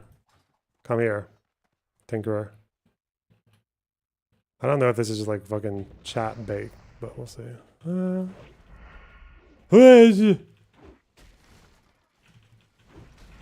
Fuck.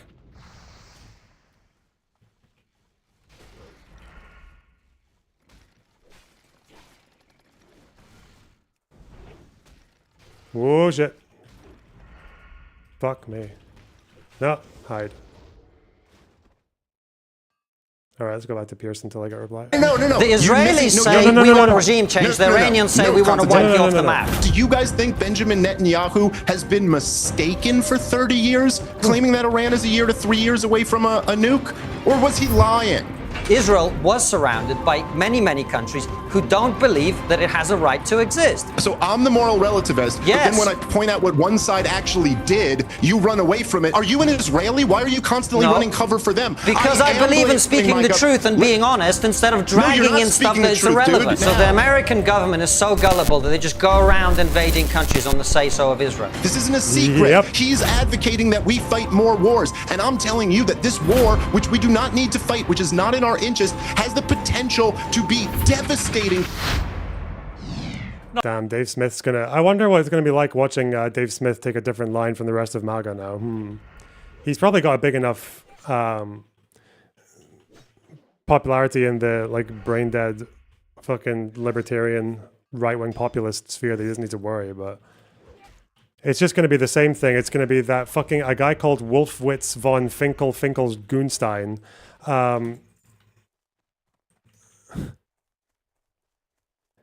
gave a letter to the CIA saying, hey, wouldn't it be cool if you like fucked up these countries that are threatening us, and then like over 25 years each of those countries had some fucking thing happen to them that involved the United States, and that's because there's a plan. And they're all... Israel wanted to destabilize the region for some reason, I guess, who knows why. And also Iraq, WMDs, and Iraq, and the military industrial complex, and Iraq, and Afghanistan, and Saddam Hussein, and Libya, and Hillary Clinton, emails, and Iraq. Don't forget Iraq. Nothing divides opinion more than war, and wars are often both launched and ended on the strength of popular support or opposition. When the stakes are so high and the consequences are so significant, everybody gets a say. Jesus, in my view, that applies even if you haven't been to the place where it's happening. Much of the debate about the Iran crisis and others seems to boil down to some big themes: morality versus reality, idealism or pragmatism, intervention versus isolation, populists or lobbyists.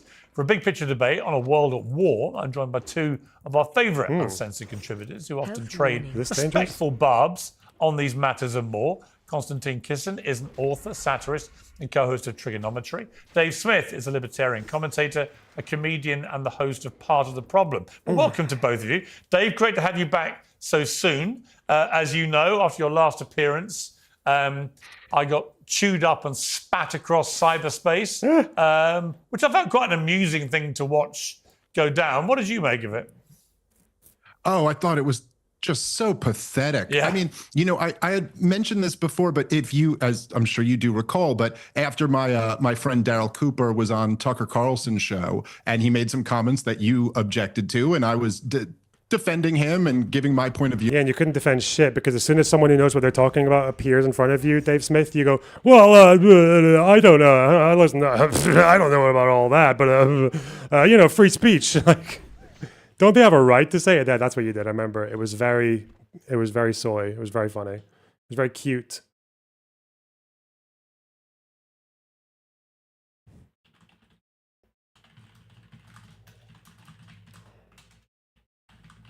We have a shit stirrer, I say.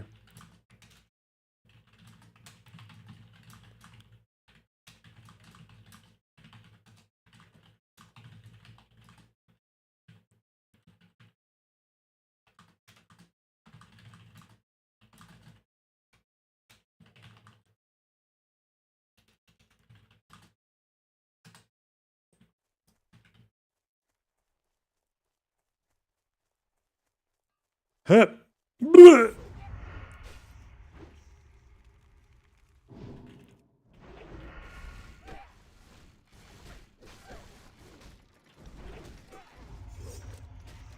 you on it. You had me on a panel. It's probably the most contentious that me and you have been on the show. You had me on 3-on-1 with it was Seth Dillon, and then a world-renowned historian from the House of Lords, you know, like the leading expert. He actually on is, World Andrew War II. Roberts, yeah.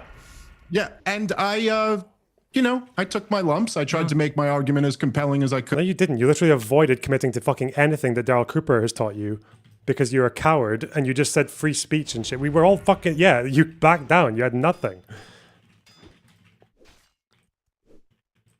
Oh, God. But it was like, I didn't go online and just throw a bitch fest for the next week over how unfair it was. It's just pathetic. And I'm sorry, but Natasha was just lying through her teeth the whole time. And she and lies that, as you pointed out, insult the intelligence of the host and the viewers. And I thought you were absolutely right to give her pushback for that. So it was, I thought, number one, I thought you were right on the show. Obviously, admittedly, I'm a little bit biased on the topic, but I thought the reaction online was just truly embarrassing. You know what was interesting? If they'd actually just said to me, you know what, Piers, did you go a little bit too... Is he just glazing Pierce so he keeps getting invited? Yeah, he's got, like, him and Pierce are, although Pierce and him disagree on quite a few things, they've got, like, quite similar dispositions, you know, like, it's like industry-wise behavior, Dave Smith, like, I feel like he knows how to play the sphere fairly well. Like, he picks his battles very wisely. He doesn't, as soon as he's out of his depth, he just backs the fuck off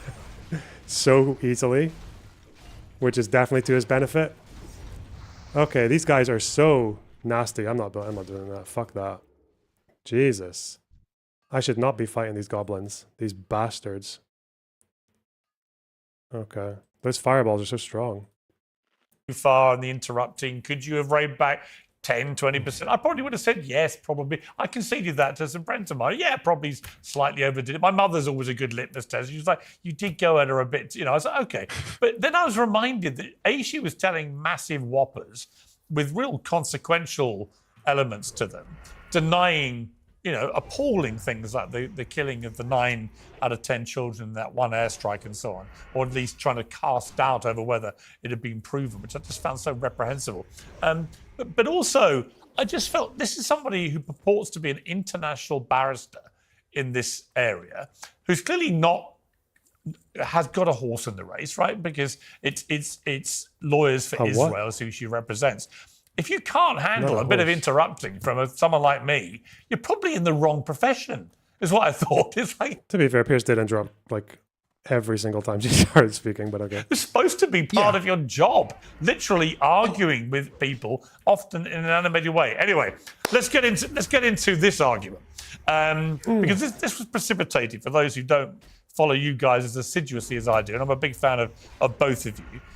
Constantine, you called out Dave on X for accusing the actor Rob Schneider of talking with confidence on topics he doesn't necessarily understand. You said that's exactly what Douglas Murray had accused Dave of doing when they had a spat on Joe Rogan. And you said... So what is Rob Schneider doing now? He's like is he an actor or a director? What's his story, Rob Schneider? Like, I only know about Rob Schneider from South Park. I don't actually know anything about him as a person. What does he do? Someone said earlier that he was retweeting Fuentes. Is that the patter? I shouldn't go there because there's like a sap. Okay. That could be potentially 3 against 1 with no escape. Okay. Come on, Learnerbox. Not from the Adam Sandler movie. Oh, Rob Schneider. I'm thinking of Rob Reiner. But there's also South Park. Oh, Rob Schneider is the guy who's in all the... Yeah, he's mental, isn't he? He's like a full MAGA anti-vax dipshit. Yeah, okay, yeah. I do know him, yeah. Yeah, he's like... he's a tool. Yeah, he's a massive tool. And he had a solo career, and it was fucking horrible. Yeah, Rob Schneider is a stapler. Yeah. He had that film, what was it called? The Animal. And it was awful. He was not a main character. He wasn't even a good extra, man. Adam Sandler films were weird. I seem to remember thinking they were fucking genius at the time, but then you watch them back and I'm just like, what the fuck were you doing, bro? The Animal. Yeah, you saw it in theaters. That's crazy. I didn't even know it went to theaters. Rob Schneider is a bunker buster. Onyx. I'm not trying to be a dick, but this is exactly what Douglas was saying to you. He was saying you talk about things you don't understand with a level of confidence that is inappropriate, and you pretended he was calling for censorship. You can't have it both ways. Okay, you've got Dave sitting here. Dave! You don't want to be a dick, which I appreciate, because I've had a fistful of that from George Galloway this week. So let's not get into dick measurement contests. But nice. Good one. This whole argument, really, about people who are supposedly ill-equipped to You're talk a about busted this. flush. Whether it's Dave, because... Try rewatching Little Nicky. I don't think I could, man. It's so... There's no way. I'm thinking about it in my head, and I'm just thinking this is like... I think even when I was 12, I thought this is a bit cringe.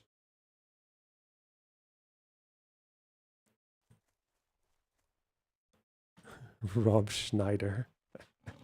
Fuck's sake. No, it's that and Billy Madison. I think like rewatching either of those two films is just oh fuck.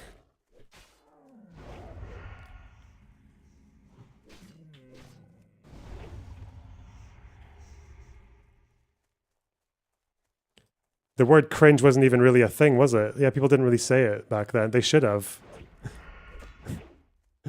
Happy Gilmore. I remember thinking Happy Gilmore was really funny.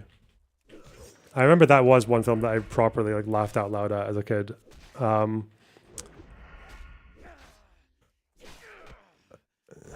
But the other ones...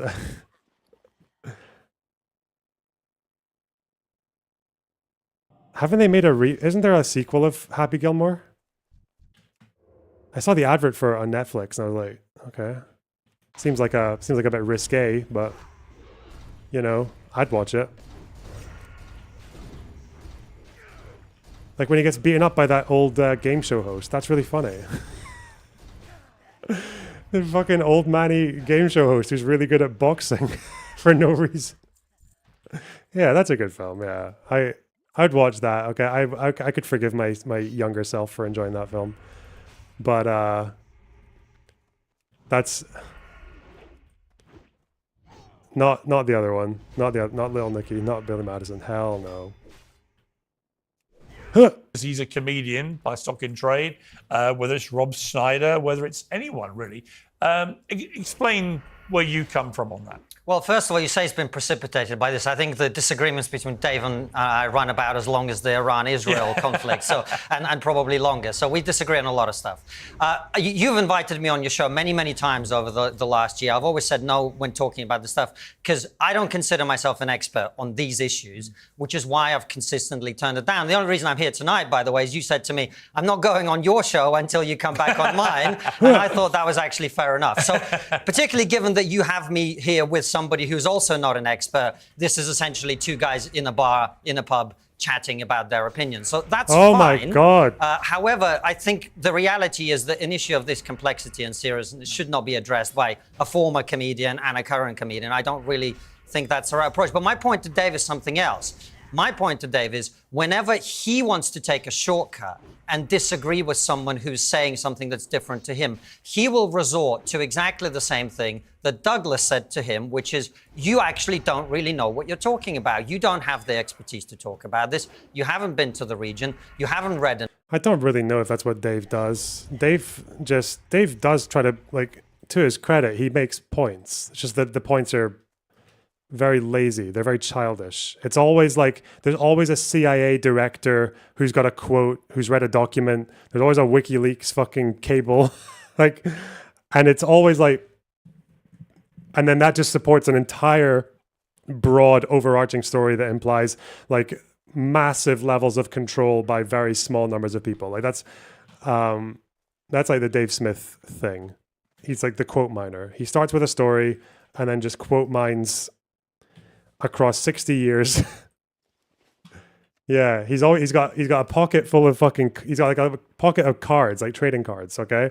On each trading card is a 4 or 5 star general who's saying something that is kind of ambiguous and in context, like probably doesn't mean anything, but my God. if you attach it to some story about malicious actors controlling everything, then yeah, you're going to be all right.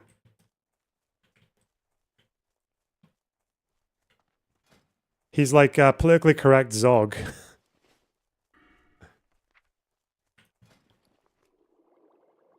enough. You haven't done this, you haven't done that. And that's exactly what Douglas was saying today. You haven't done this. You can agree or disagree with whether that's right or wrong, but the fact that Dave is violating his own standards seems to me to be pretty hypocritical. Okay. Dave, you're a rank hypocrite. You are. Rank. That's what Piers saying it, not me. I did not add the word rank. Yeah, you would have done if he thought about a bit. No, I'm sorry. There's for the record, I just want to say me and Rob Schneider made up. I've always been a big fan of his. We message back and forth, and we're cool. But no, I'm sorry. Obviously, this is ridiculous, and there's no hypocrisy here at all. It is if we were to come to a debate, and what I brought to the debate was I just said, "Shut up," and that was all I did. For the debate was just tell you to shut up. And I had no argument and I didn't counter any of your arguments, but I just told you to shut up. And you were to say, man, that was a really ridiculous way to debate. And then I pointed out that you had also told someone to shut up once in your life. That wouldn't mean you're guilty of hypocrisy. It's a completely different standard to be dismissive to someone on Twitter than to agree to debate them on the biggest show in the world, show up in front of tens of millions of people, and your argument essentially is just to dismiss them. Your point doesn't matter. So no, and also, clearly, I wasn't telling Rob Schneider because he's a comedian, he can't have an opinion on this. I was telling him that I don't really think he knows what he's talking about on this issue. And then Which is exactly what Douglas said to you. Yes, but he didn't back it up with anything. That's the point. And by the way, Constantine, no one would. Yeah, Douglas sometimes does just spend as much. Like Douglas sometimes will like devote 80% of his time to telling someone they don't know what they're talking about and insulting them, and then not really explain why they're wrong, but just go to his own little like pre-prepared. Yeah, Douglas does that quite a lot. Yeah, I don't know if he has like a short memory or if he just devotes himself to more kind of like small pieces of information and like digestible narratives, but yeah, it's not very good argumentation. Would have had a problem. The whole point was that Douglas had an opportunity to demonstrate his superior level of expertise and did not. And this is the overwhelming opinion. Well, I don't think that's quite true. I think on a lot of the subjects you debated, he actually did give very good reasons why he disagreed. Now, as you remember, I wrote an article at the time talking about that situation. I did concede that I thought Douglas should have lent more into the arguments. The way you and I have always debated has been on that basis, right? And I think that is true. So much but I mutual don't think respect this from the argument bros. about Twitter really works, because when you go on our mutual friend's Joe Rogan show, you're in front of millions of people. When you and I are exchanging, or you and Rob are exchanging arguments on X, we're also in front of millions of people. We're also having a debate. I don't understand what the difference is. God, I'm you getting don't fucking mauled understand by the a difference cat. between like dismissing someone on Twitter and agreeing to debate them and showing up with Rob nothing but made a dismissing series them? of arguments on Twitter to you in front of those same millions of people that saw you on Joe Rogan, and instead of addressing his arguments with counter arguments, which is the standard that you normally apply and you demand that other people apply to you, you instead basically said, shut up, Rob, you don't know what you're talking about. Piers. Just because you read one book doesn't mean you know what you're talking about, which is exactly what a lot of people said to you, and you got very upset about it and pretended they were trying to censor you. No, okay. There's a couple different things here. That's Number quite Dave. one, Everyone's trying to Piers, censor as me. I I'm a told you, I libertarian. think you, I believe, were my first appearance after the Douglas Murray debate on Joe Rogan. And the first thing I said to you was that I go, look, there's been a lot of people who have been challenged to debates who say, I'm not going to debate that guy. He's beneath me. I've done that with other people. Yeah. And then there's been people who accept and show up to Who's the beneath debate. you? I said, What? Douglas Murray's fatal flaw was that he did both. He accepted and then showed up and said, I'm above you. I shouldn't even be debating you. And it backfired on him. Now, as far as your I'm sorry, what was your second point there? I had another response to that. What was the other thing you said, Constantine? I don't remember the sequence of the points that I made. What do you mean exactly? Well, I'll tell you what, I'm gonna save you both, because I think we've probably dealt with the element about whether you should be debating or talking about these things. You're both here to talk about stuff. Enough about 9 to 5. What about the most important bit, the 5 to 9? It should be the most comfortable part of your day, and today's sponsor can help. Cozy That's Earth's catchy. bamboo That's really catchy. sheets are Fucking Hunter. regulating and designed to wick away both heat and moisture, so you can sleep several degrees cooler. They're soft, breathable, and guaranteed to give you a more comfortable night's sleep. They also have high-quality breathable clothes for all-day luxury. You can try it all risk-free with Cozy Earth's 100-night sleep trial and a 10-year warranty. If you don't love their products, you can return them hassle-free. But trust me, you won't want it. Luxury shouldn't be out of reach. Go to CozyEarth.com and use code PIERS, P-I-E-R-S, for up to 40% off. Cozy Earth's best-selling temperature-regulating sheets, clothes, and more. You will feel the difference on the very first night. That's CozyEarth.com, promo code PIERS. Stay cool. He was saying warranty like people say guarantee. Warranty. Guarantee. I guess he just didn't bother re-recording it. No one talks like that. A warranty. Warranty and biscuits. Mr. Warranty. Let me start with what you said.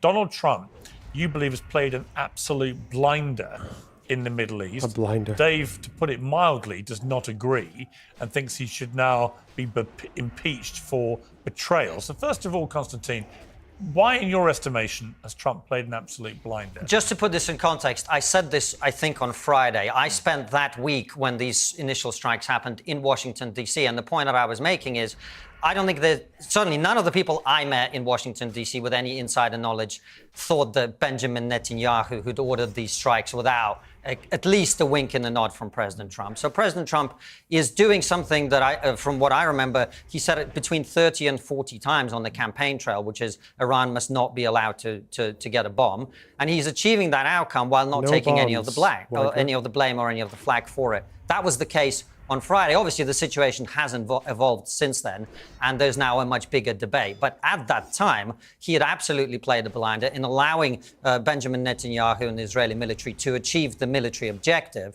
while also sort of claiming that he's not involved and kind of at that time getting away with it. If he now gets involved, as the jungle drums seem to be suggesting, that is a massive moment for Donald Trump, I would say. I mean, you could argue that is the most important decision he will have taken as a president. Caleb, thanks to $5. 9 more for the goal. True, there's a new goal, guys. Well done. Well done for bringing people's attention to the goal, Caleb. I didn't want to do it to myself because I thought that'd be quite shameless, you know, to announce that there's another goal and try to solicit donations from my chat because I know that you're all, you know,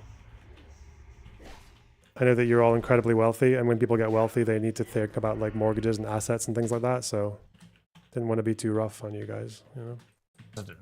And maybe the most important decision he ever takes. If he actually starts bombing with American forces, Iran, that is a massive thing to be doing. Do you think it's, as Tucker Carlson says, something that could imperil his presidency? We are in the unknown, so nobody knows how this is going to play out. I think we should all be honest about that and be fair.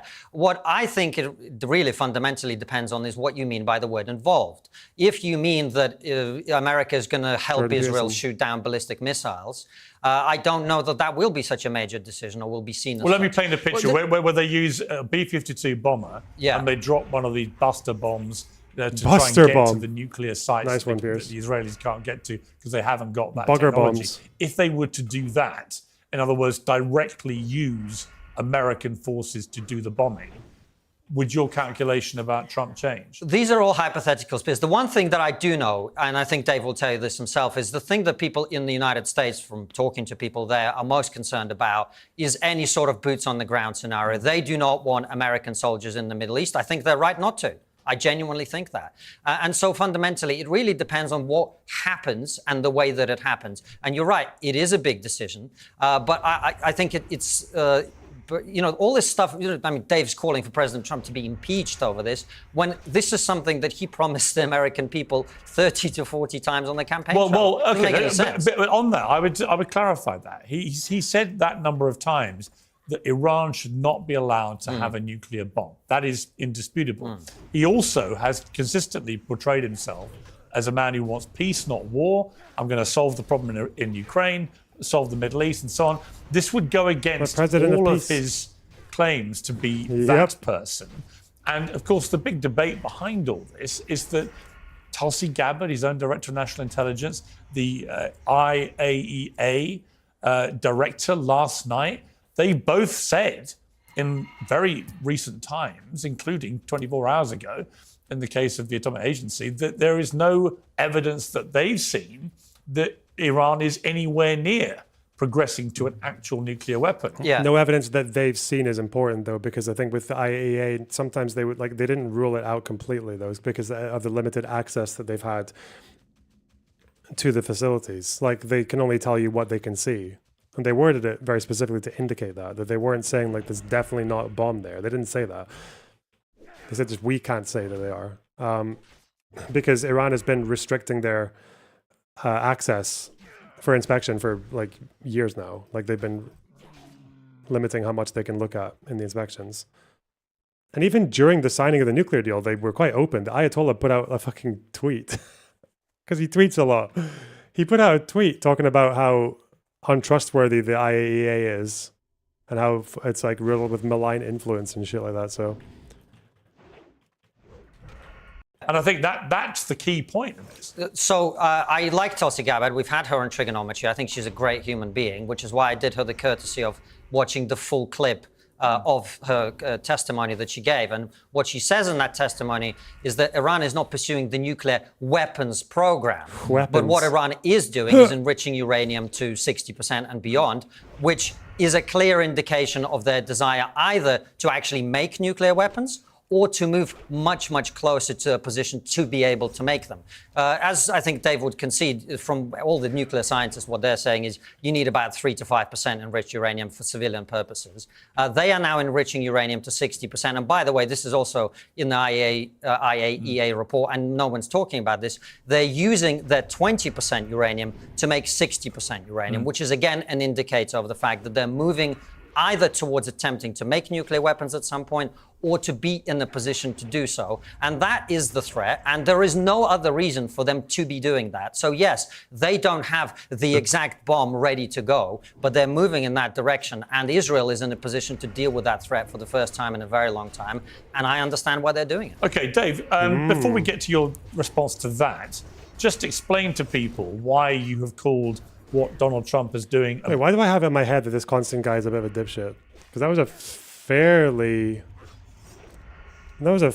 well thought out. You can tell he's read the relevant material, or at least he's read enough articles about it. Like, okay. Yeah.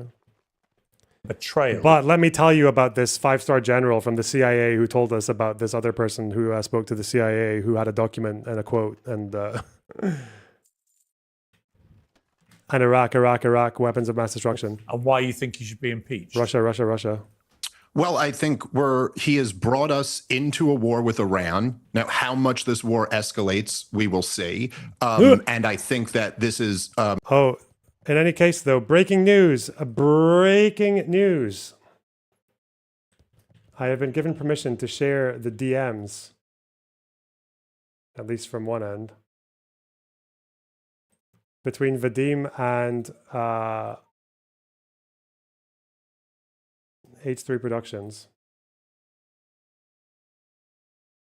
Why is it opening like that, though? What the fuck? Why is it being a dick?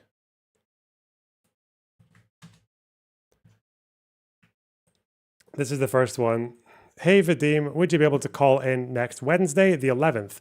It would be around 1 p.m. PST. Definitely. Only if Dan emails me the Google Doc of Ethan lies. Joking, I'm there.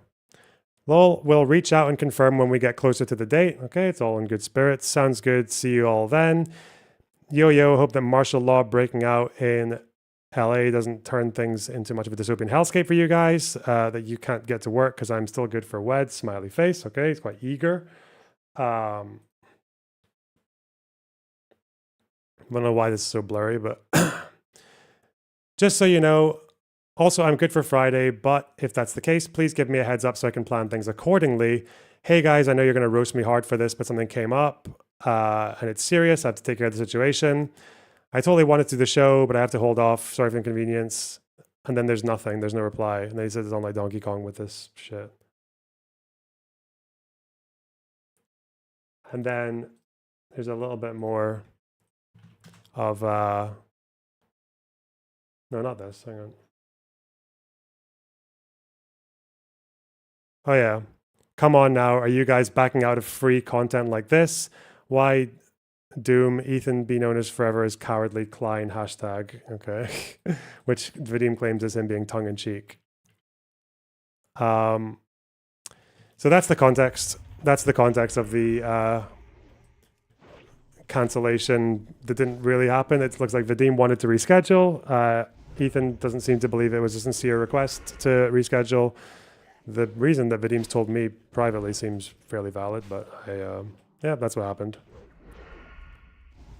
Wow. Wow.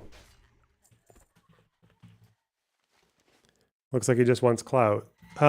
Yeah, but you can't say he doesn't want to go on the show. He's not backing out. He's like, he didn't cancel either. He has to reschedule. So I think the way Ethan represented it on H3 was a little bit inaccurate, one might say. Just to put it nicely, it was just wrong. Yeah. Blech! Fair and balanced, okay? You come here for fair and balanced.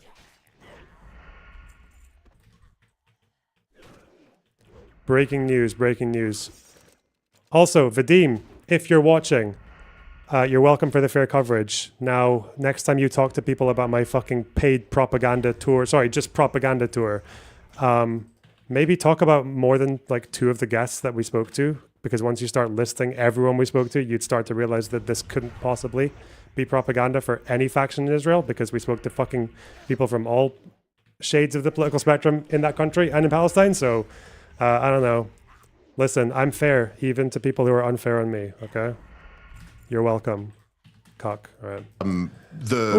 It is the most profoundly risky and reckless policy he could have pursued, or just about. I think this is very likely going to lead to a catastrophe, much like all of the other terror wars, including the one, Pierce, that you heroically led the opposition in the UK to in 2003, of course, referring to the war in Iraq. And as you remember well, Pierce, from that war, the justifications just kept constantly changing. And then when one fell away, they'd move to the next one. Oh, he was in on 9/11. Okay, he wasn't in on 9/11. But he's got weapons of mass destruction. Okay, he doesn't have weapons of mass destruction, but we have to liberate the people. Okay, why don't we just talk about the facts of the case? Why don't we just talk about the evidence that we're dealing with right now? Because if it were Iraq, you would be saying, where's the evidence? Where's the fucking evidence? I don't see the evidence.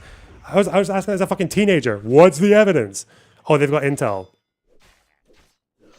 What? The people who want to invade have the intel. Wow, that's convenient. Whereas we have like third parties saying things like this now as well. We have Iran being much more vocal about their intentions than, or being much more vocal about their saber rattling and their fucking blustering than Saddam was at the time. Just stop trying to apply like this pattern that people try to impose on the Middle East, where they have one country that they know like 2 things about, and then they just apply those rules to every country in the region. It's so dumb. Like, these countries are so unique. They're so different. They're so massively fucking like riddled with historical nuances and differences. But yeah, everyone just wants to. All Arabs are the same, including Iranians who aren't even Arab. Or bring democracy. And I've already seen that it's remarkable how sped up it is. I've already seen so many of the war hawks bouncing back and forth between all of these different justifications. But of course, in the end, they are the IAEA war hawks. Why won't you engage with that piece of information? Oh, I know why you won't. Because it doesn't map onto your preconceived story about Iraq. Because all you want to do is, like, Dave Smith's not talking. You realize this, right? Dave Smith is not talking about Iran. He so far has not actually really said a word about Iran. He might mention the country. He might talk about the regime. He might talk about things connected to Iran, but he's not really talking about Iran. He's just talking about Iraq. Because if you're talking about Iran and comparisons between intel for WMDs and all that shit, you would bring up the IAEA report. You would. Because it's relevant. It's distinct. Blech.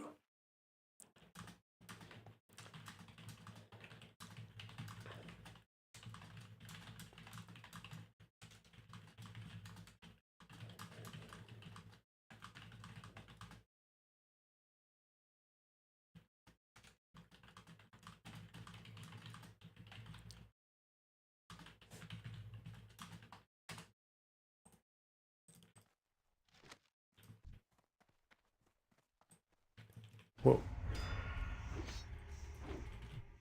justifications failed. Not only did he not have weapons of mass destruction, not only was he not in on 9/11, but we also didn't liberate the people. The worst thing that ever happened to the people of Iraq was George W. Bush's war there. And as far as Iran enriching up to 60%, yes, it's true that they only need, I think, between 3 to 5% for civilian nuclear purposes, and maybe some like around 20 to 25% for some medical needs. But that is what is known as a latent nuclear deterrent. There is another reason why they would have that. They want to demonstrate that they can get the bomb. Now, I think they're called the ISIS did a report on this, but that assessment is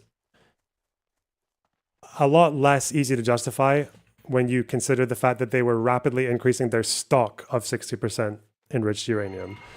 Like, if you want to show that you can do it, like as a bargaining chip, you can do that, but why do you need to go from like 200 kilograms of it to 400? Why would you do that in the space of a few months?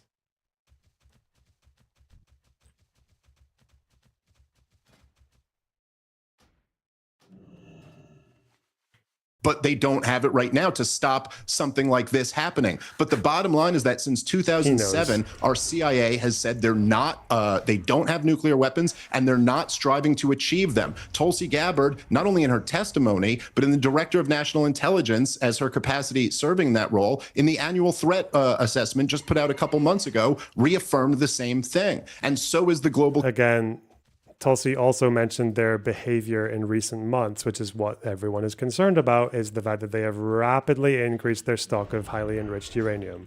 And as people know, anyone who's looked into nuclear anything, you don't even need to know the science that well at all, to know that if you want 90% highly enriched uranium, which is what you need to make a bomb, once you've enriched by about 5%, you've done most of the work. Once you've enriched to about 20 to 60%, you've done like over 90% of the work. So it's very concerning. And it's not just Israel or America saying this. Community. Iran has been willing to negotiate this entire time. And maybe the negotiations haven't been successful, but even Benjamin Netanyahu, in his interview with Brett Baer the other day, couldn't even manage to lie and say that they've broken out and they're pursuing. He said maybe a year. The same thing he's been saying since I was 7 years old, lying over and over and over again because he wants a regime. Again, Netanyahu is the boy that's cried wolf. Is it true that a bomb can be made with 60% highly enriched uranium? It's just less efficient to do so. So the point of highly enriched uranium is that U-235, which is HEU, is like if you fire a neutron at it, it will split. So that's yeah. Whereas with 238, it will just absorb a neutron and become U-239. So yeah, like the explosion, like that comes from it being highly enriched. 60% I think is not quite enough, but there's a bit of a misconception. People say you need 90% plus for a weapon. That's not true. The first weapon that landed on Japan was made with 80% highly enriched uranium. And that clearly did a number. Also, yes, Iran has been like quote unquote on the cusp. I think it's partly because of exaggerations from especially Israel, but it's also it is also because Israel constantly sets back the project. Like they set it back by assassinating people or by engaging in cyber warfare or whatever else. Whoa. Regime change war here, and he's said this in his own words. But again, and so regime all of change. The He needs to shoehorn it into the only language he understands, which is Iraq War, CIA, regime change, WMD. God, it's so boring. Conservatives. Look, right here on your show, Piers, which I think might be the most fascinating moment in the history of Uncensored, when General Wesley Clark reaffirmed that not only had he seen the plans to overthrow 7 countries in 5 years. Get some drinks. Yes, get fucking smashed. This is when you down 50 tequila shots and sexually harass the stripper. I'm joking. But yeah, this is when that's the cum shot right there. Yeah, holy fuck. When you bring in your 5-star general, a general told me this thing was real, which as far as I know, maybe I'll dig more. If I ever spoke to Dave Smith, I would definitely have to read more about this because I don't know how far deep it goes. It probably goes deeper than what I know about it. But my understanding of this thing is that it was someone called Wolfowitz who didn't really have that much power, wasn't like a top brass dude or anything, comes up with this document about like, you got 5 or 10 years or whatever for America to do regime change in these countries. I think largely inspired by the success of the regime changes in Yugoslavia. I don't know, but like, it's in the 90s he comes up with this idea, and obviously it's not followed through because what Dave's talking about happened over 20, 30 years, but also because it assumes that everything that happened in the Middle East, these 7 countries or whatever, is because of American or Israeli intervention. When it's like, okay, let's wind that back. So a lot of intervention in these countries, Iraq, that was an American thing. That was very unilateral, American, British. Didn't need to happen. Syria, well, the civil war in Syria, did America start that? No, they didn't. Did they force Assad to support terrorists and send them into Iraq? No. Did they force Assad to murder his own people? No. Did they force the people to go out and protest against the Assad regime? No. Assad did that to himself by being a tyrant. Did they force Assad to help Hezbollah? No. Libya, like that's on the list as well. Okay, so how did America really orchestrate that? Did they start the Arab Spring? Did they make Gaddafi threaten to roll tanks into Benghazi and destroy his enemy, who he described as fucking like sewer rats? No. So it's just like, yeah, of course people thought that America would have an interest in intervening and doing things in these countries because America already had stake in a lot of these countries, but also their levels of intervention were massively different anyway. So the fact that he thinks it's all part of some kind of orchestrated plan from fucking a guy called Wolfowitz 35 years ago, it's so childish. It's just like it's just conspiracy theory. Like that's all it is. Years, but that it went all the way back to the early 90s, and that it was revived, in his words, in a study paid for by the Israelis. They've gotten the 6 other ones. This is the 7th one. This is not... Yeah, so again, as part of the plan, why is Iran giving every single excuse? Did someone force Iran to enrich their uranium to 60% and to increase their stockpile massively in the space of a few months? Did they force Iran to fund proxies? Did they force Iran to fucking test ballistic missiles after signing the IAEA that were literally designed, in their words, to reach Israel? Is that all part of the plan, Dave Smith? Or are you just massively trying to simplify and superimpose American will and Israeli will into the entire world? Because it's like, that's all he can understand. He's just an American exceptionalist. That's so dumb. Fuck.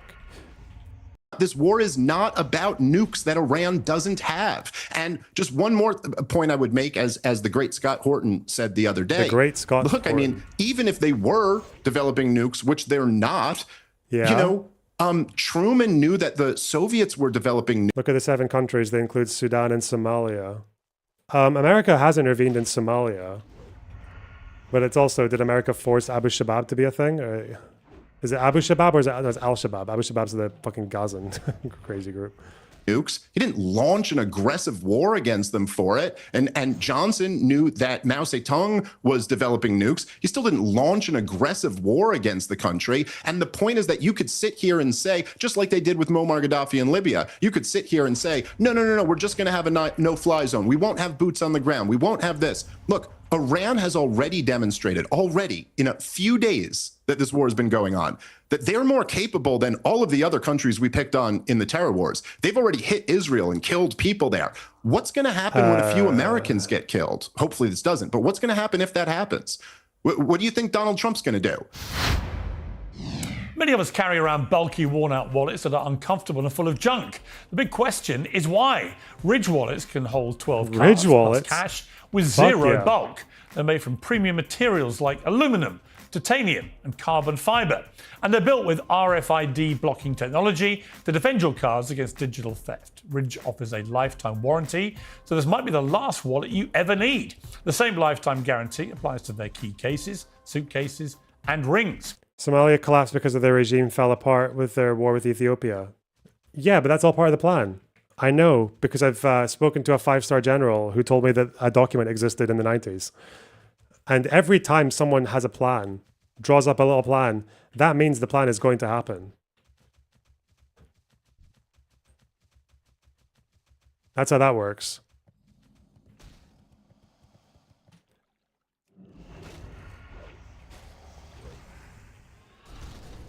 I love it.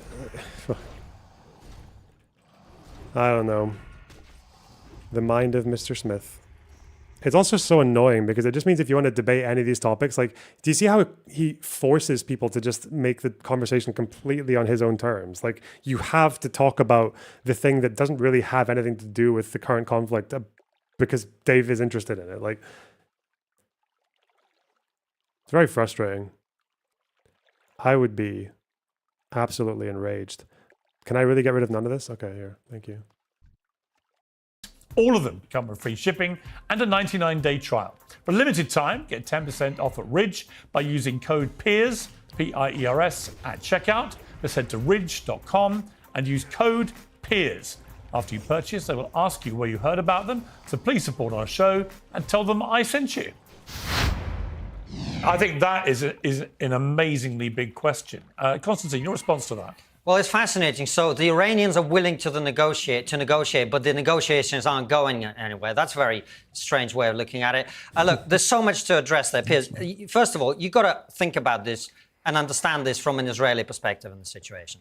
A lot of people think that Israel has just launched the war in Iran. That's not how Israel sees this at all. Israel has been at war with Iran since October the 7th, when an Iranian proxy, Hamas, attacked them. On October the 8th, an Iranian proxy, Hezbollah, began to fire rockets into Israel. Then the Houthis, another Iranian proxy, began to attack shipping and also Israel. Right? Now, what has happened since then is Israel has eliminated those threats to, I was going to say deballed, but decapitated Hezbollah. They dealt with the threat of Hamas, and they are now in a position to deal with the threat they've always been concerned about. Good now, one. why is Israel so concerned about this? Well, first of all, Iran has been saying for a very long time, they don't want regime change in Israel. They want the state of Israel not to exist. Yeah. Now, think about the fact that in the post-October 7 world, they cannot take the risk that they're only enriching uranium to 60% because they want to threaten to have nuclear weapons. That is not something they can do. And by the way, Piers, there's something that people don't seem to understand about. You know, we struggle. Also, even if you think it's just a negotiating tactic, what a fucking retarded negotiating tactic. What the fuck? It's like you're negotiating a business deal in a restaurant and you just take out 2 fucking boxing gloves, put them on the table, and start saber rattling about how you're going to KO your fucking enemy with a massive haymaker, and you start putting them on, and you play the fucking Rocky music in the background, and you're going to fucking punch them together, and then it's just like, be like, whoa, am I going to hit you? Am I going to hit you? Like, what a stupid negotiating tactic. Fuck you. In the West, I really do think we all struggle in the West to understand the fundamentalist mindset. And let me give you an It's just example a negotiating of what tactic, bro. the regime in Iran. He's like those fucking prank YouTubers. They're like, oh yeah, look, I'm going to film myself grabbing this lassie's arse and calling her a slut, bitch, whore, and licking her ears from behind. No consent. And she like gets mad at me. I'm like, no. Listen, you don't understand. It's just a prank. It's just a prank, bro. It's just a prank. She's like stomping her fucking heels into your eyeballs. And you're like, no, it's just a prank. No. She didn't understand. It was just a prank. So yeah, sorry, you can call making yourself... Oh no, he died. That's basically Iran for the last 20 years. Yeah, I know. It's boring. It's dull.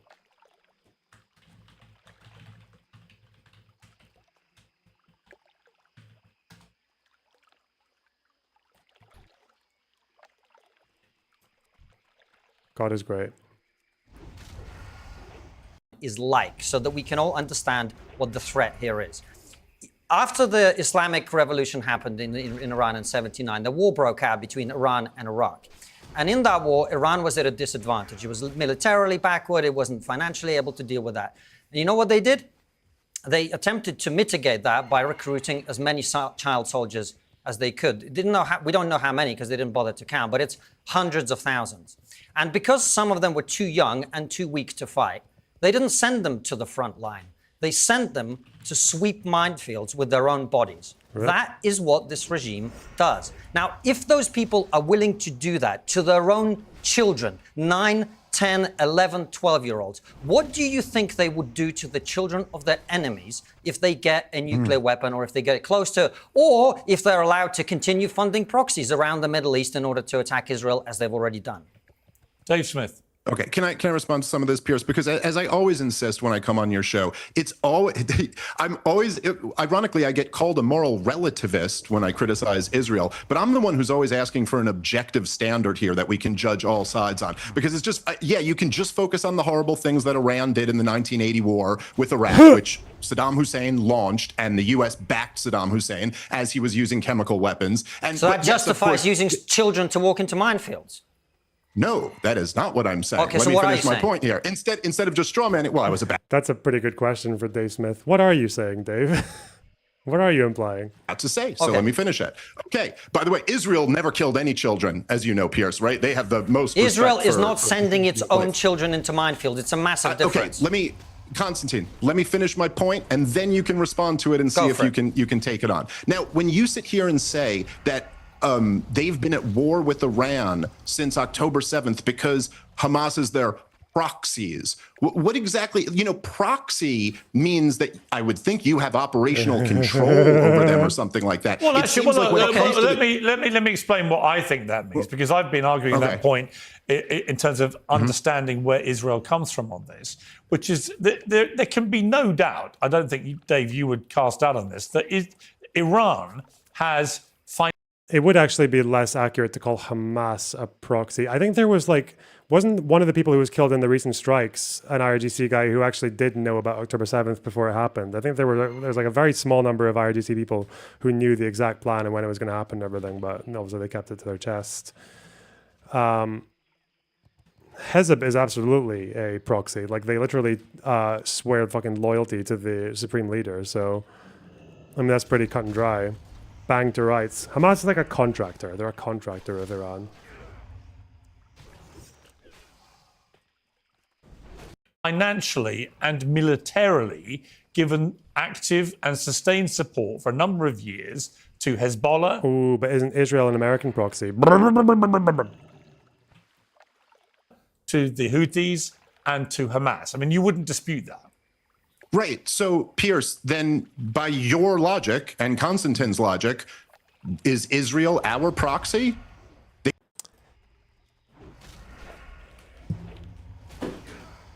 I don't need to do politics. There's no point. I'm a WoW streamer who talks about politics sometimes when I get bored, okay? There's no need. There's no need.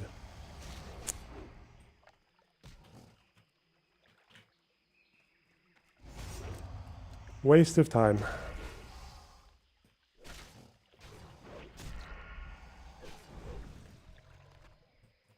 It's fucked that this incredibly basic mechanics video game that's 25 years old, 20 years old, is less scriptable than these fine minds. I'm really just talking about Dave.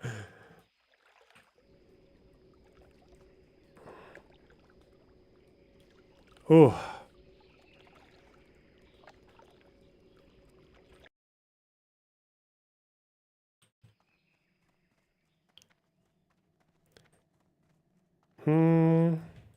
What do you need? Oh, I've got lots of shit to sell, hopefully. Come on. My bags are fucking pumping. Do I need all of this? Oh my god. We'll need to mail a few things. Okay. You're having a there is no spoon argument. Yes, I am, yeah. Now this is like how Neo feels when he stops the bullets, right? He's like picking it up and I'm just like, oh. Okay. That's weird. Didn't think I could do that.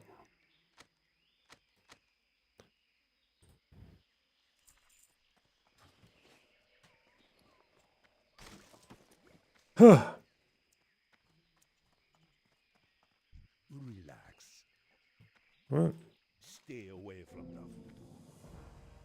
Turn in, except Marg speaks. What? Oh. Okay. Dense Pixel, thanks for the $5. Really appreciate that. It's like, I want to...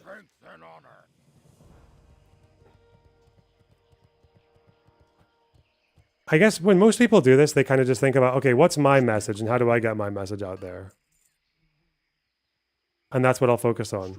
But I don't know if anyone else is like this, but for me, I just have a very like morbid curiosity about why is people like Dave Smith, like why are they like that? Because he knew he was coming on to talk about, let's do it in paint, okay? We need a more artistic, we need a more artistic fucking display, okay, of the process. So he knows that he's going to be talking about Iran, Israel, nuke, and a bit of USA, okay? He knows this is what we're going to be talking about. And he's like, okay, allow me to enter my mind palace, okay?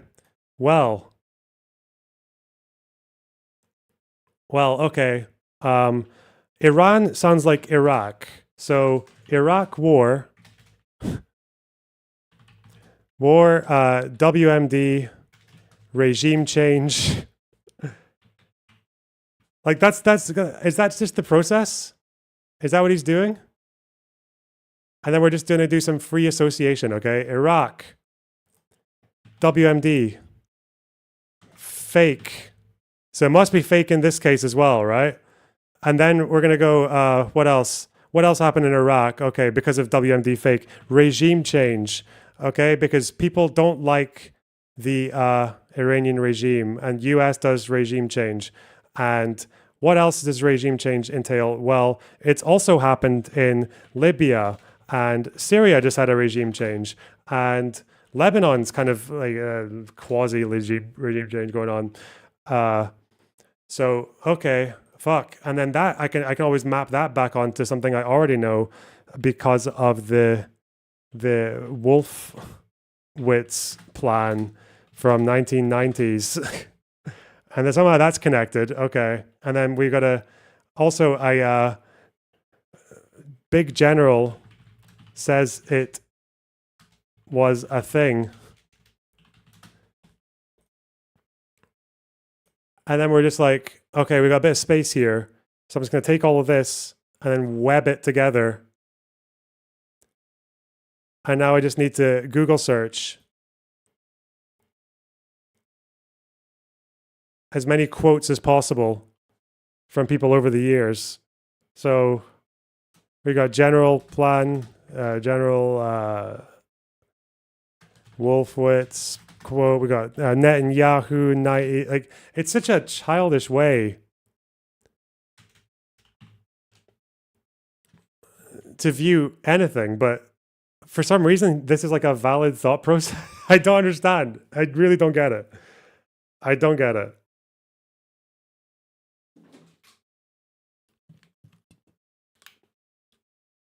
And somehow we're just talking more about a proposal from the 90s that clearly never went anywhere.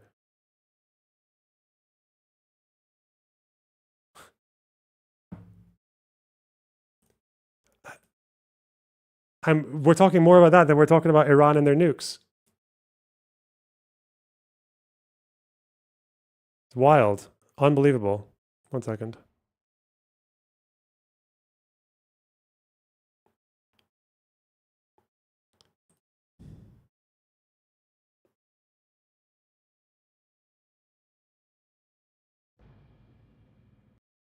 They just attacked Iran. Well, I would say that Israel is actually, you could well argue, given the amount of support that America gives Israel militarily and economically, yes. fine. I mean, fine. look, But one then- person's but then ally let's- is another person's Can I make proxy. some points on this? But the point, but then, the point- well, the- hold on. Let me just. Yeah, but so I think Sorry. ally, Okay, but proxy, Can I flesh they're not out that your different. Dave? I'm very happy to hear a counter argument. Can I just flesh out Pierce's point a little bit, if that's okay? So here's what we know. According to the State Department's own figures, Iran gives Hamas about $100 million a year.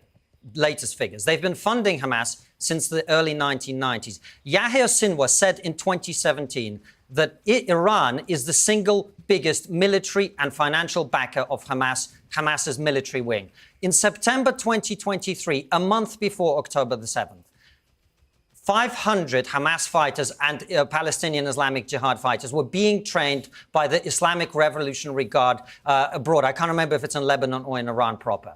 And there are numerous chronicled, documented meetings between senior commanders of the Islamic Revolutionary Guard Corps and Hamas and Hezbollah fighters in the lead up to it. What do you think they were doing? Talking about world peace and swapping hummus recipes? This is something that they've been involved in very... Well, that's good and well. And that sounds like you actually have some fairly relevant and important details about the conflict that we were invited on to discuss, Constantine. But did you know that I met a 4-star general who said that he saw a document from 1993 that said some guy who doesn't even have any fucking power wants regime change in 7 countries. And some of those countries have had their regimes changed in previous years.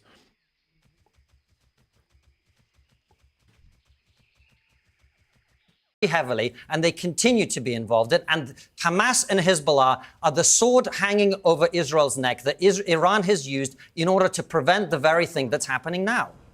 Dave? Okay, so to be clear here, let me tell you about the CIA. It's an outrage that Iran has sold weapons and given money to Hamas, and therefore Hamas is their proxy. Yet, as we all know, Pierce, and me and you have discussed this, 2 weeks before October 7th, Benjamin Netanyahu sends the head of Mossad to Qatar to make sure that the funding to Hamas continues. Yet, is Hamas now a proxy?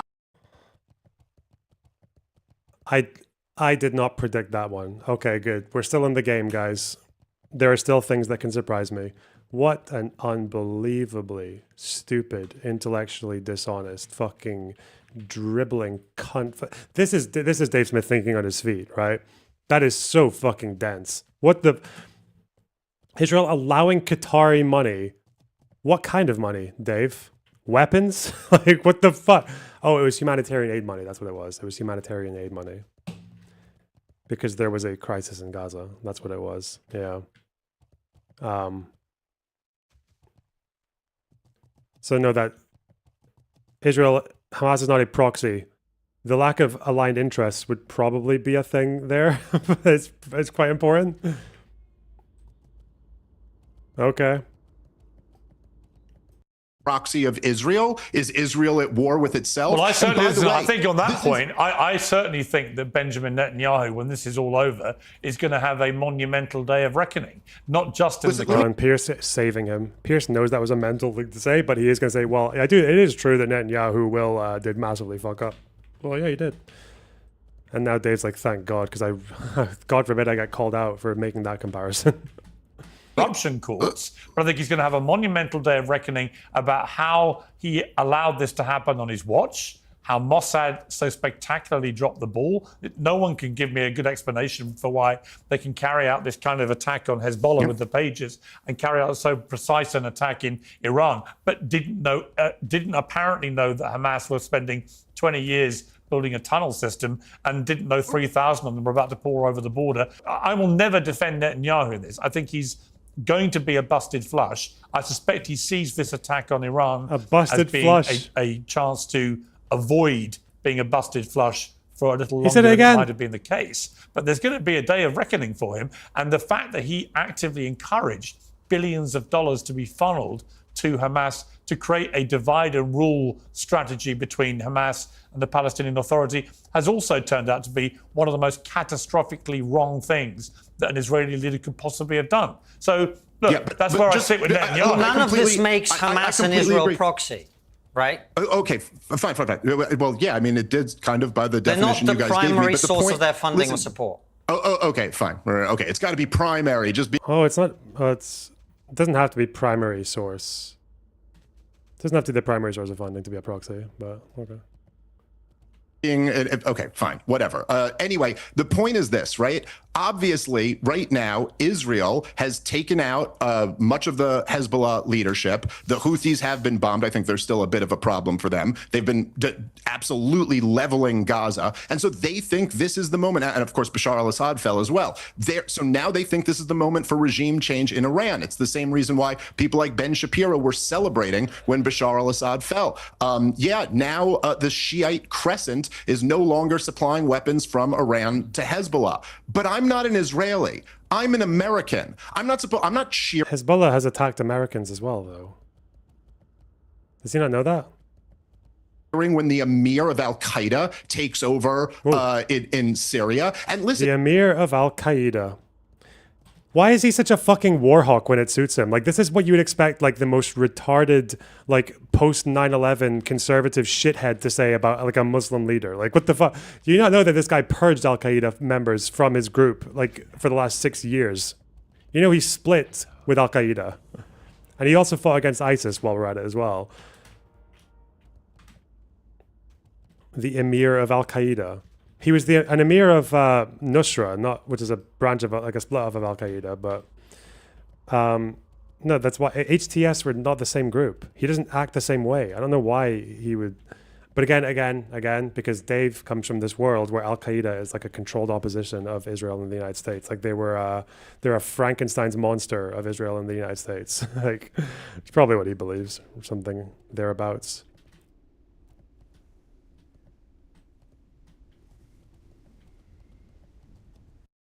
Whatever you put the risk at here, which if this thing keeps escalating, the risk of this going to a real ground war, another war in the war on terrorism, what does this have to do with terrorism, bro? Iran is a state. Iran is a fucking country. It's a whole ass country. Be very clear when I say this. I don't know that America will survive this. We went into the terror wars in a much stronger place than we're going into this one. And this is a much tougher opponent than Saddam Hussein or Muammar Gaddafi. We didn't go into the terror wars $37 trillion in debt. We didn't go into the terror wars with the cultural and political and racial divides. We have mass protests in the streets right now over Donald Trump trying to enforce his immigration policy.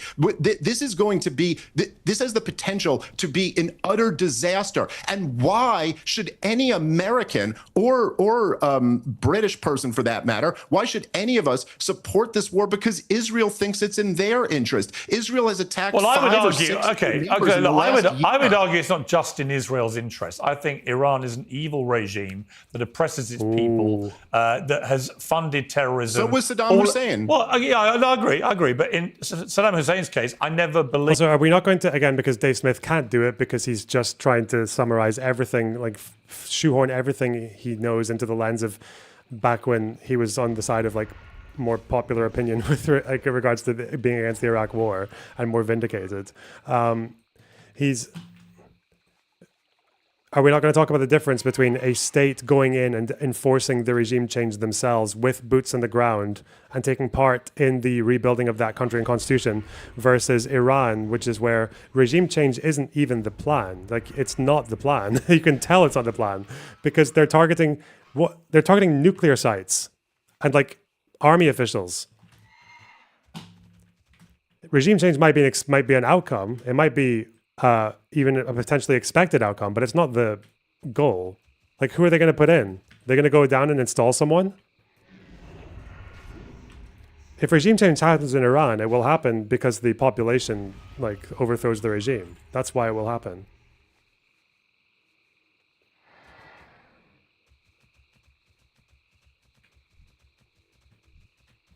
And Iran is also not the same as Iraq. Like, Iraq was it's probably one of the worst countries you could have done a forced regime change in, because obviously it was like a Shia majority country with a Sunni leader, Saddam Hussein, with pretty strong like ethnic persecution of Kurds living there. Regime change there is. You expect Americans to handle that environment? Like, fuck off. Iran has more of a history, as far as I know, from cursory glances, has more of a history of democratic movements in the past.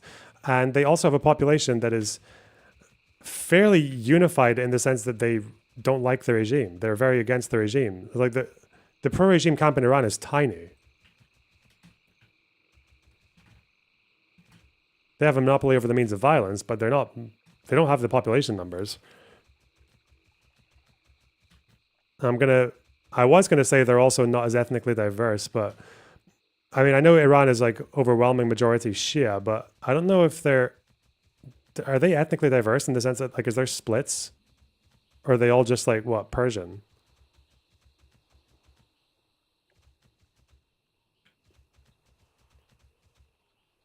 The thing I'm getting at is, like, does Iran have a more cohesive, like, long-lasting national identity than places like Iraq or Syria? Extremely diverse. Okay. I was thinking because obviously it's like big and it borders with like a bunch of other countries where there's going to be overlap. Azeri, Persian, Kurds, Pashtuns, yeah. It's only 50% Persian. Oh. Well, that might be an issue, but they're still, but these are all Shiites, right? Why do I seem to remember Iran being like 90% Shia? Is it or is it not? Are these Azeris, Kurds, are they all Shia?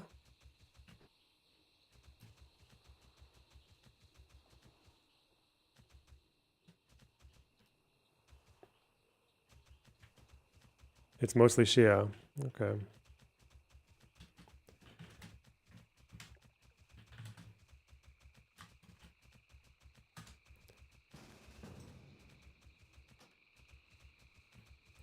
You're telling me a regime change war in a country of 92 million people isn't going to end in a disaster?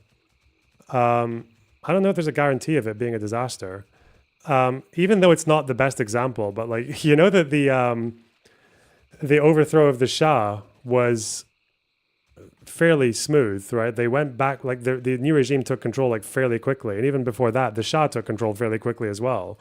And these regimes were tyrannical and all that shit, but they were not like horribly fucking unstable and riddled. There was not like there wasn't like a Syrian civil war in Iran, as far as I know.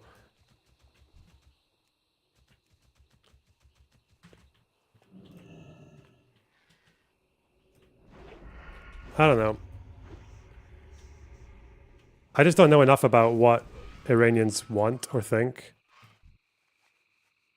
Apart from that, most of them hate the regime. That's all I know. And that they're mostly Shia, so they have a couple of things in common. Saddam Hussein never funded terrorism. Well, I never believed that Saddam Hussein had WMD. Funded terrorism, I think the difference there here was no terrorism in Iraq until we got rid of Saddam, actually.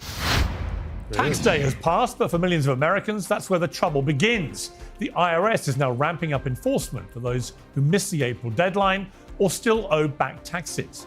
Well, today's sponsor, Tax Network USA, can still help. If your books are a mess, if you're self-employed, or if you're a business owner, Tax Network USA specializes in cleaning up financial chaos and getting you back on track quickly. They say the IRS is applying enforcement pressure at levels they've never seen before. Let's go, tax But dodgers. even after the deadline, it's not too late to take control. The consultation is completely free. Acting now could stop penalties, threatening letters, and surprise levies before they escalate. Call 1-800-958-1000 or visit tnusa.com/peers. That's tnusa.com/peers. Let Tax Network USA make the next move, not the IRS. No. I'm sorry. Just to be clear, I said that before I heard Piers Morgan make that point. I was saying about being a brutally oppressive, oppressive dictator. I think you can't hold any truck for this Iranian regime. I think a lot of Iranian people would agree with that. I think they would love to get rid of them. I think that Israel has every right to feel threatened by Iran's tentacles and the way that Is there a debate in chat about how many Jews there are in Iran? They're not hundreds of thousands, that's for sure. There are between like 9 and 14,000. I think it's less than 15,000 currently in Iran. Okay. supported 3 different terror groups right on their border. Arabs in Iran. So I'm not saying that you're not right, that this might all backfire. Let me just ask you. I'm not saying it may not backfire. I'm just saying I do understand why Israel has decided to do it now. I think they sense that Iran's regime has never been weaker because of what's happened in Syria, because of what happened it's 6 to million Hezbollah. You know, what's been the most significant moment of the last week? Probably Hezbollah saying we're not getting involved in this. Right? Yeah. So, I mean, that to me was a very significant moment. And that may well have emboldened not just Israel to continue pummeling Iran, but also may have emboldened Trump to think, well, actually, if we're ever going to deal with this regime, now is the moment. Now, that's not to say, Dave, that you're not right, that this could all backfire horrendously. And if America gets sucked into a ground war, then it will be a complete nightmare. I've got no doubt about that. Yes, but would you also concede, though, that if you allow Iran to enrich uranium, that also could backfire? Yes, right? I was about to say that. And also I was about to say that Russia is now making pretty worrying noises that if America gets involved, it's not going to tolerate it. So you can't ignore that, given what's happening in Ukraine. But yeah, I think in your point, bro, what the fuck is China doing? Are they just building trains?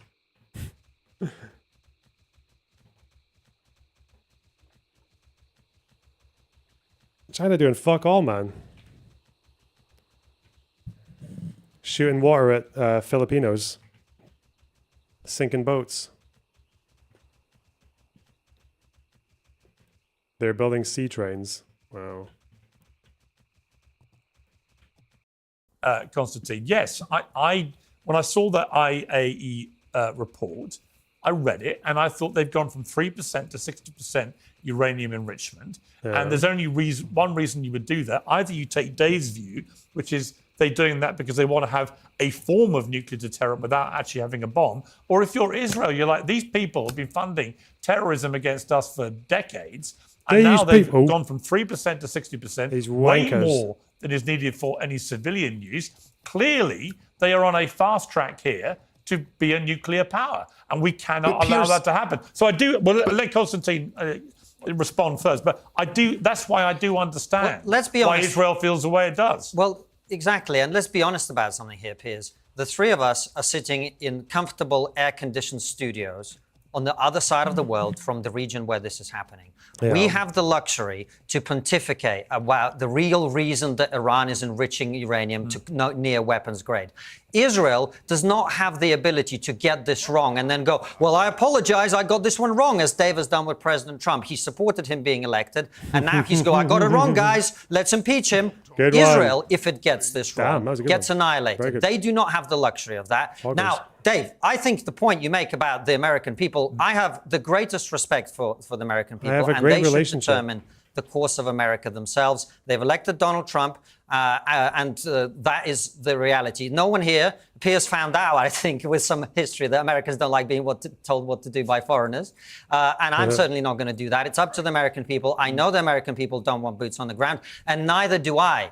And neither do sensible people, I think. I think the extent of Americans' involvement should be to help Israel defend itself against the missile attacks and let them get the job done themselves. I agree with you. This is Israel's war. They should prosecute it to the best of their ability, and they should deal with the threat that they face from Iran. I don't want a massive involvement of the West. I don't think that's what we need. And by the way, Piers, just one quick point, slightly tangential, but not necessarily important. For those people who care about what's happening in Ukraine, this is brilliant for Ukraine because Iran has been one of the biggest suppliers of drones, the suicide drones that have been raining down in Ukrainian cities and killing civilians and military personnel there. The fact that Iran and Russia are now having to deal with this situation takes a lot of pressure off Ukraine, and it's good for that reason as well. All right, Dave, the one thing I would quibble with about what you said earlier was about the way that Iran has responded. They always...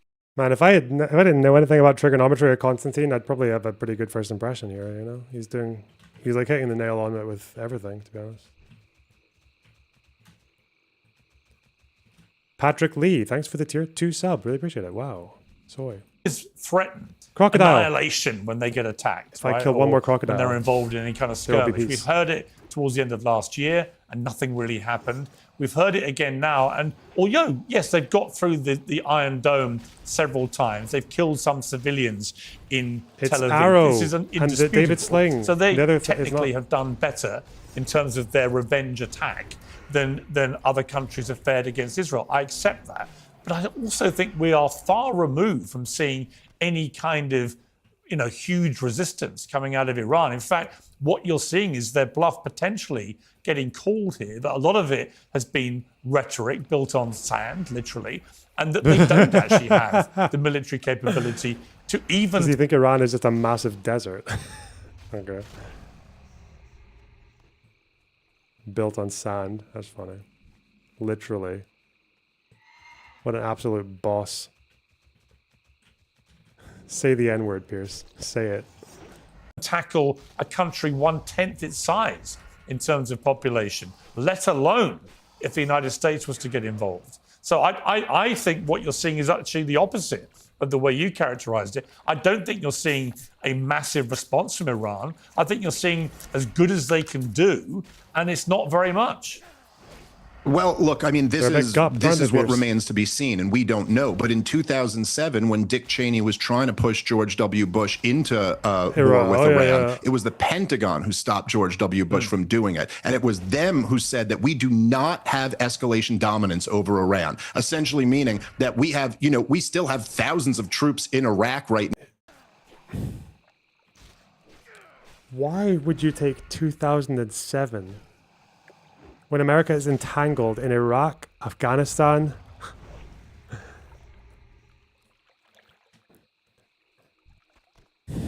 Why would you compare that to the situation? Oh, okay. Fuck. Now we have bases and embassies all throughout the region that they can touch. Now, we'll see, I guess, Pierce. I guess we're going to play this game. I guess we're going to play this incredibly risky game. I agree, it's high risk. For no reason, essentially, from the United States of America's interests. And, look, this stuff, I'm sorry, I just find this to be too ridiculous.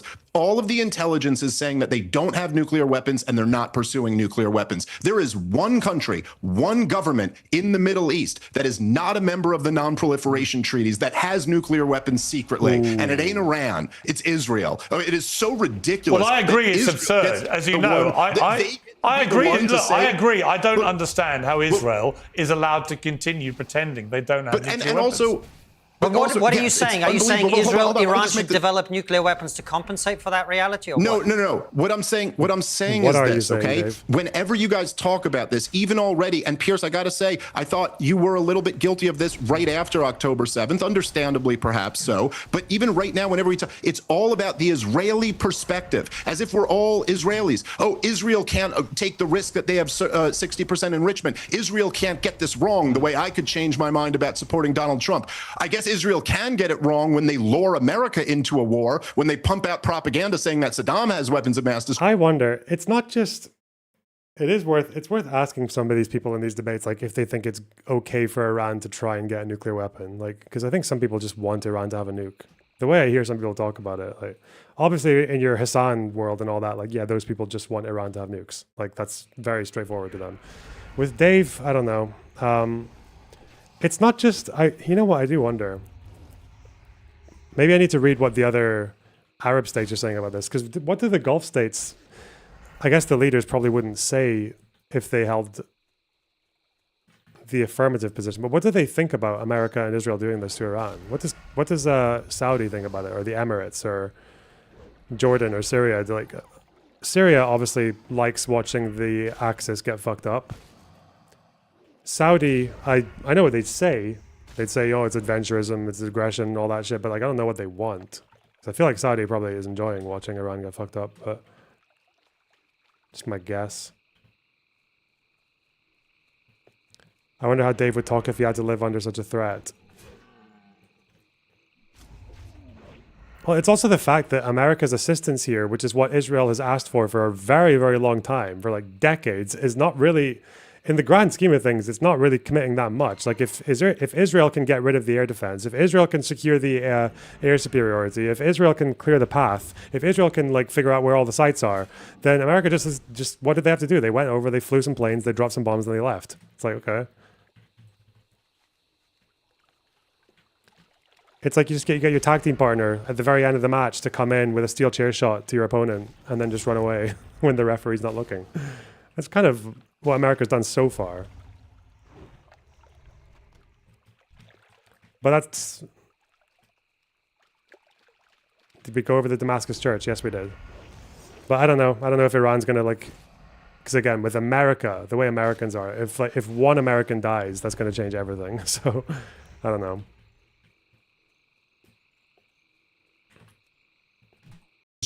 That's okay when they get that one wrong, but they can't get this one wrong. Okay, fine. Why are you blaming Israel for that? It was your own government lying to us about that. I was protesting the war in Iraq exactly the same way you and Piers I think we all oppose But it was our governments lying to us. It wasn't about Israel. Why is everything that happens in the world the fault have you not seen this document from 1992? Of Israel Day? This is such a blatant straw man. I didn't say everything in the world is the fault of Israel. I'm saying they were also guilty of this. But why are you putting the emphasis on them when George... I love it when Dave is just like this is all I'm going to talk about is Israel influence. Like Israel wants us to do wars in Afghanistan and Iraq and the 7 countries, and I was an Israeli, like all that, and then you're like, listen, like we did the Iraq war, the United Kingdom and the United States, we did the Iraq war. Us, that was us. Listen, I'm not saying Israel does everything. Well, it's the only thing you fucking talk about, Dave Smith. Like, yeah, of course people are going to talk to you, are going to respond to what you're saying. Like, it's just like, it's the impenetrable fortress argument. Like, all I'm going to talk about is how Israel is pulling the United States into wars. But then as soon as someone says, actually, America's got agency here, they're like, oh, I don't say Israel does everything. You're suggesting they have anything to do with why America went into Iraq, which again is like, America and Britain made up their own shit for going into Iraq. It wasn't Israeli intel they were using. W. Bush and Tony Blair were using their bully pulpits to make this point to a far wider audience than some guy in the Middle East called Benjamin Netanyahu. If you think that I am removing any of the blame from George W. Bush or Tony Blair, I assure you... Yeah, it does sound like it. Don't let him gaslight you, Constantine. I assure you, you're wrong, and you don't know what you're talking about. I've been blasting them for years. They're war criminals who should be in the Hague. I agree. That is not the issue. We are talking specifically about the nation of Israel right now. Okay, what percentage of influence? Yeah, we're talking about Israel, but you keep on making it about Iraq. If we're talking about Israel fighting Iran in 2025, why the fuck are you talking about Iraq? Like, why would you go to that? Unless you think Israel had like a fair bit to do with the Iraq war. Don't you think Bibi calling for it in front of Congress qualifies? No. Because Israel always had their reasons for wanting to go into Iraq. Like Israel had their reasons for, or at least wanting to see Saddam gone. Because they wanted to see Saddam gone because he was like the big fucking lightning rod against Israel at the time. The one who was talking about scorching the land with chemical weapons. The one who was firing Scud missiles in the Gulf War. The one who was funding terrorist groups in the West Bank and Gaza. Saddam was doing all that crazy shit. Okay, he was a very unstable neighbor. But that's not why America and Britain went in. Do you think America and Britain really sit there being like, well, I'm not so sure, but I mean, Bibi really wants us to do it. Like, it's so childish. It's so naive.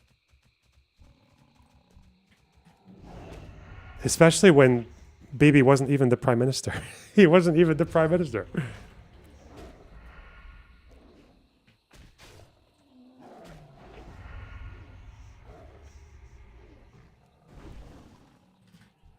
It is kind of, I do wonder, because I don't think Dave realizes he's doing this, but it is all just like Zog shit as well that he's doing here.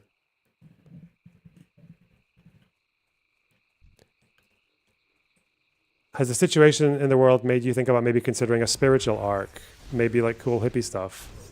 I mean, I've done all that. I did that when I was like 20. I didn't even like it back then, really.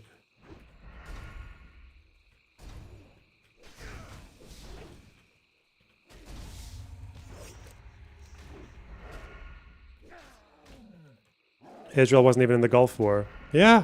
Well, they were kind of told to stay out of it, weren't they? They were told not to retaliate to the Scuds because that would make the Gulf State coalition look quite bad if they were aligning with Israel. That was strategic. You don't get to claim that one. And Israel also was like planning to assassinate Saddam Hussein for like an entire decade. And they botched one of the fucking rehearsals for a planned attack and killed like 10 of their own guys. So... They were serious. They wanted a piece of that Saddam cake. So I'm talking about their responsibility. And why is it, by the way, that this is always a one-way street? You know, I hear all the hawks constantly being like, Iran said this, Iran threatened this. What about the threats in the other direction? What about? Maybe Iran What feels about all the things I want to talk about? How selfish of me, Dave Smith.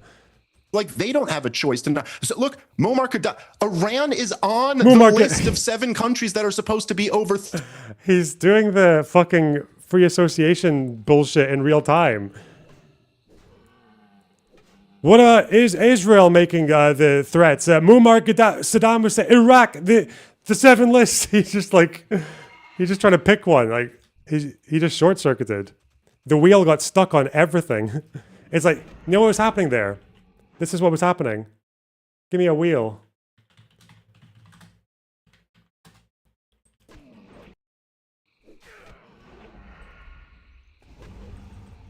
It's not the Asmongold wheel. The wheel was fucking up. It was going like Iraq. What about Israel? Gaddafi. 4-star general. Iraq. And he started spinning the wheel. And then he was like, what about Israel? Gaddafi, Muammar Gaddafi, the 4-star general. Oh, God.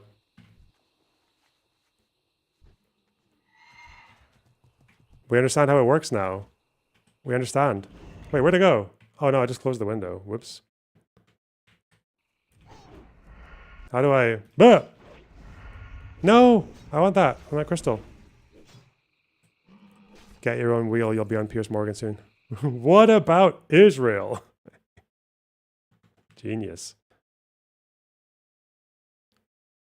That this is always a one-way fuck street. Me. Claiming that Iran is a year to 3 years away from a nuke? What's about Or that? was he the pack of madmen? Maybe Iran also feels that they can't get this one wrong. Why are we doing this? This is a... But why are you putting the emphasis on them when George W. Bush and Tony Blair were using their bully pulpits to make this point to a far wider audience than some guy in the Middle East called Benjamin Netanyahu? If you think that I am removing any of the blame from George W. Bush or Tony Blair, I assure you, you're wrong, and you don't know what you're talking about. I've been blasting them for years. They're war criminals who should be in The Hague. I agree. That is not the issue. We are talking specifically about the nation of Israel right now, so I'm talking about their responsibility. And why is it, by the way, that this is always a one-way street? You know, I hear all the hawks constantly being like, Iran said this, Iran threatened this. What about the threats in the other direction? Maybe Iran feels like they don't have a choice to not. So look, because Iran has a path to peace with Israel. Do you know what it is? Stop funding proxies, stop fucking about with nuclear, and offer a peace deal. That's it. Done. Boom. That's it. That's it. We know this because Iran used to have relations with Israel. You used to have Israelis flying to fucking Iran and Iranians like you used to have this. That's it. Israel cannot do anything to make the IRGC, to make the Iranian regime and the Ayatollah accept their existence. There's nothing Israel can do because the problem with the Ayatollah and that regime is that Israel exists. Israel exists and they're fucking mad about it. Like, that's it. That's why it's basically a one-way street. Yes.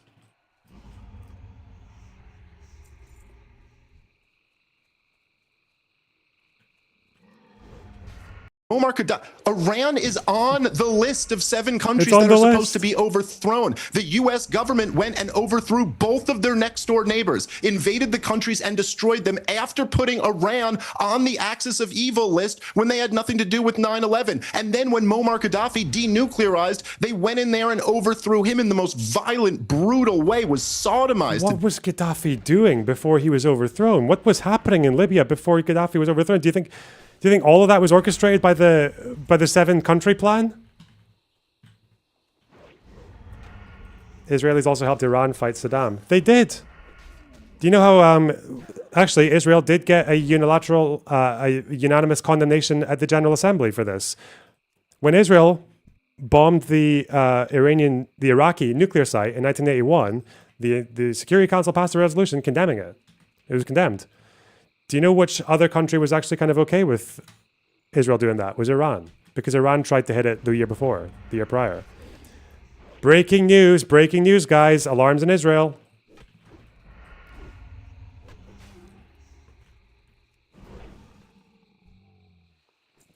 America's never going to get away with this strike.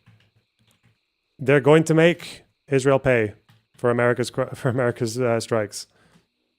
There are alerts. Yes, it's about to go down, guys. Go to your shelters. They do help. They do help. Go to your shelters. Stop gooning.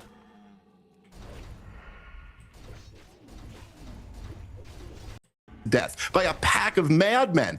Maybe Iran also feels that they can't get this one wrong. Why are we doing this? This is a country that poses no threat to the United States of America. And if you guys want to try to hang on the fence here and go, hey, I'm not telling Americans what to do. I think Israel should do it on their own. But that's just a fantasy land. They're not doing it on their own. They're doing it with our weapons, with our intelligence support, with our money, with us protecting them from a retaliation strike, and at least possibly with our president using negotiations to dupe Iran into thinking that they weren't at risk. I mean, that's what Benjamin Netanyahu says, and that's what some other reporting says. Maybe that's not the case, but either way, he pretended like he was afterward. So no, none of this is being done without America. This is about a regime change war.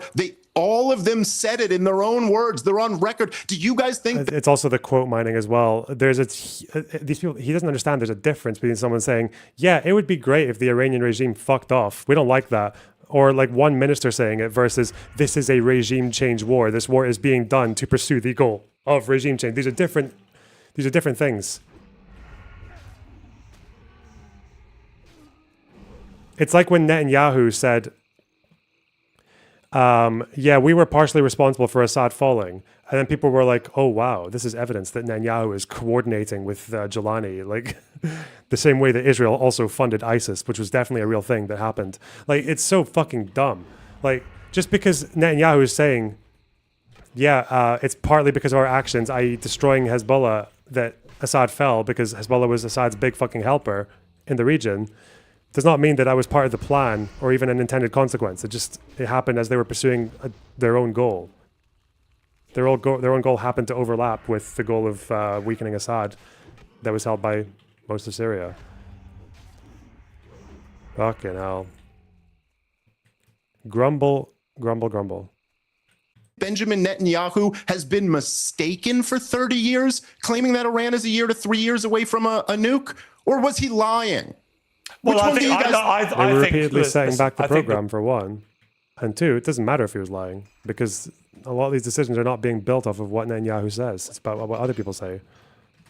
The reality is, the thing that struck me was going from 3% to 60% suggests an intent. It suggests an incontrovertible. No one disputes. They're not the only country that does this. But nobody disputes that Iran has gone from 3% to 60% in uranium enrichment, right? So that is all. Unlike with Saddam and the WMD that didn't exist, that is indisputable. It's just how you interpret what they're intending to do with that. Now, let me ask you. Can I just one quick thing on this? So first of all those regime wars you're talking about are the fault of the US and other Western governments who pursued them. That's who's responsible. That's who should be to blame. And as you say, should be prosecuted for that. But the reason people rightly call you a moral relativist, Dave, is that you don't seem to understand the difference between, yes, I think it's quite clear that Benjamin Netanyahu wants regime change in Iran, but that is not the same as the regime in Iran wanting to destroy Israel. Yeah. There's a big difference. If the mullahs in Iran want... The difference as well is that Iranians want the regime gone. Most Iranians want the regime gone. Assuming that was the goal, regime change. It's not based on what we've seen anyway. Whereas Israelis don't want to destroy Israel. Most of them would be triggered. Wanted a different prime minister of Israel. That is not the same as wanting to destroy their entire country. And the reason Israel is as paranoid about these things as it is, let's be honest, it's surrounded, or at least was until recently when opinion in many Arab countries changed towards Israel, thanks to President Trump's Abraham Accords. Israel was surrounded by many, many countries who don't believe that it has a right to exist. And that's the difference. And that's why people call you a moral relativist. Well, okay, well, that's totally ridiculous and makes no sense at all. And it only works. I'm about to answer, Konstantin. Let me finish. Because it only makes sense when you only say, I ascribe the worst of intentions to this regime and the best of intentions to this. What was overthrowing Muammar Gaddafi? Was that simply replacing the leader, or was that destroying the country? I cannot fucking believe he said that. That them removing Gaddafi as he was rolling tanks into fucking Benghazi. And also, ultimately, Gaddafi was overthrown by his own people, not by the West, okay? The West airstriked some fucking military shit. But at the end of the day, Libya got rid of Gaddafi. To say that's the same as Iran saying that Israel should be destroyed and having a fucking clock in Tehran counting down to the destruction of Israel, it's mental, man. Benefit of the doubt, boys. Let's go. Again, the problem with people like Dave is that the only party that actually exists here is the Western one, and by extension, he considers Israel one of the Western ones. They're the only parties that actually exist here. They're the only conscious beings in this story that Dave Smith has told. The Arabs, the Persians, the Muslims, like they're all just a bunch of bumbling buffoons, like just dancing to the tune, like the little puppet master in The Godfather of America and Israel, which is ironic because. Another person who kind of acts like that is the case is also the Ayatollah. Like,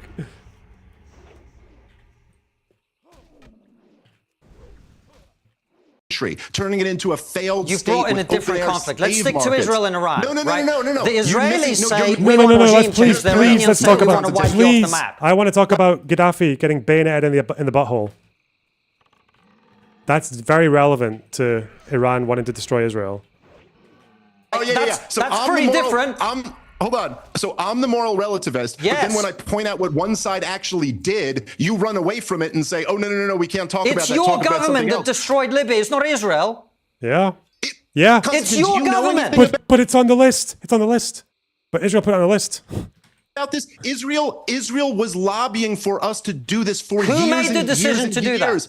Our government, and I hold them criminally responsible. So blame them. Yes, Konstantin, why are you an Israeli? Why are you constantly running cover for them? Because I believe in speaking the truth and being honest instead of dragging in stuff that's irrelevant. Why does he think? Yeah, Israel is allowed to ask to say that they don't want these regimes here because these regimes are threatening its existence. It's up to America if they want to make the decision or not. Libya is the worst. It's the worst example because the entire Security Council saw what Gaddafi was doing and they were like, yep. Yeah, okay, that guy's fucking insane. Go ahead, go do it. Get him. Take him down, boys. No one opposed it. No veto. Let's see. UNSC vote, bomb Libya. The no-fly zone over Libya. Security Council approves no-fly zone over Libya, authorizing all necessary measures to protect civilians. 10 in favor, 5 abstentions. Couldn't even get Russia to vote against it, bro. China.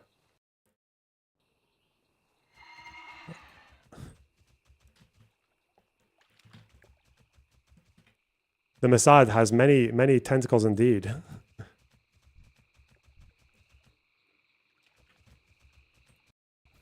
No. It's not irrelevant at all. What are you talking about? Yes, my government is criminally responsible for the wars that they launched. And the Israeli government is also responsible for constantly trying to lure my government into more wars. That's what I'm saying. So how retarded do you think your government is, Dave? What the fuck? Why? Did they convince the entire Security Council to either approve or tacitly? Because abstaining is like tacitly. You can veto it. You can veto it. Dave Smith usually wins debates, but he lost this one badly. Yeah, he is normally good at displaying, because of the state of the fucking scene. He does definitely often display a lot more knowledge than all these people, but yeah, this is just unbelievable. He doesn't give a shit about Iran. He's barely spoken about Iran this entire thing, apart from, I guess we give benefit of the doubt to Iran's constantly stated desire to see the destruction of Israel and the wiping of Israel off the map. But let's just compare it to removing Gaddafi or Saddam. Okay. Standing up against right now. So the American government is so gullible that they just go around invading countries on the say-so of Israel. Again, what a straw man, dude. Benjamin Netanyahu came to America in 2002 and testified before Congress that the He wasn't even prime minister in 2002. What? Sharon was the prime minister. Okay.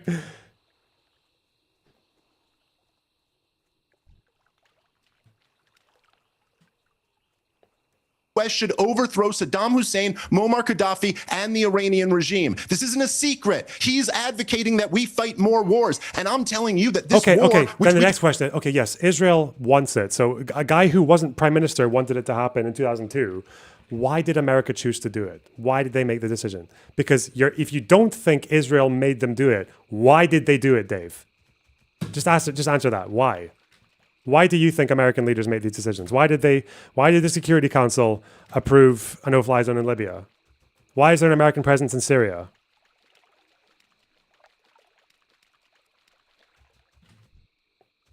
Do not need to fight, which is not in our interest, has the potential to be devastating to our country, let alone the region. What is the moral relativism in any of that? I I'm not saying explained to the you what the moral Iranians are good relativism people. is. One side wants to wipe the other one from the map. The other side wants not to have people who want to do that in charge of that country. But That's Pierce, the difference. But Pierce, do you not get my? Let me just see, Pierce. Do you get my point here? This is what they said from Pierce, the very beginning of the bail me war in out. Gaza. Israel doesn't want to wipe Gaza off the map. Israel just wants to retrieve the hostages and get it. But they are wiping it off the map. So why do you just get to have this standard where you decide what they want to do?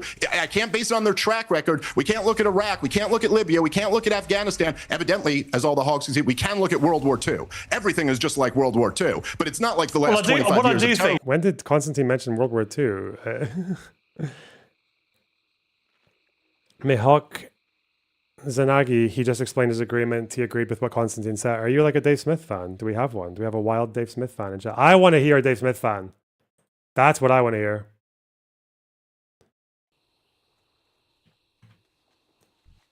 I need a Dave Smith fan in my face right now. I think we'll probably chat with Teuton tomorrow.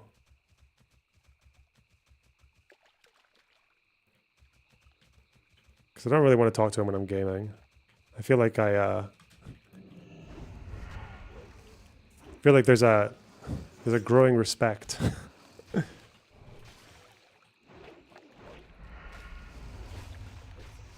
Look, these guys have wiped countries off the map left and right. Well, as it's you know, what they've done. It's their track record. Yeah, as you know, I've been increasingly critical of the Israel strategy in Gaza. It makes no sense until you hear people like Smodrich talking brazenly and openly about ethnic cleansing. I mean, it doesn't make any pretense. And at that point, I do think that there are certainly people on that in that government at senior level who absolutely want to get all the Palestinians out of Gaza, out of the West Bank.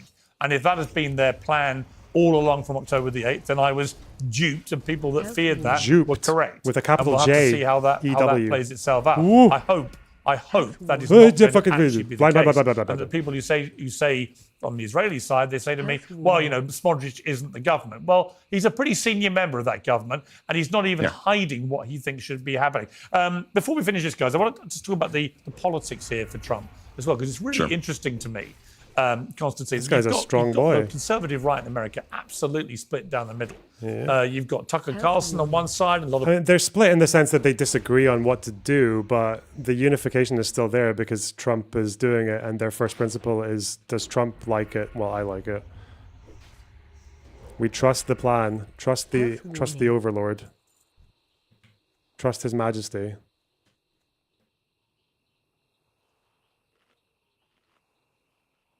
people who agree with him that this could be a disaster for America, for Trump. They shouldn't be doing it. Obviously, Dave and Tucker Carlson, now unusual bedfellows on this, but there's always a first time for everything. But you also have a lot of people on the conservative right, Lindsey Graham, John Bolton, others who are absolutely gung-ho to get stuck into Iran here.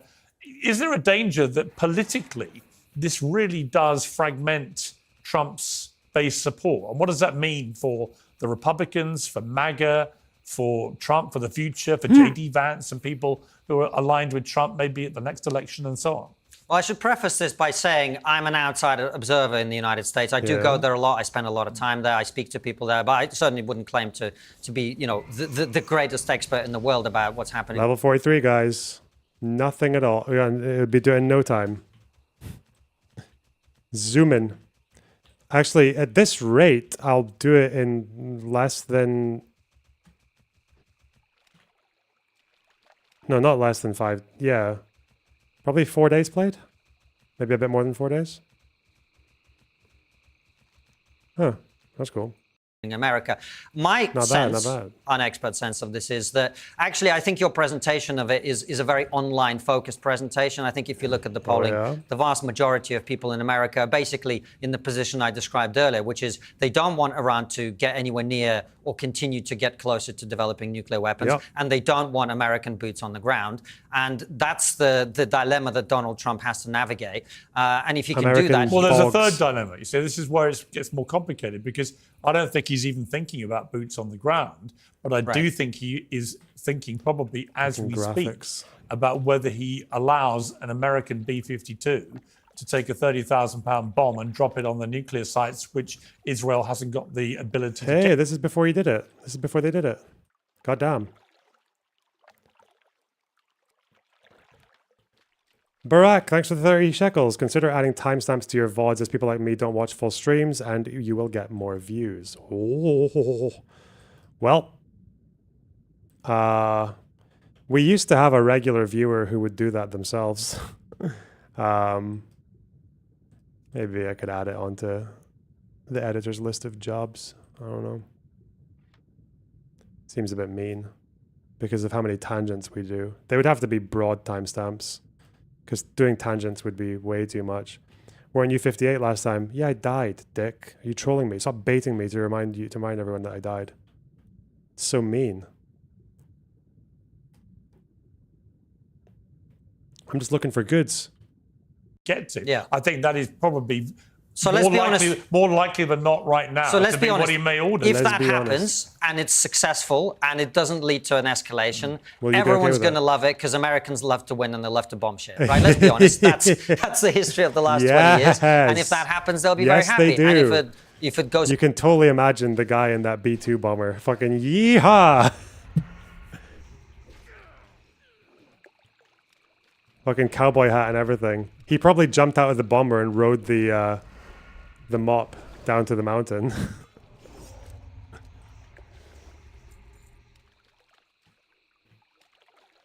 in a different direction, they will be very unhappy. So you're right, it's a big call. I don't think anyone sitting here, or frankly anywhere, knows how it's actually going to play out, or whether it's a good idea. And, I'm not sitting here advocating for that necessarily. I think Israel seems to be doing enough damage to significantly degrade any attempts Iran is making to have a nuclear enrichment program, and I hope that's the thing that we pursue.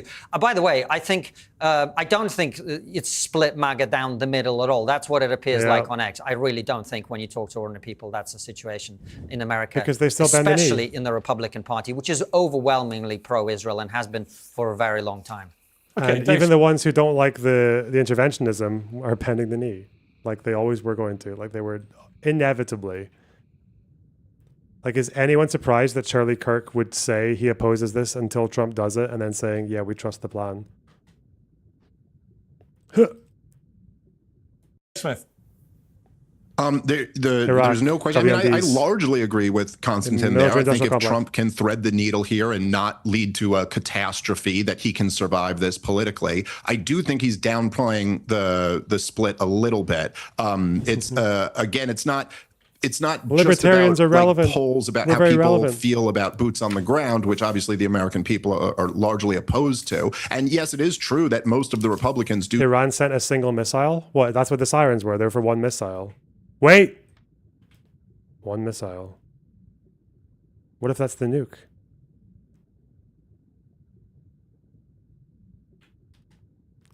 Listen, this is just what they're expecting you to do, okay? If they launch one missile and the people in charge of the interceptions get complacent, and they're like, bro, it's one missile, just let it through, consolation prize, and it turns out to be the nuke. Don't get complacent. The fuck? Don't say that.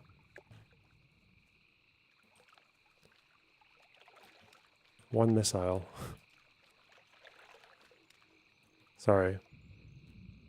You shouldn't watch this stream if you're like sensitive or if the bombings are actually like really distressing you. So I should probably warn you of that because I will joke about your country getting bombed. I don't care. Maybe it was Yemen. Can you confuse a Yemeni strike with an Iranian strike? Obviously the IDF can't, but I guess if you're yeah, I thought people knew where they were coming from generally.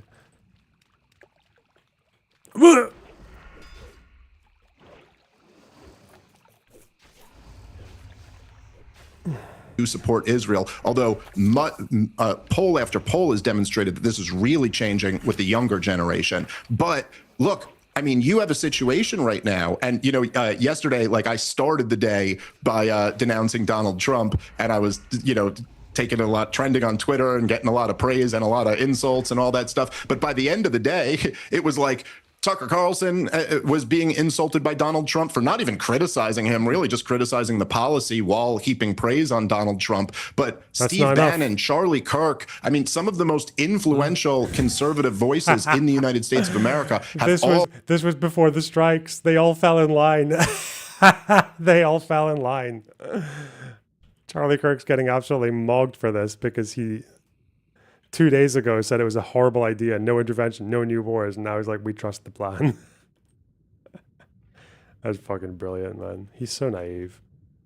All come out and really drawn a red line that we do not want to have another war here. So the point is that if it does get to that, and that's a big if, but if it does come to that point, like a real boots on the ground war, Donald Trump will absolutely destroy his coalition and his legacy along with it, as well as his entire domestic agenda. I mean, you need as much political capital as you can get when there's people out on the streets protesting against his immigration policies. And he's risking squandering all of this for something that's absolutely no threat to the United States of America at all, on the side of the country who secretly developed nukes and is not in the non-proliferation treaty against the... Even if you buy this, Israel's had nukes for like...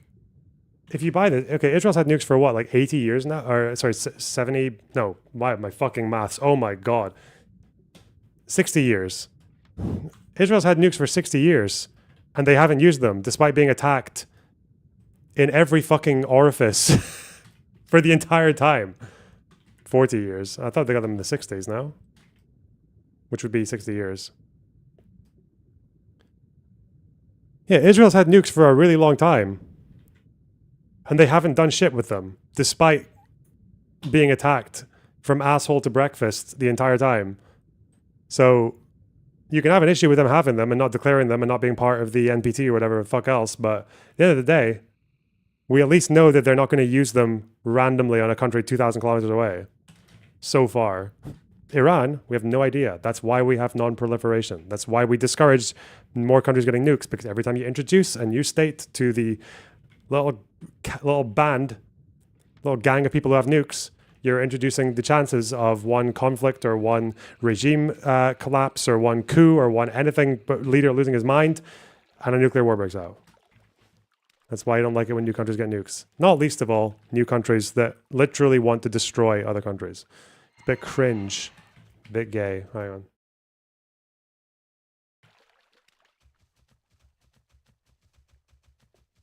What talent do I need to get for this level? Probably go into malice, right? Let's go. Let's go.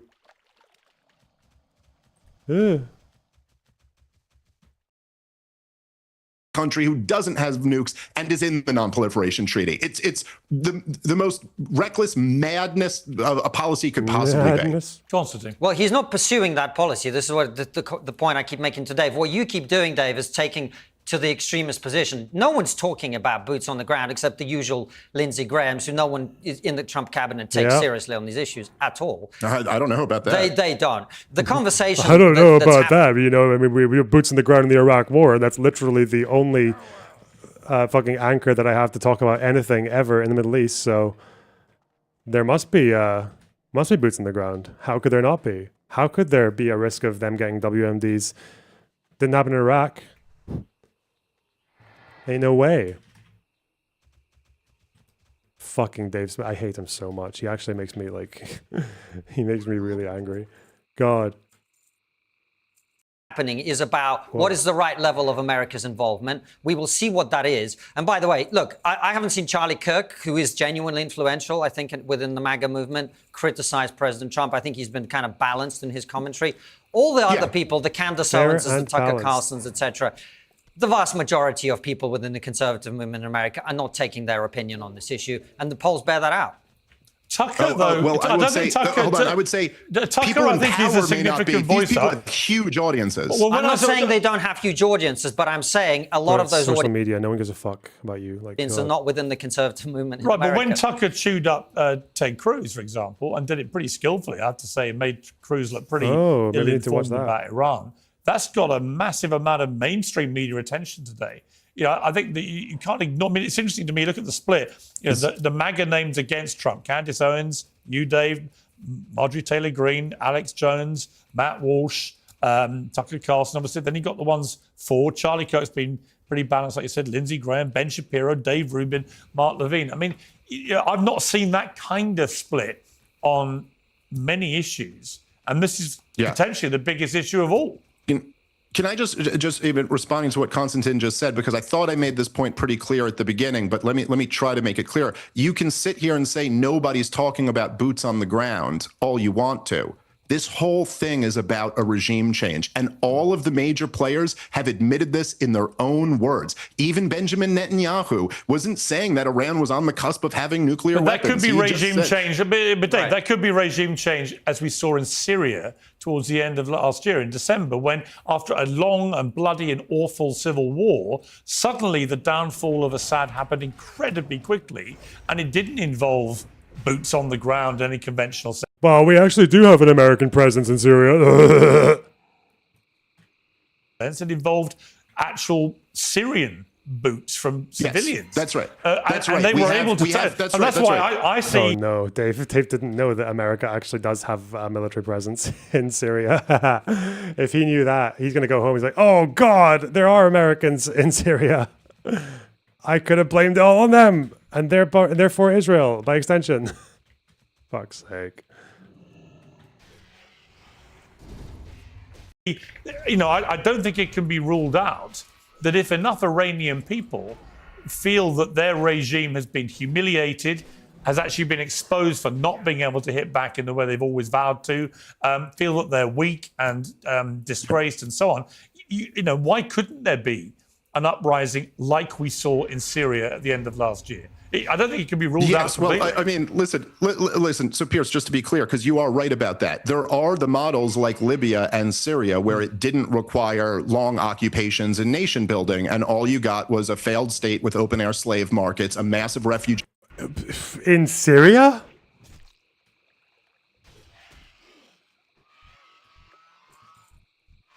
Or is this the? Oh yeah, sorry. These are Middle Eastern. These are Arab countries. These are not Western countries. So they're all the same. I see.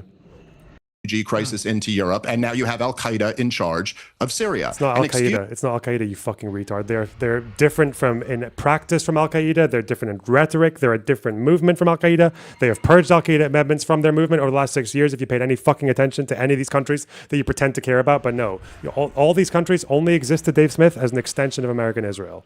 That's their only role. They're literally just extras in the fucking main character TV show that is America and Israel telling America to do things. And America going, okay.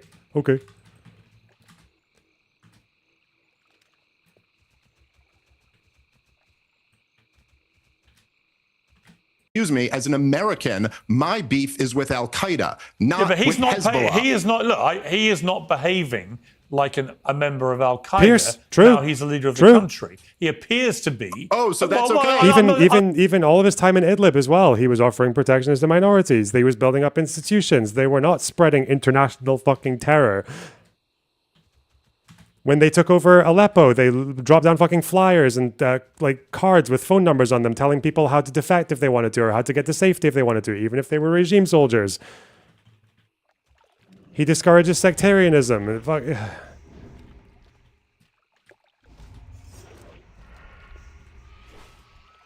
He's a builder, bro. He's a builder. He builds things. He's read Why Nations Fail. I'm not taking any. all right. I'm not. Listen, I don't take any. As Donald Trump once says, I don't trust anyone. Right. So let's see but how. I'm not saying trust. Let's see how I'm it not saying plays trust out. here. Hold on, Pierce. I'm not saying trust. This man was fighting against America in the Iraq War, I know his part history. of the insurgents, killing our boys. I know, but so look, why am I supposed to care about the people who kill Israelis? But then I'm supposed to make up with. Listen, Nelson Mandela was on the UK's prescribed terror list. Oh, fucking yeah. Pierce, this is an appropriate use of the Nelson Mandela thing. Kind of, like in a way, because, yeah, people consider Jelani to be an Al-Qaeda terrorist-like person, even though he hasn't engaged in that shit for years now. He hasn't done that for years. So it's a little bit different. You know, it's like if Mandela were a reformed terrorist, but yeah, Mandela just wasn't a terrorist, really. He was just falsely accused of being one. Damn, though, Pierce. That's a much more appropriate use of the term of that argument than the Hamas one. So, well done, Pierce. Well done. Under Margaret Thatcher, and went on to become one of the greatest people in history and led his country to a more unified place. In other words, Trump is taking a bet that this new leader in Syria actually is a reformed character. And certainly, so far, you would have to say that the signs are reasonably encouraging. Oh no, Dave Smith's heard about the massacre of Christians. Oh no. All 7 of them. Given the apocalyptic feelings that some people had, that he would simply be Mr. Al-Qaeda presiding over complete mayhem. And one thing is worth adding, by the way, on this, is that Iran has a history. Iran, just a quick point, Dave, very quick. Iran has a history of 25 years or maybe 26 years of living in a secular and relatively liberal. Weren't our boys not supposed to be in Iraq? Yeah, again, it's like... Yeah, that is, of course he was fighting with Iraq because America shouldn't be there. They were invading a country that wasn't, and trying to change the regime that they had no mandate to do. That's good, yeah. Jelani was engaging in legitimate resistance against the Yankoids, according to Dave Smith.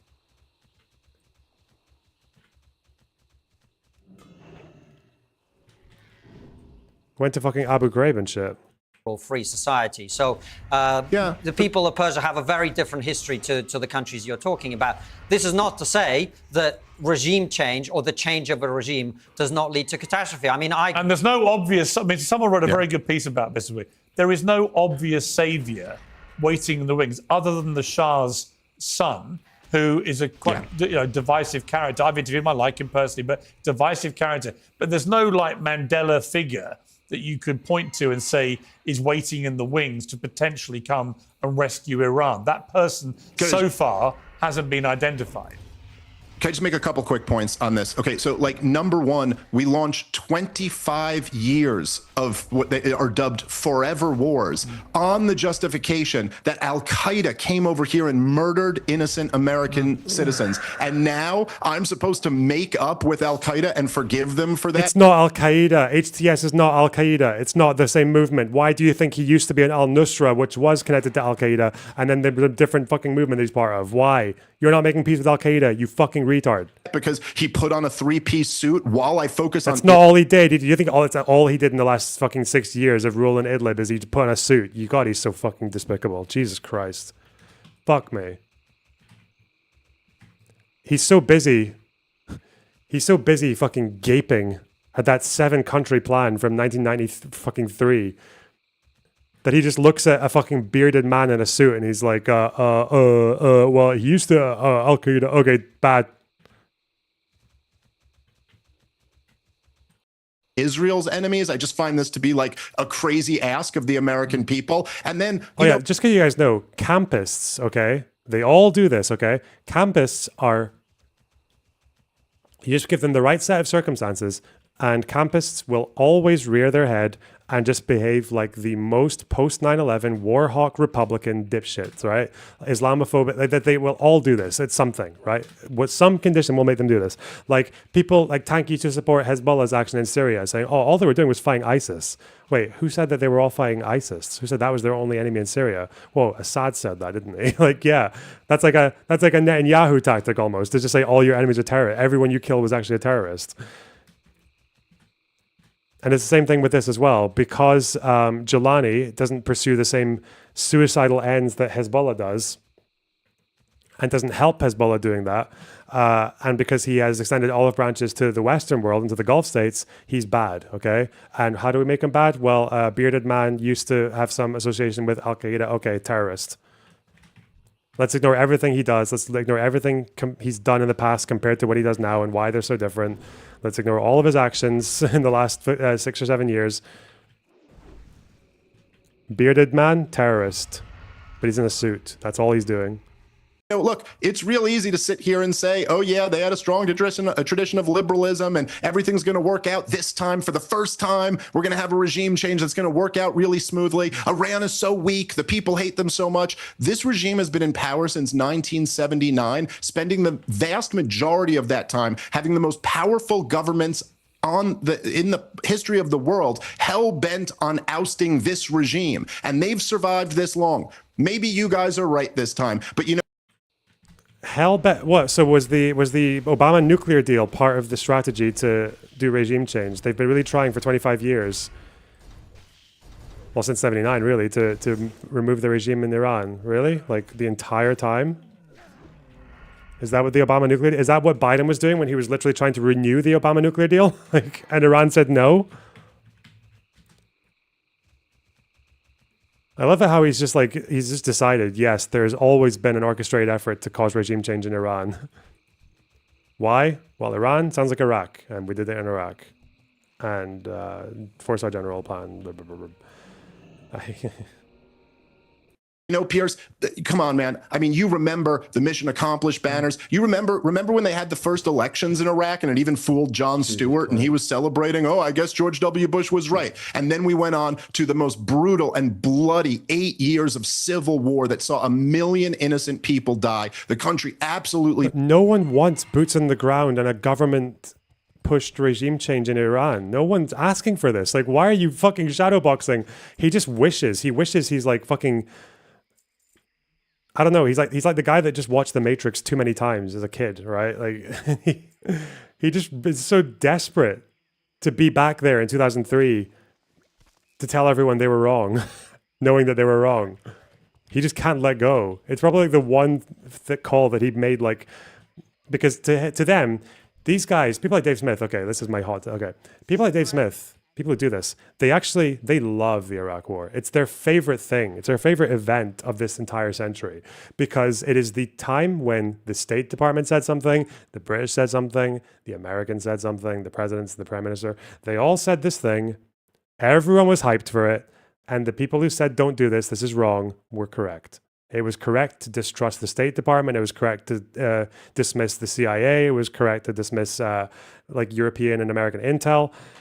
The president, it was correct to dismiss all of that. And people like Dave Smith are still to this day so vindicated that they will make every conflict in the Middle East about that because they're just desperate for that moment to happen again. Nothing would make Dave Smith more happy right now than for America to go boots on the ground in Iran, to storm Fordo, find there's no weapons plan or anything there, and to install a new leader, and for there to be a 20-year civil war and an ISIS resurgence in Iran.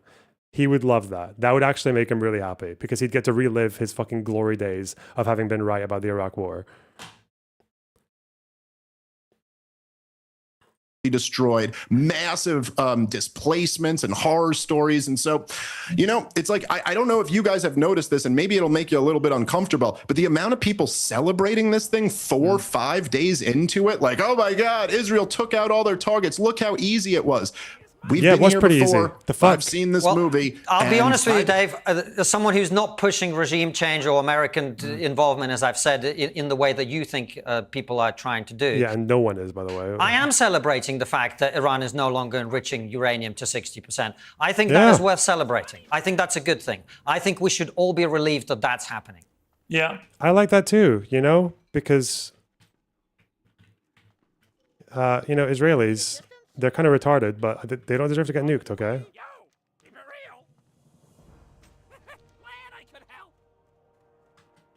I think they deserve to be allowed to go to bed at night, not worrying that that's going to be a thing.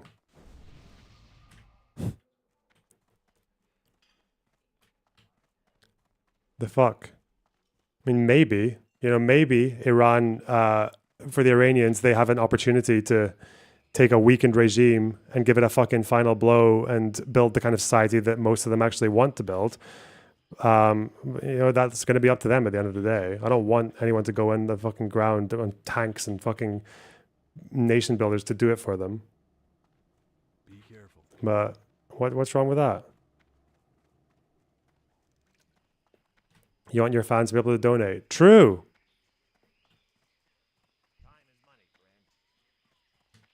I need my Mossad handlers to stay alive so that the bank transfers can keep flowing. Time is money, friend. Got the best deals anywhere. Spade. Hey, how you doing? Glicks. I kind of agree, but I think we should be concerned about the risks. But I also agree maybe. with Dave Smith when he says this could go horribly wrong. I think we should be concerned about the risks that America might just move fucking troops and conscript people, and the draft will come back. God, Dave Smith would be so happy with the draft. He's like one of those guys that thinks he was born too late, so he missed the Vietnam War to oppose that. Jesus Christ.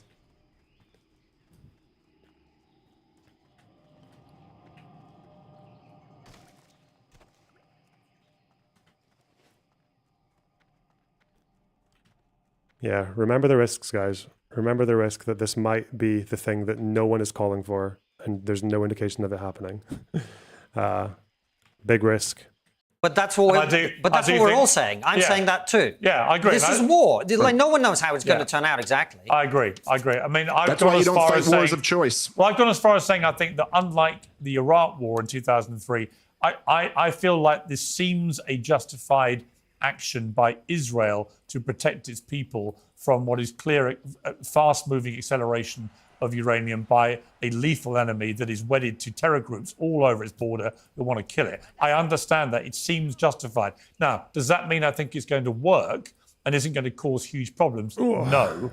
And I think the jury is very firmly out on that. And it's going to be an extremely fascinating and turbulent few weeks and months ahead.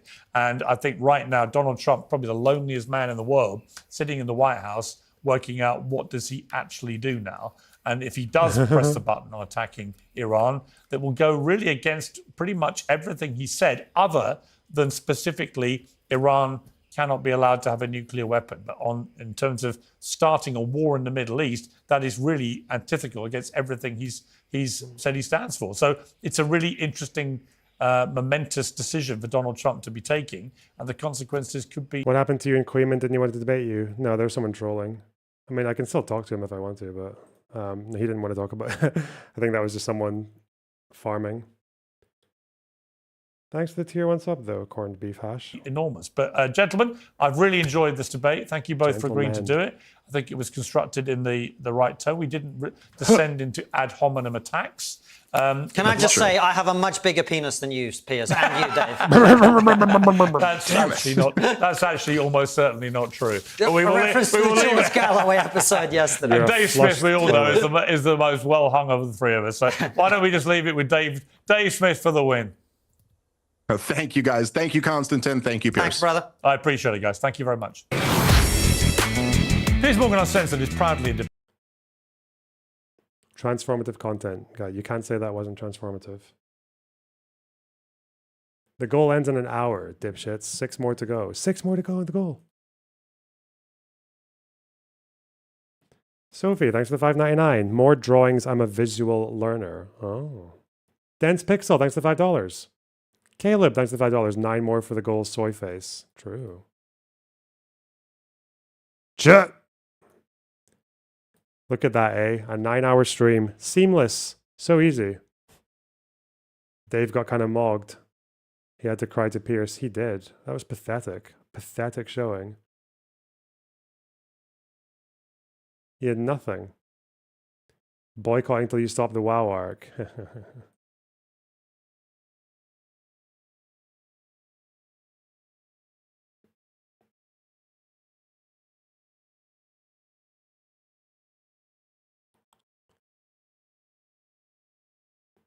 Missing the point of MMOs and not making new friends every day. Why do I need friends in this fucking game when I've got you guys? I don't like you guys, but you know, it's close enough.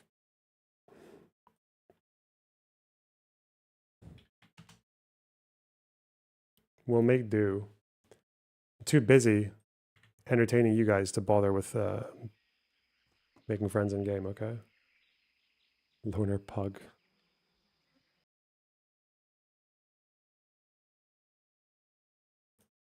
Oh, ho, ho, ho.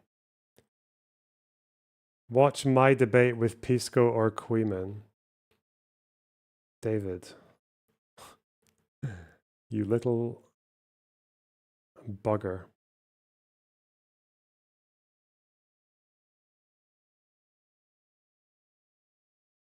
Miga. Miga.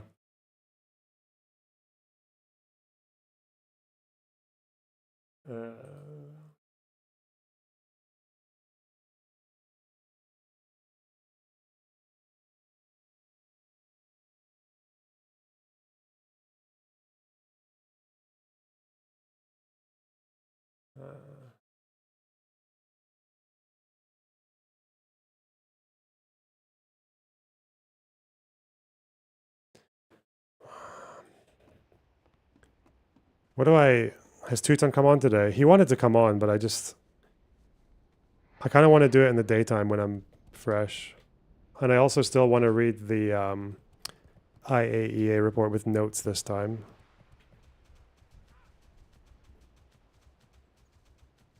Talk to me. Hurry back. And he said he's reading more as well, so it'd be good for him too. He sounds like he's read stuff though. He sounds like he's chugged away. Boycott Tutan. How long do you grow your hair out before you get a haircut? Random. Totally random. Man, it's very relaxing though, just having a video game on and not having to pause anything. And I kind of just sit here with you guys, you know, just vibe a little bit, a little vibe stream. What's wrong with that? Although we don't really have the same chaotic group call thing going on right now. Give us content. What is this? Oh, shit.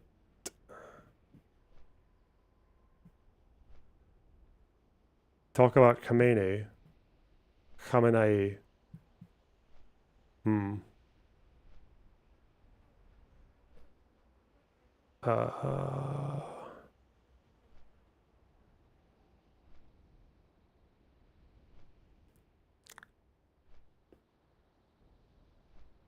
This dragon design is ugly. It's not a dragon, it's a bat or a wyvern. Any slop content to watch? The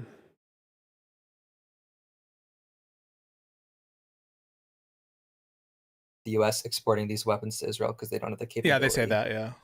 Yeah. But people have been like, what if we loaned them? What if we loaned them the planes, right? People have said some things like that. But to me, it's kind of like not going to happen. That's not possible. Yeah. But if it was possible, you said you still wouldn't support it, right? Correct. Yeah, that's correct. Okay. So your position is just the idea of bombing Iran, not the U.S. involvement even. Under the current circumstances, yes.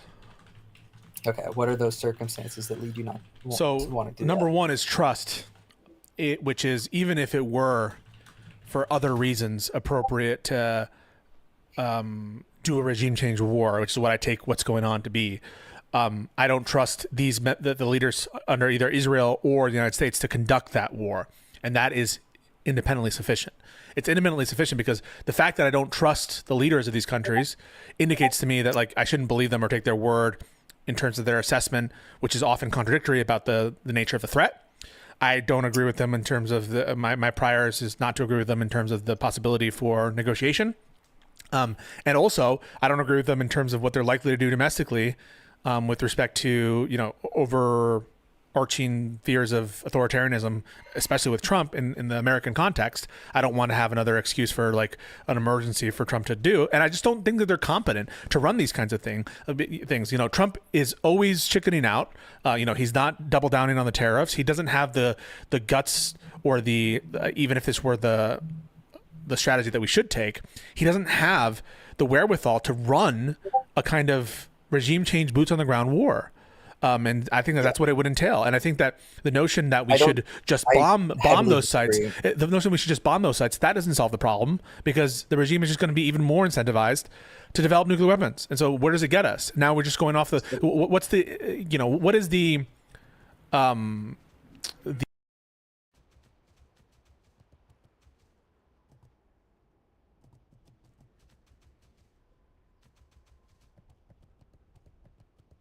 No, yeah, I don't really care if someone's more incentivized to get nuclear weapons if they literally have no nuclear shit, right? If they have all their, if all their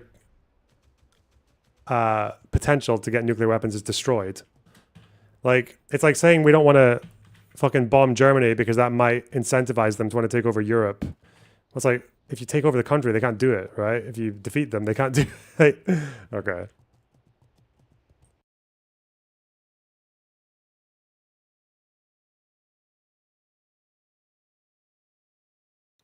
Can they destroy it? It seems like the Americans can bust that bunker as well as anyone else can. They'll just rebuild it after the war. Do you know how long it's just delaying the problem, not solving? Well, that's okay. You know what? I agree with that, but that's the problem with the JCPOA as well, you understand, right? The JCPOA did that too. It delayed the problem, didn't solve. The only thing is, the bombing delays it better. You have more control of the delay. Like, you either delay it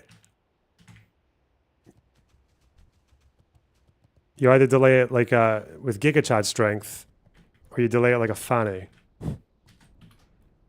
Silithid Swarmer. Is that a rare? Where is that? Where is that, chat? Chat. Is this a rare? No, it's not. It's just a random. Okay. Whatever. Right now, the reason we should do this now as opposed to any other time. If we're not, does it make them want it even more next time? They've always wanted it. They've always wanted it. They're always. Nothing is going to stop the Iranian regime from wanting to destroy Israel. Nothing. It is baked into their ideology. It is based on total fucking myth. Like, it's like, how do we stop the Nazis from wanting Lebensraum? Like, you can't stop them unless by pushing them back. So I won't die in nuclear war in 5 years, but 20. Okay. Okay. Give us a better way to do that then. Give us a better way to stop Iran from wanting or getting nuclear weapons.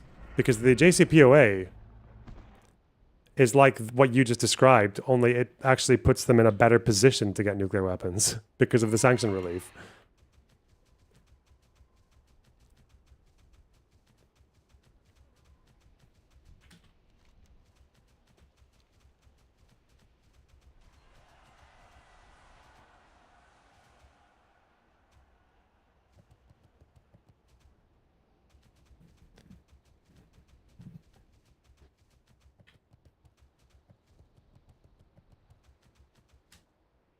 How good was the chance for a deal? It doesn't look like there was any good chance for a deal, the way that both sides were talking. Like,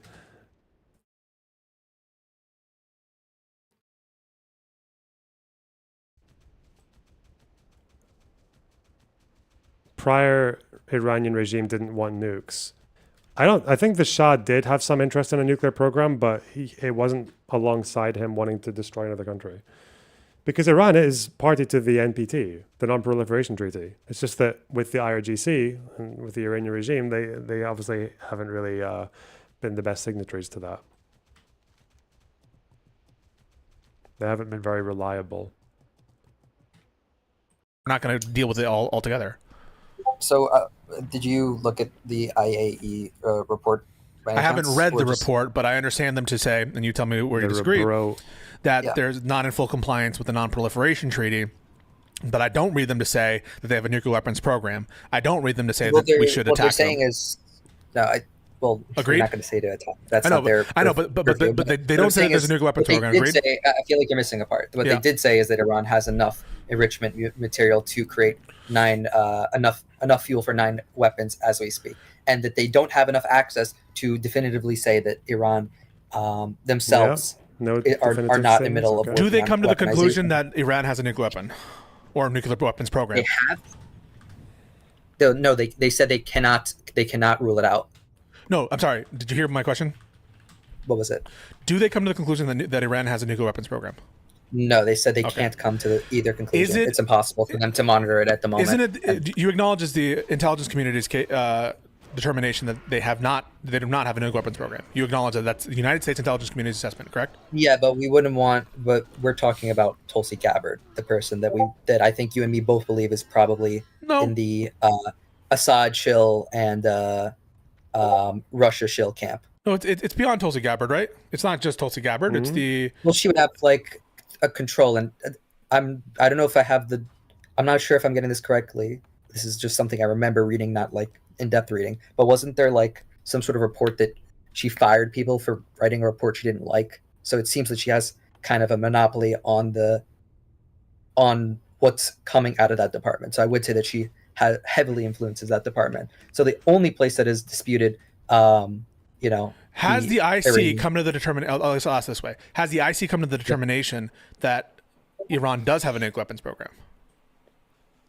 If any evidence of that? Fuck, I want to talk to Avi about this. I need to talk to Avi about this because if you're going to have a debate with anyone on this, you can't use like an article from The Economist saying we spoke to people in the intel community and they're quite convinced on some of the facts that actually Iran was wanting to speedrun a nuclear weapon and all that.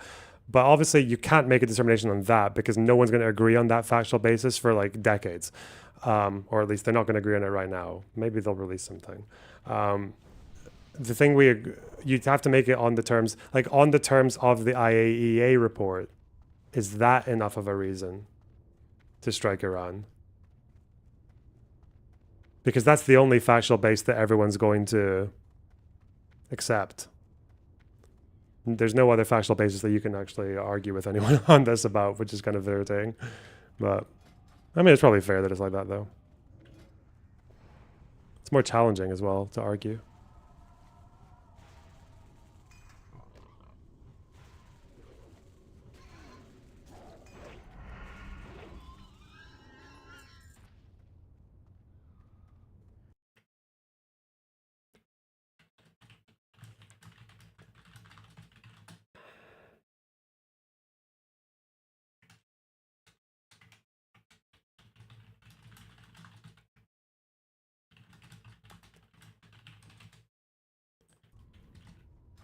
Because I kind of want to do the other side.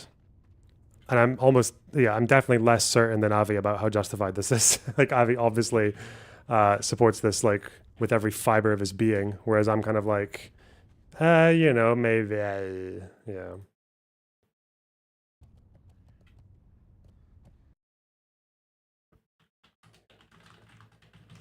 Oh.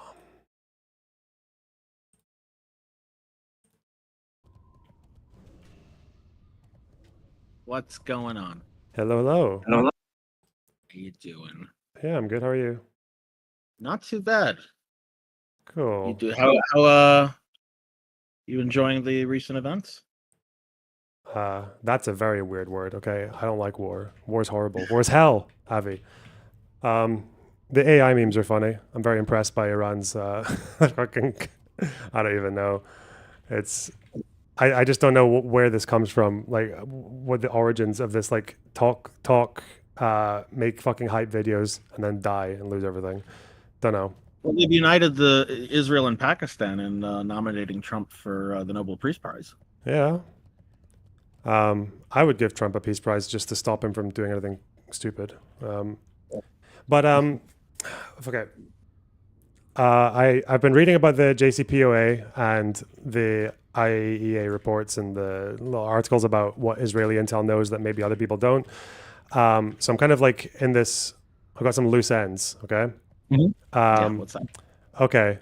Are you of the position that the IAEA report alone on a factual basis of Iran's nuclear activity, that's enough for the bombing, just like for the facts about their nuclear program. Yes. Right. You're talking about the most recent one. Yeah, so there doesn't need to be like confirmation of a weapons plan, there like any of that, right? Correct. Yeah, okay. Yeah, that alone would be enough for me. Is this based in international law or on your just like personal morals? Oh, definitely. Thank God it's not based on international law. Holy shit! At this point, I mean, it may fit into international law. I definitely wouldn't care at this point. International law, I very much consider like a religion, a cult. That's basically been expanded to treat the quote-unquote war crimes as basically calling someone racist at this point. I mean, it just gets met, rightfully so, as the shrug of a shoulder. And it really needs to be reformed. But so that's a different question about whether it fits legally into international law. I tend to care about existential risks and the prospect of, nuclear proliferation a lot more. And so if that means violating international law to stop that, then so be it. And so much for international law. In fact, I would view it as a very evil thing to oblige international law. Adhering to international law would be the evil thing to do.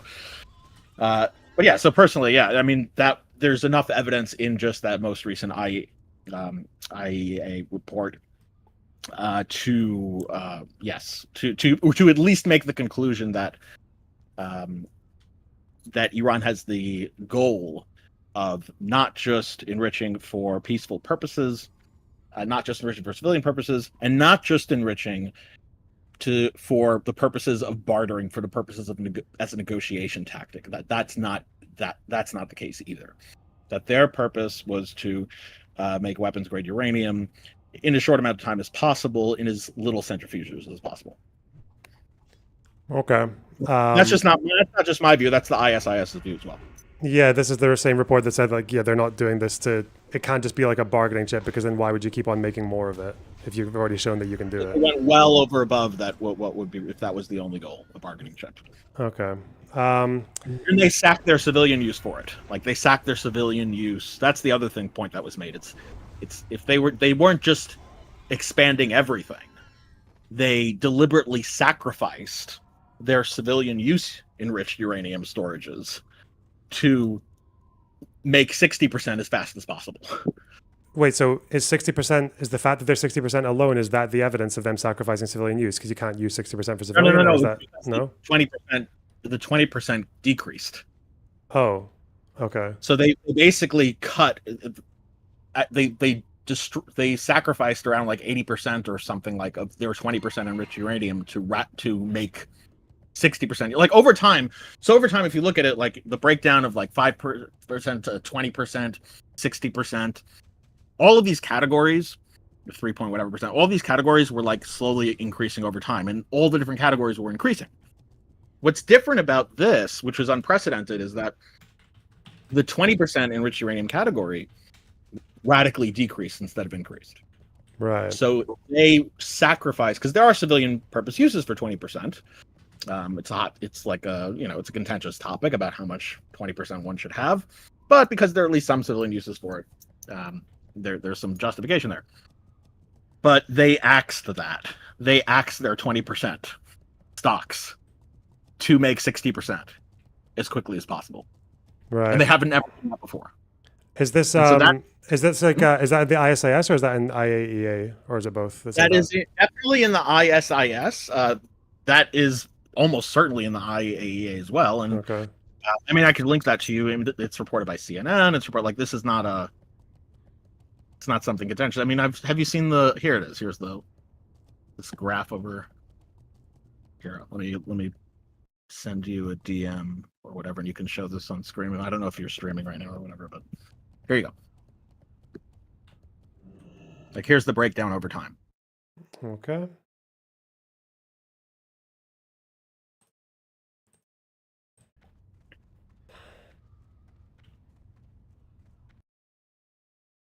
Yeah, okay. So they are reducing their okay. Gotcha. Yeah, they were, and that is IAEA, yeah. Yeah. So you see what they've done here. This is a change of the modus operandi. Like this is a deviation from how they were normally operating. They were normally just, okay, let's just increase everything. And now they've changed from that. They've changed like, no, we need to break out. Like this is an indication they're trying to break out. They're trying to make the last hurrah. It's like the sprint right at the end of the marathon. Yeah, we need to axe our stocks to make the stock that has no civilian use. Okay, I'm just thinking if because obviously the international law argument is one that you're not really. Did you look into it at all? Like with the, like, are you familiar with the international law and the standards on preemptive or what's it called, anticipatory self-defense? And so, to some degree, I've so like in terms of what's preemptive versus preventative, and what we interpretations on what imminent, like what immediate or imminent would mean, and what the interpretation is going to be in terms of how that word plays when we're talking about what the time scale of breakout points and nukes. I'm not sure if there's any precedent for that. So that much I haven't looked into. I don't know if there's any precedent in case law about, what would qualify as an appropriate time point or time scale for a preemptive strike versus a preventative strike. If you're talking about, in the context of a country about to reach a breakout point, in nuclear development, nuclear weapons development. Because so obviously, like in terms of preventing someone from striking you, there might be a shorter time period. Understandably, it might be that they're about to strike you today or tomorrow, or maybe just within the hour. But that time frame would be insane if we're talking about a breakout point, because you're almost certainly just too late at that point. The nuke's already made. And then they can just go underground and like you can never target. Right. So what's prevented? So the time frame for what it would be considered preemptive versus preventative would almost certainly have to be for IHL to be reasonable. I say have to be with that condition because I think IHL is just an insane cult. But assuming it wouldn't be, you would have to have I think it would have to at least be on the order of weeks, if not months, to be rather than preventative.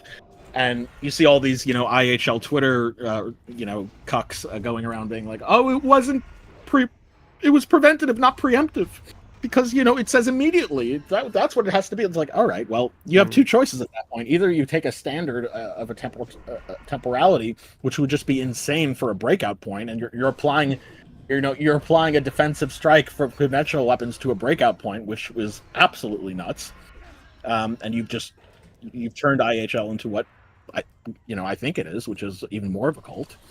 Or you change your threshold for breakout points compared to other strikes.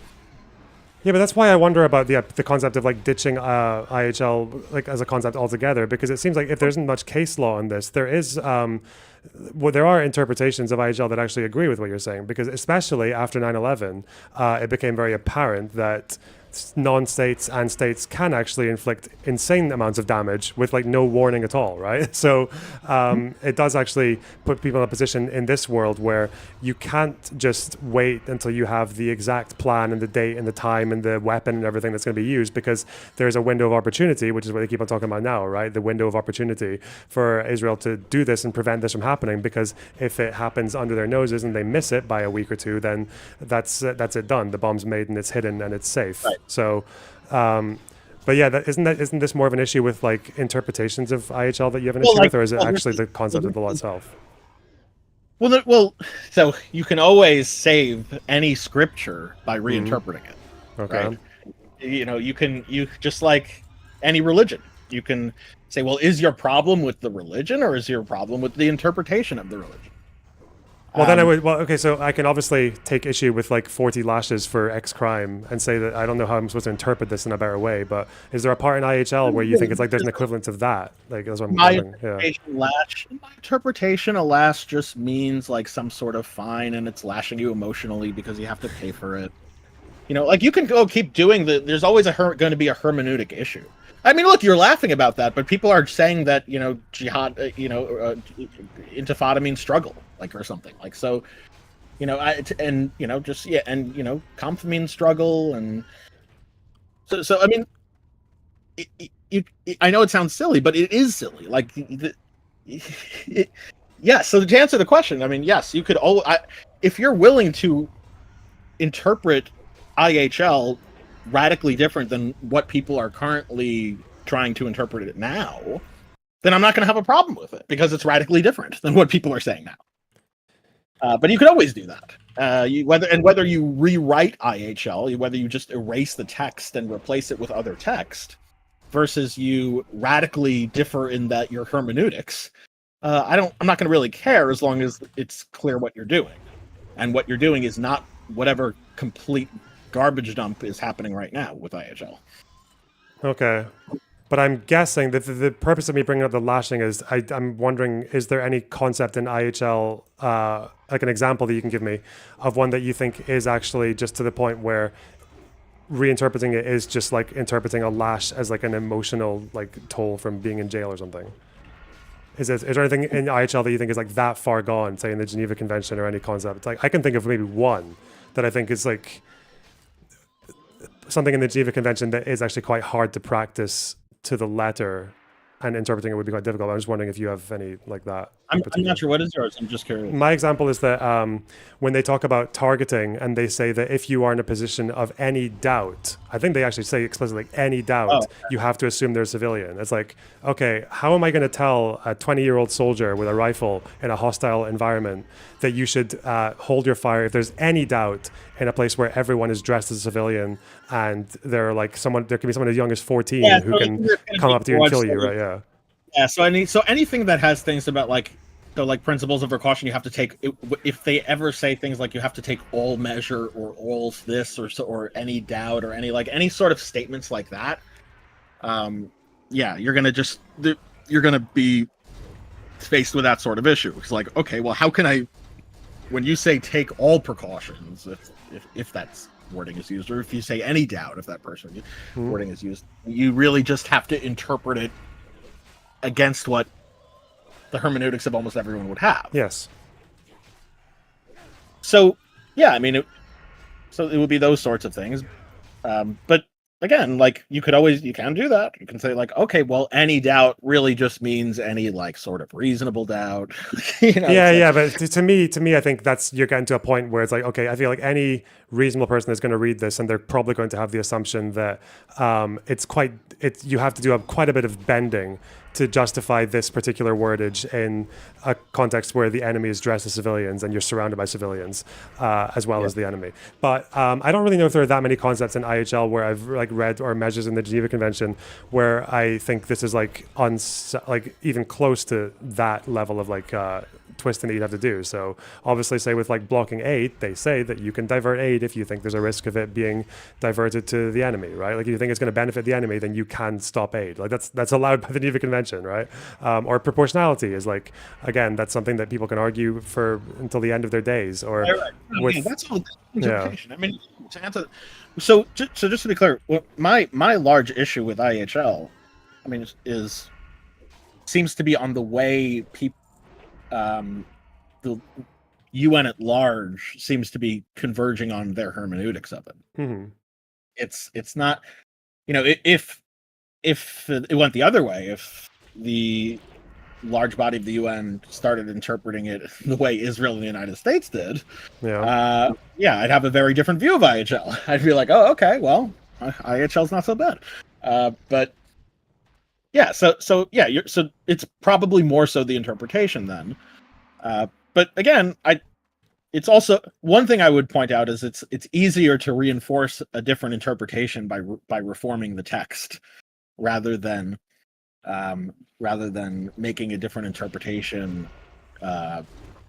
fixate among the population. Yeah, because I'm just wondering if you think these these concepts are worth salvaging. Is kind of what I would say. It's like, is it worth rescuing the concept of proportionality or perfidy or like making it make more sense? With these people, or do you just ditch it completely? Yeah. Of course, I think it's worth keeping. I don't think that the concepts in IHL are things we just be throwing out. I think it's just gotten to a point where we have failed to realize that the IHL is just setting up non-state actors to be at such a comical advantage that they're not earned. That's an unearned advantage over state actors that are expected to adhere to IHL. where when non-state actors study IHL, not to keep it, of course, not to follow it. Why would they do that? But they study IHL so that they can exploit it against others who are expected to follow it. Like an example, like being like using hospitals which are given a special protection by the Geneva Convention, right? Yes, and then you'll get a Hamas spokesperson saying, "Oh, this was a violation of IHL," and they'll cite the IHL law. It's like, all right, well, you've studied it, you did it, and it's so there needs to be reforms. There needs to be different standards for foreign terrorist organizations than state actors. There should be, and I also think that thresholds, there needs to be some more guidance on what the thresholds are for proportionality. And I do think they need to also be different for foreign terrorist organizations than state actors. At least in my view. Different in what way? Oh, I think they need to be higher. I think proportionality thresholds should be higher for foreign terrorist organizations than state actors. Like you should be given more leeway for collateral loss with a non-state actor because they surround themselves with civilians, or? Yes. Yeah, okay. I alwaay wonder but if anyway, but also so as it relates to this, like thresholds should be also higher for, a much more existential risk like a fucking nuke. Yeah, I mean, I feel like that's I don't know if you know what the Bethlehem principle is, or the Bethlehem principles. There's like multiple ones, but I know there's like number 8, which I think says that like the consideration of the scale of harm that's likely to come from inaction should obviously be considered, and obviously Israel's inaction with Iran potentially getting a nuke is that they get nuked. So it's like Is that in relation to like proportionality, or is that in relation to the time frame of differentiating preemptive versus preventative, or? I think it's the latter. I can double check though. But yeah, I think it should be both. Is the thing is like I think it's not just like if they're anyway. Although I don't really know if particularly like but I don't know if the civilian collateral is like the hugest issue with happening in Iran, right? Or no, of course not. But if it were, I wouldn't. I think it should be. Well, I mean, these are all obviously like very high value targets, like these IRGC heads and all this shit. So you would normally expect that, Yeah, you could fit that under a standard interpretation. I guess my frustration is I'm just like seeing all these people who are proclaimed, IHL people, and who are just taking this strong view about like, no, it's clearly not a preemptive strike because it says it has to be imminent, it has to be immediate or whatever. And I'm seeing the statements, I'm seeing the way that various ways that the UN is interpreting IHL. It just seems like either some sort of biased or bizarre interpretation that these defenses, well, you could interpret it, you could have a reading where it's like what you're saying, you're right, you could, but the issue is just that doesn't seem like the international community is going that direction. It seems like they're going into crazy land. Yeah, well, definitely the louder voices are, but I still feel like we're in this weird world now. I don't know if you've realized this, but there's so much vocal condemnation of Israel's actions in terms of IHL from even a lot of Western powers. But my understanding is that Israel actually shares quite a lot of their information with these countries. I think after the WCK bombing, they shared their information with Australia because an Australian died in that strike, and the Australians came back and basically said, yeah, this is kind of like exactly how we do things. It turns out Australia is one of the only other countries as well that says you don't have to always give a warning before you hit a hospital if there's a target in it. But you see all these countries doing this thing where they're kind of like very vocal and very like performative against Israel's actions, but then the countries aren't actually doing anything that would follow that logic, right? Like they're not actually severing ties or like... No, I understand a lot of it is lip service. I just don't think we should have the lip service either. I think we should be. I think that lip service is bad. I think we're doing lip service to a bad thing, a dangerous thing.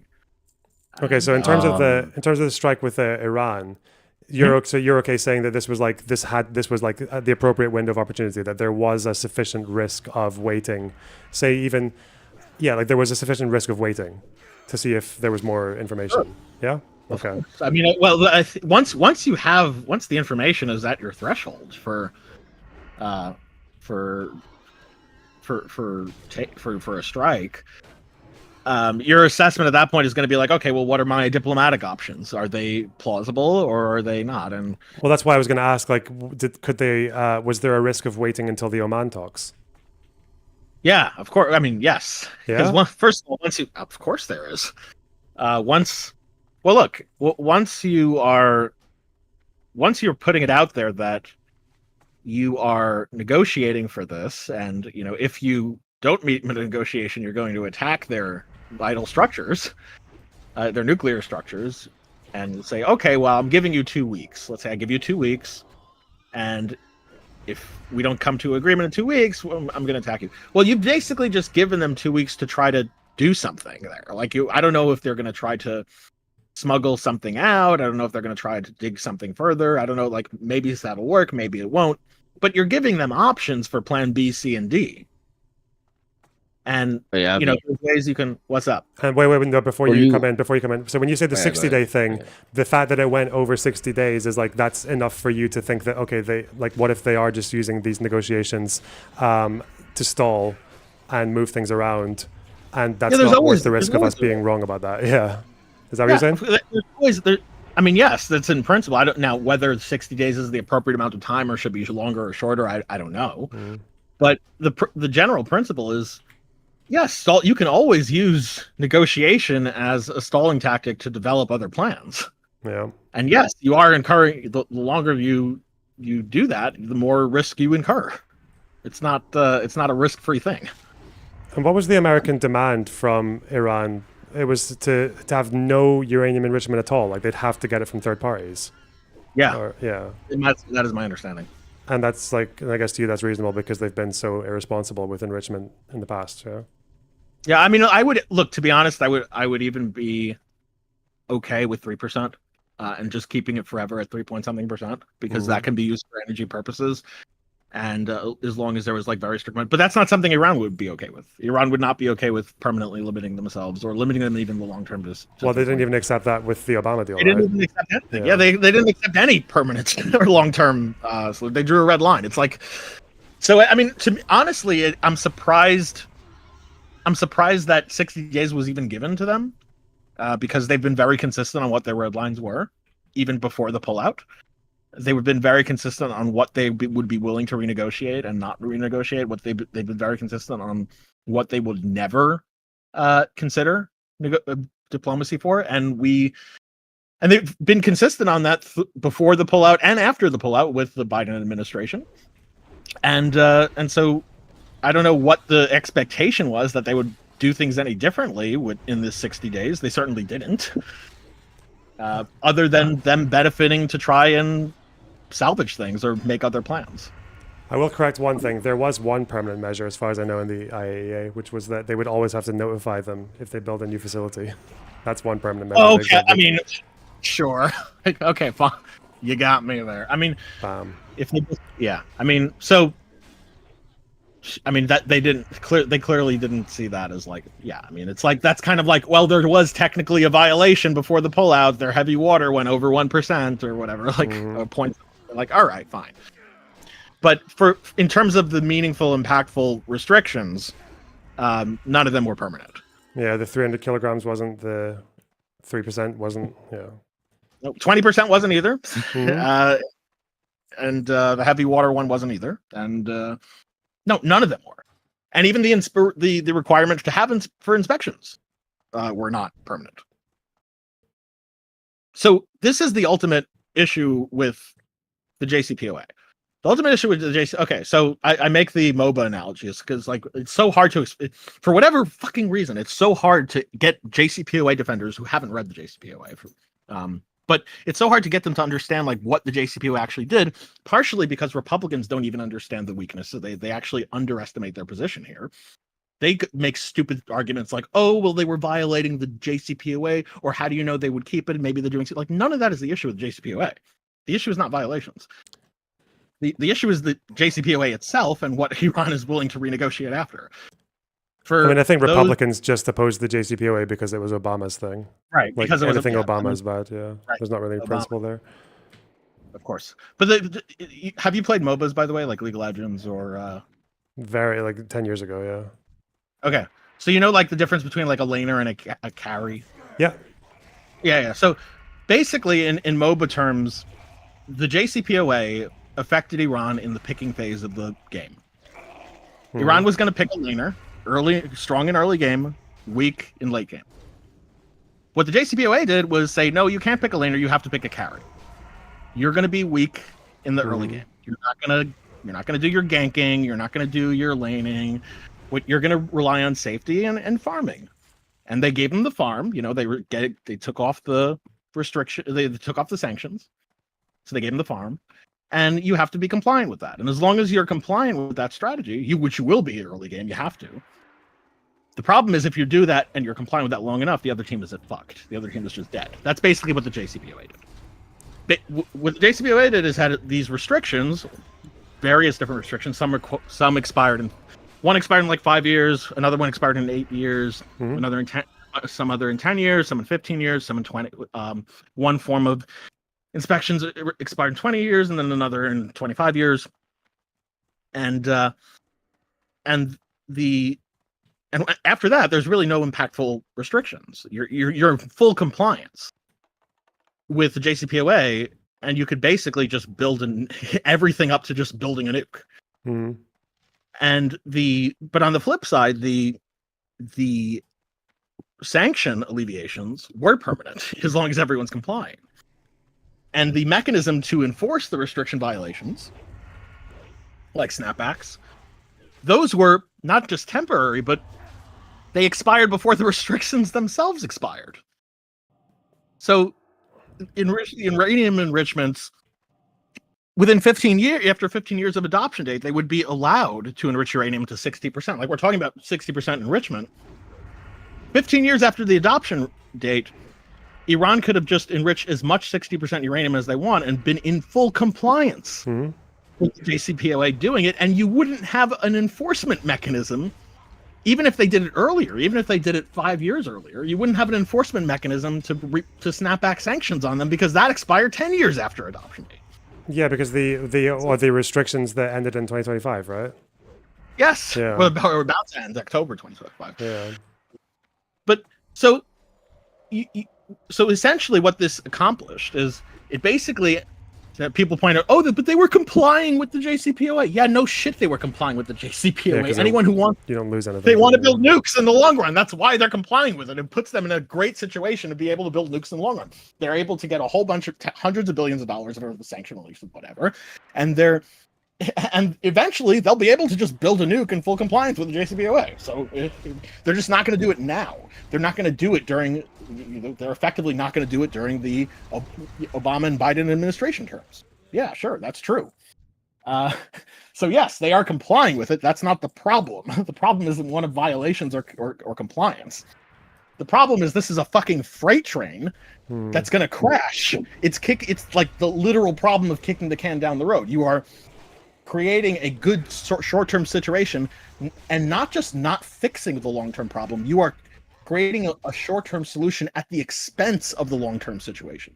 You are posturing them to get into a great position to get a nuke in the long run, and as long as it makes sure that they don't in the short run. And the only justification for making for doing this crazy thing is if you could convince yourself that this would be some sort of a stepping stone to a stronger deal. Which is true. I mean, look, in the MOBA analogy, if you could, change their pick to a carry and then convince your opposing team in the late game that, hey, I know you got all this farm and I know you're a carry now, but can you, if there was a way to repick your character during the late game to a support or something, could you just do that? So I agree. If you were able to do that, of course, no one in the right mind would do that. But I agree that if you were able to do that, then yeah, you would be able to renegotiate the JCPOA, make an extension or whatever.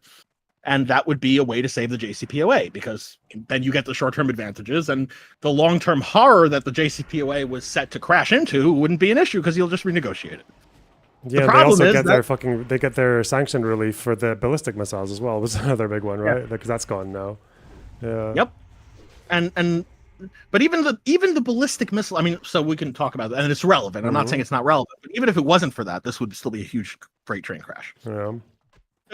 So the problem with this whole renegotiation thing is that Iran has consistently, and it's not a secret, like Khomeini's approved government Twitter has been posting this out publicly. I don't know why anyone doesn't read it. Like his issues with the JCPOA, you're saying? Yeah, with the red lines. Yeah. The red lines, and like they just completely stayed out. Hey, this is before the pullout, before Trump did anything. These people say, like, listen, just so you know, here are the red lines that we will never, they may have moved like a year or two on them, but ultimately, no long-term solution. No long-term restrictions. That was a red line for them. Time periods will be permanently ended. Like there's going to be a time period and it's going to end, period. Like we're not renegotiating extensions. We're not doing this, there's going to be no long-term restrictions. That was a red line for them. It was a red line before the negotiations. It was something they kept as a red line during the negotiations. It was something they refused to extend it. They refused to do anything that would not deviate from the timeline during Biden. They wouldn't. They didn't get back into it during Biden. So that's the problem is Iran didn't see. The IRGC never saw this as a stepping stone to a stronger deal and improved relations with the United States if they kept their bargain. Iran saw this as a stepping stone to a weaker deal, standard NPT treaties and NPT status. Yeah, and that obviously gives you a lot of leeway to do quite a bit with your own arrangement. Yeah. So that's the basic issue. And I really haven't heard a good case to save it. And so really, one more thing. So you could say, okay, well, Trump was still reckless, and he was. This is not a defense of Trump the way he did it. Mm-hmm. The claim here isn't that Trump got out of the JCPOA in the ideal way. There probably is a case you could make that, okay, even if all of that's true and the JCPOA was terrible and it's a freight train and it's going to crash, and you're not going to be able to diplomatically salvage that, there's probably a case you could make that, this might not be the right time to tear it up. It's going to have to be torn up, and you're probably going to have to go to war at some point, but you didn't really have to do it right now. Mm-hmm. Like you could make a case that there would have been a more strategic, optimal point of tearing up the JCPOA and going to war with Iran or something, or having Israel do it at a later point in time. And that's probably true. I'm not going to make the case that Trump did this in an optimal way. That being said, at this point, it is starting to look like we probably are in a better place, because here's another JCPOA cuck line was like, well, are we in a better place now than we were when they were adhering to the JCPOA? That was a stupid line back then, but now I can actually probably say yes, we are in a better place at this point after this strike. So no, I'm not saying that this was handled in an ideal way, but we're better for it now. We're better for it now out of the JCPOA. Now we're out of the JCPOA, and the reasons for which we were sucked into the JCPOA seem less potent than when they were less potent now than when they were when we were sucked into it. So, see if we can get out of the JCPOA without the reasons that got us into it in the first place. Sounds like a win.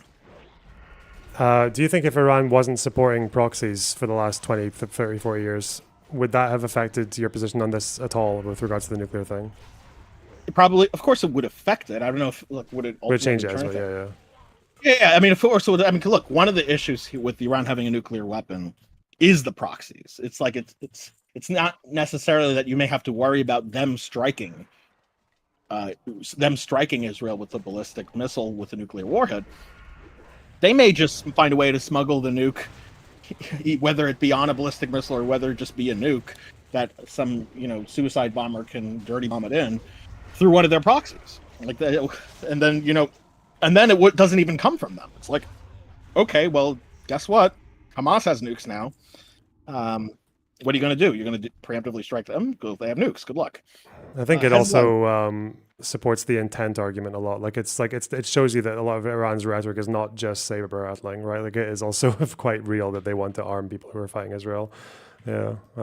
Right. And but then the real danger here is it doesn't even come from Iran. It's like if Iran may not want to use a nuke because they're going to be reasonably afraid of a retaliatory nuke, but what they can do is they can give their proxies nukes, and their proxies might be crazy enough to not be worried about it.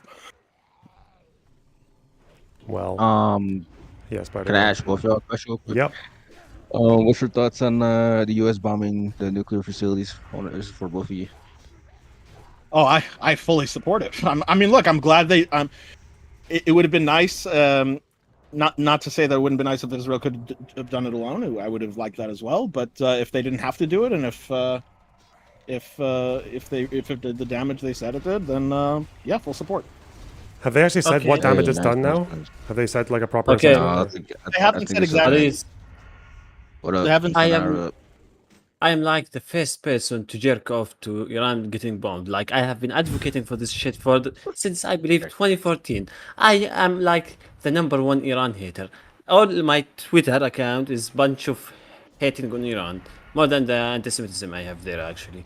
Wow. Like nobody hates Iran more than me, but to actually think that Iran would give their proxies nuke when they don't give them fucking missiles is retarded. And I'm not saying I'm missile, like they don't give them the the fancy shit that they actually have and possess and use usually. Like they don't give them to Yemen. It might be a low probability, Sunday. Look, maybe it's. I'm not saying just to be clear. Like any of these things I'm mentioning, I'm not presenting them as high probability. Oh yeah, I think Iran's going to do this. It's just the problem is it's such a risk that even if it's enough.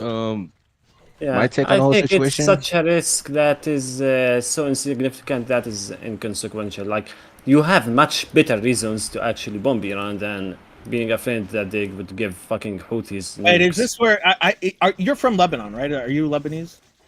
No, go fuck yourself. Oh, you're from Palestine. That's the worst insult that you can give me. Wait, what? I'm joking. No, but I'm just wondering, is the motivation here because like you feel that the proxies have been spited by Iran, they've been betrayed by Iran, and do you feel like a little bit of anger because of no, I hate the fucking proxies. I like their entire intervention. I don't find it to be any more appropriate than the Israeli actions in the region. I find them to be equally as horrendous, and I think both should get leveled to the ground. They should be glassed and their leaders be hanged from their balls publicly. That's what I believe. Well, if it makes you jerk off any harder, they war bombed with a massive ordnance penetrator. It was very fucking massive, wasn't it? And very penetrating. Yeah. What was the operation name? And not just Night one, Hammer not or just something. What was the name? They did, it was a very good name. Each B2 had 2 massive ordnance penetrators, so it was a double penetrator. Bro. Yeah, it was a double penetration. My take on the situation is bombing again and again and again. Okay, we're not gonna. I don't care. Okay, Iran's not gonna have nuclear nukes. Okay, we're gonna bomb it again. Okay, if we're gonna do a ground invasion into Iran. Okay, we gotta do it. Okay, I'm tired of Iran. Okay, we're gonna bomb it. I'm tired of bullshit. Like, honestly, many people joke that I'm a Christian, like I'm a secularist. I don't really follow the sectarian policies and shit. But when it comes to geopolitics, I tend to end up a fucking Islamist. Somehow they have the most reasonable geopolitical policy in the region. I don't know how. Like the whole Iran thing. I know the Israelis gooned for Iran to have a whole regime change, which I don't really care. Y'all can goon for that, but I don't really care, man. I just don't want Iran to have nukes. Okay, I will bomb it. Okay, if I have to glass fucking the nuclear facilities and set up a whole ground invasion, then I'll. You know what? Okay. Actually, in hindsight, I might, even though I hate Iran to my very depths of guts, but the fact that they can somewhat be a counter to Israel might have been their own saving grace, but even that they sucked at, so I don't know. I can't really think of an argument for them not getting bombed. I can't think of an argument to not bomb them, actually. What is your reason for wanting them bombed? What's your main reason for wanting them bombed? Because obviously not to save Israel, right? Ooh, Army. No, I don't like civilians being bombed, but he doesn't I'm not having any I don't have sympathy for Israel getting bombed either. So yeah, I'm shedding no tears, but I do have sympathy for Syria, for Iraq. Yeah. Is this a Sunni versus Shia thing? I'm literally a Christian, so I don't really care. Do you just hate Shia Muslims? No, I like I was kind of raised by an Iraqi Shia, so yeah, I don't really care about this sectarian shit. I think But, it's about like, what the their Axis does politics to the is region, bullshit. right? It's like the impact that they've had on the region. Yeah, in a nutshell. Wait, Lonerbug, what's your thoughts of it?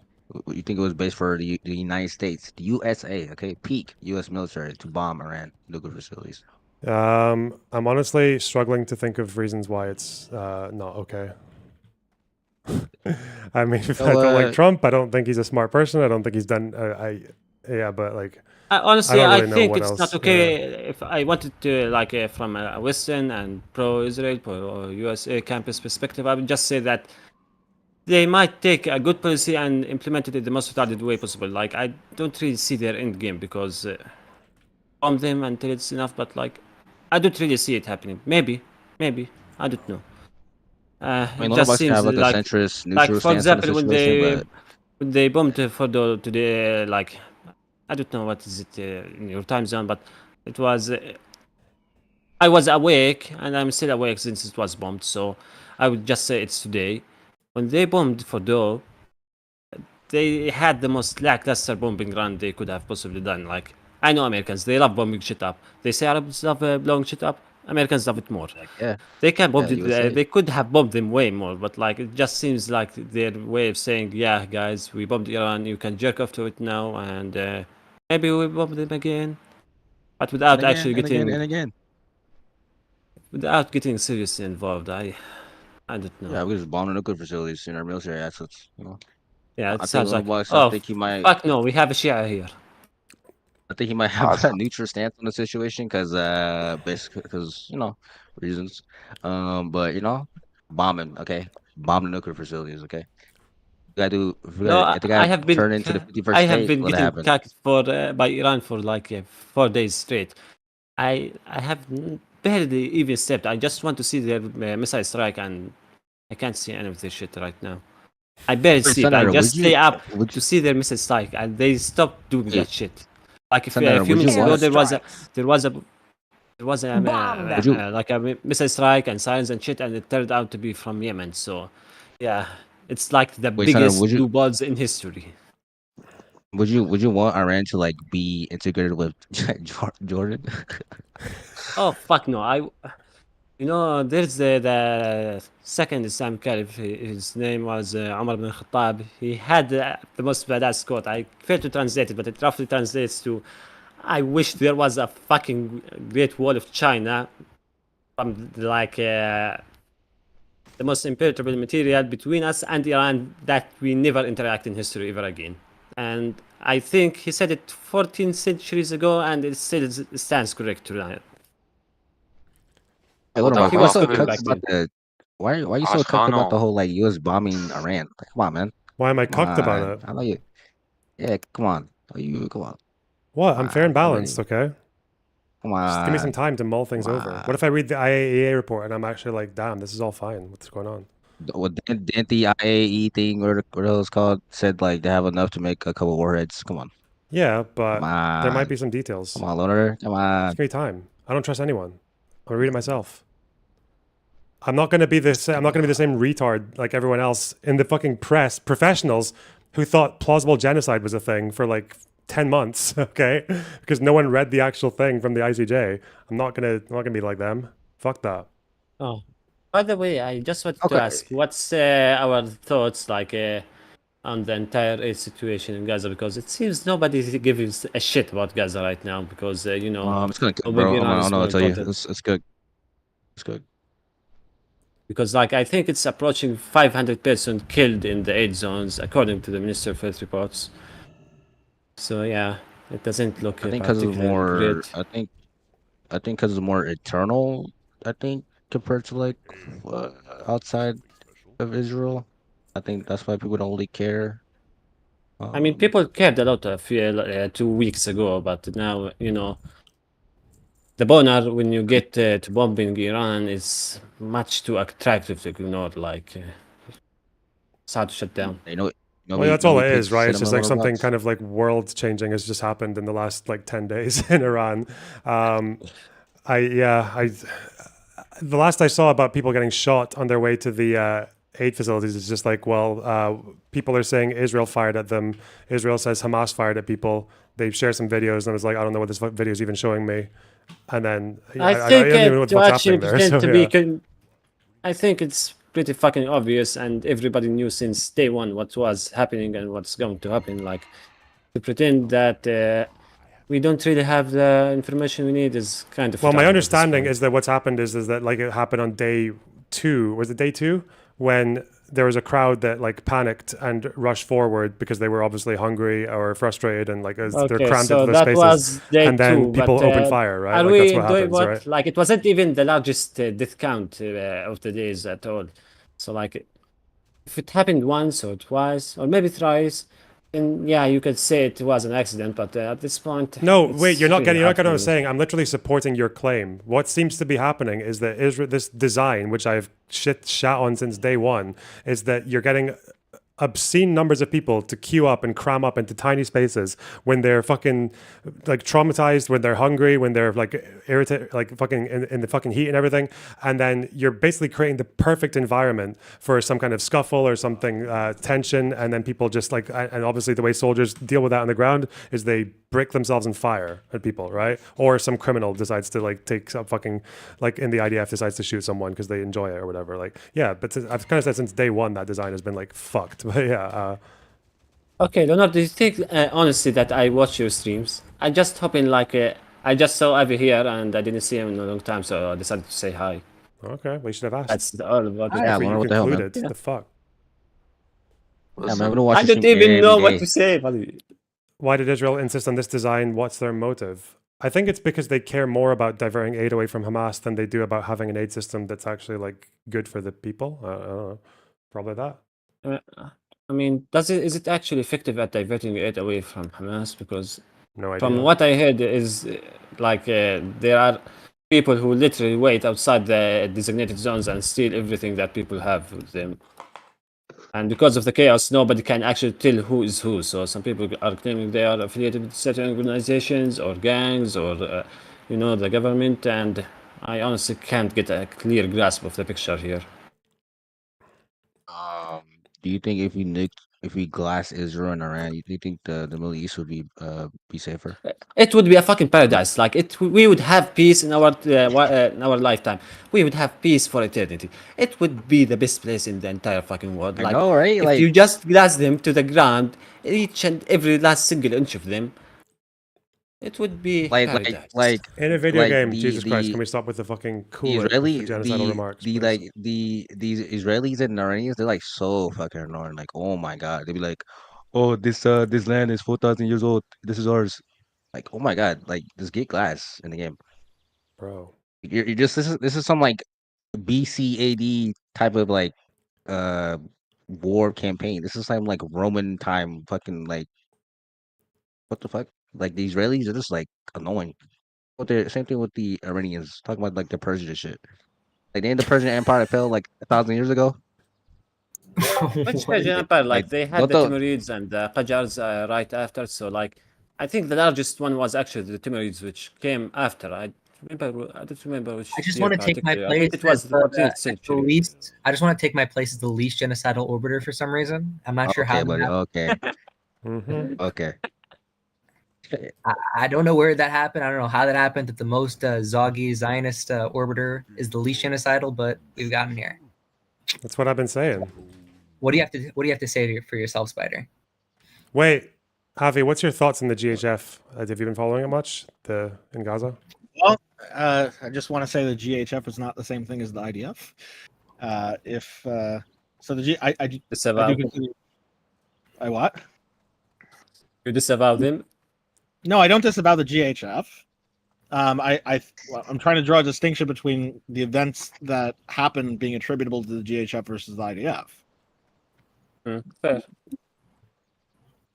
So I do think they're a genuine humanitarian organization, and they just are working with Israel, and so people don't like them for that, and because they don't like what the IDF is doing, they'll not like the GHF. I think there's slightly more that's happening that makes me not particularly fond of them, but They might be doing other things.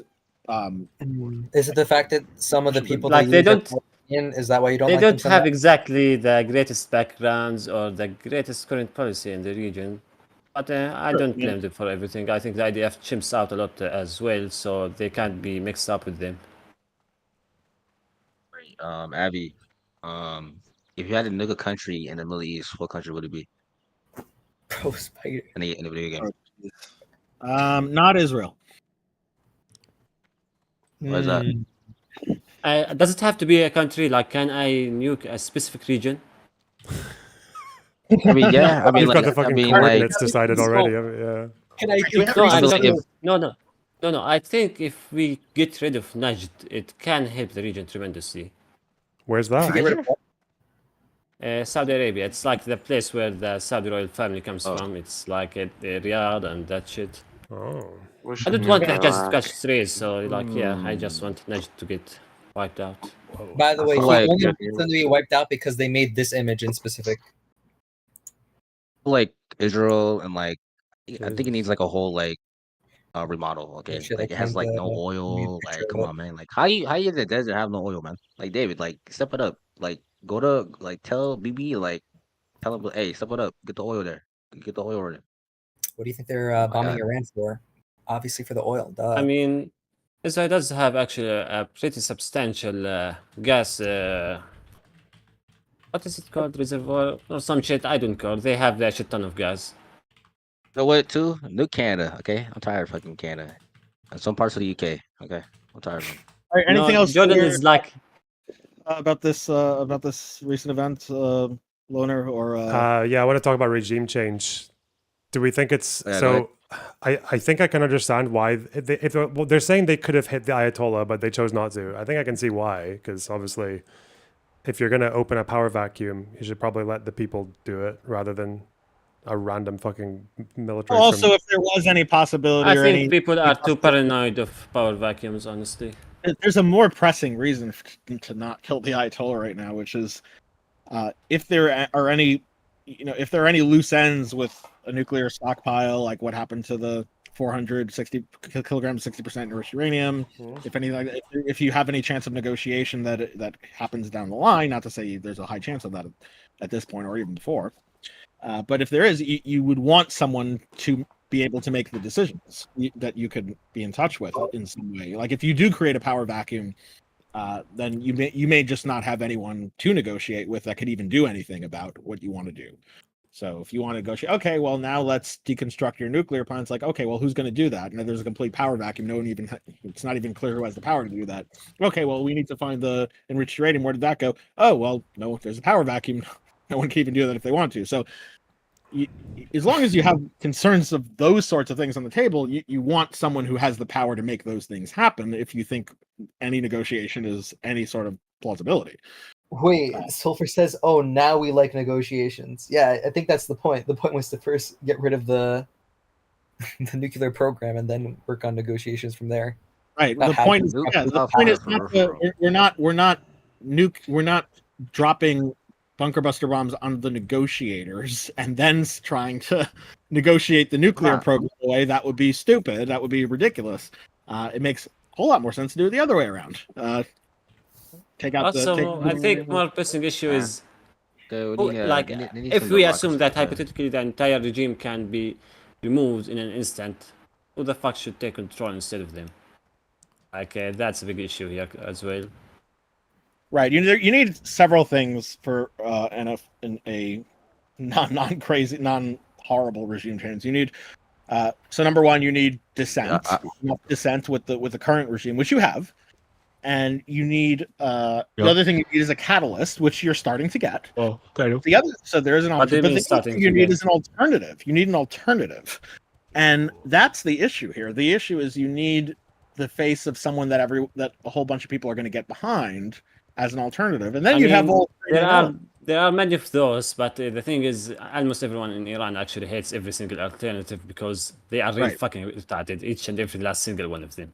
Even like I see people simping for the Pahlavis and shit, but even those are shitty as fuck. Like nobody likes it. Right, so you need a popular. You need a popular alternative. The Crown Prince is going to come on a golden. I wouldn't and take back his throne. I wouldn't say that you need someone that is particularly popular. Like in many Popular instances, enough, we had someone that's like extremely unpopular that actually worked, but they need to have some functional program to begin. Right, someone who's going to provide some. What's the difference between Sunnis and Shias? What? What was that? 这是刚说我现在我有冰淇淋。 Oh, okay. Bing chilling. Got it. Okay, but for me, I feel like the biggest thing is you want to kind of already have. The biggest thing is have some sort of actual like on the ground revolution before you start taking out the top chain of command. So you need to know that there's some sort of movement, even if you don't think it's going to work. You need like an actual like. I mean, they do have a very strong popular movement, but the thing is, it's extremely decentralized, and it doesn't really have any functional program or any coordination with outside parties. I mean, like a violent, like a or not like not necessarily. Do you think they are not violent? Okay, they need mass protests throughout like the entire country to start before they start worrying about getting to the actual top. Buddy, have you been sleeping under a rock?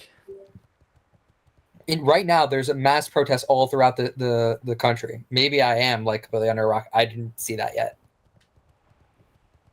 I'm not talking about in the past. I'm talking about right now, like on the day-to-day. That right now that all the Iranians are out on the street asking for the regime to go down. When that kind of thing happens, that's when you can start feeling comfortable taking out the Ayatollah, even if he has replacements. You take out the Ayatollah and his replacements. Until then, and until there's the possibility of negotiations, it just doesn't make sense. Especially with how weak he is as a person. And the martyrdom Hey, thing. Two-Tone, I got a question for Two-Tone. Two-Tone, what's your thoughts on the U.S. bombing of Iran? It's an unlawful act of aggression by the puppet of the Zionist regime. Well, not the puppets, the other way around. Kill me, bro. Kill me to kill myself, please. Yeah, that's the anti-Semitic one. You can't say that. No, not the puppet. America's the great Satan, and Israel's the little Satan. So that's the way it goes. UK, dog? What are you talking about? Okay, You're from the UK? Like, hello? If I'm getting real, Iranians do not please. I know Iranians. Please do not say that the Iranians in California represent the majority of Iranians. The majority of Iranians do not like Israel. The polling inside. If you look at Iranians in California, you would think that most Iranians are like secular. The Pew polling shows Nobody's that talking about Iranians in California. Everyone here hates the fucking diaspora to their guts. Talking about the... You know, the only reason why I would ever support the Ayatollahs is because I look at the Iranian diaspora and say, yeah, those fuckers deserve to be oppressed. Okay, I don't quite. Okay. That's Come on, that's an easy endorsement. Surely. I don't think anybody deserves to be oppressed, but no, Iranians are not pro-Israel. So please, what about David was talking about protest. They're not pro-Israel. Still, a large chunk of the Iranian population, especially the older population, do support the regime, do support the Islamic Republic. The younger generations not so much. Anyway, Iran. I wanted to say Iran doesn't want a nuclear bomb. They've said this again. There's a fatwa. The leader of Iran has issued a fatwa against nuclear bombs since 2003. Yeah, like I don't want to fight you, but I'm gonna get my boxing gloves on. I'm gonna do the little boxer hop, and I'm gonna go. And they're gonna play Rocky, and they're gonna play Rocky music in the background. Are you actually keeping up with the fatwas that the fucking Ayatollah sends? Like, it changes his mind every fucking 5 minutes. He literally takfired half of Syria at one point. I'll be back 1 second. That sounds based. Fuck Syria. Wait. Whoa. Was the fatwa? Did the fatwa have like an exception for stroking the nuclear bomb? Like, are you allowed to do like a little back and forth with it? I have not confirmed if that's. That was like a random. That was not state media. That was a random Iranian Arabic account. That was not state media. That was a random Iranian. You can fit it on you want. Yes. Yes, I'm sure. The IRGC officials have gone on Iranian state TV saying that we're... Okay, Pluton, I want to ask you something. You realize there's a fatwa against two things, one of which is cursing the Sahaba, and another fatwa by the Khomeini against killing civilians. Do you think Iran has committed to those policies, especially when it relates to their actions in the region? Yes, everyone they killed is ISIS. I haven't seen. Does he actually have like an on the record fatwa against killing civilians? What the fuck? What the fuck? I'm sure there is. That's not the Ayatollah I know. You sure there is? I don't know. Show me the fatwa on his website. This is your guy. Why would he not have that? Wait, Tutan, why would he not have fatwa for that? Anyway. Listen. The sorry, fucking. I wanted. Okay, sorry. The fatwa about killing civilians, like, that's easy. Like, he obviously would fucking do that. I'm asking about the fatwa about cursing the Sahaba. Why is Sundowner asking about that? I'm just saying that if there's a fatwa about something, does it mean that it would be committed to? I'm just saying that. I think. Okay. If you let me explain. Okay, you're a fucking Shia. You curse the Sahaba every day. I don't care. Yes. I learned that I'm a Sayyid yesterday, so I'm like a Hayati Shia. My mom's a Sayyid, so. Jesus. Inshallah. Your mother was Alawiyya. I'm not sure if that was like an ethnic group or a slur, but either way. No, it's I just not love. a fucking stuff. I just love how Momo Kaiser was like silent all the fucking time until I brought up the Sahaba. Like he's not beating any of the allegations. Listen, about it's not about the fucking cursing. I need to explain this. Wait, I'm white. What's the Sahaba? Sahaba, they are the like companions of Muhammad. They were the buddies of Muhammad, you know. Listen, I don't need a fucking Christian Shia explaining while I'm fucking here. Yeah. Yeah, tell him. But I am a selfie Christian. I'm like very experienced on theology, so watch your mouth. Shut the fuck up. Wait, Loinerbox, do you acknowledge that Iran followed JCPOA according to U.S. intelligence and the IAEA? Yep. In all the reports, they were found in compliance. And until a year after Trump pulled out and put back sanctions. And the only sanctions that the IAEA, the JCPOA took off, relieved, were sanctions put on Iran due to the concerns of their nuclear program from 2006 to 2013. Boring. Those were in U.S. Congress. Yeah, they were sanctions that were related to nuclear weapons, but they also were sanctions that they affected the entire Iranian economy, right? Yes, so Okay. yes, they affected the entire, and they were put on due to nuclear weapons, due to Iran's nuclear program. Okay, so I'm saying okay, yes, but I yeah, acknowledge bro. they complied with the JCPOA. Do you think the JCPOA guaranteed that Iran would never get nuclear weapons? Yes, it did, and it had a snapback. No, it had a snapback. If they ever, it had a snapback of sanctions. So this is the thing. If they didn't fight for in 15 years, it would be reviewed. Wait, I thought you said 15 years. I thought you said never. Huh? I'm saying if they did get a nuclear weapon, if they did, they'll get sanctioned the fuck out of. If they try to pursue a nuclear weapon, they'll get sanctioned the fuck. What if they complied all the way up for 15? What if they complied all the way up for 15 years and then came out? Huh? Then they would still get sanctioned. So it didn't stop them from getting the. So they could comply with every letter of the JCPOA and then just come out with a nuclear weapon in 20 years. Huh? Well, actually, no. Wait, I think. But then they'll get sanctioned again. Weapon without the Okay. to be honest, if there's a specific set of measures that are designed to prevent someone from gathering, getting a nuclear weapon, and they fully comply with it, and everyone agrees to it, I think it's fucking retarded to attempt to actually take actions without first revising the measures being taken. So, yeah. That's why we bombed them. That was the revised measures. Was a I'm not a liberal. Shut the fuck up. Sorry. Jesus Christ.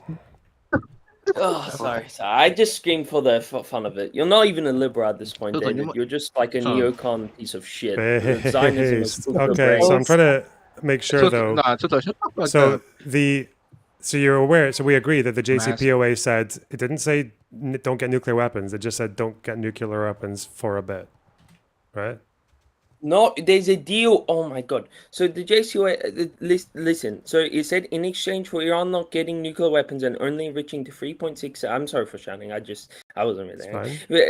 In exchange for Iran enriching for 3.67%, that they would get sanctions off. And at the end of the deal, the sanction would be put on again until and another deal would be made. And if Iran started enriching higher, then they would have sanctions. So yes, it would be like they would get sanctioned. That's what I mean. That's the trade-off. They would get sanctioned for having a nuclear weapon. Not by having a nuclear weapon, but not by getting a nuclear weapon. But the requirement was only that Iran stops this enrichment for a particular period. So so Iran starts enriching after 2025 October, and then they just start moving up to 20%. What are they violating? The snapbacks for the violation. So if Iran waits for the expiry and then they start enriching again, what are they violating? Then sanctions would be put on them again. Sanctions would be put on them again by the UN Security Council and the US. Yeah, they got sanctioned after anyway, and they kept enriching. So sanctions don't stop them enriching. No, I know. I said they kept enriching because Trump pulled out. They wouldn't have enriched if Trump didn't pull out, and Iran has no. How do you know that? Why did Iran? So the limits were what? Some of the limits were 5 years, some were 10, some were 15, some were 25. Right? You agree with all that? Like some of these measures were different time limits. Why did the Ayatollah initially demand 2 years? Initially, I don't fucking know. Probably because he wants a nuke. He wants a fucking nuke. No, they don't want a nuke. He wants a temporary reprieve before he can get a nuke. No, they don't want a nuke. I just love how every single official in the Iranian government. I think they should get a nuke. Isn't it kind of I think they should get a nuke. Tutan, isn't it kind of suspicious? Wait, one thing. Isn't it kind of suspicious that you're super in favor of the JCPOA and you want them to have a nuke? No, I'm in favor of JCPOA. I'll tell you why. I'm in favor for the Iranian civilians. That's why I'm in favor of the JCPOA. For the Iranian civilians. There's high demand for a nuke. Yes. I'm not gonna bro. No, you think the JCPOA. You're fucking retarded. Holy shit. Okay. Jesus Christ. You're probably the most. Okay, Tutan. Holy fuck. Tutan, how many do you think were killed in the protest?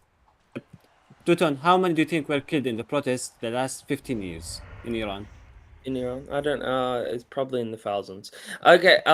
In the thousands. Okay. Are you in favor of the civilians or like the civilians are selective here? No, I'm in favor of those civilians. I'm saying talking about the sanctions that affect the Iranians from day to day, from the day to day. I'm saying that Iran, the JCPOA, it says that Iran enriches to only 3.6%. In exchange, nuclear-related sanctions are taken off of them. And then when the deal ends, Iran wants the deal now. Like all the Iranian politicians right now are saying we don't want to build nuke. They have a reformist president. Their presidents are like there's two sides in the elections. The like I know the people are chosen, but there's like the hardliners, like the principalists, which is Jayal, I can't say his name, and there's Masoud Pezeshkian, I can't say it. Masoud, they elected him in, and his job was to bring back a nuclear deal. Iran doesn't want a nuke. Iran wants the relief of the sanctions, and that's what they've always wanted. And they released. And they want if Iran wanted relief of the sanctions, why did they continue enriching after Trump left the JCPOA? Because Trump pulled back on the whole sanctions when Iran was following the deal. Wait, why didn't they want to make a deal? Can I have? Yeah, so let me finish. With Biden. So, I know. So do you understand? Okay, so that's my one question is, why did Iran not renegotiate the JCPOA with Biden when he offered? They were negotiating. They were literally negotiating. It didn't happen in the 4 years, but they were negotiating. And obviously, the US had a mistrust because they knew Trump was running in the next election. And what happened if he pulls out again? Wait, why would you do that? So they could have got relief, and their primary goal was sanction relief. Why didn't they pursue the deal with Biden? Because they didn't. They literally said they wouldn't even go to an informal meeting with Biden. Well, can you see why they mistrust the US? But when after they followed every single part of the JCPOA, after negotiating for years, that Trump pulls out with the enemy why they wouldn't trust the enemy that Trump tried to coup? No, not really. Huh? With Trump's opposition candidate that Trump tried to coup on January 6th? Yeah, no, I don't really know why the Iranians wouldn't trust Biden. Deal. Iran wants a long-lasting deal, and they don't want, with the possibility of Trump running again or another Republican, they saw that they can't trust the U.S. They saw To be that clear, they they want a short-lasting deal too, Tom. You're saying the opposite. They want a short-lasting deal, not a long-lasting. Yeah, they literally tried to shorten. No, they tried to shorten the deal. Iran demanded to shorten those 15 10-year things were negotiated. No, Iran was demanding shorter terms. Long-lasting sanction relief. That's what I mean. 15 years. I'm not asking if they wanted long-lasting sanction relief. They wanted permanent sanction relief. That's why they didn't tie sanction relief to their strictly to their actions in the JCPOA. That's why they got sanction relief from the UN Security Council even after they continue to enrich uranium past 20% in 2023. They wanted short-term restrictions on nuclear. They wanted the restrictions on nuclear to be less than 10 years. And they also said, these are fixed. We will not renegotiate after 10, 15 years. We want the restrictions to only last that long. Why? Wait, just wait a second. Okay. Sorry. I was getting a little distracted. Okay. So again, let me reinstate Iran's official position. There's a fatwa against it, and again, it's a religious position. They could have built a nuke by now. They could have built a nuke under the Biden administration, and probably Biden wouldn't have struck Iran. They could have built a nuke by now, but Iran would rather have sanctions relief and not build a nuke. And honestly, I think they should build a nuke. Wait, they're if stupid. they have a fatwa against it, so I'm going to ask you again, why did they say that those periods, those timeframes, first of all, they wanted those nuclear restrictions to be much shorter, and second of all, when the time limits were agreed, they said that they wanted those to be fixed with a sharp end. Why?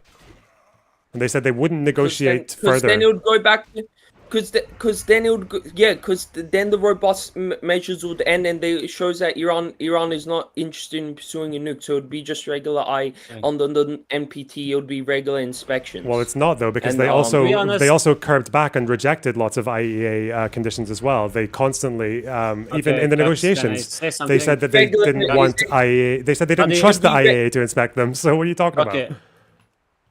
Yeah, because under this new head, Rossi. I would say something. Rossi, both of you are real fucking bad faith. Like both of you are acting that the statements are actually relevant to the actions, and both of you are acting that the party you are campused for is like to be trusted with any resolution, and that's just bullshit. We all know any agreement, any fatwa, any shit that is being said will not be implemented, and the sooner you acknowledge this, the sooner this debate ends. Goodbye, everyone. Wow, both sides bad. Enlightened centrist. What a contribution, Kong. All right. Fucking Jordanians. Oh, God, so you think I'm talking about Iran not trusting the IAEA to do inspections on them in 2015? What? They were doing full robust inspections under the JCPOA. Do you know that the IAEA said they limited those inspections from the IAEA? Like they negotiated to like relax them. Was that after or before the deal got implemented? This was when they were negotiating. So they got like the IAEA to be less strict on them with inspections as a result of the deal. Okay. So wait. I should have read the Wikipedia page on the JCPOA before coming in here. Oh man. Okay. Anyway, I'm just saying that Iran could have gotten a nuke. They could have built a nuke under the Biden administration. Do you not agree that they could have built a nuke under the Biden administration? Maybe, but they started accelerating their production of 60% enriched uranium just recently. Good. After Trump pulled out, and that's not against the NPT. After Trump pulled out, they have every right to. After they have. Yeah, but why? Wait. What's the point in the why the JCPOA then? The whole point of the JCPOA was that Iran has behaved in a way that they cannot be treated like every NPT party because they don't act like an NPT party. They had a fucking weapons program until 2003. That's why they're not treated like the same way as they are in as the NPT. Yeah, that's what they wanted. I agree. They wanted standard NPT treatment. You know that nuclear program ended, right? that ended. Yes, but that's also why it's the same regime, it's the same leaders, the same ideology. That's why they have different treatment. That's why they earned that different treatment. Yeah, because they were behaving like fucking so freaks. they wanted to go back to normal treatment after the JCPOA. They wanted to go back to normal inspections. If America stayed in it for 15 years, they wanted to go back to normal inspections. That's why. These robust, that's why. They wanted to go back to normal inspections and be treated like a normal. I mean, I can literally just look at what he's saying he wants. He's saying IAEA verification for any step not accepted. We do not agree with IAEA verification as a precondition for the other side. This is like a couple of weeks before the final deal. We do not agree with verification as a precondition for other side to implement its commitments because the IAEA has proved for several times that neither does it work independently, nor is it fair, and thus we are pessimistic about it. They claim the IAEA must confirm what a nonsense statement is it. This confirmation means inspecting every single inch of the country. Yeah, they didn't like the IAEA. Yeah, they wanted to have as little inspection as possible. And that's why, even though they could have, with other parties, or even Biden, continue to negotiate and attempt to renormalize those positions and try to get sanction relief, they didn't. They kept on reducing IAEA access. Okay. Sorry. Okay. I should. I'll go on. Here's a question. Do you think Israel is right to worry about Iran getting a nuke? Somewhat. I don't think that they should worry that Iran would use a nuke first. Like Iran will just because it'd be a self-suicide for them. But I think they have a right to worry. They have a right to worry. Okay. Not like there's going to be another nuclear holocaust. Not what they're saying. That Iran's going to launch nukes first. It's not whether they're going to. It's that they are pursuing nuclear enrichment that is far beyond civilian use, and that they keep saying that Israel's a cancerous entity that should be destroyed. Okay, yes, it is a cancerous entity. They're right. Okay, so you agree with them, but that's fine if you agree with them. But then, if someone who calls me a cancerous entity wants me to be destroyed, has a fucking clock in Tehran counting down to our destruction, is testing ballistic missiles with our fucking name on it, then yeah, I'm gonna think I don't even want these guys to have a 0.1% chance if I'm gonna nuke so they can nuke us. Fuck that. Let me speak. The JCPOA, if they don't want Iran to have a nuke, then they should have been on board with the JCPOA, which it did. I can send you a chart of Iran's enrichment under the JCPOA. They followed it to the terms. They reduced their stockpiles drastically. They only enriched to 3.67%. Netanyahu, during his whole term, was trying to sabotage it. And until Trump came in, he successfully did that because Trump is his bitch. Because he's getting 100 million from Mir and Alderson. Again, he was able to do that. Then Israel doesn't want any diplomatic solution. They just want, they don't want any diplomatic solution. They were against it from the start. And it wouldn't matter how long it was. They just don't want any diplomatic. They don't want Iran-U.S. rapprochement. Well, they wanted to sabotage that from the start. JCPOA wasn't a diplomatic approach with regards to Israel anyway. The JCPOA had nothing to do with Iran stopping their proxy war. No, I'm saying with Iran and America. Well, according to thing. But we're talking about why Israel doesn't like the JCPOA. But they don't like it because it just gives Iran in a position where they can get sanction relief, which is long-term, in exchange for nuclear limitations, which are they can be put back, but they're not part. But they would be part. They're not part of the JCPOA. Putting them back wasn't part of the JCPOA. I'm saying but they would be put back. So what's the difference? It would be put back for the UN Security Council and the US Congress. For violating what though? But put them back. Why? Because what's Iran violating? It would be like in 2005 when they got sanctioned on in the UN Security Council. So they have to wait until there's a weapons program? Huh? So they have to wait until there's a weapons program or a ballistic program, or what? If Iran was actively pursuing nukes, then sanctions would be put back on. Okay, wait. No. This is what you're missing. So JCPOA ends. Everyone's done exactly what they say. Sanctions are gone. Restrictions are gone. Iran starts enriching to 60%. Yeah. Iran starts enriching to 60. Sanctions on. They also at 60%. Okay, JCPOA is done. The sanctions are gone. Iran's complied, but now, since the 15-year window's passed, Iran starts enriching to 60%. What are they violating? What's going to result in sanctions from the Security Council? That's not against the NPT. If they start pursuing a nuclear, so basically they get to go as close as you possibly can to the window of getting a nuclear weapon with no interruption. They're allowed to do that because that's why the JCPOA is fucking trash. And then if they actively pursue a nuclear weapon, sanctions would be put back on them, like in 2005. How long does it take to go if they're caught? Why would they be caught?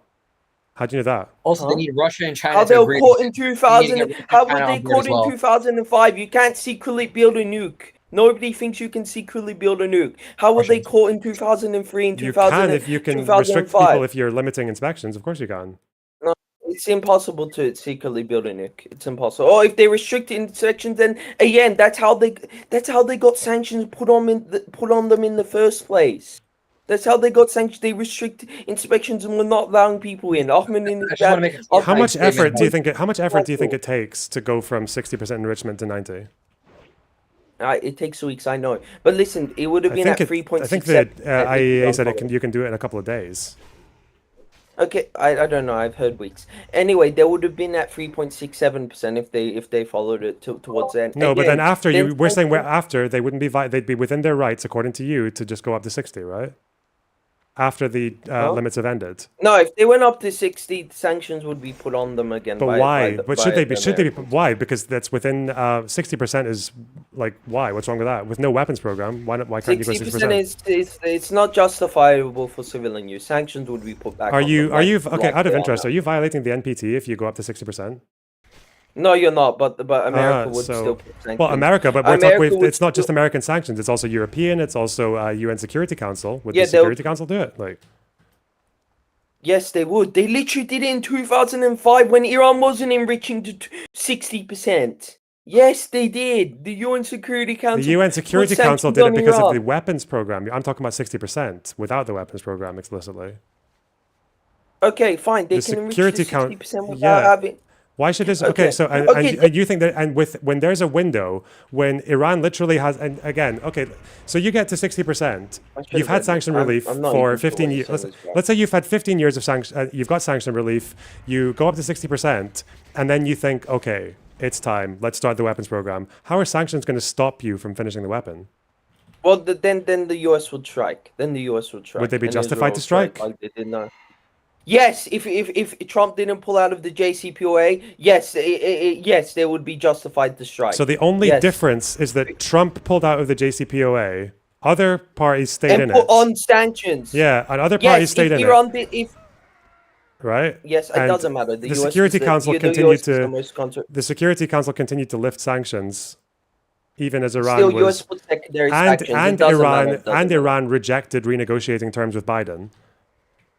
So no, there were talks. There were talks in Vietnam. There were talks with how did Biden these talks go? Can you tell me about these talks? How did they go? I know that they're not in your framing, but I know that they have. Oh wait, so I know that they have an interest.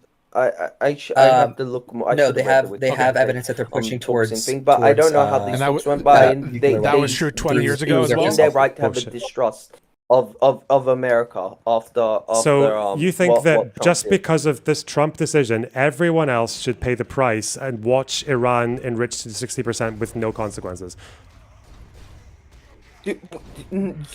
What? They have a right. It's not violating the NPT. If they had a nuclear weapons program and was pursuing a nuke, which even U.S. intelligence say they weren't, the IAEA was saying they weren't. So you've contradicted yourself. Huh? You've contradicted yourself because earlier you said that if Iran and Trump had stuck to the JCPOA all the way for the 15 years, and then Iran enriched to 60% afterwards, and then they said we're going to get a weapon, then the U.S. would be able to strike them if they found out that Iran was doing that. Yeah, yes, because they wouldn't have sanctions on them. But now they have sanctions on them. Now they have, in that situation, America, they don't have sanctions on them. That's what I'm saying. I'm saying with these sanctions, they're justifying getting a nuke. They have all the nuclear-related sanctions on them. They should get a nuke. And the reason they aren't getting a nuke is because of religious reasons. It's because of religious reasons. And he himself Khomeini doesn't issue that much fatwas. He himself has issued a fatwa in 2003 saying nuclear weapons are against law in Shia Islam. Yeah, so why? And that's, again, that's a big reason Trump, why... So if he's got a fatwa, surely the religious thing is more important than the actions of Trump. So did Trump force him to enrich the 60% and increase his stockpile by 50%? No, he enriched the 60% for leverage. They enriched. No, he did. Not just for. Did he reduce his civilian stockpile for leverage? Huh? What do you mean? How is that leverage? Is that to show the US?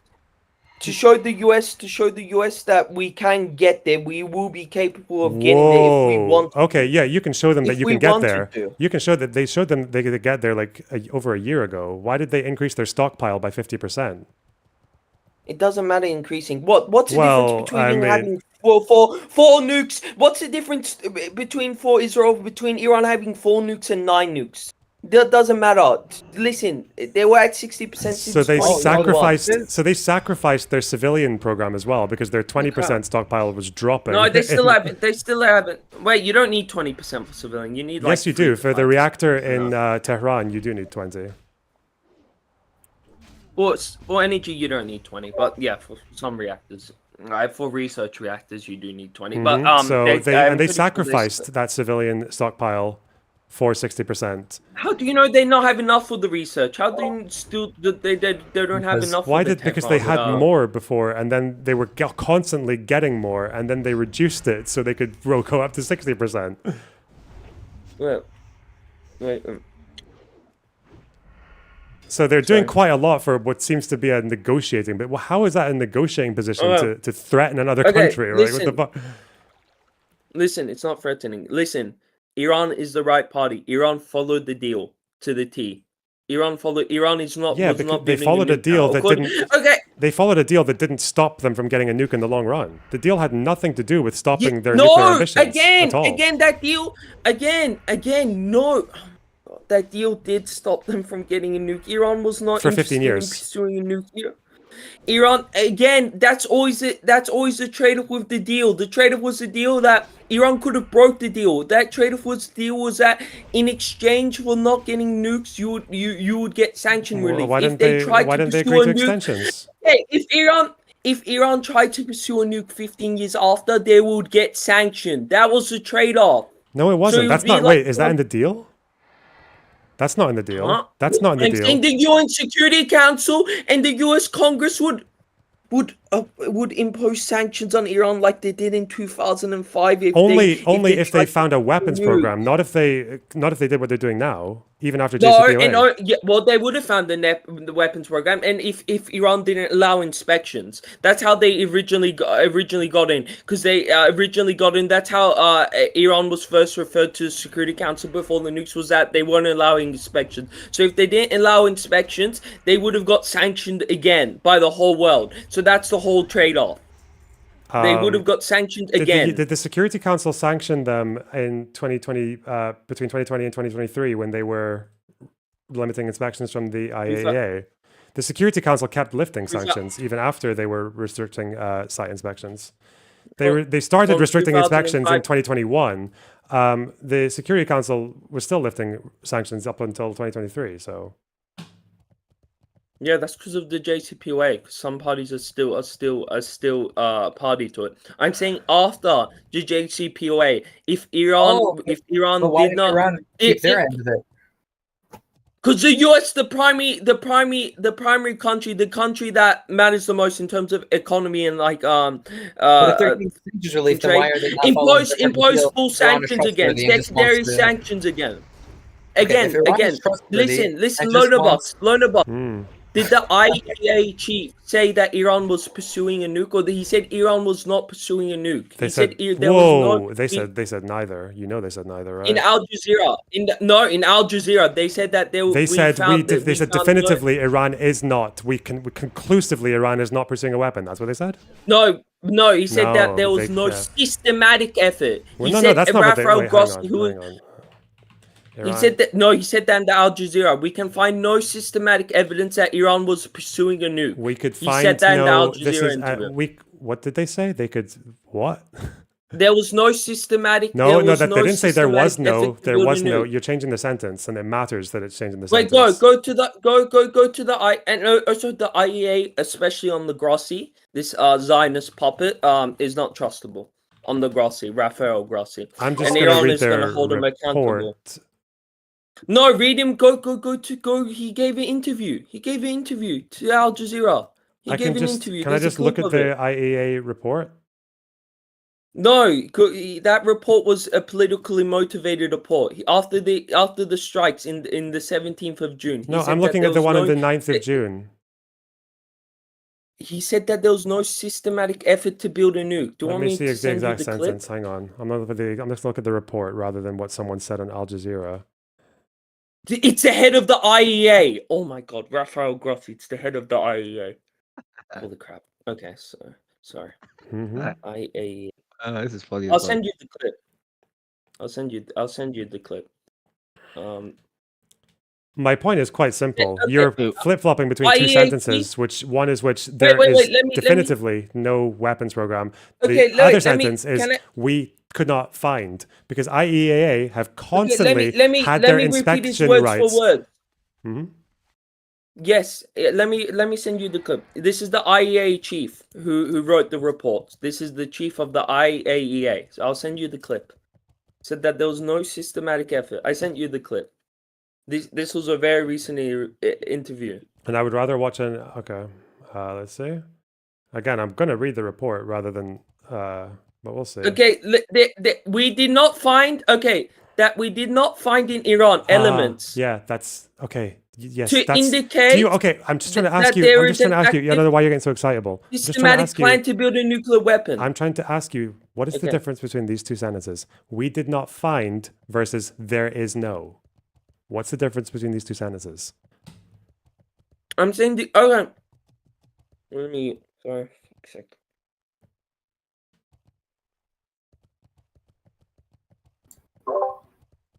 There. Okay, I'm back. U.S. intelligence as well said that Iran was not building a nuke, I'm and going to that ask was you 3 again. years away from What it. is the difference between we did not find and there is no? Huh? That's what they did. Oh my God, they said Iran was not pursuing a nuke. That's what they were saying, and nothing in their report suggests that Iran was pursuing a nuke. I'm going to ask you one more time.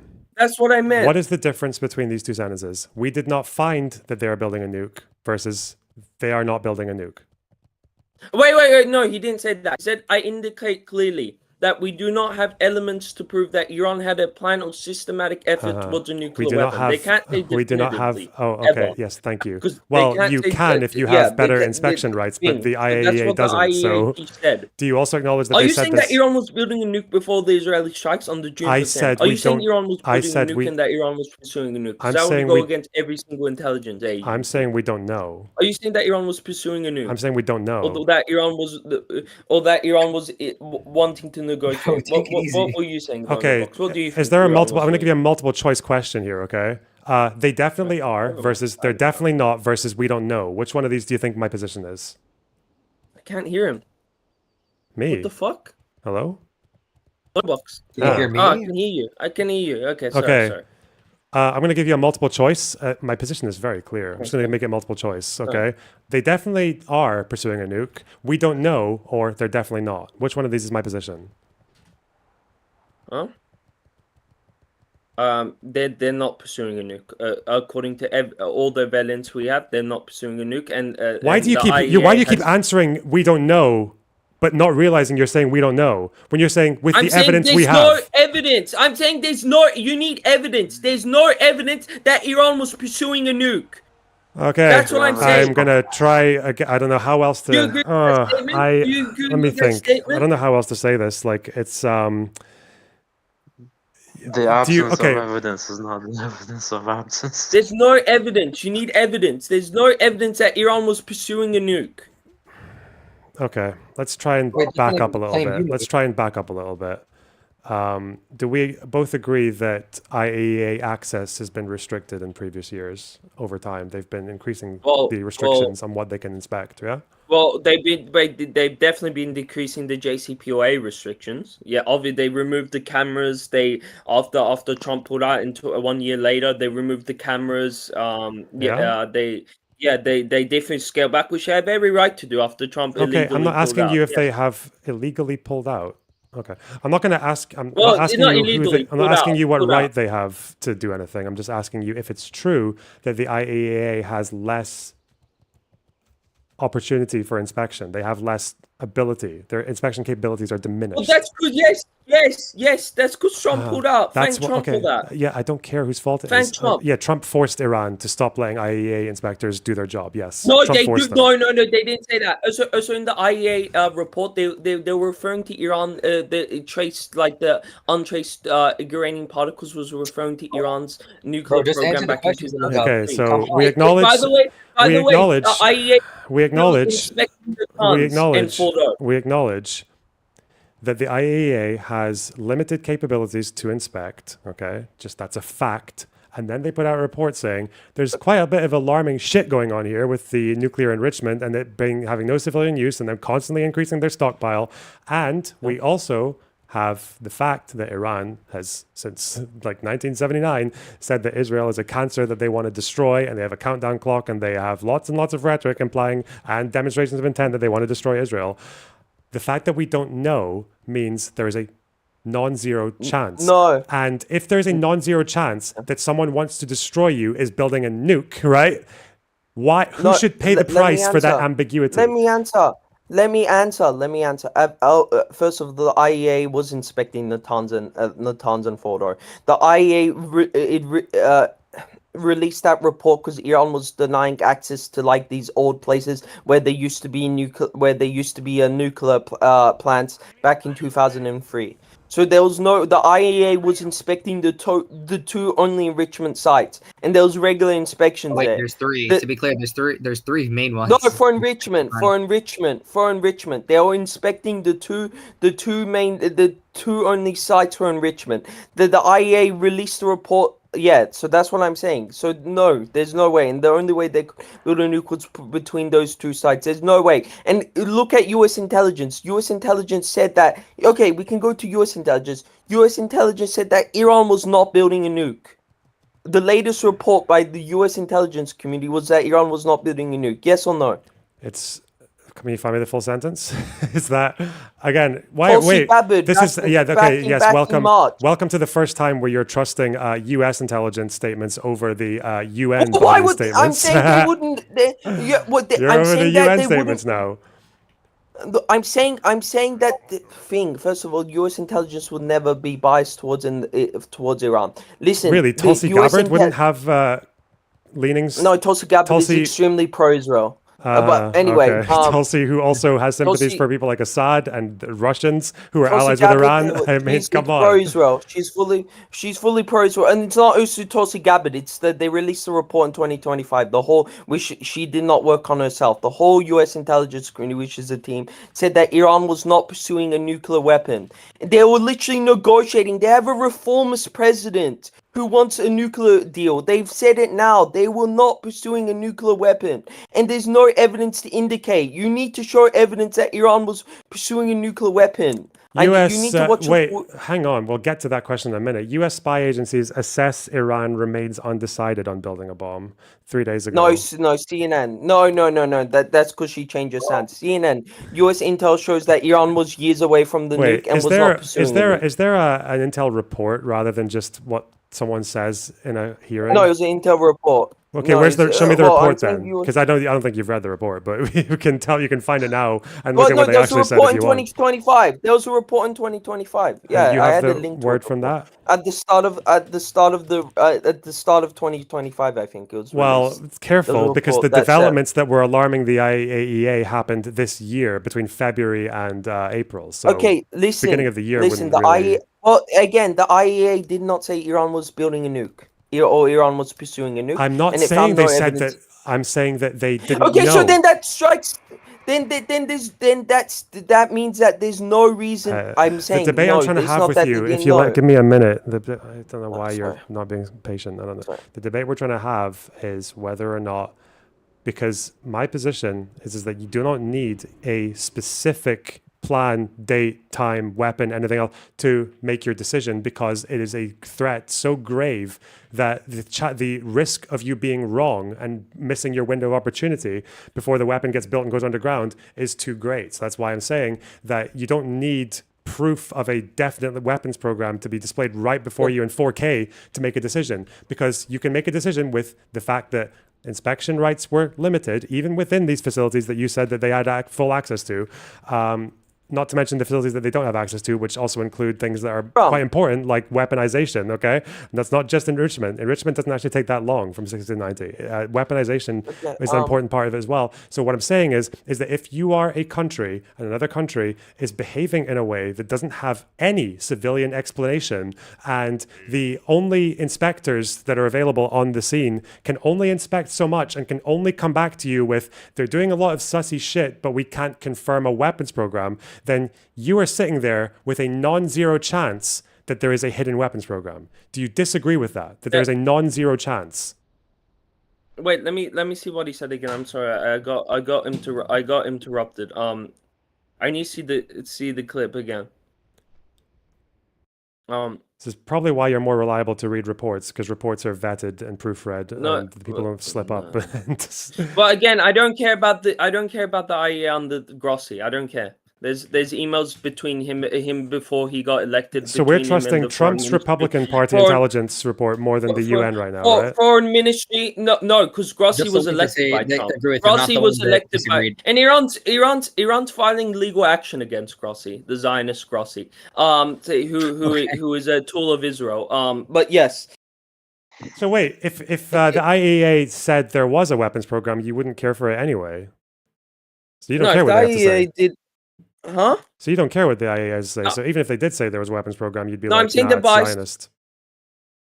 No, I would show some concern, but I'm saying the IEA on the Grossi's is politically motivated. Where's your concern with the fact that it would take them Where's your concern with the fact that it would take them like only a week to produce enough enriched uranium for a weapon? Wait, there's been no change between Iran now and Iran in 2020. Iran has been keeping. Yes, there is. Their stockpile has massively increased. What are you talking about? Stockpile doesn't matter. I'm saying in terms of enrichment, it doesn't matter. What's the difference for Israel between Iran getting 1 nuke and Iran getting 10 nukes? There's no difference for Israel. Earlier in this debate, you said there was a difference, because obviously, if your whole issue is that you need to saturate to Israel, they consider 1 nuke an existential. Because the amount of enriched uranium you have to make 9 nukes makes it easier to make 1 nuke faster. Is it not like fucking obvious math? If you can have enough stockpiles, then you just need to you have to spread out that way more. Way less to get 1 nuke out of it. So the way Grossi said it, he said he can't say it the other way. Cause wait, God, I need to find.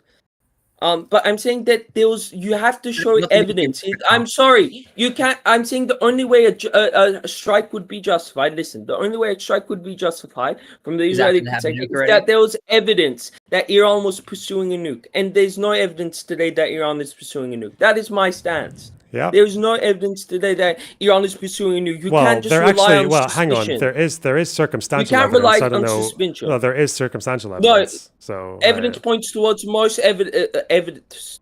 Stop. Evidence. There is evidence directly for it, but just not from a source you'd like to. Do you know how there's? And also, listen, Teuton, is there evidence that Hitler ordered the Holocaust?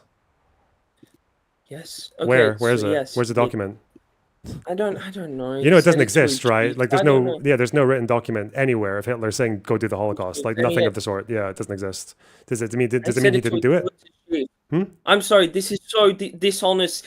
There's nothing the IEA. This is so dishonest. Iran was not pursuing nuke, and all the evidence points to the country that the people who had limited access said, yeah, we can't say for sure. The limited access was not at Natanz and Fordo. Really? They had full access at Natanz and Fordo?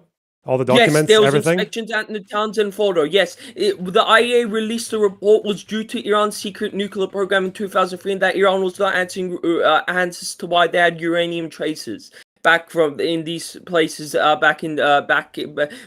to their nuclear program in 2003. It had nothing to do with Natanz and Fordo. Right, so you're just wrong. You're just wrong, or you're lying. Like they did not have that's what I heard. They did not have unlimited access. No, they had inspections. Natanz and Fordo. No, I'm saying under normal Non-Proliferation Act, they had inspections. Oh, so not unlimited. So not unlimited access. Okay. I didn't mean I didn't mean unlimited, but there was inspections. It was inspected, and it was under the obviously wouldn't be unlimited after Trump put out. What the fuck?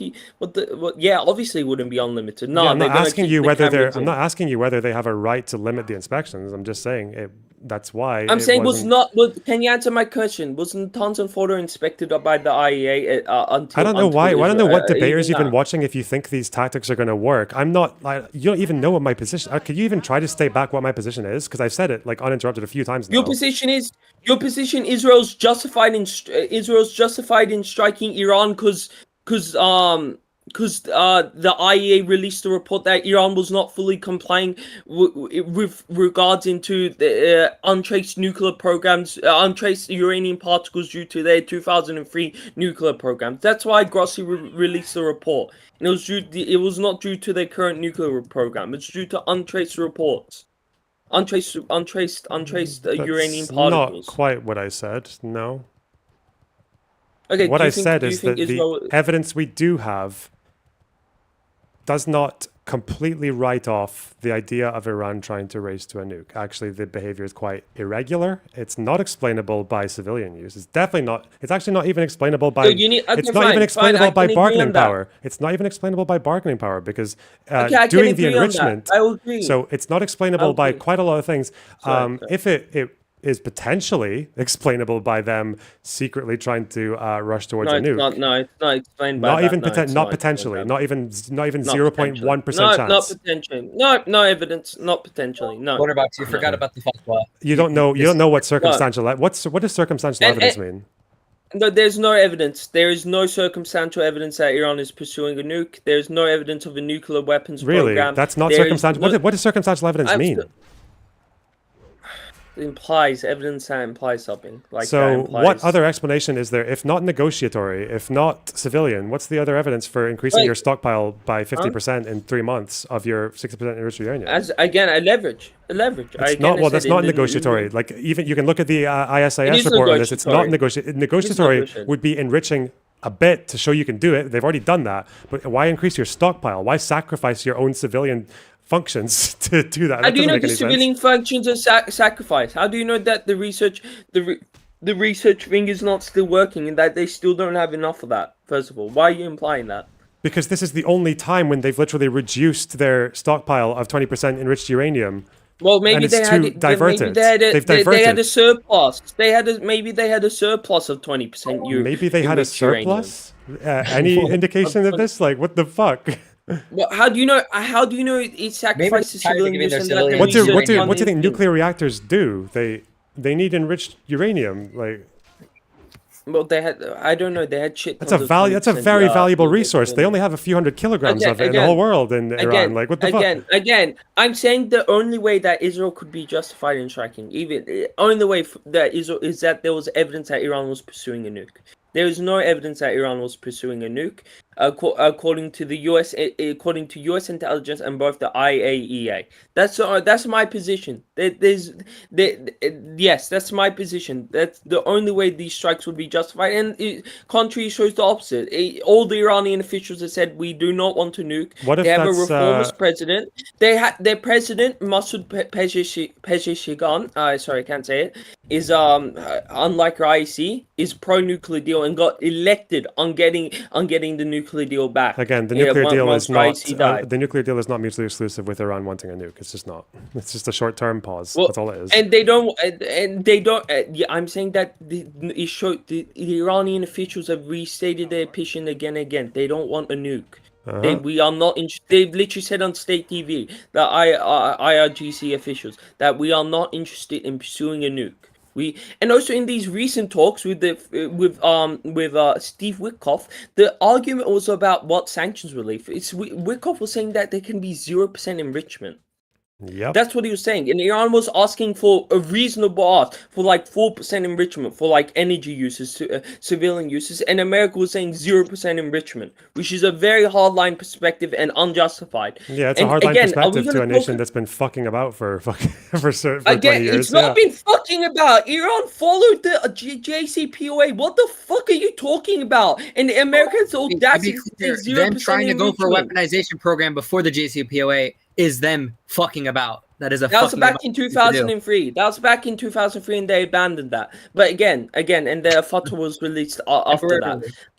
Again, no, they abandoned that permanently, according to the IAEA, which ejected project. Wait, no, wait, no, that is not what they. Yes, they said that Iran did not have any weaponization efforts. No, After they didn't say that either. They didn't say they had no weaponization efforts. After 2009.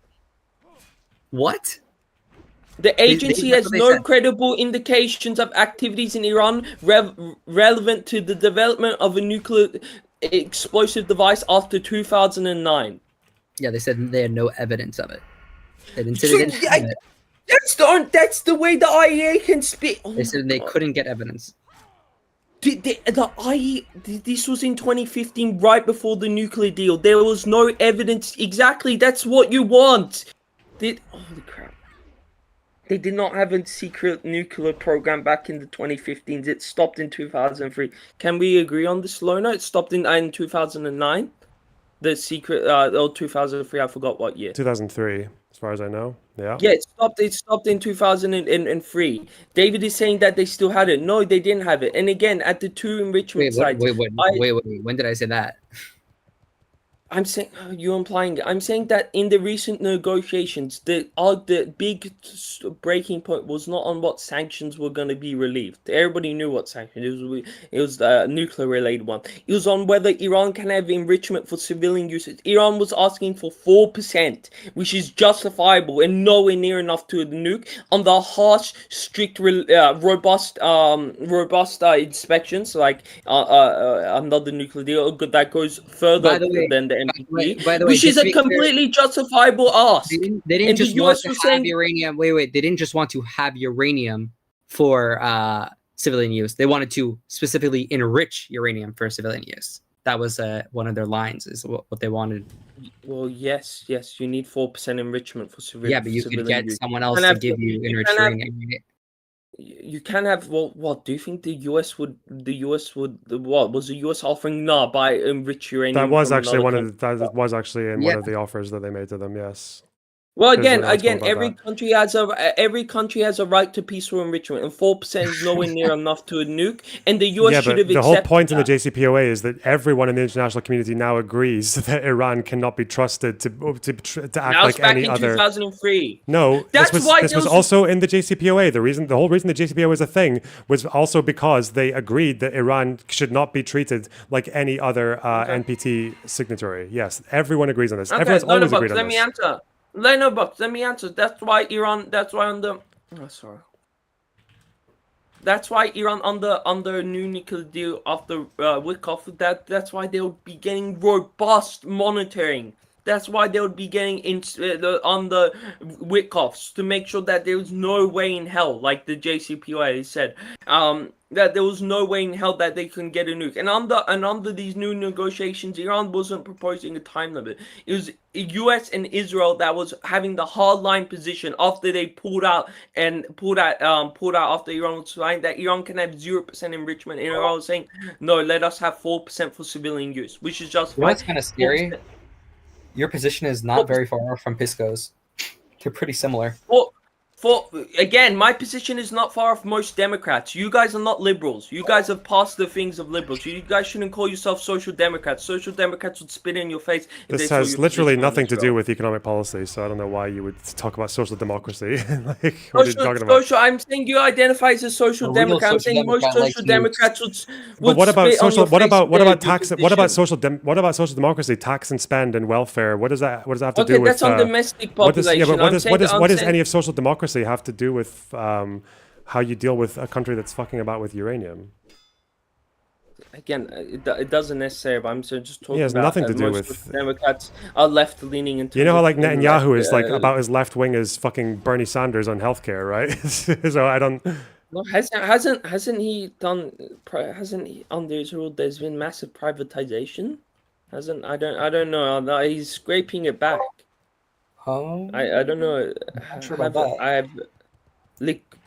I'm pretty sure there's been massive Okay. privatization. Would it be easier to say? especially Would it be under better his to party. say that he's like more left wing than most U.S. Democrats on healthcare because they still have a national healthcare service, right? Yeah, that's because the early Zionists established it. But anyway, And Netanyahu generally upholds it. He also actually accelerated affirmative action. Okay, do you think that makes him Okay, left but wing? has Like, he yeah, been people are increasing complicated. Well done. privatization? Has he been?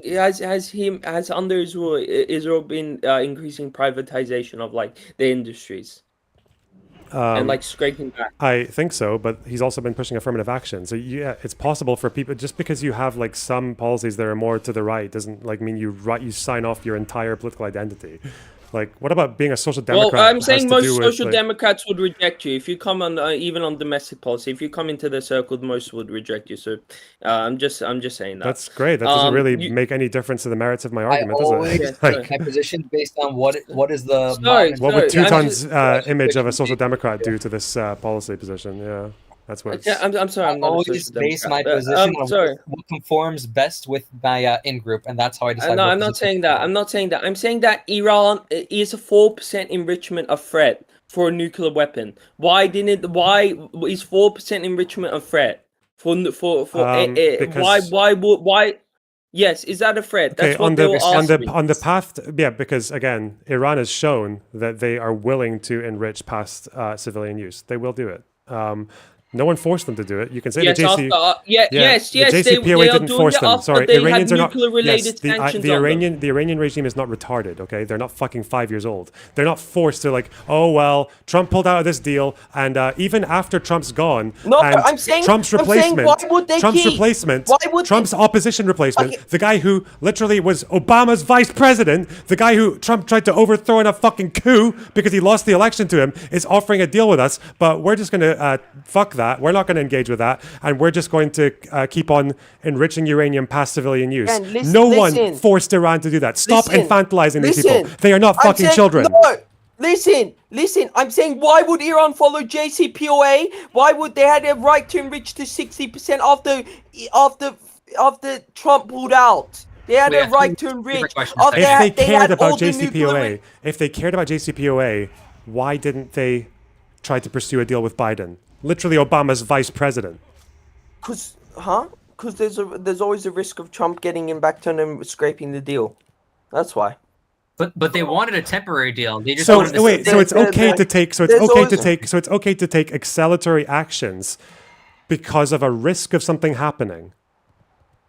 Yes, after seeing Huh. that the U.S. is not, And US is not a responsible party. probably the graver. The U.S. is not a yeah. responsible party. Okay, yeah. I'm saying, okay, why okay. should Let Iran me not finish my line of questioning. Okay, sorry, so sorry. okay, so yes, it's okay to so it's acceptable to take acceleratory action because of risk from the other side, right? No, Like and America. after seeing that the US yeah, because US America yes, poses a risk. yes, so seeing even the US okay, yeah, good. Yeah, and it seems to me that the graver that risk, then the more acceleratory action you can pursue, right? Because you want to be proportionate to the risks you're facing, like Trump coming back in. I'm saying. So you understand that you've completely adopted the Israeli position right now on bombing Iran because it is not worth the risk, the non-zero chance that these people who constantly make threats for 40 years against us, who test ballistic missiles with our fucking name written on it, it's not worth the risk of letting these guys fuck around with uranium on the off chance that they might just be bluffing. It's probably worth the risk of you being wrong is you get nuked. So you might as well just bomb the sites and prevent that fucking risk. That's what. Yeah, that's your position. Okay, there we go.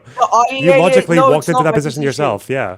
No, you're strawmanning. The IEA was, first of all, they were at the two enrichment sites. Iran was not enriching ahead of 60%. They've been on 60% for what, 2 years now?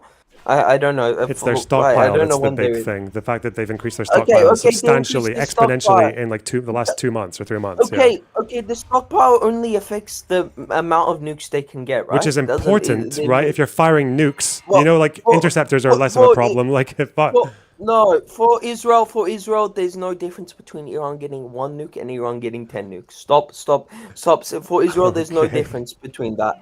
They both see that as an existential threat. There's would you rather difference. get would you rather there was a one nuke coming to where you are right now, or 10? Again, can I listen? I'm saying that Israel wouldn't accept either. That's what I meant.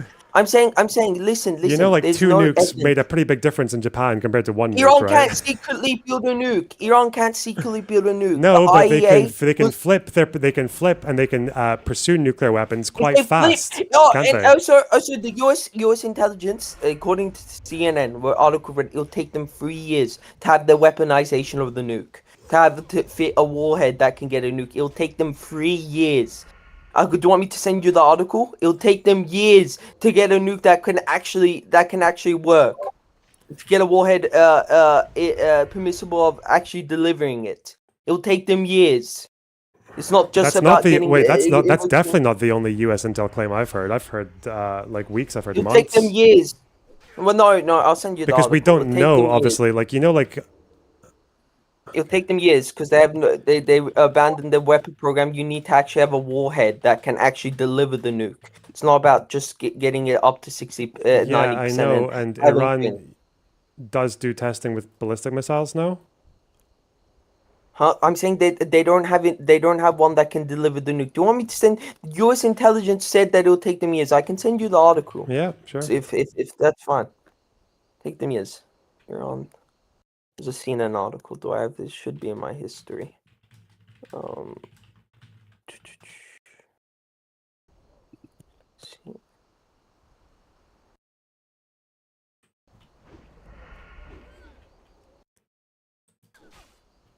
Okay, sorry, I'll send it.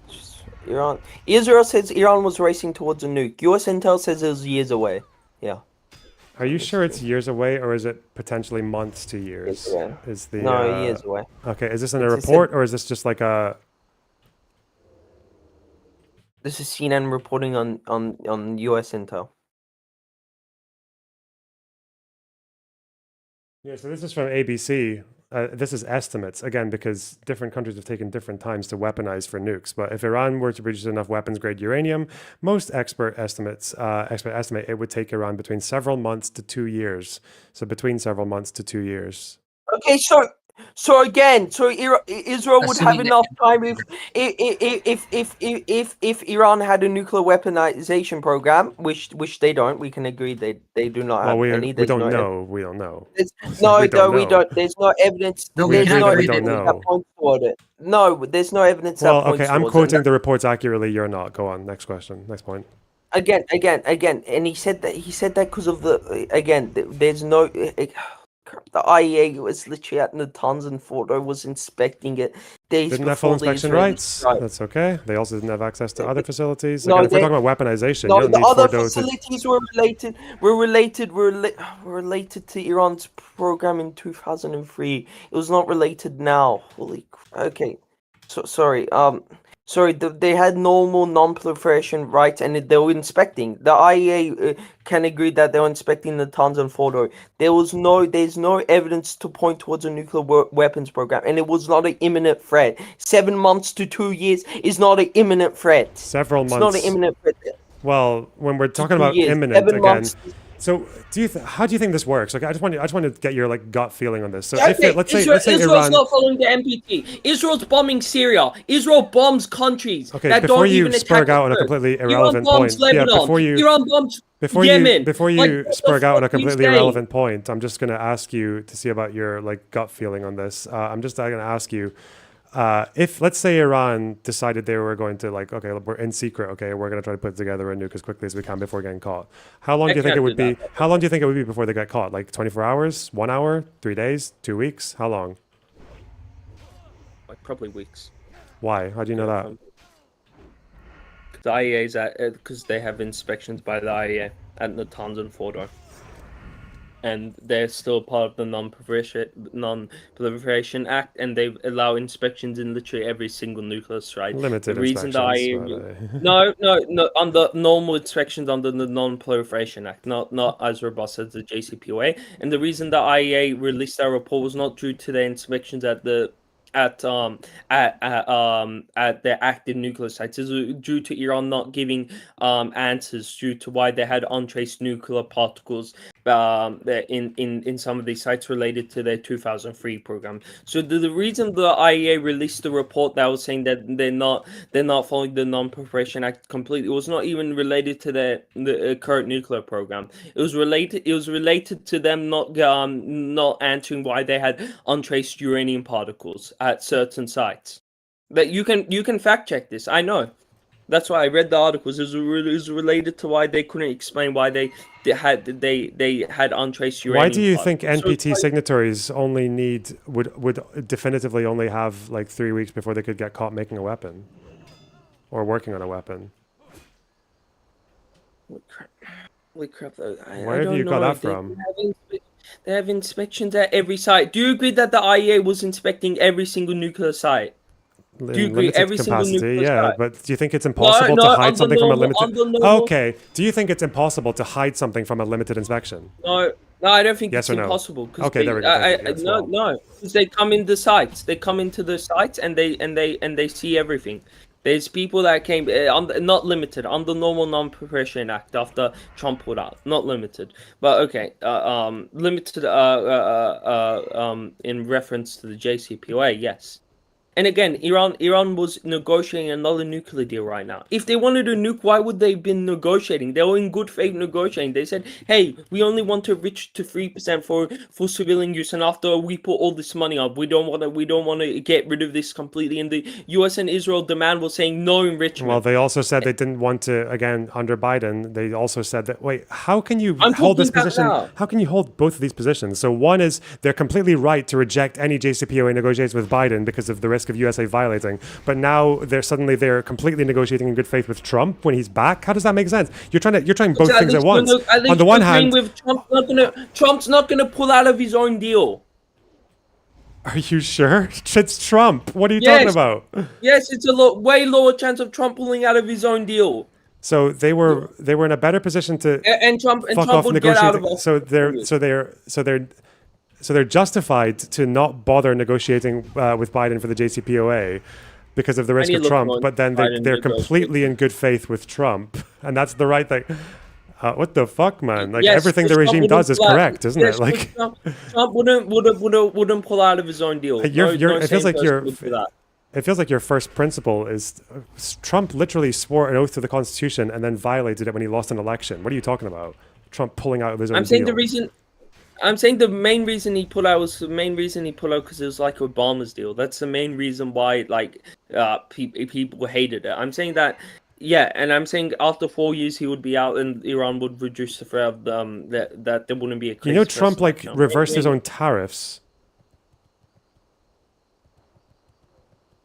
Huh? Yes, I know, but tariffs on it. And again, also they agreed to civilian usage. They just offered to have third parties take care of getting the enriched uranium to them, which is again not Iran has a right to have its own enrichment facilities, so nuclear research or thing.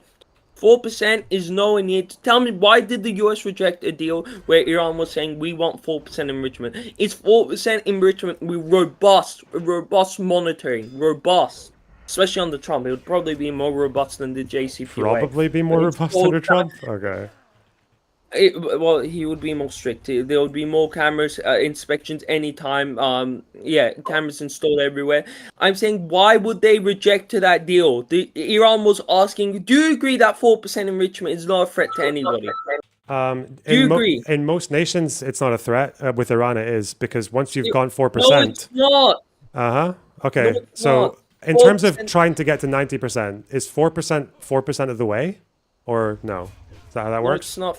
It takes years. It's like again, 80 or 90% of the way, isn't it? If you're at 4%, you're like 80% of the way. You're saying Iran can't even have their normal enrichment for civilian use? Do you see how fucking psychotic this is? It's not psychotic. With the way they've been behaving, what are you talking about? With the way they've been behaving? They've been behaving normally. They're the ones who behave. It's not normal. It's not normal. It's not normal to... They followed the deal. Israel doesn't accept the Non-Proliferation Act. They followed the deal. Israel they followed the deal that they personally that they explicitly said they didn't want to have any like renewal dates on their restrictions. They didn't want to have the IAEA inspecting. Like they wanted to limit IAEA inspections as much as they could.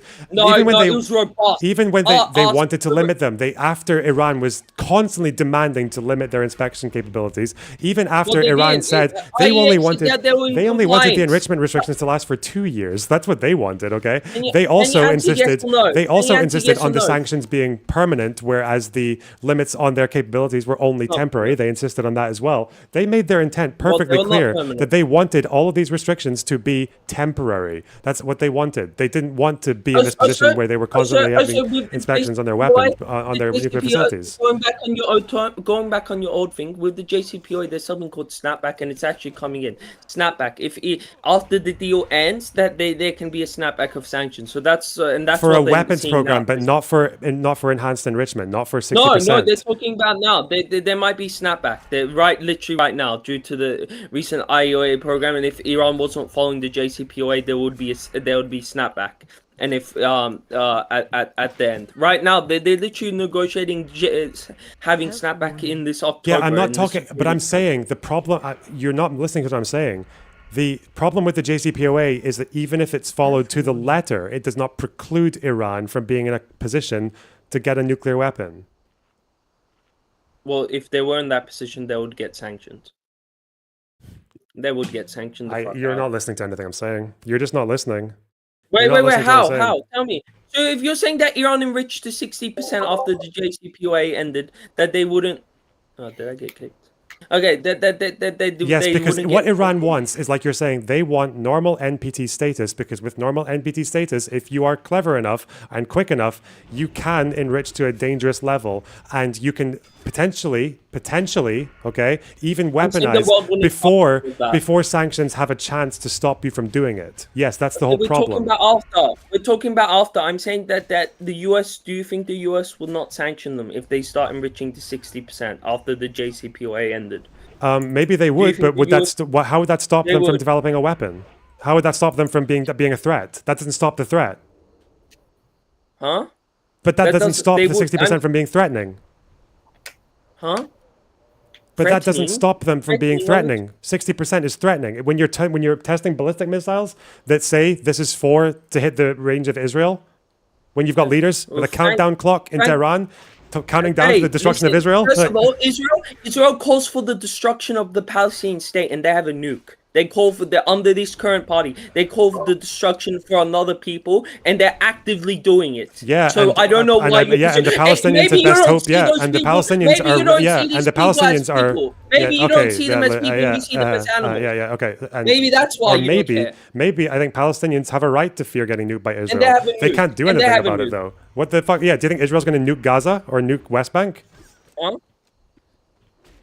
Maybe on the satanic. Maybe. I mean, ministers have suggested doing it. Do you know what non-proliferation? Do you know why non-proliferation is so important? Like this idea. Do you know why? Do you know why non-proliferation is so important? Non-proliferation is important because every country that has nuclear weapons has a non-zero chance that one day some shit will go down and they will use them. That's why when a new regime comes in that's trying to get a nuke, you try to stop it. Not least of all, a new regime that explicitly states its unconditional desire to destroy another country. There's nothing Israel can do that will stop Iran wanting to destroy that country. Nothing they can do. Nothing. Okay. I'm not arguing on that. Okay, they can want to destroy a country. Israel wants to destroy the Palestinians. It doesn't matter. Israel wants to destroy the Palestinians, but you don't really care about that. Why does that preclude? Does that justify Iran having a nuke? I'm saying Iran does. Does it justify Iran having a nuke? Huh? Do you think? Does it justify Iran having a nuke? I think Iran should get a nuke. I think Iran. Then what's the point of this argument?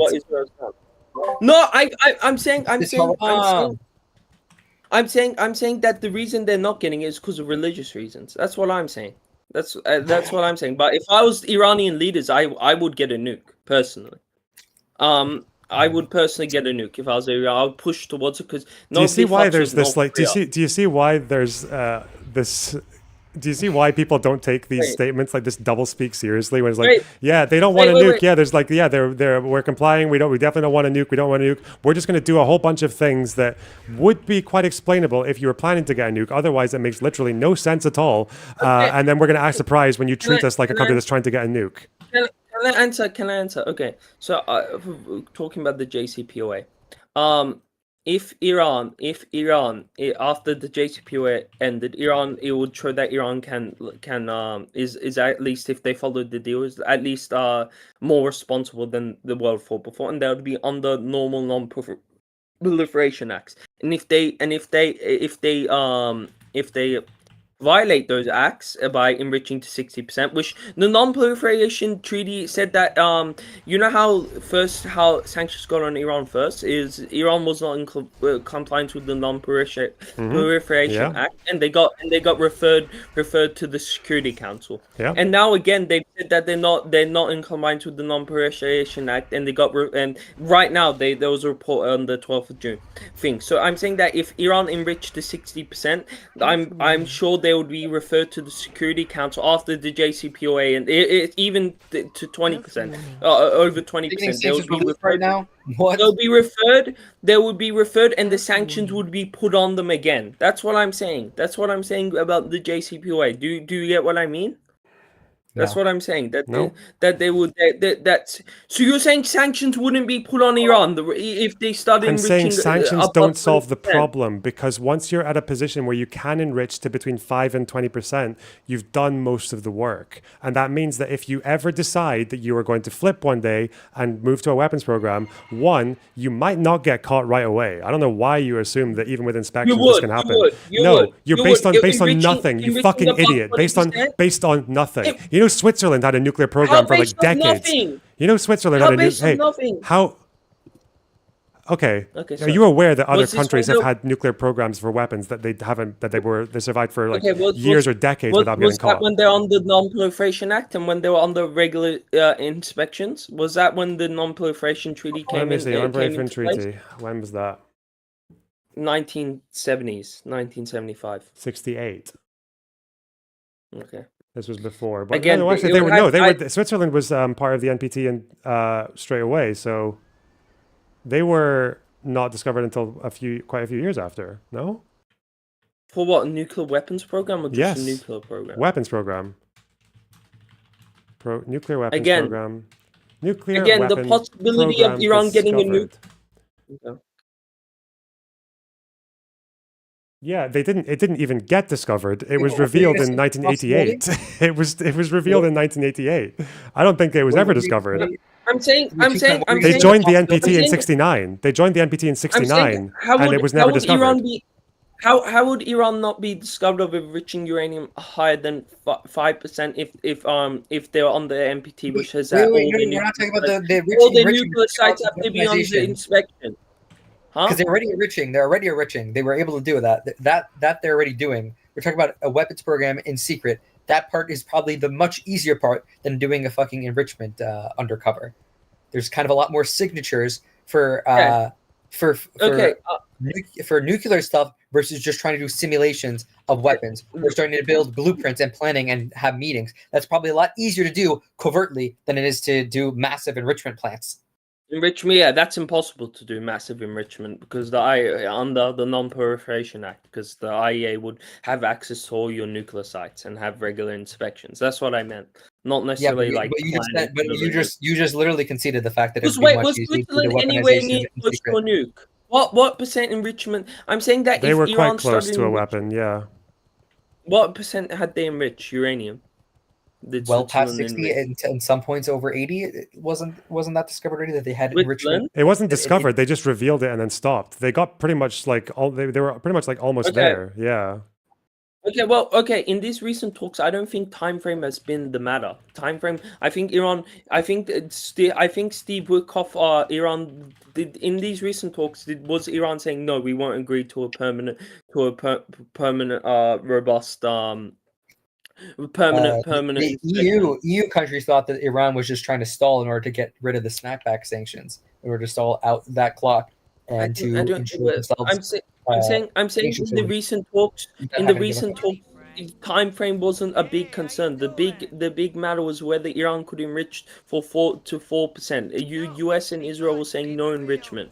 And again, the possibility of Iran getting a nuke doesn't justify a strike. There would have to be evidence. I've said this again and again. And by the way, that all these articles I read about legal journals, the head of the EJIL, all of them have said these strikes are illegal. Like, you've been killing fucking civilians, nuclear scientists. Like, are you allowed to kill nuclear scientists now? These people who are not in any way militants. Again, Israel is not, I'm going to say this, Israel is not a party to the NPT. They allow no inspections to their nuclear sites, unlike Iran, which allows inspections to Fordow and Natanz until Israel strikes, and are still allowing inspections. That's the way Wait, can you stop saying you care about international law when you said that Iran should just have a nuclear weapon? Yes, with all the sanctions that's put on them.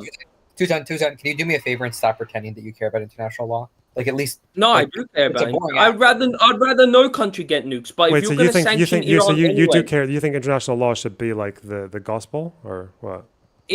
Well, I think it should matter. I'm saying if you're going to put nuclear-related sanctions on Iran, and they should get a nuke. If you're going to put crippling nuclear-related sanctions, they're saying that and nuclear-related So you do care about international law, right?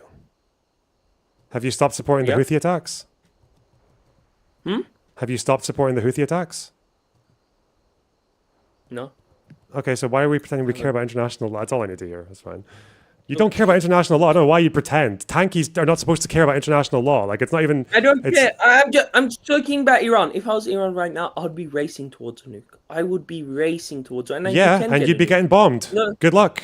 No, you'd be getting the shit bombed out of you. You'd have a bunker buster rammed up your ass. I'll build the next one even deeper. I'll build the next one even deeper. Oh, so it is possible to hide it? So it is possible to hide a nuclear program to build a weapon? Like, what are you talking about? No, I said I'll build it even the US deeper. would have to switch from double penetration mode to triple penetration. Yeah, but I thought the IAEA would catch you though. I thought they would always catch you. No, so the US couldn't strike it. I was not talking about the IAEA. I'll build it even deeper so that so the GBU whatever those bombs couldn't even. Then I'll use quadruple penetration. No, those bombs don't exist. But those bombs don't exist. You know how that works. It's just you just do it 4 times instead of 2. So you would launch another one into the hole again to go even deeper. Maybe there's always a way. But anyways, if I was Iran, I'm just saying that if I was Iran, I would ask for. I'm saying that they cannot have their sovereignty. Like they have a right for 4% enrichment. Iran can get their. Yeah, this is how Iran gets their rights. Okay, 3 steps, very simple. Okay, 1, stop trying to destroy another country that's legally recognized by the UN as a party under the convention. 2, stop funding fucking proxies. 3, stop fucking about with uranium. They have Done. the right to You're good. Stop funding proxies. So they can't fund groups. Why is United allowed to fund Israel? Do terror Why is proxies? United allowed to fund Israel? Because Israel is a sovereign state as per the UN Charter. Like, what are you talking about? Yeah, Israel's a sovereign state. Wait. I care about international law. Israel's a sovereign state. Would you be fine with funding Iran funding a state if they had like the same motivations as the proxy? Imagine if Lebanon fully was Hezbollah and they funded. That's Lebanon why I said instead. stop trying to destroy another country. That would be part of trying to destroy another country. Yeah.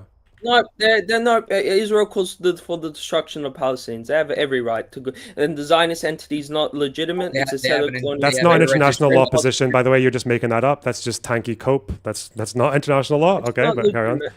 Anyway, you guys are not liberals. You guys are conservatives. You guys are the moderate wing of fascists. You guys are not liberals. You're not even social democrats. And I'm thankful, Lorna Buck, that you'll never get a big audience. Moderate fascism? Wait, the majority of people don't agree with you on Israel, and I'm thankful. You're not going to get a big audience in 2,000 people. Hassan has much more influence than you. I'm happy about that. Yeah, great. Hassan has more influence to do what though? To complain and do nothing. You can't spread your pro-Israel propaganda. Why are you getting so emotional? Like, you're the one who's starting with the fucking ad hoc. You can't take it back. Now you're just losing your shit. What's wrong with you? Come on. The fuck? JCPO, because it's my country. Because it's my country. What, Lebanon? No, I'm not saying, but it's my country. Iranians hate the regime. What are you talking about? No, don't. First of all, if you go online and you go online, you think the majority of Iranis are pro-Israel. They're not pro-Israel. I didn't say that. Wait. What? How does your brain see hates the IRGC is pro-Israel? These are 2 different things, right? I'm saying it's exaggerated. I'm saying there's still a base of support, and that most Iranians do not support the bombings, especially the Iranians inside of Iran. I'm not saying they support the bombings. I'm saying they hate the regime. No, they hate the regime. But they don't. But actually, Iranians have been pushed towards wanting a nuke. Like, for example, I know somebody. Well, Iranians don't give a fuck about getting a nuke. Do you think they're really? Yes, you think, they do. You Yes, think they that? do. Okay, so do you think that? There was a poll that showed. You think the Iranians believe that? You think the Iranians believe that Iran's actions with regards to uranium enrichment has kept them safer? Like what? No, I saw a poll yesterday that Iranians should pursue a nuke. It was in Farsi. I can send it to you. That Iran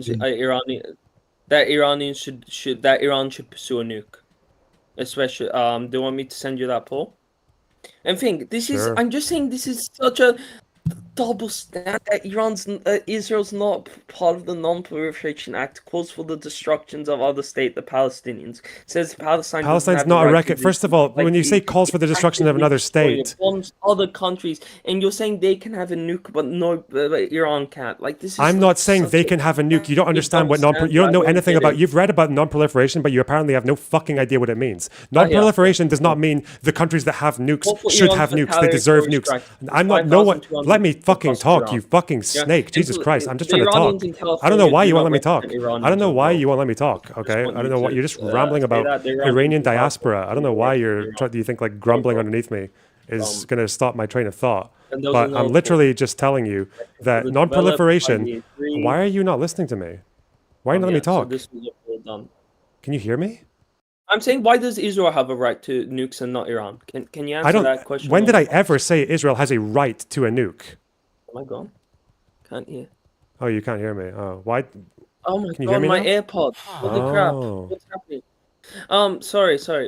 Why does Israel have a right to nukes when it actively calls for the destruction of other countries? It calls for the destruction of Palestinians. It literally says their government says they don't want a Palestinian state to emerge in the territories. That's not the same as wanting to destroy another country. But in any case, no, and it's actively destroying it. It's actively destroying the Palestinian people. They denied. I thought they wanted to conquer the land. Now you think they're going to nuke it?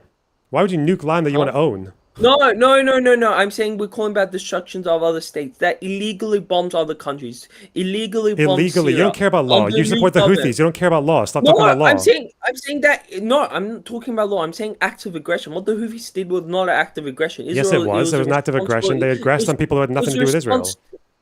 It was a response to Israel's aggression in Gaza. But do you think you can see so if I like attack some random fucking Belarusians, that's not a response to Russia. You can say it's a response, but it's still an act of aggression. Not Belarusian ships. No, it's still an act of aggression. Again, I say it's a blockade. I'm so confused, man. You say you support sabotagers, and you don't. It's just like you don't support sabotage. I support policies that make sense. I don't know why, because you have to hide behind umbrella concepts. You have to go into abstractions because the concrete facts don't support you for dick. That's what you're doing.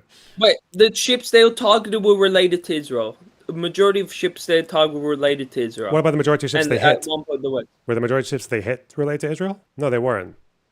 So they have shit. They have shit. The West. Okay, so you can just I don't support kidnap civilians from. I don't support what the Houthis do. Okay, whatever. That easily? Wait. No, if they fucking gut. I'm trying to keep you. Back. Okay, fine. Own your real position. Okay, Come let me on. answer. I'm trying to keep you to your. I'm trying to keep you to your position. You're asking me if I think. Okay, fine. You're asking me why I think Israel has a right to have a nuke. When did I ever say Israel has a right to have a nuke? Okay, then Iran should only agree to having the nuclear deal until Israel dispossesses all their nukes. And Why? By the way, Israel, who the fuck gets to make that decision? What the fuck? You can't really. Why? Why make a demand that's impossible? Israel calls for the destruction of the Iranian government. Okay, who's going to destroy Israel's nukes? Huh? Who's going to dismantle Israel's nukes? The U.S. should bomb Israel's nuclear facilities. Okay, so coming back to reality. Okay, so coming back to reality. Yeah. Okay, so coming back to reality, where that's never happening. Sorry. Well, okay, if that's never happening, Iran has every right to get a nuke. When there's another hostile state towards it calling for the destruction of multiple states, they should get a nuke as well. They should get a nuke. Okay, so you support Iran getting a nuke. So what's the point in this debate? Yes, I do. What's the point? Yes, I do, but, What's the point in but this they debate? won't get a nuke, sadly. The reason they don't get a nuke is because of religious reasons. I support Iran getting a nuke. The point of this debate is showing that I'm talking about the political realities. I'm not the leader of Iran. I'm not the leader of Iran. Can I emotionally appeal to you for a second? In your real heart of hearts, do you believe that the genuine reason that they're not looking for a nuke, let's say they're not looking for a nuke, Yes, is because of their religion? Yes, it's a fatwa is a main reason why they're not getting nukes. Yes, and it was cited. Yes, it is a big reason why. Why are you? Why did you? Is this really your evidence for a poll saying that Iranians want a nuke? Is this a government account? There's another one. Islamic Republic of this is works in educate. This is who is this? Who did this poll? Do you even know?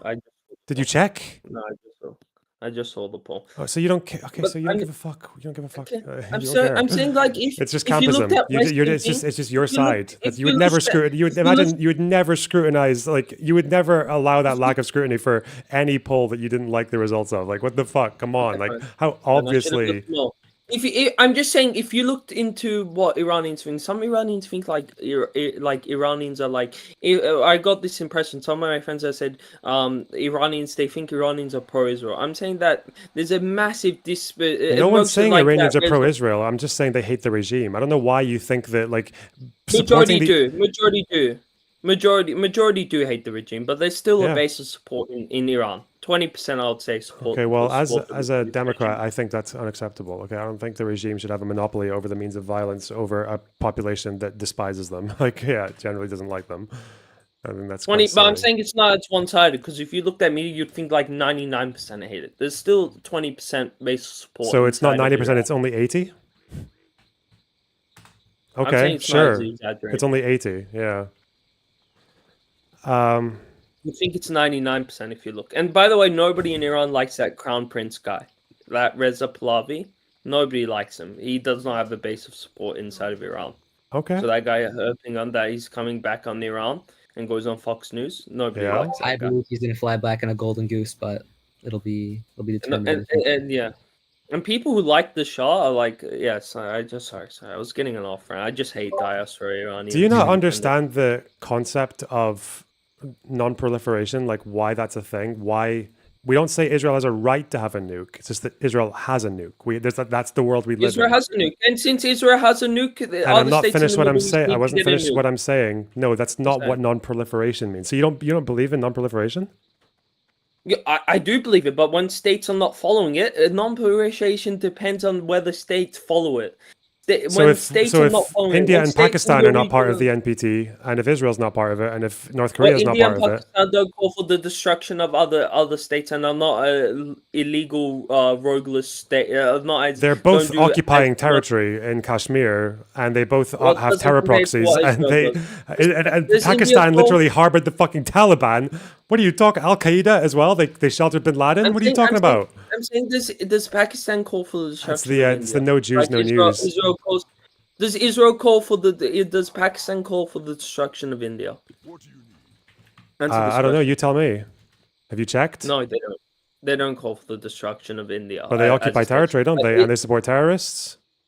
And they fund terror proxies, and they shelter terrorists. They support the Taliban. I think they used to do that. I don't know if they still do that. I heard that India claims that the recent terror attack that happened, like in I think they killed 25 people, was because. But I don't think there was any evidence linking it back to the ISI. So I don't know if they still do that. But anyways, does Pakistan call for the destruction of India? The answer is no. But Israel calls for the destruction of Palestinians. They don't. Even the majority don't think Palestinians' identity, and are actively doing it, actively preventing Palestinians from having autonomy and keeping them under apartheid conditions. So, and they bomb like Israel's bombing 4 separate countries. They just bombed Lebanon yesterday, even though Hezbollah didn't fire a rocket in response. They bombed Lebanon just yesterday. They're bombing Syria to this day. This is a lawless regime that bombs countries whenever they like. Well, you don't care about lawless regimes because Iran violates the IHL with every group that they back. But okay, stop caring about lawlessness. We can have nukes. We can bomb other countries. We can only be the only state with autonomy. The reason they're doing this to Iran is, first of all, to get the Middle East under their full control. The West. America's doing this. It's because Iran threatens to destroy. It's because Iran's like devoted to destroying. No. It's because they want to get rid of Iran to move over to China, to move all the assets over to China, and Iran is an important state at the Strait of Hormuz, and it has significant oil reserves and an important thing. They want to get rid of Iran and delete their autonomy. Well, they don't want to get not delete. What do you mean delete their autonomy? They want to get rid of a regime that no one likes. Delete their autonomy. They want to put another Shah in. I bet they want to have another Shah. They want it to be like how it was in the 1970s, where Iran was giving 50% of its oil profits to the West under the Shah. That's what they want. They want Iran to as opposed to giving half of their oil to the IRGC. Is that better? Like, what the fuck? The IRGC is at least a local thing. The IRGC is. Well, they're not just local, are they? They're also foreign adventurists who are trying to destabilize the entire region. The Quds forces specifically, but I don't think it's half the thing. But they give it, under the Shah, which was a US-backed dictator who, illegally shot at protesters, arrested people, killed them, all with. I know that sounds crazy, right? Yeah, sounds mental. Can't believe an Iranian regime would do that, eh? That's totally not like what the regime does now. Which regime would you rather? Would you rather live under the Shah or the Islamic Republic? I don't know. You'd have for Iranians. You know full well. You'd have to ask. Most Iranians think. Okay, why do you think millions of Iranians were in the street? Do you know how popular the Islamic remark warning. Do you know how popular?